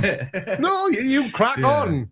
You go full Snoop Dogg. Just get my quad finished. I never thought about that, to be fair. Mechanics probably have a blast after hours, don't they? Yeah, Mark used to say most of his best work was done after he closed. Yeah. And after he started smoking, basically. Yeah. It was, so Tef, somebody with a really hard to say name, more Welshness was fun. I understood most of it. I did get more Welsh, didn't I? It's not just my imagination, is it? I definitely got more Welsh when I was speaking to Ben. Yeah, someone else said it a little, maybe like 5 minutes ago. Yeah. Saying that your accent was getting stronger as the conversation was going on, I think they said. I grow a banging cabbage. I do like cabbage. I love cabbage, actually. Boiled cabbage with vinegar on it, and then parsley sauce on top of it, obviously with boiled potatoes, ham. Oh, what's for tea tonight? We haven't got any plans, have we? No plans tonight, I don't think. Creaky was a shaker downer. What's a shaker downer? I don't know what a shaker downer is. A shaker or a downer, right? Yeah, I know what a shakedown is. Well, I think I do. I watch a lot of Mafia content. I've reached out to Salvatore the Bull Gravano and Michael Francis to see if they would come on and have a chat. However, and this is another really interesting aspect of religion, right? So, and this is based on extensive research and watching lots of mafia videos, they're always religious. Oh, yeah. And it's usually Catholic. Yeah. And Michael Francis wasn't, and neither was Sammy the Bull. Yeah. Sammy the Bull was born again last year. So now I kind of already don't want him to reply. He's not going to anyway, is he? Or it means he's about to have some horrendous allegations come out. Yeah, and Michael Francis is like, he's just gone full God Squad. Also, Michael Francis is a massive Trump supporter. And I give thanks to our Lord and Savior, Jesus Christ, for that. Don't be a tit. Yeah, you're lucky you're still alive. You were in the mafia for 30 years. Yeah. That's where your gratitude should be, that nobody smoked your ass. Yeah. Did I go all American then? Did I sound cool? Is that what the cool kids say? Yeah, because I found out when I was in America that when I was saying to people, I'm just going to pop outside and smoke a fag, they thought I was doing something very different than going for a cigarette. You liberated people of their own mind. Oh, right, yeah. They used to send me, because I didn't have any hair, and apparently that makes you scary and makes people want to pay, but I don't see it myself. I just used to go and say, look, yeah. So is that what a shakedown is? Is that what a shakedown is? Well, I never. I thought it was debt collection. Well, the mafia in Italy is predominantly Catholic country, being where the Vatican is. Yeah, of course. Yeah. I love mafia stuff. Do you like mafia stuff? Yeah, I don't watch it as much as you do, but yeah, I do. I could do one of these just about the mafia because it's like, I watched the original Gotti movie the other night. And you've seen American Me, haven't you? The Mexican Mafia, La M.A. The guy with what's his name? Oh, he played the lead role. He played Santana in American Me. He's got like a 3-part name. Edward James Olmos. Edward James Olmos, yeah. Brilliant in it. Absolutely brilliant. But he's like Danny. I was going to say Danny DeVito, then he's nothing like Danny DeVito. Like Danny Trejo, he's always a Mexican gangster in every film. But he was in... he was in Dexter. Yeah, and not Sons of Anarchy, the other one, the spin-off, the Mayans. He was the dad of the Jax Teller of the Mayans. Yeah. But he was the Mexican former gangster. Yeah. I just find it all really, really interesting. Yeah, someone said, mafia was interesting in the 80s, not so much anymore. But it's the heyday of the mob, which is the interesting bit. Yeah, well, when they basically ran the US. 1950s to the 1990s, according to the mafioso, the Cosa Nostra people I watch. One of them was an underboss, Sammy Gravano, and Michael Francis was a street captain, a capo regime. So yeah, I even know the terms. I'll be making you an offer you can't refuse before you know it. But it was interesting what you saying about the heyday of the mafia being, and it was from the 1950s to the 1990s, and when the RICO Act was brought in, they spoiled all the fun. Yeah, because that's what finished. The mafia still exists. Yeah, well, yeah, RICO was invented to bring down the mafia. Yeah, it was Rudy Giuliano and somebody else. He was one of them. I think he prosecuted the first RICO case, but there was another guy who designed the legislation. I can't remember, and I only know that Rudy Giuliani was involved because obviously he was in Borat 2. Oh dear me, what do I smell like? Well, according to my darling wife, I smell like Johnny Depp, and her only assumption for that is because my favorite scent is Dior Sauvage, and it's one I'll only buy something expensive if I can get a lot of mileage out of it and make it last. So I do like Sauvage Elixir, which is like 200 quid a bottle. And yeah.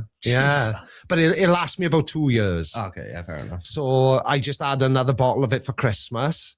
So that should see me good now because I only use the Elixir if I'm going out on the pull with Mammy. Yeah. I use the Eau de Toilette is my daily spray. That's your nice restaurant spray. Yeah. So apparently I smell like Johnny Depp. And I know he looks like he smells of cigarettes and regret.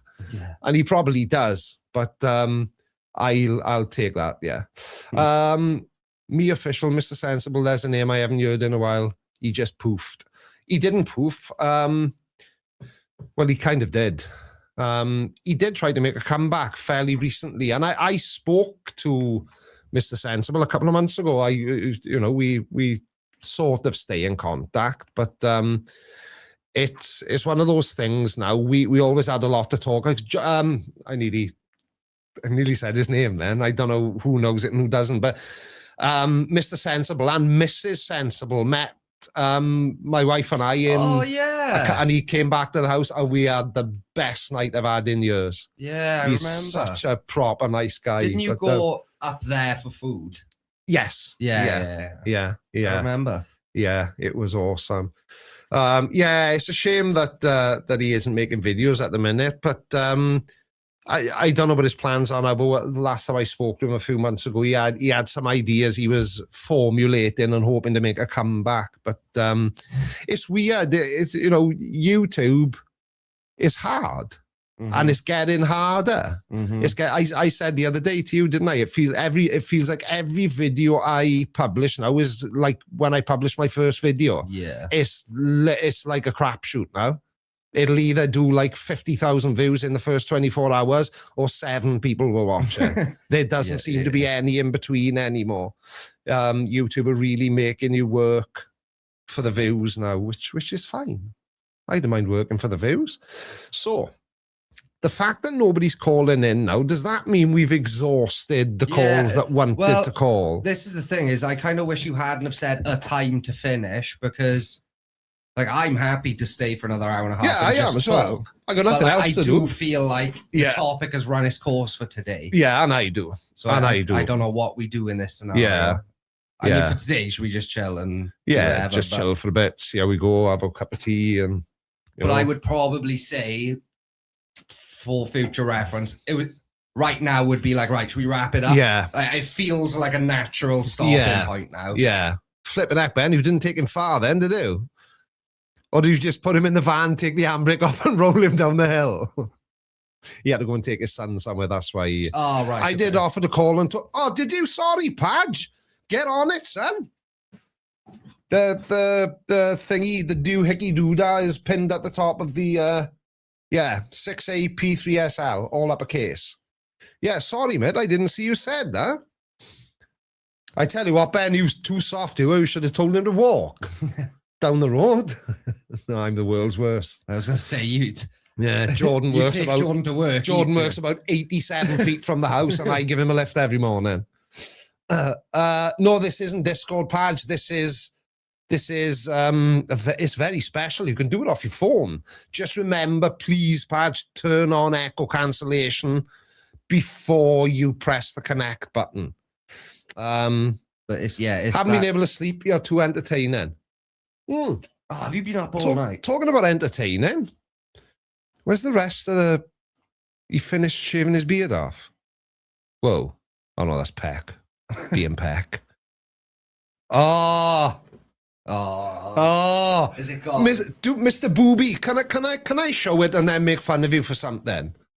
Do you mind if I show the final image? I still want to see. I want to see. Well, that explains what he said earlier. Yeah. No, he said, I don't think you were in the room. He said something about that. He called you. I think he said something about mini. Yeah, he's happy for me to. Yeah. He's happy for me to cite. So that's funny. I understand what you meant earlier. Right, there it is. So if I.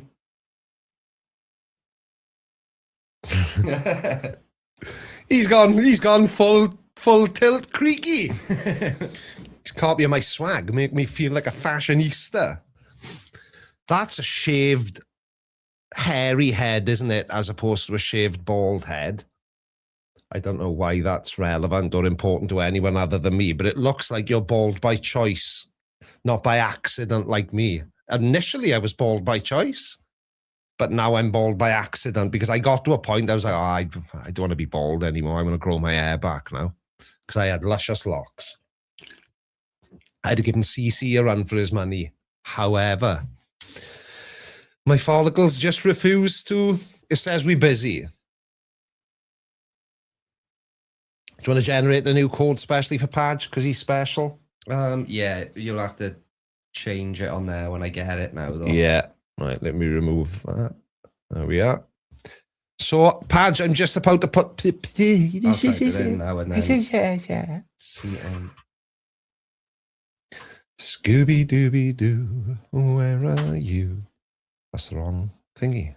Oh, no, it's not. What? No, I'm on the wrong screen. Oh, on you're talking to yourself. Yeah, I'm talking to myself. No, I'm talking to myself. Right, that's the code. So pen. All uppercase? No, I've done it. Yeah, but can you tell me so I can type it? I can't see that screen. Yeah, CN double L double G. All capitals. All capitals. So CN double L double G. Yeah. Okay. That is the new code. Padge. So if you would like to... Oh, hang on, I'm losing the will to live now. I'm losing the right screen. Ah, there we are. There everyone is. Hi. Right, so. Doop. Oh, hang on. Oh, it's got the... it's not working for him.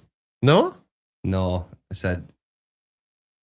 Just got the same... It's not meant to be. Where is it? There. Yeah, so I don't know. Right. Jump in the Discord, Padge. I got the controls. I can rendezvous with you in... If you go into the server and jump into the... what's it called, Carl? I've forgotten. Hang on. The Discord server. Yeah, so there's a live call-in tab on the left. Go into the green room, and I will drag you into live call 1. So I'm in live call 1 now. So I'm already in there, Padge, and so are you. Right, I hope this works. Good day, sir. Why are you coming out with the computer, not the headphones? Right, hang on.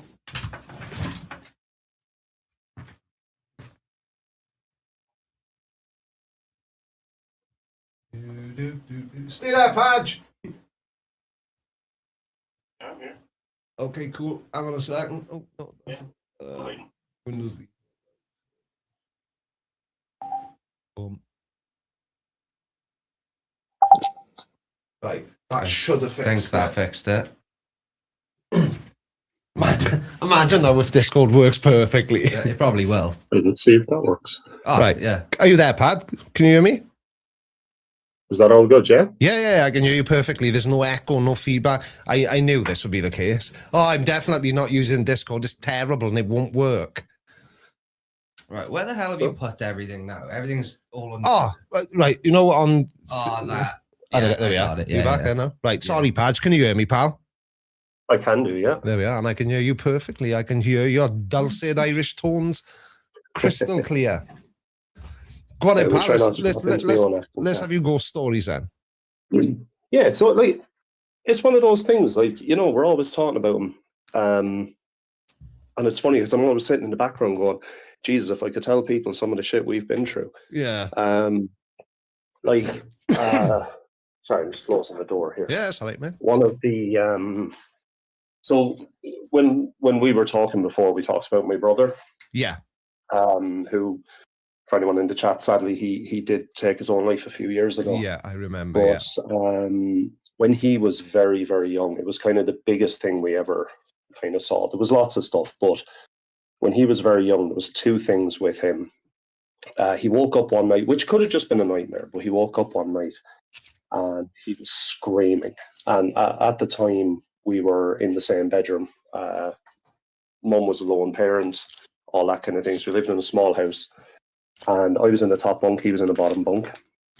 And wakes up screaming his head off. Yeah. And my mother comes running in, jumps into the bed beside him. She said, "Are you okay? Are you okay?"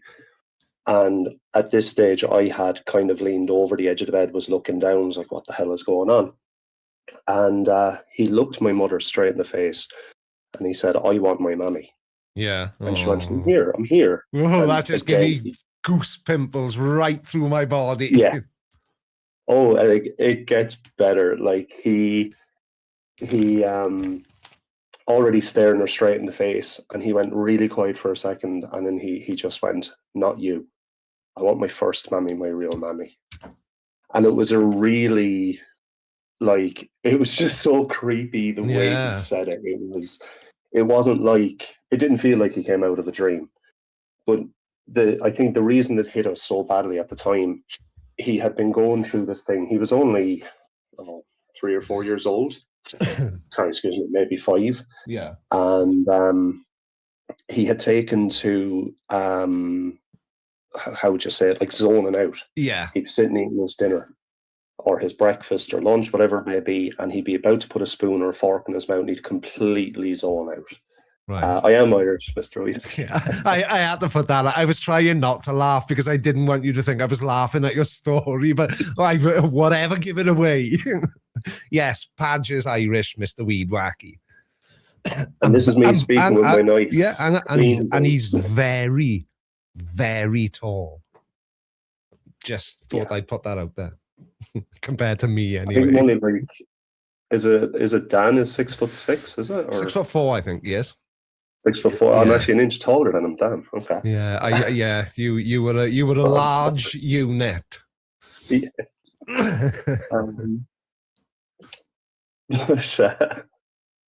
Sorry, I'm watching the stream and it's slightly delayed, so it's quite funny. So I see the reaction after. And again, sorry, Padge. And again, just for the Padge and I have met in real life. We met up when I went over to my auntie and uncle's in Ireland last time, and Kilkenny we met, wasn't it? It was, yeah. In a pub that my uncle accidentally stumbled into while my auntie and my wife went shopping. And my wife hates shopping, but we just didn't have the heart to tell my auntie. So my uncle and I went and sat in a pub and met up with Padge and his good lady. Indeed. It was a good day too, actually. It was. I enjoyed it. Yeah, I enjoyed it.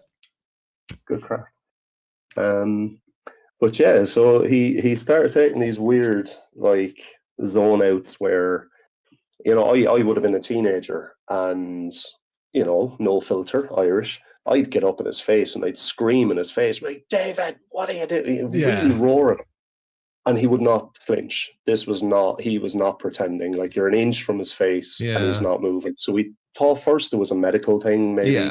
Went to the doctors, nothing there. You know, there was a load of bits done. But he started coming out of them and he was talking about his friend that was in the army. Right. And he used to be in the army in this particular barracks in Kilkenny that does not exist. Right. And this went on for about a year and a half until we were up in a friend of my grandmother's. And he started talking about this. And the woman asked, she was like, "What's he talking about?" My mother was like, "Ignore him, you know, child. He's being you know, his imaginary friend and all this thing." And she said, "Well, the name he keeps saying, I recognize the name."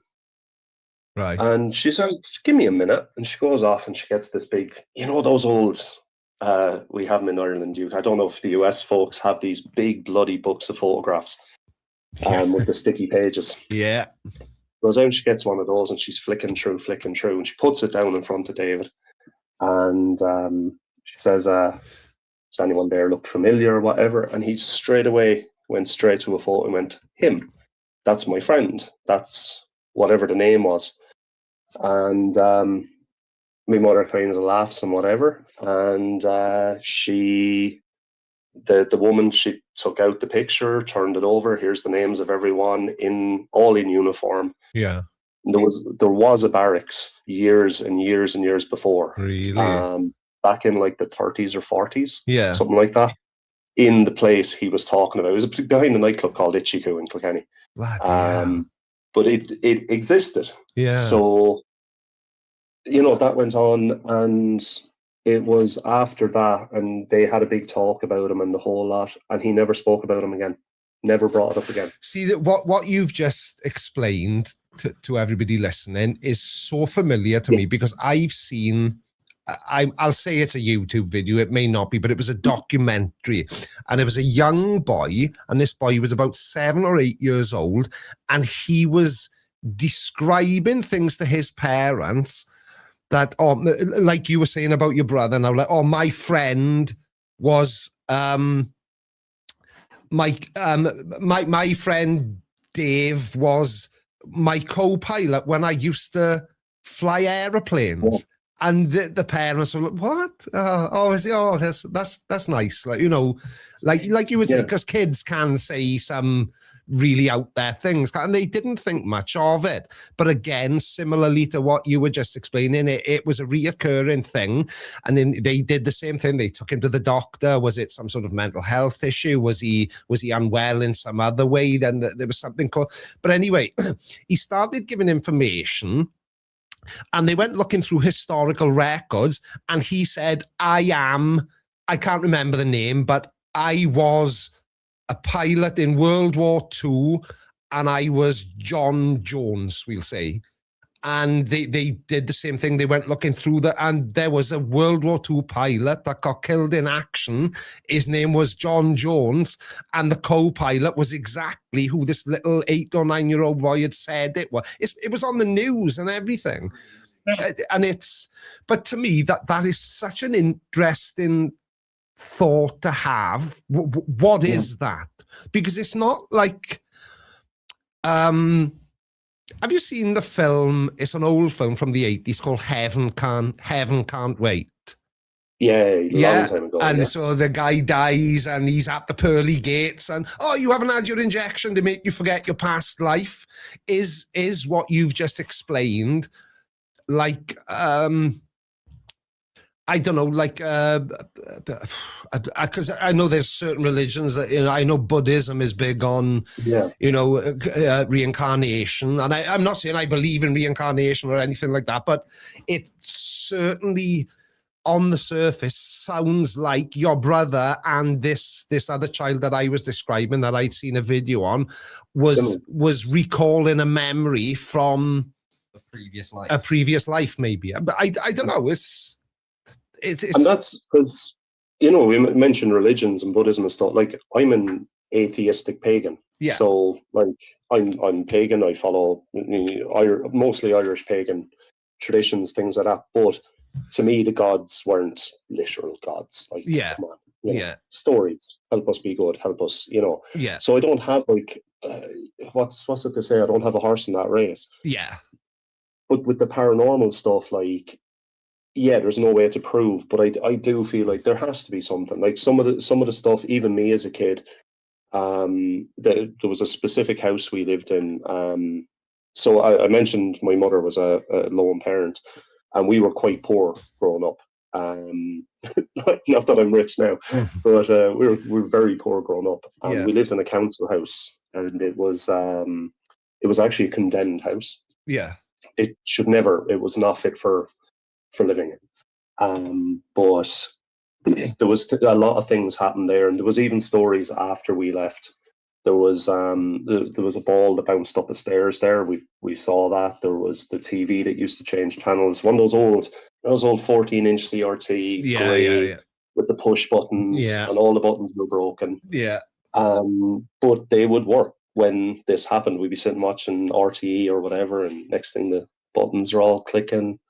There was stories about now it's where the religion comes in, where I'm a bit skeptical, but there was stories about a cross after we'd left the house. Council guys working on the house. This cross that was fired in a skip and was apparently in the house next day, stuff like that. Yeah. But there was also the little girl I used to give out to my mother about, a little girl. She'd come down and find me 4 or 5 years of age, sitting in the freezing cold in the middle of winter, because there's no heating or anything at that stage. Your fireplace was your only heating. And I'd be sitting there in my underwear, playing away. Yeah. I give out to her for scaring away the little girl. Yeah. This little girl, and then found out that a girl had died and been buried in the house. Yeah. So it's so interesting. But this kind of thing is, to me at least, is really interesting, because this is kind of the ultimate in unexplained things. Yeah. It's... And this is it. And I'd never give anyone, like, loads of people don't believe in ghosts, loads of people do. I don't care either way. Yeah. It's only, well, these weird things happen to me. maybe there's a way to explain them, and I'd love to find out what it is. Kind of like Beardo, you know. Yeah, exactly. Beardo's really, really into the paranormal, and he's not looking. I don't think he's looking to disprove it.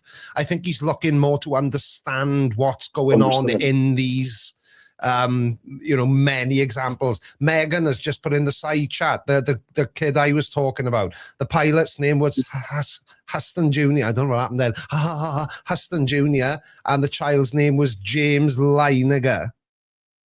And I recognise that name, actually. Yeah, but look it up, afterwards. It's a very similar sort of story to the one you just shared with us. It's eerily similar. Eerily similar.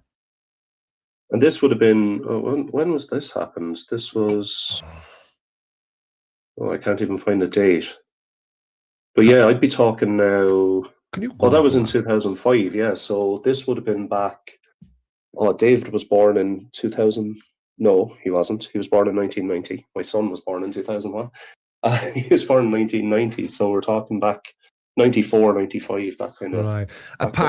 Apparently, though, this one, the one I referenced, did get debunked. None of the stories were recorded when they supposedly happened.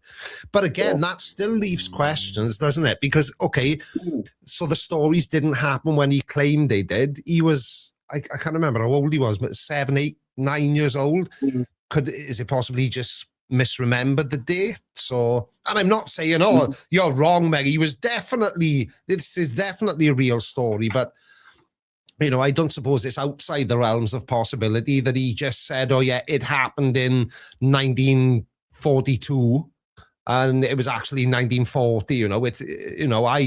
Callum has got this uncanny ability to be able to say, on November the 17th, 1999, I walked down to the local park and I tripped and cut my knee. He remembers the weirdest things.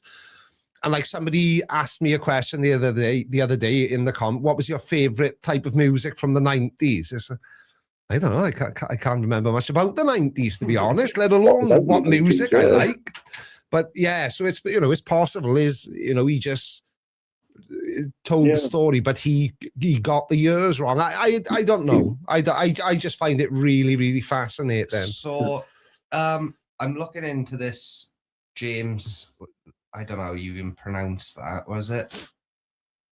I'm something like terrified to try and pronounce that word. Anyway. So it's not so much debunked as it is, and I guess this would also be the case for you, Padges. The only evidence is the parents' testimony. Whereas, well, why would there be any other evidence? So exactly. So like what I'm saying is they took this story to people as a fully formed story. So people are basically going, well, they could have just made it up. Yeah. So I guess we've actually gotten that, because the only people really who were involved in the whole thing would have been like me, my mum, my uncle to a degree, and my grandmother and her 2 friends. And like my grandmother now, she's been in hospital for 2 months now. Like she dementia and everything and anything. Oh, right. But outside of that, like it's really only myself, my word, and my mother's word. Yeah, I know what you mean. Yeah. But it is like it's super, because my family has a history with this stuff. Like there's an awful lot of stories within the family. Yeah. And we've kind of traced some stuff back. Part of my family is Romany Gypsy and stuff like that. So we kind of wonder, is there? But I'd always be open to someone making some kind of proof. Yeah. Oh, look at that, Coco. Yeah. Say something, Coco. Your public awaits. My chihuahua is not in the room currently. She has run away. Come on, Coco, put a bit of effort into it. She's looking at both your screens at the same time. I know. How's she doing that? she's like a broken action man. She can look left and right at the same time. It's hard to believe that she's a 6-year-old dog. Yeah, I know. Yeah. Dumbass, I know. Oh, dear me. I was 14 this year, I was on it. Oh, don't say that, Padge. So does that mean I've got her for about another 8 years then? At least. Well, we're hoping that, like, given our one just got is a spayed or neutered, which is it for girls? I can never remember. She just got that last year. Yeah. And she went through it, no problem. She is active, healthy. Like, this girl runs, she will walk for a day solid and not a bother on her. She'll sleep in the car for 6 hours after. Coco is a bit of a princess. She sleeps with me. She sleeps with Callum. She's got her own little stairway to heaven at the foot of his bed. She just, I don't know, she's just weird. I knew Coco. I used to tuck hours in. I'm guilty of that. And it has to be me. I've only known this dog 5 years, as long as I've been with my missus, but it has to be me who tucks her in. It's not good enough if Lucy does it. Yeah, it's she's not the same. Yeah. She's had her since she was 3 weeks old or 6 weeks old or something. Yeah. Coco's a bit of a tart as well. So if my wife and I are sitting down this evening watching TV, she'll sit with us. She's quite happy. But when Callum's other half is here and she's staying over, then she's not my dog anymore. She instantly becomes Callum and his other half's dog. She's a proper tart. She is. She's got favourites. And I know that's like Lucy's father, Mino. Yeah. When he turns up, I get forgotten about. It's the only time I get forgotten about. Is it? But yeah, she's only ever been on a lead about twice. She just freezes when you put a lead on her. She's weird, she is. She's weird, but the guy that lives behind us used to be my next door neighbor, and he still is, but he's behind me, instead of next to me. He's got a massive German Shepherd called Ron, and Coco hates him. As soon as she hears Ron, she's straight out at the fence. She just wants to fight them, and he'd swallow her whole. He'd swallow her whole. They are so big. Oh, she thinks she's terrifying. We had an Australian cattle dog down in Kilkenny. We actually had two of them in Kilkenny, but one passed, we got another one, and unfortunately he ended up with the same bone disorder I have, the ankylosing spondylitis. Right. And it got too much and he had to be put down. But he would not leave Zoe alone when we had her down in Kilkenny. Yeah, dogs have definitely got... She had no problem. Yeah, dogs. She told him. They've definitely got this sixth sense, haven't they? It's kind of, they know when you need them to sort of cuddle into you, and they seem to just know if you're not. They just go off vibes. Yeah. They seem to be in tune with how we kind of feel on any given day. Yeah, exactly. And to be honest, I'm actually kind of shocked with Chihuahuas. Like, Chihuahuas have a bad rep. Yeah. But they're actually bloody sweet. That little fella there is the sweetest thing. Yeah. Coco's good as gold, but like I say, she bites. And she does not discriminate. She doesn't care how big you are, how small you are, whether you're male, female, or any other gender. If she wants to bite you, she's going to bite. But she basically has no teeth now, so it's fine. Yeah, we haven't had most of her teeth removed. Not because she bites too much. Most of her teeth have been removed now because we had an instance where she had like a baby canine tooth never dropped out, so the adult one grew in at the side of it, and she had a bit of black cotton. She must have been chewing something, and it wrapped around both teeth, and it was like almost like a number 8. And they took that out, and they were like, well, half her other teeth are rotten. That's why her breath smells worse than her ass. So we yanked them out while she was here. So now when she barks, she's just got like a little snaggle tooth at the front and a few at the back. So we've had to swap her food and everything. She's still got the bottom set at the front. Yeah, but not at the top. She hasn't got any canines at the top, only on one side. I think she's got one canine on the top. She's still got her bottom ones. Yeah. And then there's like, so was it 7 in total he took? Yeah, something like that. Yeah, something like that. Must have been buy one, have one free. Zoe had one that went off at a weird angle for no apparent reason, and they took it when she was getting spayed. Ah, right, yeah. The only thing with Coco, see, she needs her nails clipped at the moment, but it's going to cost me like 200 quid. Yeah, she has to be sedated. Because she has to be sedated, because she'll bite everyone. And people, even though she's tiny, people just... The first time I took her to the vet, right, Paj, I said to the vet, she bites. I'm not saying she may bite you. There's a chance she will bite you. And the vet just went, to be silly. Oh, shit, yeah, she bites. I'm going to have to sedate her, I'm afraid. Right, okay. How much is that going to be? But yeah, 150. Zoe won't let anyone do her nails but me. Yeah, Coco won't let anyone do anything to her. I might try her nails. Yeah, she likes you. I think maybe I might get away with it because she rubs her head round in the carpet, so she gets like dreads in her ears. Yeah. So, and she hates them being cut off, but if I catch her in the right mood, she lets me do it. They definitely have their little, what do you call it? Quirks. Intricacies. Yeah. She's a very special dog. What were Chihuahuas bred to hunt? I don't think they were bred to hunt anything. I think they were bred as companion dogs because they descend from a I forgot the name of the breed now, but they descended from another. They're the result of basically interbreeding, and they were created deliberately tiny just to be. People used to use them for warmth, believe it or not. And that's why they're so small, and that's why they like. But I don't know if yours does it, Padge, but Coco thinks she's a bunny rabbit. If there's a blanket anywhere, she'll build like a den in there. Yeah. She'll burrow her way deep into it, and stay in there for hours. One and of apparently, the first things she does when she gets into bed, is she finds a spot and makes like a little. Yeah. Mr. Hakuna Zoe Matata does that now, but she used to hate blankets. Yeah. Oh, Coco loves them. Absolutely loves them. Yeah, she loves them now. Yeah. There's 2 beds behind me with blankets on. That's just in my office. There's one in the living room. There's one in the kitchen. There's one in the bedroom. Yeah. Actually, there's 2 in the bedroom. And one in the car. Yeah. Coco's bed is basically a 2-seater sofa that nobody goes near except Coco. It's got her blankets on it, and she's definitely got a comfortable bed, but they were bred to hunt lipsticks and chewing gum in Paris Hilton's handbag. Yeah, they probably were. But yeah, they were deliberately bred small so that they could sit on your lap and keep you warm, apparently, according to what I've read anyway. But I have to admit, Zoe has gotten me into small. I've never been into small dogs. I was a big dog guy. Yeah.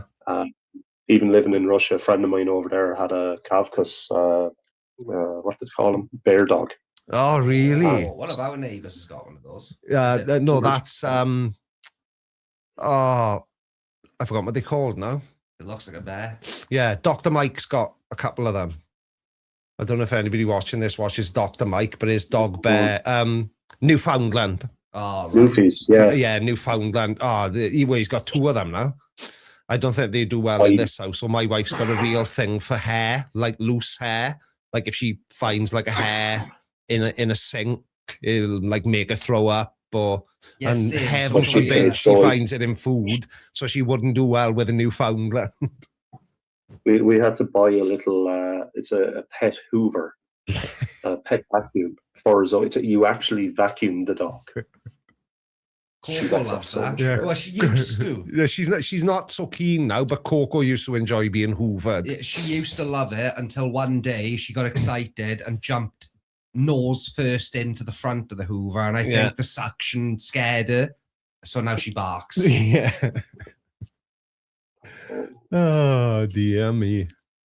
So, have you got a quiet spell in work, Padge, or are you just? I'm currently on lunch, and a bit of a quiet day. Right. Because you're on and off the phone all day, aren't you? Mostly emails today. Oh, is it? Yeah, mostly emails today. It's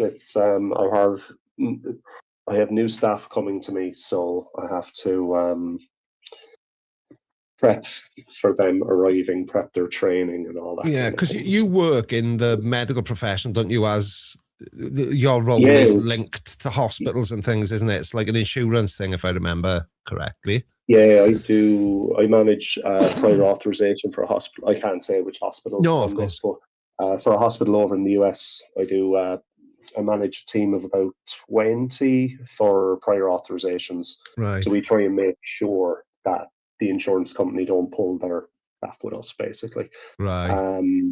All that stuff that came out about UHC and Cigna and all them, like we've dealt with all that.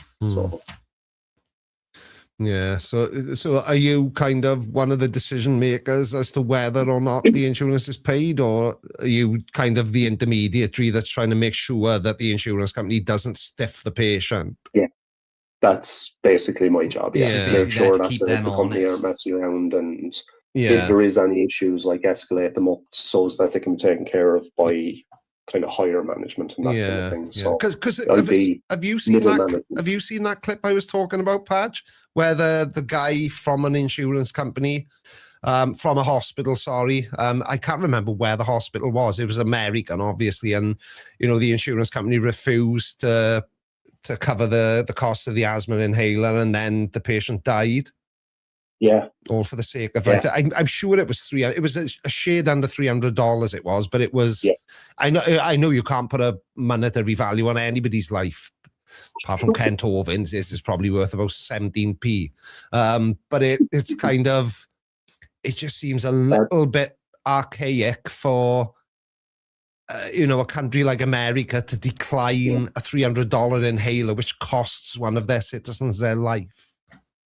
It broke my heart because, like, I'm asthmatic. I'm a brittle asthmatic, heart of the Angst, and I have right now Ventolin inhalers. I probably have about 15 of them in the house. Yeah, spare. Yeah, I have other inhalers there. I have Singulair. I'm on a high-tech medication. I actually looked up. I'm on a thing called Fasenra, right? And in the US, without insurance, it's $6,000 a shot if you have no insurance. And you have to get the shot every 8 weeks. Bloody hell. Because I said earlier on, even with things like, I forget how it works in Southern Ireland, but do you get free prescriptions there? We have, it depends. So if you have your medical card, you pay, is it $150 per item? Right. Or it might be €2 now, I can't remember. Yeah. I have the drug payment scheme, so mine doesn't go over €80 a month. Right. Because, it's like, we've all got, I think I'd love to go and live in America. It's great out there. And then when I think, just my prescription, I'm on, most of mine are like just old man tablets, like statins and that, the thing that every 50-year-old bloke has to take.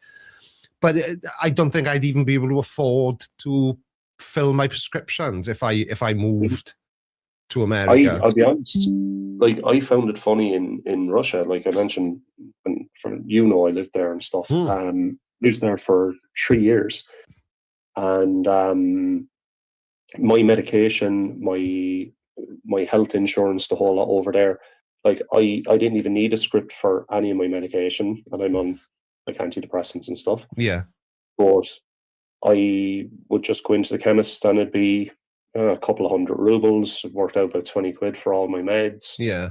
Come back over, even going into the hospital, I paid €4, the equivalent of about €4 for my full year medical insurance. Yeah, because I know when I was like, we'll stay on the topic of Ventolin inhalers, because I use one as well occasionally. But it's when I was out in Spain last year, I forgot to take one and I wasn't feeling great, so I needed an inhaler, and I was able to just go into a pharmacy and buy one. It was €10.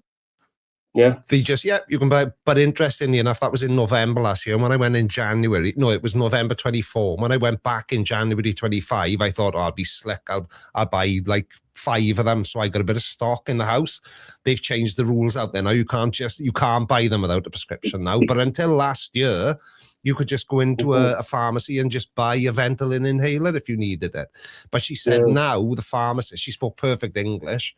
And she said, we can still sell you a Ventolin inhaler without a prescription.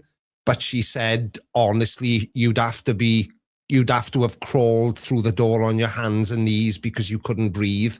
Then we would be allowed to sell you one. But apart from that, you've got to go to the GP or the hospital, whatever it may be, and get the prescription and then come back. But I lost an inhaler in Paris 4 years ago, I think it was. Out for the day, and yourself, you're walking everywhere, and lost my inhaler. And I literally went into a chemist, explained the situation, and they said to me, we'd need to speak to your doctor. I called my doctors on the spot. They confirmed I have a script, and they just gave me a free inhaler. Right. Yeah. Yeah, that's another thing that baffles me about America is, number one, the fact that they don't have, what did you say the correct term is, Carl? Universal healthcare, i.e. they can't phone an ambulance and it's free. They can't go to the hospital and it's free, that kind of thing. And what they charge for the medications as well is just... I can buy it for £10 in Spain, or I could, €10 rather, up until last year.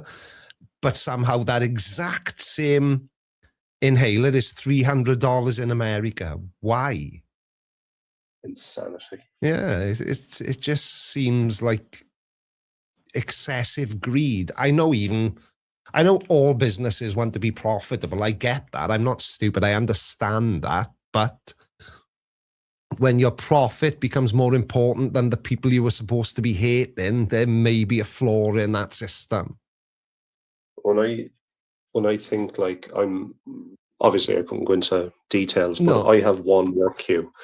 My team obviously works from work queues and all this kind of thing within the hospital system, and I've one work queue where we have to monitor the value.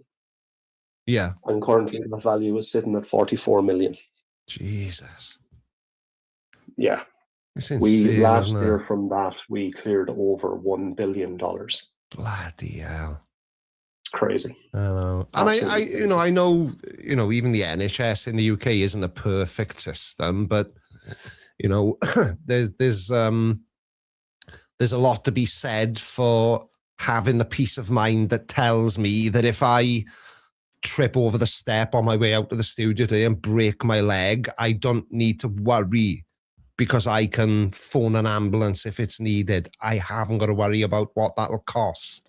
I know somebody lives in California, right? He's actually, he'd be famous to some people. I haven't spoken to him for years, but I used to speak to him quite regularly. And he was a motocross racer. And he had an accident on his own property. It was a bike accident, and he broke his leg. He knew he'd broken his leg because it wasn't leg-shaped anymore. And he said, I just pretty much had to walk it off. He said, I haven't got insurance because I can't afford it. And the ambulance journey was like $2,000. So he said, I couldn't even afford to phone an ambulance to get me to the hospital, let alone, pay for whatever they needed to do to fix my leg. And what he ended up doing was knocking the head off a kitchen mop and splinting his leg and hoping it recovered. And it kind of did, but you know what I'm talking about, Callum. If you see him walk, he's got a limp. Yeah. I noticed the other day on one of his social media posts, and that's probably why. Yeah. Because he was too skint, he couldn't afford the medical treatment, so he had to walk off a broken leg. Mental, isn't it? It's insanity. It's a Californian hospital I work for. Oh, really? Yeah, and it's California. This guy is. It's Colin Morrison. It is Scummy from the Metal Militia. I don't know if that means anything to anybody, but in his day, he was. It was Twitch and Scummy. They were kind of they were a big deal 25 years ago. Yeah, but he just couldn't afford it. So broken leg. Oh well, it'll fix itself eventually, possibly. Hopefully, and that was it. I have to admit, like, California in general kind of blew me away. Cost, let alone the cost of medical care. Just going for lunch, I was over for work, and myself and the account manager went for lunch. We got 2 pizzas, 2 drinks, and I think some fries, and it was like $90 before we even gave a tip. The thing that I'm glad you said, that's what got to me in America was the tipping culture. Tipping is nuts. Imagine what it's like in California. And what Chris and I were doing, so Monday night we went out, it was Chris's turn to pick up the tip. And Tuesday night then I would cover the tip, and so on and so forth. We were alternating it. And we'd go out some nights and it would only be me, my wife and Chris. And let's say that, I don't know, the restaurant bill was like $100. But it's like the tip then is like, it was like another, what would it be, 20% of, well, it would be 20 quid, like a $20 tip. Yeah, $20. And to me, sometimes I can go to, my wife and I like to go out for breakfast on a Saturday morning, and where we go, it's about 20 quid for breakfast for the two of us, which to some people may seem a bit excessive, but we enjoy it. It's what we like to do, go out and eat.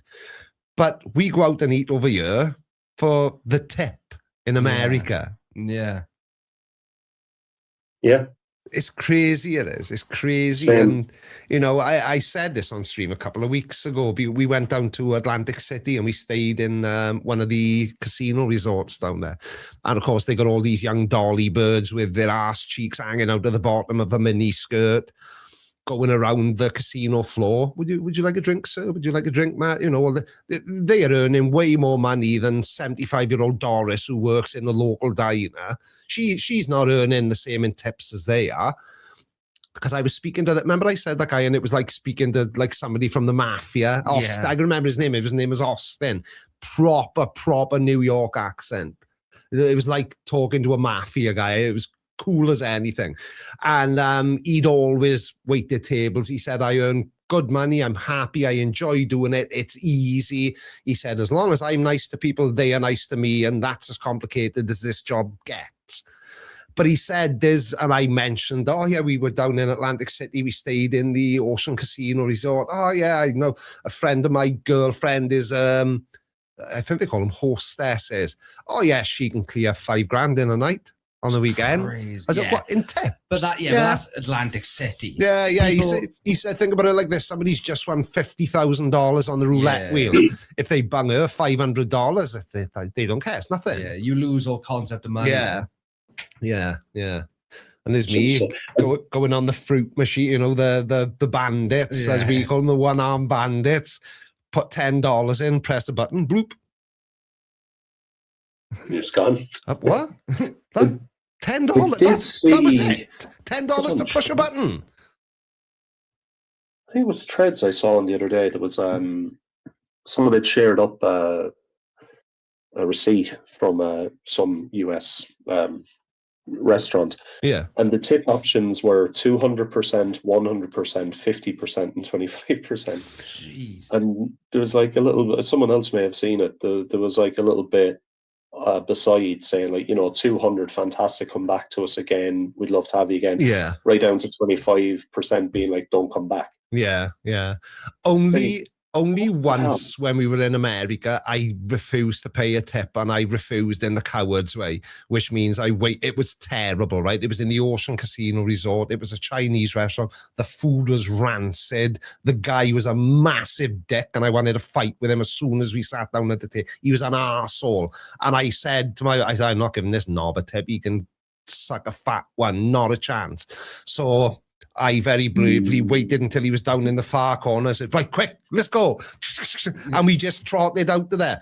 Because I noticed this with Chris, and I'm sure Chris wouldn't mind me sharing this, he is brutal with tipping. Yeah, you say. Yeah. So we were at this restaurant, Padge, right? And we'd been there lots of times. The people were even starting to say hello to me and my wife as if we were regular locals, right? So this young waitress, she was our server, but she was also the server on a table 3 tables away from us, which was filled with handsome, strapping young American men. And she was just floating around their table. If they called her, she was there, almost like the Roadrunner used to turn up and dong, you know, she was instantly there. But when we called her, she was so slow coming to us, you know, 2 old men and a woman. She just didn't care. And Chris was going, well, that's her tip down to 20%. Oh, right. Yeah. Bloody hell. Why is that then, Chris? Well, I've called her and it's been like 12 seconds and she still isn't here. And he called her again. She didn't come again. And he said, there we are. Her tip's now $5. And if she doesn't come this time, it'll be $0. Yeah. But I called her and she did come.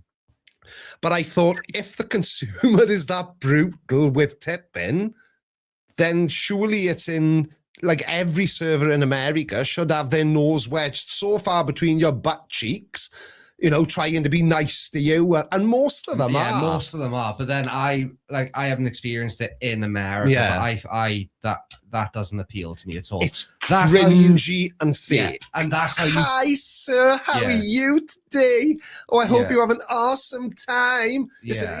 Just get my food, will you? Yeah, it's definitely a cultural It's difference. a bit much, it is. And it feels fake to me as a non-American. Yeah, You don't like me or care whether I'm going to enjoy my food. Yeah, you just want to make sure I give you a tasty tip. It reminds me of the Jack Whitehall clip, but it's his father. He said, I love "How Jack is your Whitehall's day, father." sir?" And my day has got absolutely nothing to do with you. I used to do that in Tesco's and Asda until Mammy shouted at me so much I stopped doing it. Because wasn't that the thing in, I think it was definitely, you were meant to ask how people's day was going. In Asda, yeah. And what I would do, and I would always make sure that the person looked like they would be easily embarrassed. And when they said, I said, it's got nothing to do with you, is it? Just to see them squirm, just to be cruel. Yeah. But yeah, it's very, and like Doris, the 75-year-old waitress, is a real person. Her name wasn't Doris. I can't remember what it was, but she didn't give a crap whether you were leaving her a tip or not. And heaven forbid you ask for a second cup of coffee because the pot's all the way over on the other side of the restaurant and Doris doesn't want to move. She said once, you could have said that when I came over the first time, you know. Yeah. But I was still drinking that cup then. Sorry, Doris. Yeah, it's kind of bonkers out there. I think it has become like a thing over there where it's the entitlement now at this point. But then who are they learning it from? Like their bosses. I'm actually just looking at a picture right now. Servers make $2.13. Please tip generously. It's like, well, that's not my problem. That's the business's problem. What is it you like to say, Carl, that the employer is putting? It puts the burden on the consumer rather on the customer. Like it's not my responsibility to pay your staff, and or like if that's the case, your food better be damn near free because what if it's the so like food's roughly the same price, isn't it? Here and over there. Ish. Yeah. It's not too So where's all that extra money going if not towards the staff? Yeah. But it's like and I was a waiter as well, so like I don't feel bad saying it. Like I worked as a waiter in a fairly high-end restaurant. Yeah. And I used to make good tips, and Creaky, you know what I look like, but I actually had the dreads you had there for a while. I had the dreads at the time. Yeah, I remember you saying, just tied them up and you know, shirt and tie. Yeah. But I used to make great tips, and that was here in Ireland. That was in Kilkenny. I was going to ask you because, like, I will say I never tip. I never tip. The service is, I shouldn't say never, I occasionally tip. But the service has got to be so spectacular that I would look like a dick if I didn't leave a tip. But then if I'm a little bit shy of that. I tip if I know, like I'm a coffee snob, so if I know the coffee is really good and the guys are putting in time into making it properly, like you know, they're not burning the coffee, that it actually tastes good and it's fresh beans and all that jazz. Like, especially if they have the little tap where it's automatically €1 and you just tap your phone. I'm like, yeah, cool. There's a place in Kilkenny, I know the owner, I'll always tip in there. If service is particularly good, But if it's just like, if it's just they brought you your food, then I don't think that deserves a tip. No, absolutely not. You know, especially for us, because you know, I don't know how long ago you were waiting tables, but you would have been getting paid minimum wage, wouldn't you? I was slightly above minimum wage because it was kind of a higher end place. But that's what I mean. Middle high end.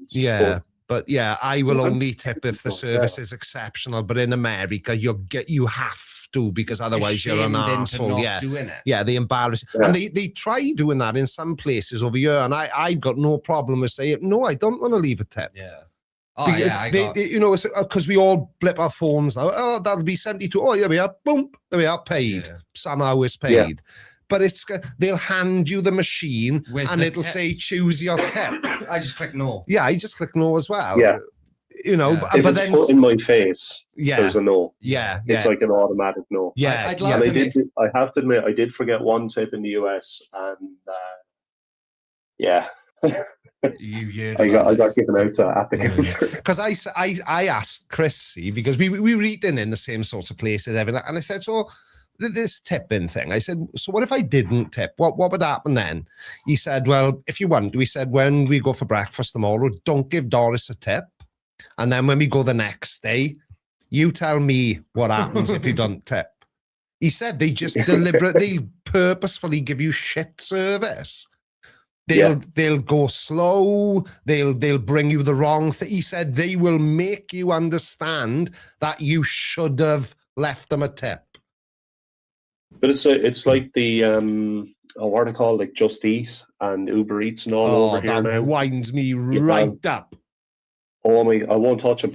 I will not touch them. You have your service charge. You have your app charge. They still want to tip. No. The driver isn't being paid.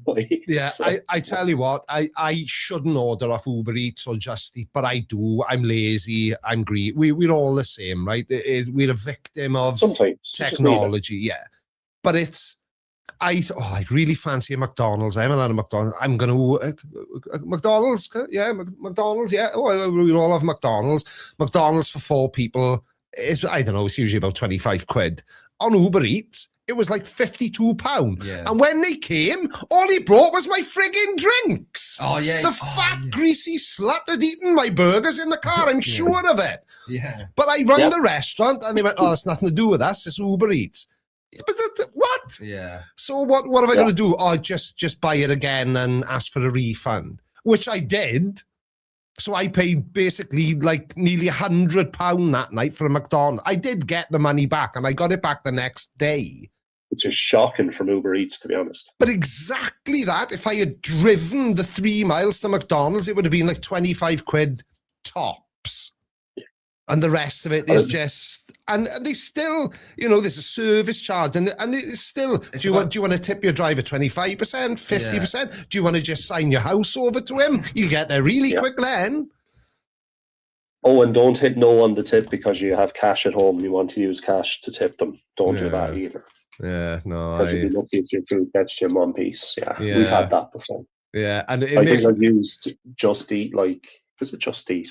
I think it is. I think I've used them 3 times. Never again. Domino's I like ordering off, because when they come to the door, they are standing there non-verbally asking you for a tip, and the only tip they get off me is the tip of my door handle hitting them in the forehead when I slam the door shut. It's like, mate, you're late. The food's probably going to need to be microwaved.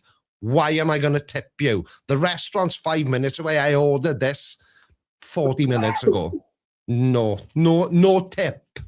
No tip in this house. I live in a town so small now that I can't even use any of them if I wanted to. Yeah. It's nothing close. Yeah, I'm going to end up on some sort of blacklist for takeaway services. I am. Yeah, don't deliver to this guy. He never tips. He's an arsehole. See, there's so many things like that I do. I have to admit, I do miss from Russia. As bad as that place can be because of the government, because of Putin.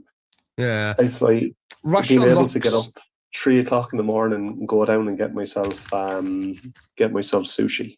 Yeah. And it was like a 3-minute walk away. Yeah. And they didn't care if you gave a tip or not. It's I'm weird. But I'm weird with sushi. I am. I go through phases where I'm a sushi guy now, but I don't like fish, so I only have vegetable sushi or, what's the sushi?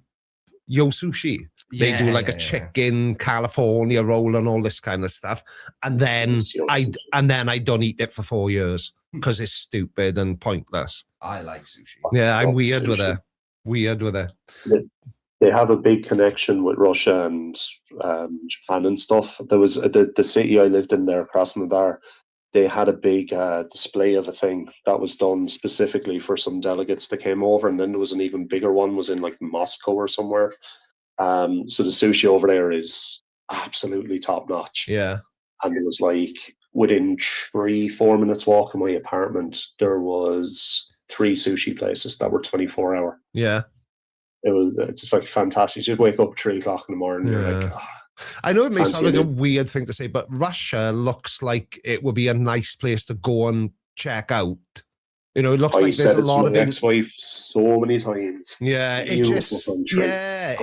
I know it's Russia and Putin and all that good stuff, but I don't know. I just see certain things and it's this is Russia, and it's like that's bloody beautiful. Yeah, Russia's. I was meant to move out of Krasnodar. Krasnodar is down the south. It's very close. Actually, it's very close to a place called Gelendzhik, where Putin supposedly has like a private, like mansion estate thing. Yeah. I only live about maybe an hour from where that is. But we were meant to move to Lake Baikal. And Lake Baikal in the winter, like it freezes so solid you can drive cars onto it. Oh, really? And it's one of the most gorgeous areas you've ever seen. We went to Sochi at one point for a holiday. Went up Krasnopolyana, and Krasnopolyana is like this massive mountain in Sochi. Yeah.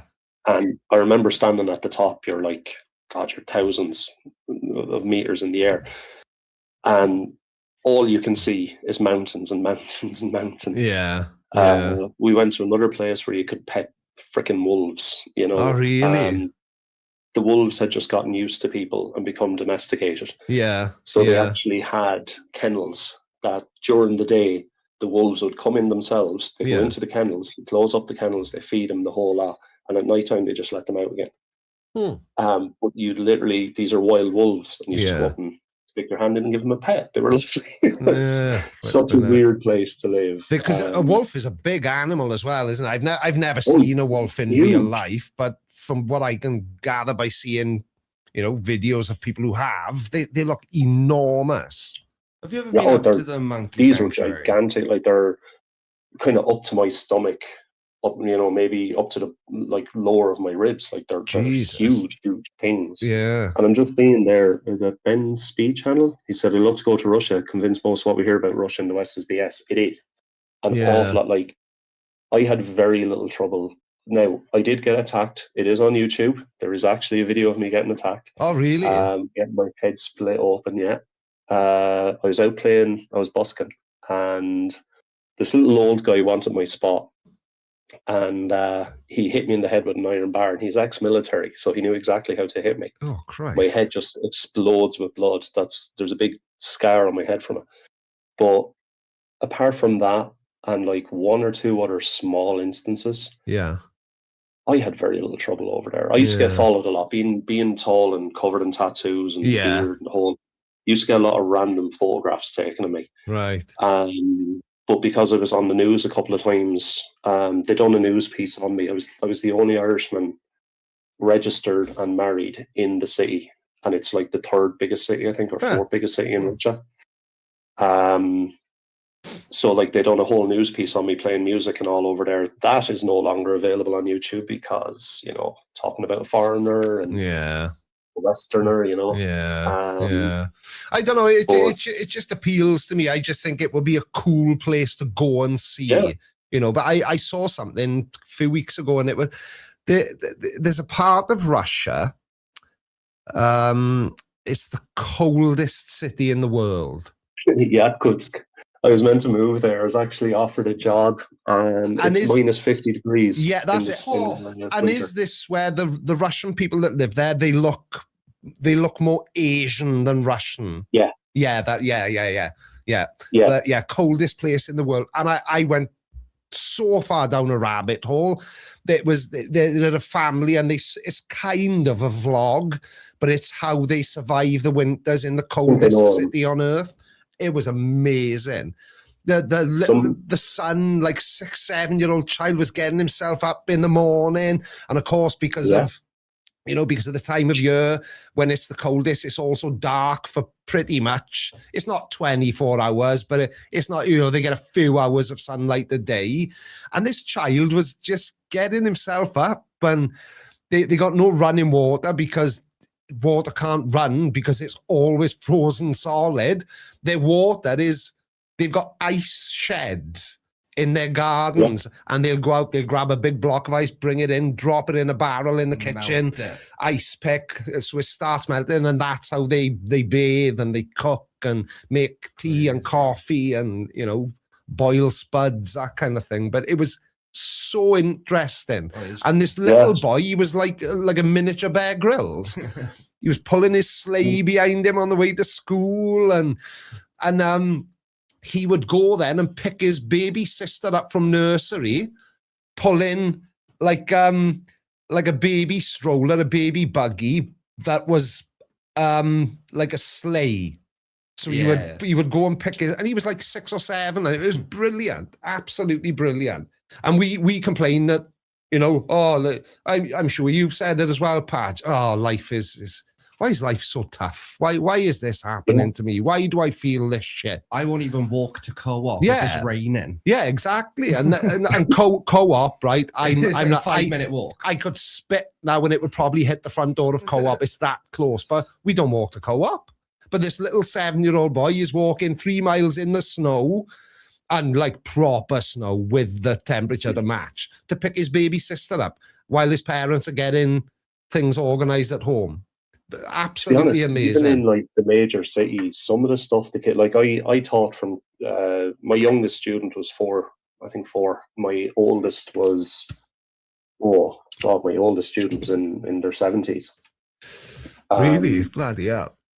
Yeah, it was crazy. But like some of the 4 or 5-year-old students I was teaching, I was an English teacher, and they were learning English, Japanese, Chinese. Yeah. They're already fluent, obviously, in Russian. Yeah. And then, you know, and you'd be kind of talking to these kids and saying, like, what do you do after school? And they're like, well, first I have you, then I have Japanese, then I have music, then I have... And you're kind of going, like, when do these kids do anything else? Yeah, when do they play? When do they just be a child? Yeah, it was absolutely. But then my sister-in-law, she's actually Jewish. Like coming home from school on a Friday, and they'd have what's that bread called? Shabbat, is it? Oh, I don't know. I don't know. I think that's what it is. It's like I don't know the whole thing. I'm not Jewish, but it's like the customary thing for the Sabbath or whatever it is. And that was a big part of what they were doing it would have been kindergarten equivalent at the time. Yeah. You know, they learned a lot of practical, useful things. But then I'd be walking around the city and I tried to talk to people and none of them freaking speak English. Okay. But I had 10, 15 private students. I worked for 4 different schools. Yeah. You know, there was a lot of English speakers until you actually went out there, and then all of a sudden no one spoke English. Yeah. But they are very still much into their, like, there's farmers markets everywhere in the city. There was, I mean, within a 15, 20-minute walk of me, there was probably 5 or 6 farmers markets. Yeah. And then a lot of people would go out to the countryside to get farm eggs and all that kind of thing. Yeah. Was this farm? No, it's not farm eggs. They're village eggs, right? They call them. So you go out into the villages with the dashes and all that. And, yeah. But it was an incredibly interesting place to live. I learned a good bit of Russian. Still have a little bit. Yeah. Got some of my favorite foods are Russian foods. Yeah. I'm not going to say that in front of my missus. My missus is Slovak. But I have a thing for Eastern Europe, I think. But no, it was super interesting. But it was amazing. Yeah. 3 years of my life. Yeah. Even with how it turned out, I wouldn't change it. Yeah. I don't know what it is. It would just be one of those places. But yeah, I've been to Russia. It was a beautiful country, you know. And I know it's got its flaws, but you find me a country that hasn't, that would be more of a challenge than anything else, wouldn't it? But places in Ireland, like the cost of living crisis here, yeah, all that. Exactly. It's the same all over the world. I think, you know, everybody's struggling in the same way, and we're all just trying to make it out the other side. And you know, what else can we do? Yeah. And honestly, like, you know, Russian people are decent. Well, I used to find an awful lot when you'd meet someone in the street and they'd be, if you bumped into someone, they'd nearly attack you. Yeah. But as soon as they knew you, like when I got attacked by that busker, I had all the other musicians in the area getting together, kind of going, yeah, we'll take care of this. Like, yeah, you're losing money. Because it turns out he broke my arm. I didn't find that out for a week, but he broke my arm as well. Oh, Jesus.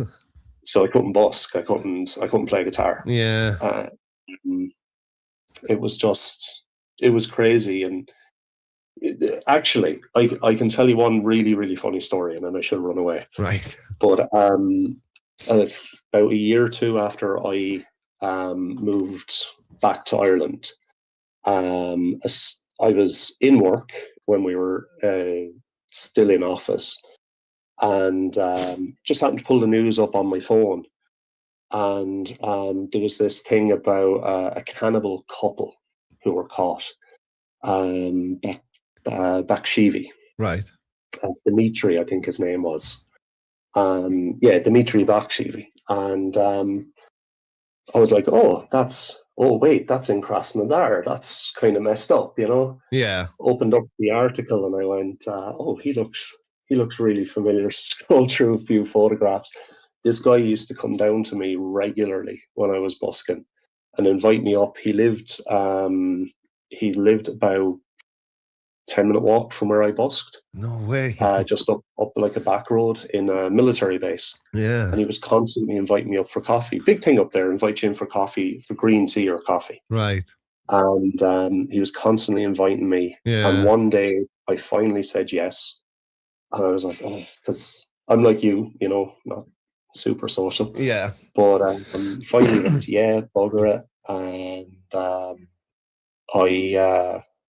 right as I was about to head away, I got a call from one of the schools I was working.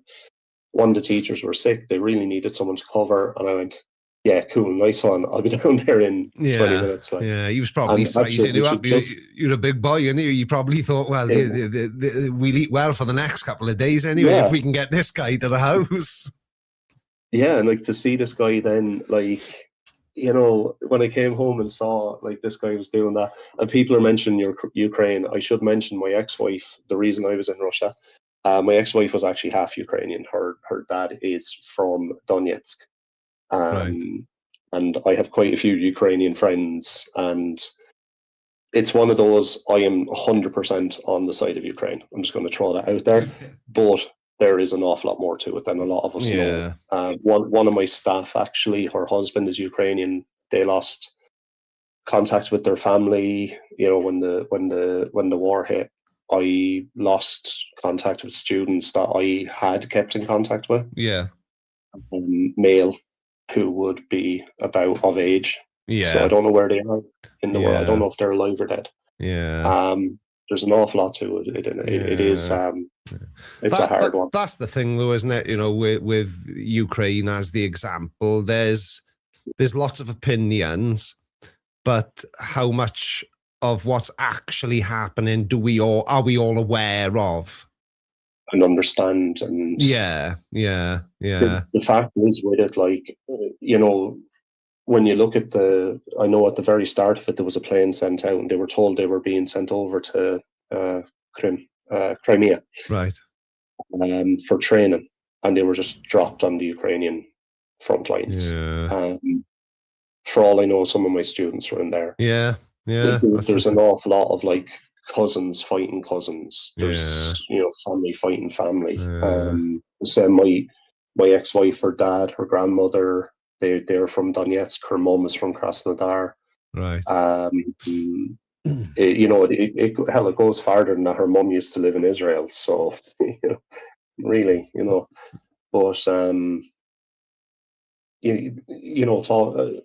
I did stay talking to my ex-wife for a while, and I reached out to check in with her because I remember being on the phone with her mum in Donetsk back before the war started, when Donetsk was being bombed separately, and hearing bombs going off in the background was an absolutely terrifying, her streets hit with missiles. Yeah, I can imagine.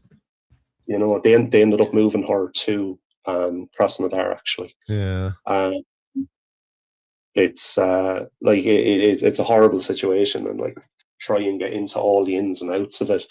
I will say, you know, someone said there Slava Ukraine, but yeah, absolutely, 100%. Agreed. Yeah. You know, but it doesn't change the, you know, it doesn't change the beauty that's also there, no, you exactly. But gorgeous country, you know, just get the oligarchs out, and you know, very cool. There you go now. See, learn something new every day. Absolutely. Anyway, I think we'll call it there, Carl, as far as calls go. I think Padge is a nice way to finish the day off. Speaking to somebody I know is always easier. No problem, pal. And you've demonstrated that Discord is definitely an option as well. So like the guy this morning who just couldn't get on through Call Me, maybe, you know, we can direct people to the Discord server. It was easy for Padge because he was already a member, but there's this thing in there. That's what I was about to say. That's the only issue is so long. Yeah, if somebody has to join, the server makes them sort of wait a little bit, and then then they can start doing things. So if somebody just, I want to join the Discord now so I can get on stream, it's not going to work for that. But I don't know what'll happen. But I've had fun anyway and spoken to some really interesting people today. So completely off the point before you run, I will be sending you a photo this weekend. Yeah. Frames finally arrived. I finally got frames. Is it? I measured and checked. They're 20 by 30. Yeah, I gotta fix mine. Mine has slipped in the frame, and I've never fixed it, but nobody's noticed, and I can't be asked. So I'll add it to my to-do list, which is growing by the day. So definitely send me a photo once you've framed them, because you bought two, didn't you? I did. Yeah, I thought you did. The one you have behind you, actually, and the red, it's okay not to be okay. Yeah, I remember you sending me pictures, but they were wrapped up, and you didn't want to unwrap them and risk damaging them. So I'm excited to see them framed, pal. Send me the photos on WhatsApp. Okay. Absolutely. Right, take care, man. We'll speak soon, right? Take care, dude. Bye. Yeah, so Discord is definitely it works. Discord works as well. There was no feedback, no echo, no nothing. So who knows? Maybe Discord will be the way to. Do you know what's that? All of a sudden now I've gone like, I'm tired now. I'm done. I'm aching. I'm uncomfortable. It was 4:30 hit. I don't know what it was about 4:30. Yeah. But I looked down and I was like, I'm tired now. Yeah. Dave Slaz, I was going to call Beyond for 1 minute. Sorry, Dave. Next time. We will be live every Thursday now. We're going to do this every Thursday. How do you think it's gone? Yeah, I've enjoyed it. Yeah, I have. I think it's been an interesting day. We've spoken to some interesting people, and I've had fun. But I'm wondering, did we need to start at 8 a.m.? I think no. 9? I think if we had started at 9 or even 10, is it? Yeah, it wouldn't have made But if we go from 8 till 5. Which is what we've done today. That's 9 hours. That's a lot of streaming in one day. It is. And don't forget, these have all been pleasant calls. I'm sure there will be some unpleasant ones as well. Well, it's like we said, like this has kind of been like a pilot episode, if you will. Let me, sorry, Carl, so I don't forget to do it. The Discord link is underneath every video on my channel. If you want to go and have a look, it isn't in the description of this one. I don't think, or is it? I don't know. It's in the description under all my videos. And if you join the server, then next week, if you can't get on using the Call Me system, we can do it through Discord, and it'll have the same effect. But that takes out the whole UK working day. Yeah, I know, but it's one of those things. It's kind of, I was hoping that by start. Well, it was Callum's idea to start at 8. Because what we hoped is it would catch. Yeah, you said 8, didn't you? Because we thought, it'll catch New Zealand, Australia, all that kind of thing. But it hasn't worked out that way. So I'm wondering next week if we go 9 to 5, go full Dolly Parton on it and just make it a 9 to 5 thing. Because I can go from 8 to 5, but the call. I'm sure more people know about it. you know, hopefully people will become more interested and want to join and call in. Yeah. But I noticed we stayed consistently above 100 from about 9 o'clock until about 3. Yeah. And from 3 onwards, so that would have been at about 7.5 hours, it started dropping off. But also, like we said, realistically, we should have wrapped it up there, but we just like the conversation had come, we had kind of rinsed the topic. Yeah. So I think exactly. I think we need a definite starting time. Let's say 9 o'clock. Yeah. But like, I think it's so. hard out at 5. But if it comes to a natural end at like 3, I don't think we should like force the extra 2 hours. No, I agree. Especially if not all the conversations are. Yeah, exactly. Yeah, Ben, there was like 120 people when. Yeah, when we were talking, that was actually at its highest point, Ben. Pretty much, yeah. Because you can't see it, but on our screens, we've got the number of people watching at any given time. See, like right now, there's 78 people watching, which means we've bored the other 40 odd into submission and they've left. But live streams are a bit like that, especially when they're during a weekday, because and long streams like I've never watched a 7 or 8 hour long live stream ever in my life. Not me either. Yeah, because I've listened to or watched like 6 hour podcasts. Yeah, no, I've never even done that. The longest podcast I've ever listened to was a couple of weeks ago when I was driving back from London, and it was John Gotti Jr. being interviewed about his dad. That was really interesting as well. Anyway, thank you to everybody who was super chatted. Thank you to everybody who's gifted or become a channel member. I hope everybody's enjoyed it, because I'm fully intending this to be a weekly the new Thursday. That's it. Thanks to everybody for watching, and we will see you. Well, I'll see you in Friday's video, but Callum and I will see you again next Thursday, probably at 9 a.m. UK time. See you next week. Love you. Bye. Thank you all for watching Creaky Live. Don't forget to follow me on all of your social media platforms. Have a good day and have a creaky week.